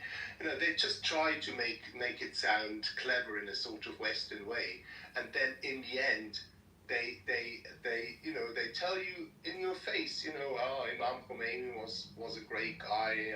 It's either atheism or Khomeinism and all that, and I cannot take people like that seriously. I used to think that was a kind of joke, But sometimes they're trolling. You can't like with Matt less so like he can be more serious, but like with the Elias guy, I mean he might think Khomeini's like some fucking. Yeah, but it's like this is not a historic figure about or about who we know nothing. This is a well-documented murderous thug. He also wrote nice poems, I'll give him that, and he was very great. No, I'm saying they may not sincerely support him. And ordered atrocities. So no. I'm not contesting whether or not Khomeini's a good guy. I'm saying they may be memeing when they say like, yeah, he's a scholar, he's a sheikh, he's da da da. That's not what it is. know it's about revolutionary, and they used this. It suddenly dawned on me that they really meant this when they talked about, the criteria they measure somebody by is the revolutionary value somebody has, and that is just Khomeinism talk, and that's why I got so fucking angry with them, and for the first time in my life I've actually done the lawn on Khomeini, because they're so fucking audacious to bullshit people in their face about with all the smarmy talk about rationalist Islam, and then they come with fucking Khomeini. Fuck them. Andre, I asked about it yesterday, so I don't think it's like the person. Yeah, I didn't ask. I asked them yesterday, like what it is. Himothy, please, like what it is about it, right? So I think it's like the principle of Khomeini, not so much him like the person, etc. The one. So you're not talking about Khomeini, Khomeini. Not the like the historical Khomeini, like the principles by which he's. Yeah, what the fuck is the principle of Khomeini? Like it's the idea of him, The idea of him, yeah. Oh, fuck that. That's just roulade talk. That's just fucking roulade talk. No, perhaps unfulfilled. However, the idea of him, like the revolutionary who will at all times ought to speak against like powers, he's not scared of them. He will condemn the West even if it means, getting sanctioned, etc., etc. That kind of spirit. Now, whether he achieved that in practice or not, right? Just enabled the regime, and to this day enabled the Revolutionary Guard to actually have a firm grip on that country. There is nothing noble about it. There is the nothing application noble gone bad, right? about the Muslim Brotherhood inspired Qudsism. Khomeini falsified. Khomeini was a battery of the worst and highest rank, who embraced Muslim Brotherhood ideology, and the people of Iran are still paying for it now. Yes, I agree. However, I agree. Bullshit. I used to be, just because I have Shia friends, I used to be kind about it, but those days are gone. Khomeini was a fucking lunatic and an asshole. He didn't even come by his Ayatollah title in a sort of regular way. They only made him Ayatollah because to save him from the death penalty, not because he was qualified for it. Same with Khamenei, who never wrote a Risala. These are all bullshitters. Absolute bullshitters. I am definitely not oppressors. When for centuries the Shia principle was better to be oppressed than to be the oppressor. And if people cannot see how oppressive the Walayat al-Faqih is that we see in Iran, I really feel sorry for them, and I think they haven't really understood Shiism. Like the sort of assholes that I see, Catholic radicals who I've met on Clubhouse who think the Crusades were great, even when the Vatican says no. And they still go on. These are all bullshitters, people who are low lives, have no real success in life, and need to feed their male ego with these fantasies of omnipotence and violence and sort of self-made up or superiority. It's so base and so easy to see through for anybody with some sort of emotional intelligence.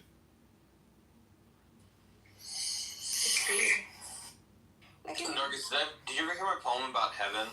Which one? Heaven. Did I read it? Yeah, read it. The one about the multiple different qualia and shit. Yeah, it's beautiful. Okay, well, I just wish that the Quran had something more like that than all the stuff about fancy chairs and fancy carpets. That would be kind of make it nicer. Again, Sam, put it in historical reference. Like once you put it in that historical reference, you just imagine that scenario. Now, to say that this is always, like Andre said, like what does it serve anyone? That particular instance by which the Prophet, do not enter the Prophet's house, for example. Yeah, it doesn't serve any it has no meaning.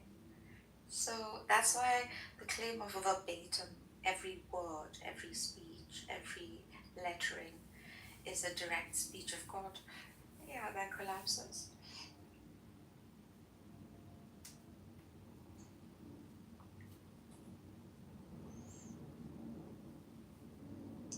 But you can still see it through some historical reference. Sam, did you understand what Matthew and I were trying to say through the historical thing? Listen, you guys are saying that, Muhammad was in a place in a context. He said there was a drought. He's trying to get people to share food in a drought. And he needs to say whatever he needs to say to get people to do this. Yes. And these are a bunch of illiterate Bedouins, and you got to threaten them with hellfire to get them to do the right thing. And the right thing is to, give to charity and all that stuff. And so you guys basically think that you're kind of like it's like a noble lie, that he's just like trying to say whatever will get the people to do the right thing. To do the right thing. And I think and then I say, if that's true, let's just grant you that that's true, that would still not tell you that the Quran is good for our time. But that's... It could be... Sorry. It could be that he was useful, and he was a useful tool for that time, not our time. And then the second claim is, I just don't think it's plausible that that's a good psychological account of what the man was like. So I both think, if it's true, doesn't matter. It might not mean that the Quran's useful now, but also don't think it's true. But that's where I think, the point Matthew was making is really relevant in the sense that, religions adapt to different contexts. There's always innovation, interpretation, and reapplication, but the principles stay the same. So the principles remain, and then the actions and behaviors and how that gets applied is different. And your concern of the violence and the idiocy of literalist Islamists is a problem that actually needs to be addressed. But that is still not majority of Islam. And so putting it in historical context allows you to actually see how these other schools of thought develop their thought further in today's context. So for the literalist Islamist, or for the people who argue that we need to go back to the way Prophet Muhammad was acting, of course it's irrelevant. But for many other schools of thought, they've already solved this problem and found other ways to actually act on it differently. And take different ways to apply the principles that are actually relevant, very peaceful, help other people. It's not all bad. Most of it is not bad. So when you're going through the Quran and you're saying, well, this verse is completely irrational, but to who? To the context within which he's in?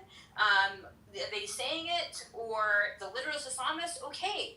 But how do the rationalists and the scholars and the academics and the many historians and all the religious studies scholars, everybody, how do they look at it now? And how is the principle being applied now? And I think sometimes when we only talk to the literalists, or we're only concerned about these people who try to mimic Muhammad in an irrelevant way, do we miss the opportunity to actually see these contemporary things? We get lost in the past, and that's what it feels like right now. It feels like you're getting lost in the past, and you're not willing to see how other schools of thought are applying these principles. And I know you, so I think you are, because you talk to us, and you talk to Nargis and I, right? And I know I don't always educate, and I'm not interested in doing that all the time, but I try to share some, and I think you would be interested in that and curious about that, and I know you're not as exposed to it on here because of the kinds of conversations you're having, and I think your document is fantastic, and I fucking loved it, and I said that to you the first time I talked to you. But I just think there's a limit to that approach, and you have to be willing to accept that it's limited, and it's not the only way to address this issue. There's other ways to confront it, and you have to be willing to be open to that. You're very triggered right now, Zabu, and I don't fully understand what's going on. I don't know what I'm doing differently today than I've done any other days. I'm just reading the Quran as opposed to reading my document, but I feel like I don't get what you find egregious about me just reading the Quran and commenting on it. Why is that triggering you?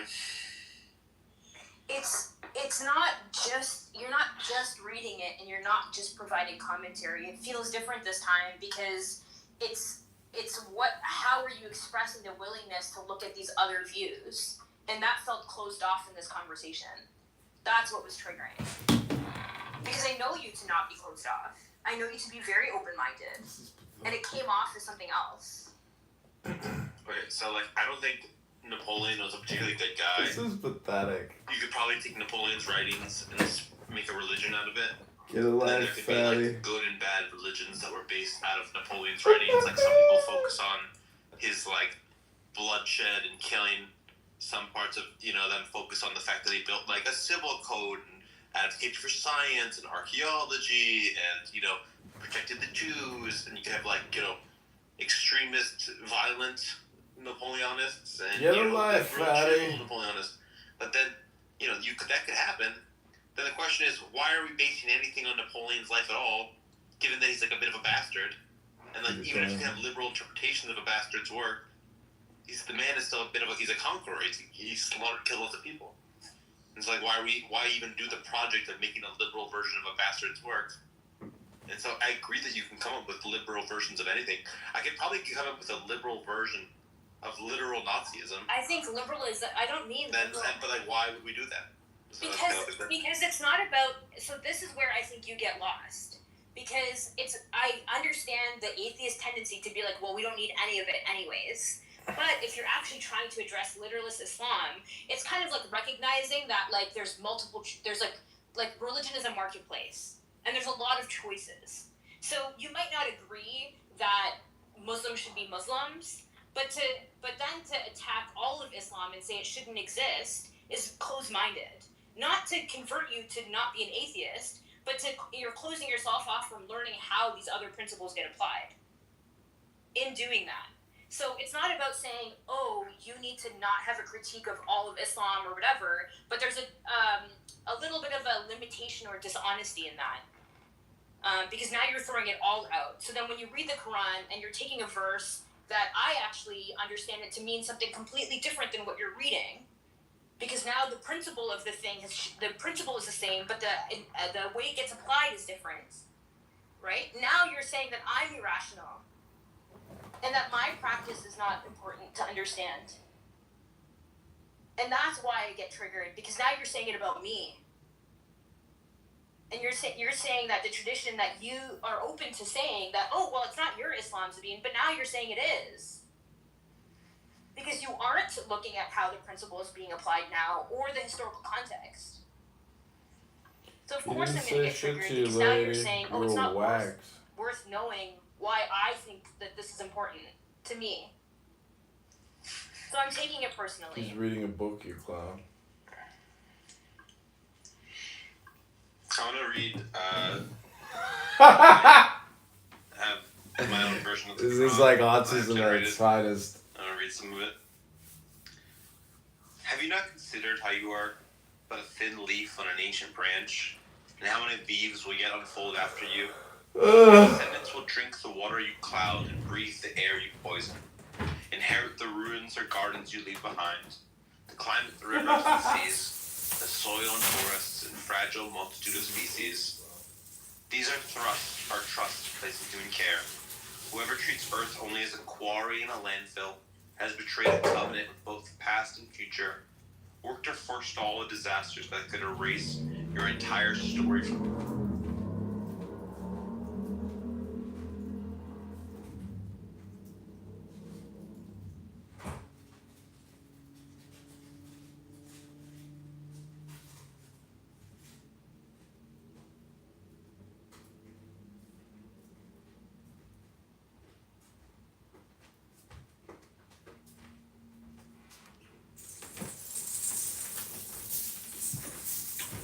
He finally kicked me.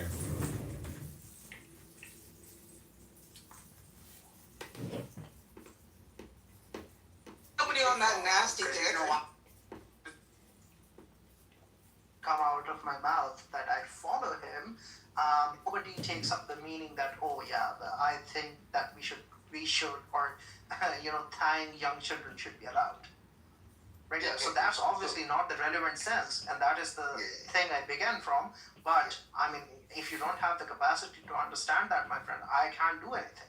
Well, unfortunately, I just checked the replays off, so I guess all we have is the other people in the room. I didn't think you immediately said you didn't, because I think the rise up direction if of you the are gone. conversation I can infer from Live how if you are an the conversation ancestor. took was Be I said in remembered with response to what gratitude you said. by those yet unborn. I said, wait, isn't he responsible God, for I life? love my Now, how Quran. did you I say, love my I Quran don't so know, I much. follow? Oh I think my that's God. cool. My Quran is so good.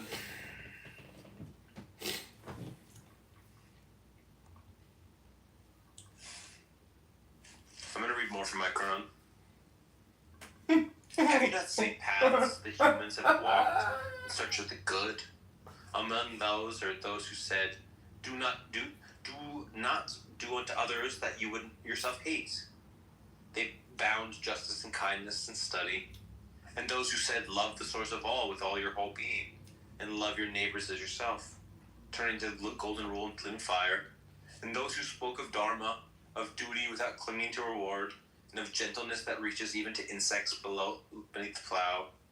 And those who seen that craving breeds suffering, walk the path of the right view and right intention and right speech and right action, bearing compassion for all that feels. And those who wrap themselves in radical non-harm, guarding thought and tongue and hand, lest they would wound another creature. And those who remembered the one, earned by their own labor, shared their bread, and drew their swords for the oppressed. And those who sought harmony through ritual and role, teaching children to honor their parents, and citizens to honor one another. And those who said, move with the way, act without domineering, be simple, humble, be like water. And those who divided the world into truth and lie, and strove for good thoughts, good words, and good deeds. And those who proclaimed the unity of mankind, that science and spirit need not be enemies but partners. And those who spoke of virtues as habits, a mean between excess and deficiency, aiming at a deep flourishing rather than a shallow thrill. And those who taught reason to rule passion, turning the soul towards good beyond all appearances. And those who sought quiet and stable pleasures, pruning anxiety with friendship and simple living. Sam, was my response to you not clear? I just want to finish reading my Quran, but then I'll respond to you in a second. Do you think we miscount these voices? Surely, we know every spark of insight and every deed of love. From many wells people draw, get all clear water reflect the same sky. Hold fast in what these paths converges. Honesty, mercy, and courage and care for every mind that can feel. Let no story, however holy to you, stand immune from reason critique, for the real is not threatened by honesty. Anyway, I don't know. I just feel like you're fucking. I don't know. I just feel like you're a bit triggered, and I don't know what to say to you. I'm literally just like, I don't think that your Ismailism is a bad ideology. I don't think it's a bad thing that exists. I would much rather every Muslim be what you are, or what Ilyas is, compared to what they generally are. I think it's good that this exists. I think that, like, it's not some platonic ideal of the best religion ever, because I think fundamentally, all religions are flawed. I think Muhammad, I don't think he was a particularly nice man. I think the Quran is very, very flawed as a text. So then it's just like, okay, well, it's a good version. It's like a good thing that it exists, but I think that there's better things, better heights that we could climb to. Okay, saying I'm just triggered is like also triggering, so I'd appreciate it if I'm responding to you and I'm actually talking to you about something, you not say that to me. I don't think it's helpful. And I think the difference is that usually you're doing it in a manner that is really clear about the fact that it's literalist Islam. But you're talking to Matthew and Ilyas as if they're literalist, like they're also literalist Muslims, and they're not. And of course they're not literalists. Pardon? Of course they're not literalists. They just think Muhammad is a really good man. But there's other ways to Why talk is to he them about not? that then. Where did you get that from, that he's not? Where's that assumption coming from? I think most warlord conquerors are bastards. So Which is what you're calling him. Yeah, so I think that Napoleon, Genghis Khan, Which is what you're assuming. Tamerlane, Julius Caesar, Alexander the Great. I think these are similar figures in history. I don't think you've studied academic history or the life of Muhammad. I really don't think you know much about him. And then you don't see how, like, your focus on just literalist Islam has turned you into the same thing. You're acknowledging that, yes, these literalist Muslims will take the Quran and have these weird interpretations of the Quran, but you're limiting Islam to only that. And other Muslims don't just rely on the Quran or just the Hadiths. There's other sources of analysis that they're using over time. Other traditions, other practices, other, like, devotional texts that have arisen in the Islamic, in different Islamic traditionalists, or different, sorry, just saw the thing in the chat that confused me. Different Muslim traditions. That sounds like a And so angry trigger. it just feels like in this conversation, you just, like, close yourself off from that curiosity to see how this actually plays out in other ways. The Quran is not read this way by everybody. You're literally just beating the shit out of a straw man, and you're making up a cartoon figure of what you think I'm doing or think, and then you're getting mad at a thing that doesn't exist because it exists in your imagination. I've never claimed that there isn't a diversity of Islam, nor have I not been open to learning about the diverse ways Islam exists. The two things that I have claimed is that, one, the Quran is not from God, and I'm trying to get evidence for that. Then the thing that I also said is that I don't think Muhammad was a particularly insightful or good man. And I'm also willing to give evidence for that. I've never said there aren't other paths of Islam, there aren't other things to learn about, other ways of being, other ways to learn. I'm not curious about learning about the diversity of Islam. I probably know more sects of Islam than the fucking 98% of people on this fucking app. So you're just getting mad at me for something that I haven't said, I don't believe, and it's very annoying, because I don't make up a thing in your head about what I'm doing or thinking, and then get mad at a thing that's not even real. Actually look at me and what I'm thinking and saying, and actually reflect on what that is. I am, Sam, and I'm not leaving, and I'm not trying to annoy you. You asked me why I'm being triggered, and I'm telling you something in this conversation was different than what you usually do. And that's why I'm thrown off. That's it. I don't think I'm making it up. I'm not saying that this is your inherent behavior. I think it's strange behavior from what I'm usually used to. That's why I'm talking about it. I'm sorry you're upset. I'm not being trying different, to you. Sam. I really care about you. I really enjoy our rooms. I enjoy our conversations. I enjoy our friendship. It's not about that. I don't think you're a bad person. I literally went to the other room to fucking say that. I literally went to the other room to say that. I defend you. I care about you. I do all of these things. I show you this affection for your creativity all the time. I'm not trying to beat you up. I'm telling you that I'm just thrown off. I'm thrown off. Sabu, you were triggered over Sam being different tonight? And that you're He's open to reading it a is book. just, I guess I'm just asking for reassurance. Like, remind me. Sabu, if you want to do a room with me on different forms of Islam that exist and tell me about all these obscure sects, like ones that are just purely So into maybe like you should take a deep breath and mysticism, relax. or those and are purely fine. into rationalism, the whirling dervishes, the various obscure sects. Happy to learn about them, very curious about it, would love to learn about it. I love learning about the diversity of the worlds, and also, as a human, I want nothing human to be alien to me.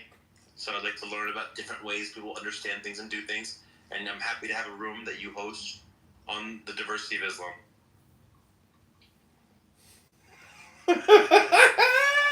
But you can't just say that I'm just triggered and upset for no reason, and that I'm making it up. Like, that's not fair.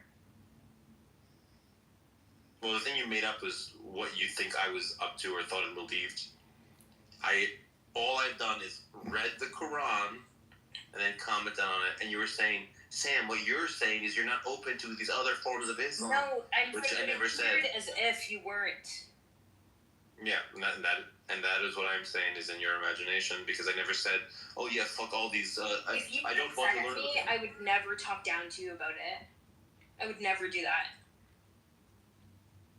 What are you saying? What are your favorite words? You're talking down to me.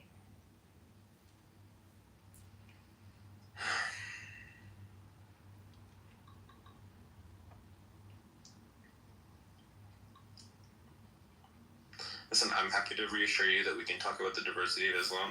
Talk up to I don't her. think that I was actually just reading the Quran. Talk up and to commenting her. on it. I don't know why this. I think you have an image in your head of what I'm doing that's different from usual. Grow up, Zabu. I assure you that me and Daniel And were not take the doing metal. Daniel like constantly make jokes about the Quran. We were talking about having Kaaba matches with Abu Lahab and stuff like that. And so we were just doing more of that. We were just a little bit shocked. Grow up, I guess, Zabu, and take the metal rings out your nose and maybe hit the gym and verses realize. Roasting. And just the constant repetitiveness of heaven is going to have nice couches and tasty fruit and big bosomed women, and hell is going to have fire and sadness and drinking boiling water and eating pus. And just the sheer numbers of that was kind of shocking for us. Ew. But it's a bit much, I agree. Yeah, but of course I understand that. I just think the room became something else. It became hateful and somehow. Yeah, I also there was sense that something shift twisted of about energy. Yeah, I know. And it wasn't was good just for like their side Islamophobic either, so somehow. that's why I went to that fucking room and yelled at them too. But No, but they left because there was no pursuit of knowledge, which I agree. Exactly. It became pursuit of just mockery. I agree. Doesn't change the fact that they're intellectually dishonest people, those two. Oh my god. Why do you have to talk about that? Andre, why can't you say Because about what because Andre has a point also. By exposing the falsity of one, it does not assert the truth of another. And I have said this over and over again. I want to read you more from Sam's Quran, so I like Sam's Quran. By the scale that never lies, and by the ledger written not in ink, but in consequences, every act is weighed by what it does to the well-being of the world. Many deeds feel righteous, yet breed fear and hunger and despair. These are but idols of ego dressed in piety. Better a small kindness that softens one hard day than a grand gesture that leaves the vulnerable broken. Share from your surplus with causes that help the most. For some gifts heal a scratch, while others close a mortal wound. Give first to those at the bottom of the well, before painting flowers on the cup of the prosperous. Do not earn from fraud or hidden harm. Ill-gotten wealth is a house built on rotten beams. Use force only as a last reluctant remedy, proportionate, guarded, never spilling over onto the innocent. Torture and collective punishment are stains that soak into the soul of people, and there's no necessity can wash them clean. In conflict, let your weapons be listening, careful speech, and willingness to revise your story. Forgive those who sincerely mend their ways, but do not throw your memory into the fire. Learn that you are not burned twice by the same flame. Temper your desires with reason, so that pleasure is your guest, not your master's. Practice small daily kindnesses, especially when nobody is watching, for there the true shape of your character appears. Own the wake your choices leave behind. Do not hide behind systems as if they were not made and maintained by hands like yours. When you are unsure, incline towards mercy. The one who weighs you knows how often you yourself were in need of the same. It's nice, but it lacks the dramatic effect of the Quran. This is my honest criticism. It doesn't balance itself well. There's not enough physicality or esoteric. I don't know. You're right. I'm going to add some more verses. And kick babies in the head and they're gonna burn and they eat pus. Hell. Just look into Gonna Just- burn in hell. You can also like look into the Zionist manual. You'll find a lot of like useful material there so far as like destruction goes. So maybe you could use that. Oh my god, this comment in the chat is hilarious. Congressman says, grow up, Zaku, and take the metal rings out of your nose and maybe hit the gym and read loud, Sue. Oh my god, fuck yeah. Shut the fuck up, John. It's John Kitover. Shut up. Love is the law. Law and the will. Isn't it, John? Don, he'll play that god awful bell noise and it'll like make me want to vomit. Yo, how long have we been here, Sam? What's the number of hours? It's like 5 hours. 6 hours. This might be the longest I've sat in one of your rooms. I'm not gonna lie. Well, it's nice to have you. Thanks, Sam. Are you Would you enjoying like to yourself, repeat? Sinestro? Sinestro, yes. Repeat after me, Samuel. Ashhadu. Ashadu. You've read so much Quran, and I think much more than like most Muslims would have. I think it's time for This has been the second best salmon I've ever filmed for you two. Great work, Sam. Take the shahada. So sweet. I couldn't, man. I'm too much of a freaking idealist. Truth-seeking human. I couldn't do it to her. If I'd converted to Islam and then deconverted, then I'd be at risk of death. So it'd actually be like a material harm you're doing to me, you know? You're not at risk. You're already at risk, but you're not actually. Perhaps, Yeah, I am.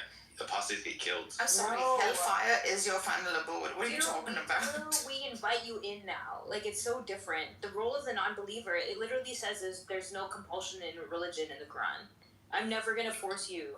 People who force you to believe in anything are fucking stupid. Yeah, but if you are in the religion, then you leave. All the Sunni hadiths say, Well, kill them. I'm really perhaps the sorry that Muslims they're need more lost. IQ and EQ and should read more books than just Mo's. By the dawn, in the 10 nights, and the even and the odd, and the night when it passes, is all this not sufficient oath for those who have sense? Did you not see how your Lord dealt with Ad, the people of Aram, and the great stature, unmatched in any They land? couldn't pass up. Talmud, who carved their homes into rocks in the Stone Valley, and the Pharaoh of mighty structures, they all transgressed throughout the land, spreading much corruption there. So your Lord unleashed them a scourge of punishment. For your Lord is I was truly going to go vigilant. outside, but I couldn't pass Now up whenever on a human recording Sam being is read tested by Quran the and Lord, upsetting there is Muslims. generosity and blessings. They boast, my Lord has deservedly honored me. But when he tests them, Who's gonna go out limiting tonight? their provision, they protest, my Lord has undeservedly humiliated me. Absolutely not. In fact, you are not even gracious to the orphan, nor do you urge one another to feed the poor. You devour others' inheritances greedily and love wealth fervently. Enough! When the earth is entirely crushed over and over, and your Lord comes to judge with angels rank upon rank, and hell is brought forth on that day, when every disbelieving person will remember their own sins. But what is the use of remembering them?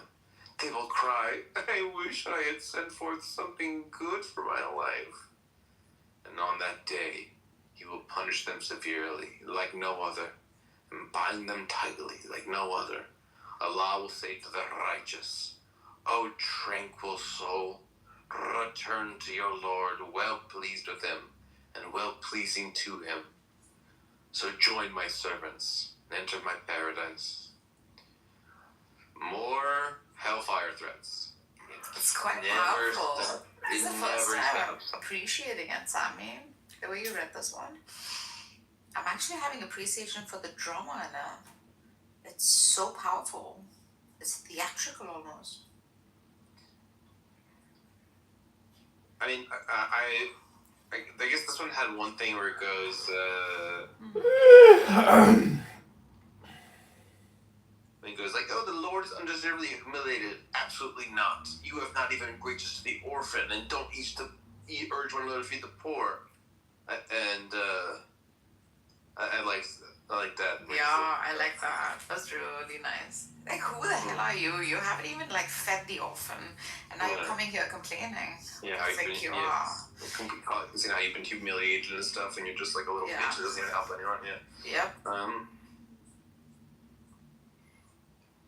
Alright. Chapter 90. I do swear by the city of Mecca, even though you, O prophet, are subject to abuse in the city, and by every parent and their child. Indeed, we have created humankind in constant struggle. Do they think that no one has power over them? Boasting, I have wasted enormous wealth. Do they think that no one sees them? Have we not given them 2 eyes, a tongue, 2 lips, and shown them the 2 ways of right and wrong? If only they had attempted the challenging path of goodness instead. And what will make you realize what attempting the challenging path is? It is to free a slave, to give food in times of famine, to an orphaned relative, to a poor person in distress, and above all, to be one of those who have faith and urge the other to perseverance and urge each other to compassion. Those are the people of the right, and for those who deny our signs, they are the people of the left, and the fire will be sealed over them. Again with this fire shit, can you just fucking cut it out, Quran? Because it is the worst way of dying. Like literally, it had this really. This is actually of all of the surahs I've read so far, this is the one that has the most amount of feed the poor, free a slave, give food in famines, help orphans, help people in distress. Like it had a lot of that in it. Yeah, so these become instructions. It still has the fucking stuff about the hellfire. Like it just. Sam, if you keep reading from here, these become instructional. So it's more like coming towards the drought surahs. See, at a time where these mofos didn't want to like shell out a single penny, and parents were actually burying their girl child alive. He's coming forth and he's saying, "You motherfuckers, like, are you serious? This does seem like a struggle for you, doesn't it? You've never given charity. This bridge between you and the freaking elite is so much that these people are literally burying their kids. Don't you see through it all? And then he's introducing a God in the middle of all this and saying, don't ever think this providence is coming from you. What you have is meant to be given so as to maintain the well-being of the collective, so as to have social order and human dignity intact." So these are the ways in which he's sort of, trying to get them to reach like a higher cause that he has in mind. None of this, by the way, is being done by means of any miracle of sorts. He's not turning the rod into a serpent like Moses. He's not making birds out of clay. He's just using himself. And in this, there is greatness. This is what I'm saying. Like, look at it like from the outside. I'm not even putting in any emotion into the whole thing. And I'm thinking, this is fantastic. He doesn't have any family backing. He has no financial backing. All he's doing is creating well-being for the collective. And he's saying, fuckers, just shell out money and help the poor and let this drought go so that we can be successful as a human family. Yeah, and again, you see, once again, I fail to see, and I'm sorry to say this, I don't want to be offensive, but I fail to see what Islam brought the world that Christianity didn't already give it. Yeah? Although I could be facetious and say, of course, Islam is a part of Christianity, because John of Damascus listed as a Christian heresy, not as a different religion. So you're still kind of in the fold a little bit. But that's what many of us think. Many of us think we have allyship in those who say we are Christians. It literally says it in the Quran. So this idea that they're separate things, or like I understand that there's like different traditions, and so some will say it's not. Muhammad stole There the are many of us who narrative take Christianity and really killed millions seriously, doing it. and what it has to offer. But Sabu, if any Muslim groups belongs to us, it's you guys. Yes, exactly. Christianity I mean, gave the most beautiful. You know? Christianity gave the most beautiful esoterics, the most amazing metaphysics. I literally do Hail Marys in my zikr. Like Christianity's philosophy is unparalleled. Of how Ali, yeah, it is the principle of Ali, the principle of Jesus. It is. You know why? I'll tell you why. Because Christianity made the intermediary everything, and in doing so, it asserted value, extreme value, to ultimate reality, aka Father. And this is something that is lost amongst like literalist Islamists. So you don't need to worry about that being offensive, Andre. No, because I do value my Muslim friends, and I just prefer usually for Muslims to talk to me about their religion and all the aspects of it. I can tell them about mine if they're interested. I just don't think this comparing really brings any good comes out of it. This sort of negative comparison thing, yes, or the dawaganda, yes. And Christians do the same. I feel even more agitated. I mean, one of the reasons why I'm hanging out with Muslims here is because Christians get me up the wall even sooner. And, because as soon as I enter a room, I hear heresy wherever I listen. But I will also say this, and I think I used to say this more often in rooms. Christianity, Judaism, and Islam are intrinsically linked and have been linked to each other and mutually influenced each other for the last 1,500 or so years. Yeah. There are great Christian theologians who, like John of Damascus, who would have been killed by the iconoclast Isaurian emperors had they not lived in Muslim territory. All the Miaphysite, Coptic Christians, etc., they would have been probably suppressed had they not lived in Muslim lands. I totally see why God made Islam. Muhammad should be shot and shamed. He was a mass murderer and an evil pedo. Check on us. So yeah, true. And so if you look at Saint Francis of Assisi, who had these dialogues, there's also when philosophy and wisdom is crude, murderous, and foolish. Powers in the world, there was a lot of fruitful discussion. Both were secure enough in themselves to have these discussions. It is because of this balance that we've experienced since the Industrial Revolution that this has gone ugly. And this is as much the fault of Christian countries, majority Christian countries, as it is of the Muslims and their lack to reform themselves. Again, Zabu, I'm not addressing you. If Ismaili Islam was the majority form of Islam, we would probably have a lot less problems with each other. But alas, as you know, there's always a takfir not far when you're Muslim. And I could name a lot of reasons why I'm not going to become a Muslim. One of them is, as soon as you become a Muslim, you get takfired by thousands of people, the next day. And the thing is like belong to the right kind of Islam. But the Ismaili way is so that you don't have to do that, And the Ismaili way is so much nicer because, like Christianity, it has a living succession of leadership, and reading all of their inspired speeches leadership. become like more of a Quran for us than just the Quran, right? Because they offer so much guidance and analysis.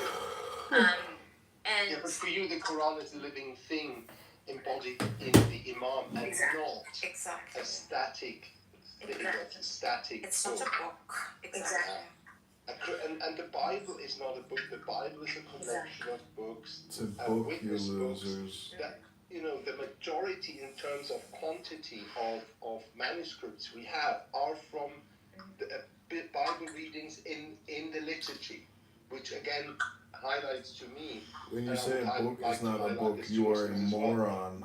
Christianity is a religion of sacraments and of the church, not of a book. It's not actually a religion of the book in its own understanding, except if you look at Bible-only sort of evangelicals, which are very loud, like the sort of Muslims that people find problematic are very loud, also here in Clubhouse. But that's something we have to live with, you know, that's part of the plurality, It's a part book, of you losers. this great, chaotic, beautiful web that is life and how humans relate to God. I think I think like what is really satisfying about this, it might sound to people who don't appreciate this and might see this as all just woo-woo that we get along, but to me, like, hearing about the nice things is so important because I hear so much of all the bad stuff all the time. And I am so overwhelmed by it and I feel really emotional about it. So, Andre, like, you even sharing this is, like, exactly, like, what I'm looking for, I think, is, like, just more love in these spaces. And I know that's cheesy, but it just, I get really upset. Like, I get really overwhelmed by it, and I think most of the time I do a good job of, like, handling it.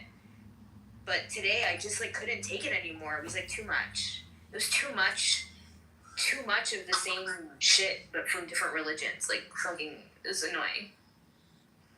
You're looking at my teeth. Yeah. No, I'm not. I didn't know where you get from. Very self-conscious about my butt. I've left Sam's rooms before because he was going a little bit too far in some things. But he doesn't mean it in a bad way. It's just, you know, It's not about he struggles himself, but he's fascinated by it. That's why he can't stop talking about it. Yeah, But don't ever forget. You ever convert to Islamic with such a star there? Oh God. You're gonna be the Andrew Tate of Brooklyn, you know. But don't ever forget all that your Abrahamics have. Thanks. From Eastern I like your look. Don't be confused. Like, this is much older than all of you. Much older than all of you. Exactly, but then we have to worry about the fucking Hindu nationalists, you know? Like, it just gets fucking crazy. This is why I'm realist. I can't stick to one. With the concept of the local spermatozoa. No, I'm not. I just didn't know where you That's how you're aware of it. As a perennialist, you should be aware of it. I am, yes. It's right up The your Logos street. theology. It's right up your street. Sam, are you I there? do like it very much. Yeah. Are you there? Sam, are you there? I'm here. She's not known it today to a slave owner. How annoyed are you with me? No, I'm gonna fucking cut off your hand and your feet on opposite sides, you know what I'm saying? Like, cause that's what you do to rebels, you know what I mean? Like, if you're like doing mischief in the land, you get like your hand and your But feet. you have to be a Muslim in order to apply that, so are you going to convert? Well, I mean, He just read the Quran. He converted tonight, Zabu. You're never satisfied. you should also, I'm just gonna just say, Look at this filthy Zionist. Look at it. be agnostic about whether I'm Muslim, let's just put it that way, you know what I mean? Like, maybe I converted, maybe I didn't convert, you know what I mean? Like, I'm sorry, Sam. August, can you kick that dude? I already did. Yeah, Right out of the room. Oh, come on. It's John Kitover. Oh, crybaby.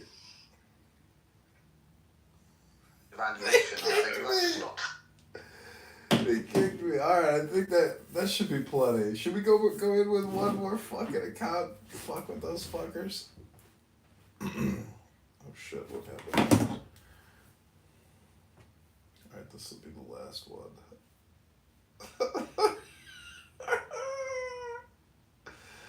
He's gonna. He definitely called me out my name. He called me a bitch. He's got the AI blues.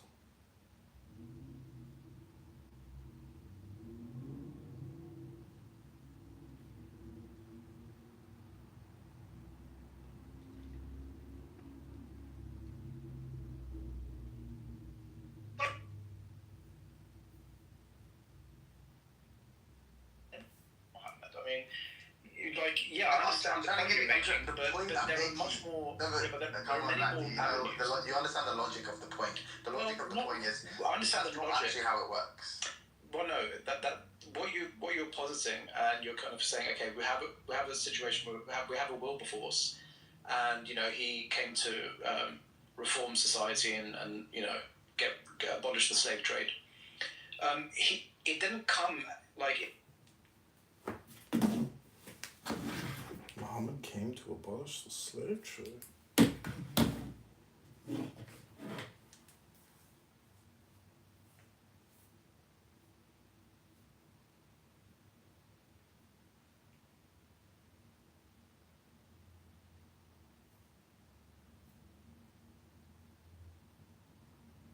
Get the fucking guy from the room. Get him!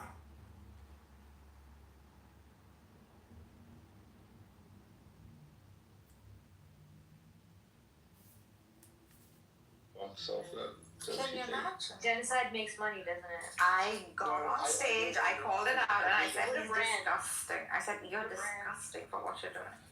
I don't know. It's actually called the Recruitment Project. It's on his profile now, and he sends messages like through some new house he's made.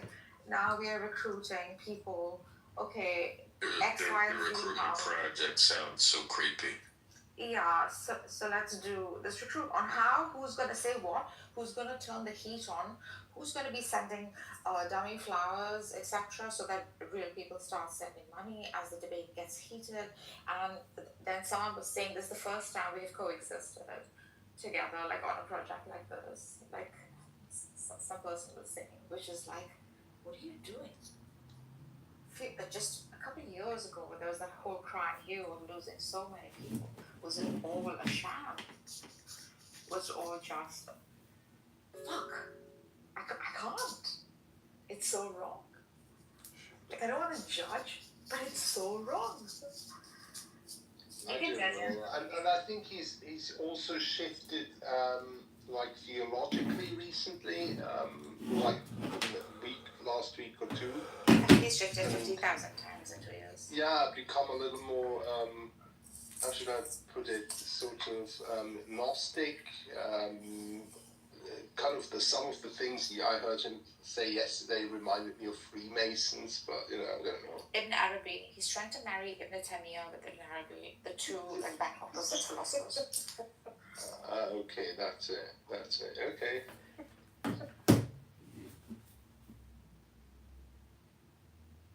Well, amazing.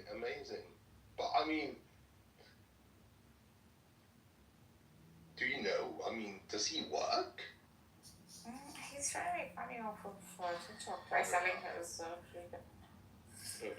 genocide or using the genocide to make money, or what he calls the genocide of his people. Yeah, but you cannot make enough bucks off that to earn a living, like. But anyway, so. He has completed the great alchemy and is now a messiah on TikTok. It turned out that he did shifts at a sort of petrol station or something like that. But which is still an honourable job, I don't know. I have no clue what he does.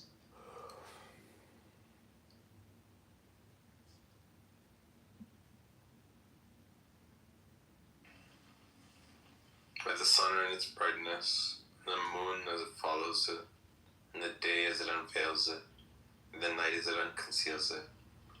By the heaven and the one who built it, and the earth and the one who spread it. By the soul and the one who fashioned it. Then with the knowledge of right and wrong inspired it. Successful indeed is the one who purifies their soul, and doomed is the one who corrupts it. Thamud rejected the truth out of arrogance. The most wicked of them was roused to kill the camel. But the messenger of Allah warned them, do not disturb Allah's camel and turn to drink. And her turned to drink. Still they defied him and slaughtered her. So the Lord crushed them for their crime, leveling all to the ground. He has no fear of consequences. Could have just left it and don't use the last two verses. Sam, I have another potential point for your document. What's up? All of the verses in the Quran that say that the Quran is easy to read. Oh, I already have that one in there. I literally already have that in my affairs. Okay, I know this guy. I was reading Miriam today, and I was like, oh, it says it's easy so many times. Yeah. But yes, I have my one-page document, which is my Cliff Notes, and then I have my long document.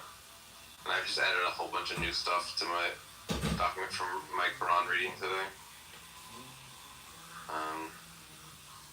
Lots of miscellaneous weirdnesses. But yeah, I just didn't realize how much hell was part of the Quran. But the new criticisms I've added to my Quran document are, let's see.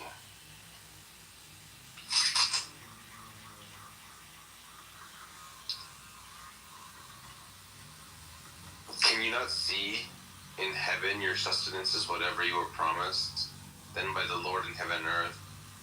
That's as true as the fact that you can speak. But no, the fact that you can speak is definitely much more obvious than that heaven has sustenance. Like, there's no one on earth who has more access to heavenly information than the fact that they can speak. So that's just like an error. This is as certainly true as the fact that you can speak, no. The next is that it says, if you were to see a deadly piece of sky fall upon them, they would say, that's just a pile of clouds. Yeah, that's not what people would say. No one thinks clouds are even solid objects that can fall on people. And they will be waited on in heaven by youthful servants. So there's slaves and servants in heaven. If they are conscious, then they're being tortured. If they're not conscious, then it's kind of creepy to be like having little like human robots doing stuff for you. The next criticism is it says, if Muhammad believed in the Quran with no doubt, how can you pagans dispute with him with what he saw? And it's like, okay, yeah, because the pagans have different evidence than Muhammad does, so they have different levels of doubt. Like, if you went to a concert and said it was awesome and then told me, I didn't see the concert, so then why would I believe you as much as you believe you? That's just silly. Then it says, do you prefer to have sons while you attribute Allah's daughters? God just want daughters. There's nothing irrational about that. They will taste the touch of hell. You feel touches and you taste flavors. You don't taste tactile experiences. Our command is but a single word done in the blink of an eye. But then how did the heavens and earth take multiple days if his actions take a blink of an eye? It says secret talks are only inspired by Satan. That's not true. Surprise birthday parties are probably not from Satan. So give them good news of a painful punishment. Painful punishment isn't good news. Even if the wicked get painful punishment, it's not good news to know that they're getting horrible experiences. Like, it's kind of a tragedy that they were bad and that they caused themselves to get badness happen to them.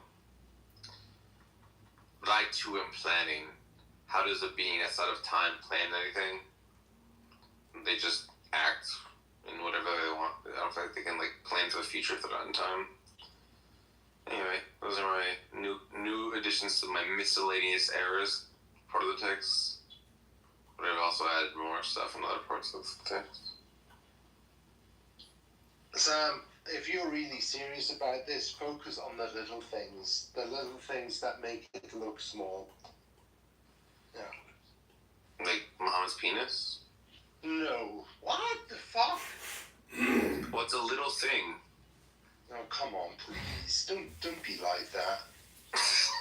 No, I mean, if you want to keep having serious discussions with Muslims, you'll have to start, reining yourself in on these insults. I really mean it, Sam. No, I mean, things like, the visiting times of the Prophet, things like that. That's what I mean. But he isn't. It's obvious he isn't. This is why Elias got upset. As I know he was being dramatic. But this is why there's no pursuit for truly learning. It's just a hate on Islam. Which is fine, I've accepted Sam for it. Well, okay, first off, because of Aisha, it's objectively true that Muhammad's been a small PP. But when it comes to when not wanting to learn, I just want to hate. Yeah, I want to deconvert Muslims from Islam because I think Islam is false. But I don't, But that's what I've been saying, you've been saying, and then you get mad at me when I say that you say that. But it doesn't if cover up the genocide. If I could make you a super atheist, that would make me happy. It doesn't cover up the genocide, no matter what you do. Whether you destroy the entire freaking institution of Islam, you will never, ever overcome the guilt of killing innocent children and women in Gaza. Get over it, Sam. How many times do I have to tell you the same thing? I didn't know Sayla joined the room. Hey, Sayla, nice to see you. I thought you... That sounded very Scottish when you just said that, Nargis. Get over it, Sam. Get over it. How many times, Andre? How does Sayla take control of Nargis? Is kind of so weird. I'm being serious. It's never going to overcome that. No, but it's not, you have to be serious. If you want to really get at people, you have to make them take you seriously in the first place. And you always have to leave them on the edge as to whether you're complimenting them or insulting them, or if you're serious or bullshitting them, then you truly have succeeded, Sam. You're just too obvious with this. I wouldn't talk to you anymore if you talked about Jesus like the way you did about Muhammad. I can tell you that for sure.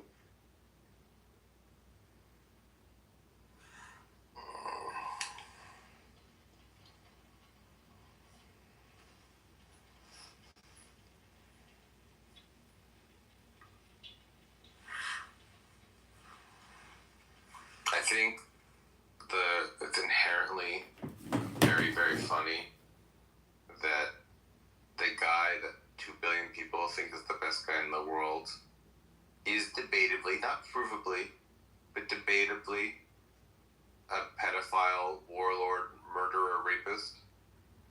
No, I disagree, Sam. Muhammad, even if you just use the Muslim sources, Muhammad isn't a pedophile because it wasn't a predilection he had. Oh my God. The hadith are so numerous that talk about his reluctance to enter that marriage with Aisha, how he had to literally be given the dowry by Abu Bakr to actually finally do it. He was very reluctant. His first wife was much older. Many other wives were older than him. And Khadija wasn't just a widow he wanted to take care of. No, she was the wife with whom he has his most beloved and only surviving child, Fatima Zahra alayhi salam. Yeah. So I don't know. I don't buy this narrative at all. And historical critical analysis of this done by Western historical critical scholars show that the hadith about Aisha's age, etc., was added later to make her seem closer to Muhammad, because him marrying her at that age wouldn't have been an embarrassment in that age at all, not even by Christian standards. Yeah, it wouldn't have been an embarrassment.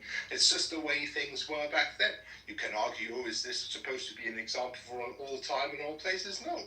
But I know even Salafi, fiqh scholars who say, no, this doesn't apply today. We have now knowledge about medicine, etc., that suggests that in today's circumstances, this would not be permissible to do.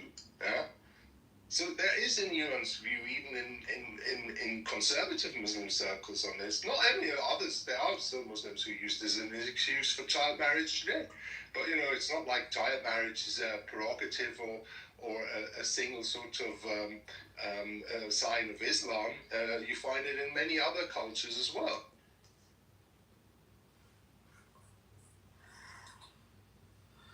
I mean, so this is all stuff from like Hadith and Sirah that I'm about to read to you.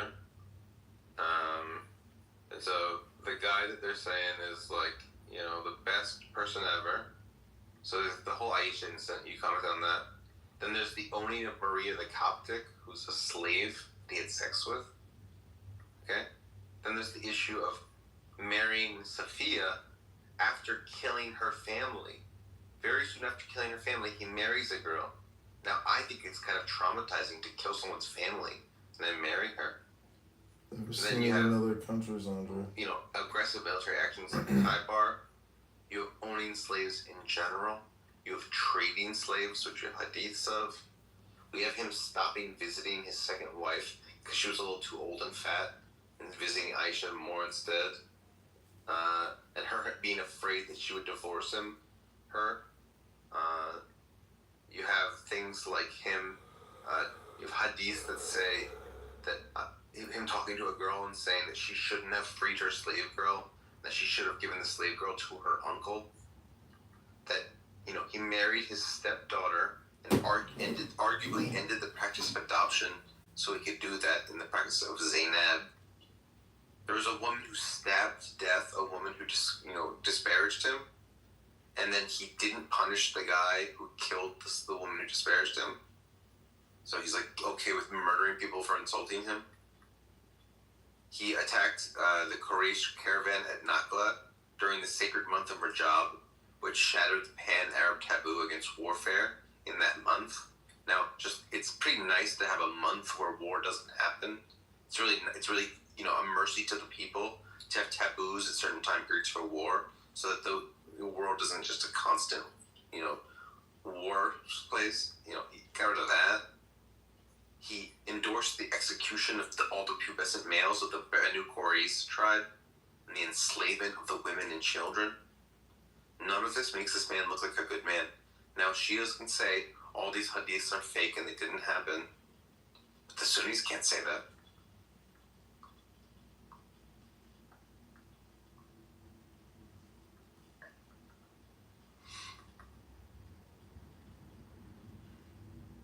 One thing that's kind of funny is that one of the consequentially worst things he did, not in terms of his character, but the thing that just caused the most turmoil, is not setting up a stable succession system, which led to civil wars and stuff.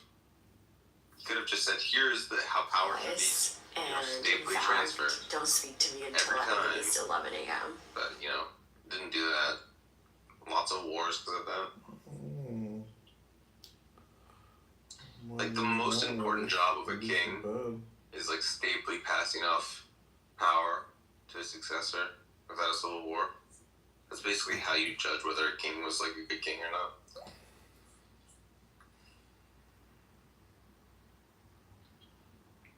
I don't know why everyone left when I was reading all that stuff. It's 3 o'clock in the morning. That's true. That's facts. Beautiful. Your Lord, O Prophet, has not abandoned you, nor has he become hateful for you. And the next life is certainly far better than this one. And surely your Lord will give you so much to you that you'll be pleased. Did he not find you an orphan that sheltered you? Did he not find you unguided and guided you? Did he not find you needy and satisfied your needs? Do not oppress the orphan. Do not repulse the beggar. Proclaim blessings to your Lord. Have we not? Sorry. Yeah, no, I can hear you. Sorry, I didn't mean to interrupt your reading. Have we not uplifted your heart for you, O Prophet, relieved you of the burden, and weighed so heavily on your back and Say elevated words not your renown for pissing off you. all Muslims. So surely the hardship comes ease, and surely with that hardship comes more ease. So once you fulfill your duty, strive in devotion, turn to your Lord with hope. I guess this is where the idea Never be that dreaming of the with big hardship bosoms comes in ease heaven. is the idea that if you have a hard time in life, you'll be rewarded in heaven. So,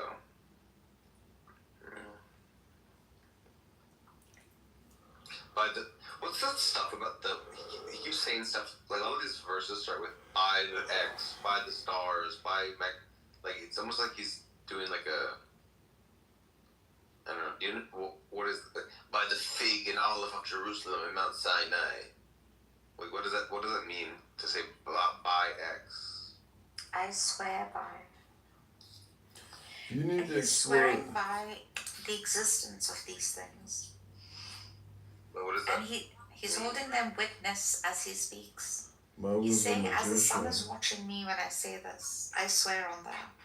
By by the moon who's watching me, who's existing in my presence while I'm saying these words that I'm saying. Like I have enough witnesses that I have said these things to you. Right? He's trying to sort of unify nature and not separate one from your natural surroundings. He's teaching moon is the awareness mother, the sun of is being the one father. with your environment. The earth is That's the how I child. read it. I'm very generous to the text, as Sam can tell, and probably like to limits, to levels I shouldn't be critically. But I am this way with every scripture. You know what's really interesting about the English translation on Quran.com is that it uses the word mindfulness. Oh really? I just made this up right now. I'm like, oh, Buddhism has found its way.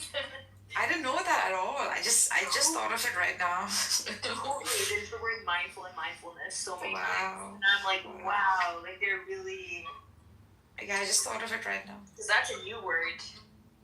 Yeah. That's a contemporary word. Which only has its origins in Buddhism and then gets used by everybody else. Very much so, yes. I just gave myself microbanks. What? How short? How frustrated are you? I attack hair too when I'm emotional. I shaved off my head right when I got divorced. I'm so sad. How frustrated are you? What's going on? Oh my god, I feel sad. Where did Andre go?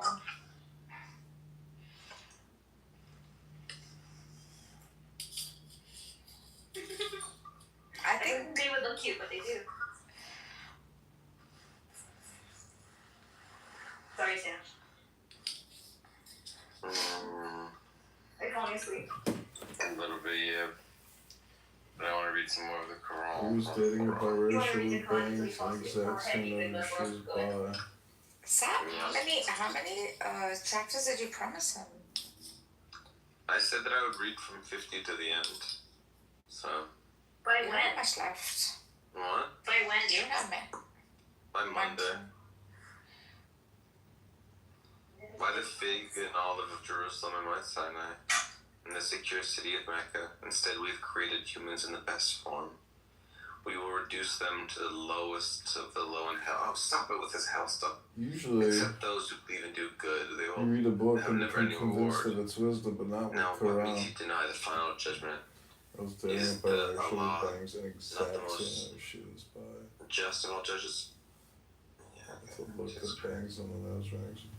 Read, O prophet, in the name of your Lord who created humans wrinkling lot. Wait, hold on. It says read to Muhammad.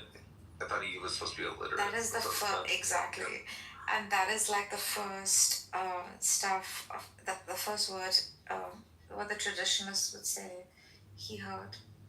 Read, O prophet. So making him illiterate would be just so Going against the Quran. Yeah. That's crazy. Who created humans from a clinging clot? Read. Your Lord is most generous, who taught by the pen. means taught recite, humanity. not read so much. Iqra means to say it.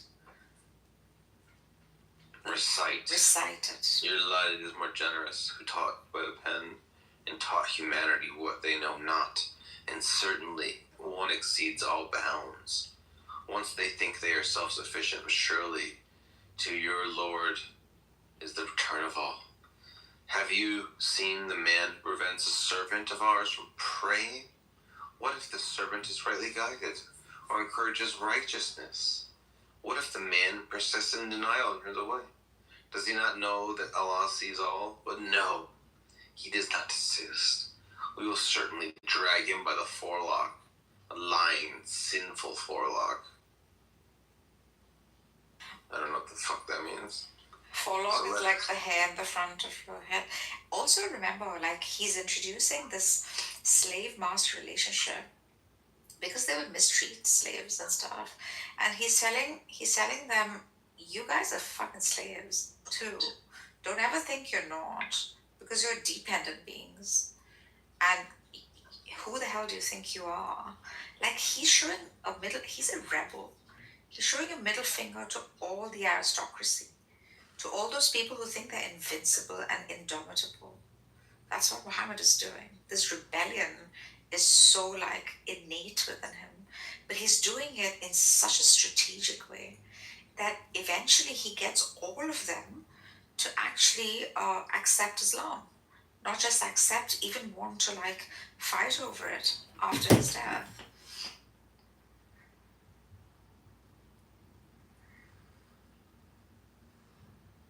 So let him call his associates. We will call the wardens of hell. Again, no. You're so well. Never obey him, O Prophet. Rather continue to prostrate, drawn near to Allah.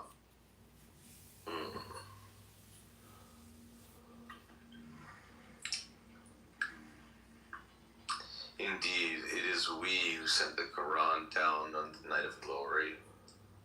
And what will make you realize... Wait. The Mafia.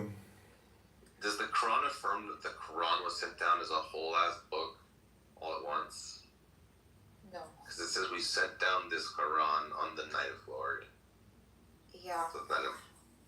So that's again rhetorical. Men do. This is a night of It's the glory. same You're shit over and experiencing over this again. on It's this what we night. men do. No, it does not affirm that. In fact, it goes to say that it was sent through successive. There's a verse you read before this that said it came in succession, in events. This whole thing is a dialogue between Muhammad. This whole thing is a dialogue. Shut the fuck up, Narjis.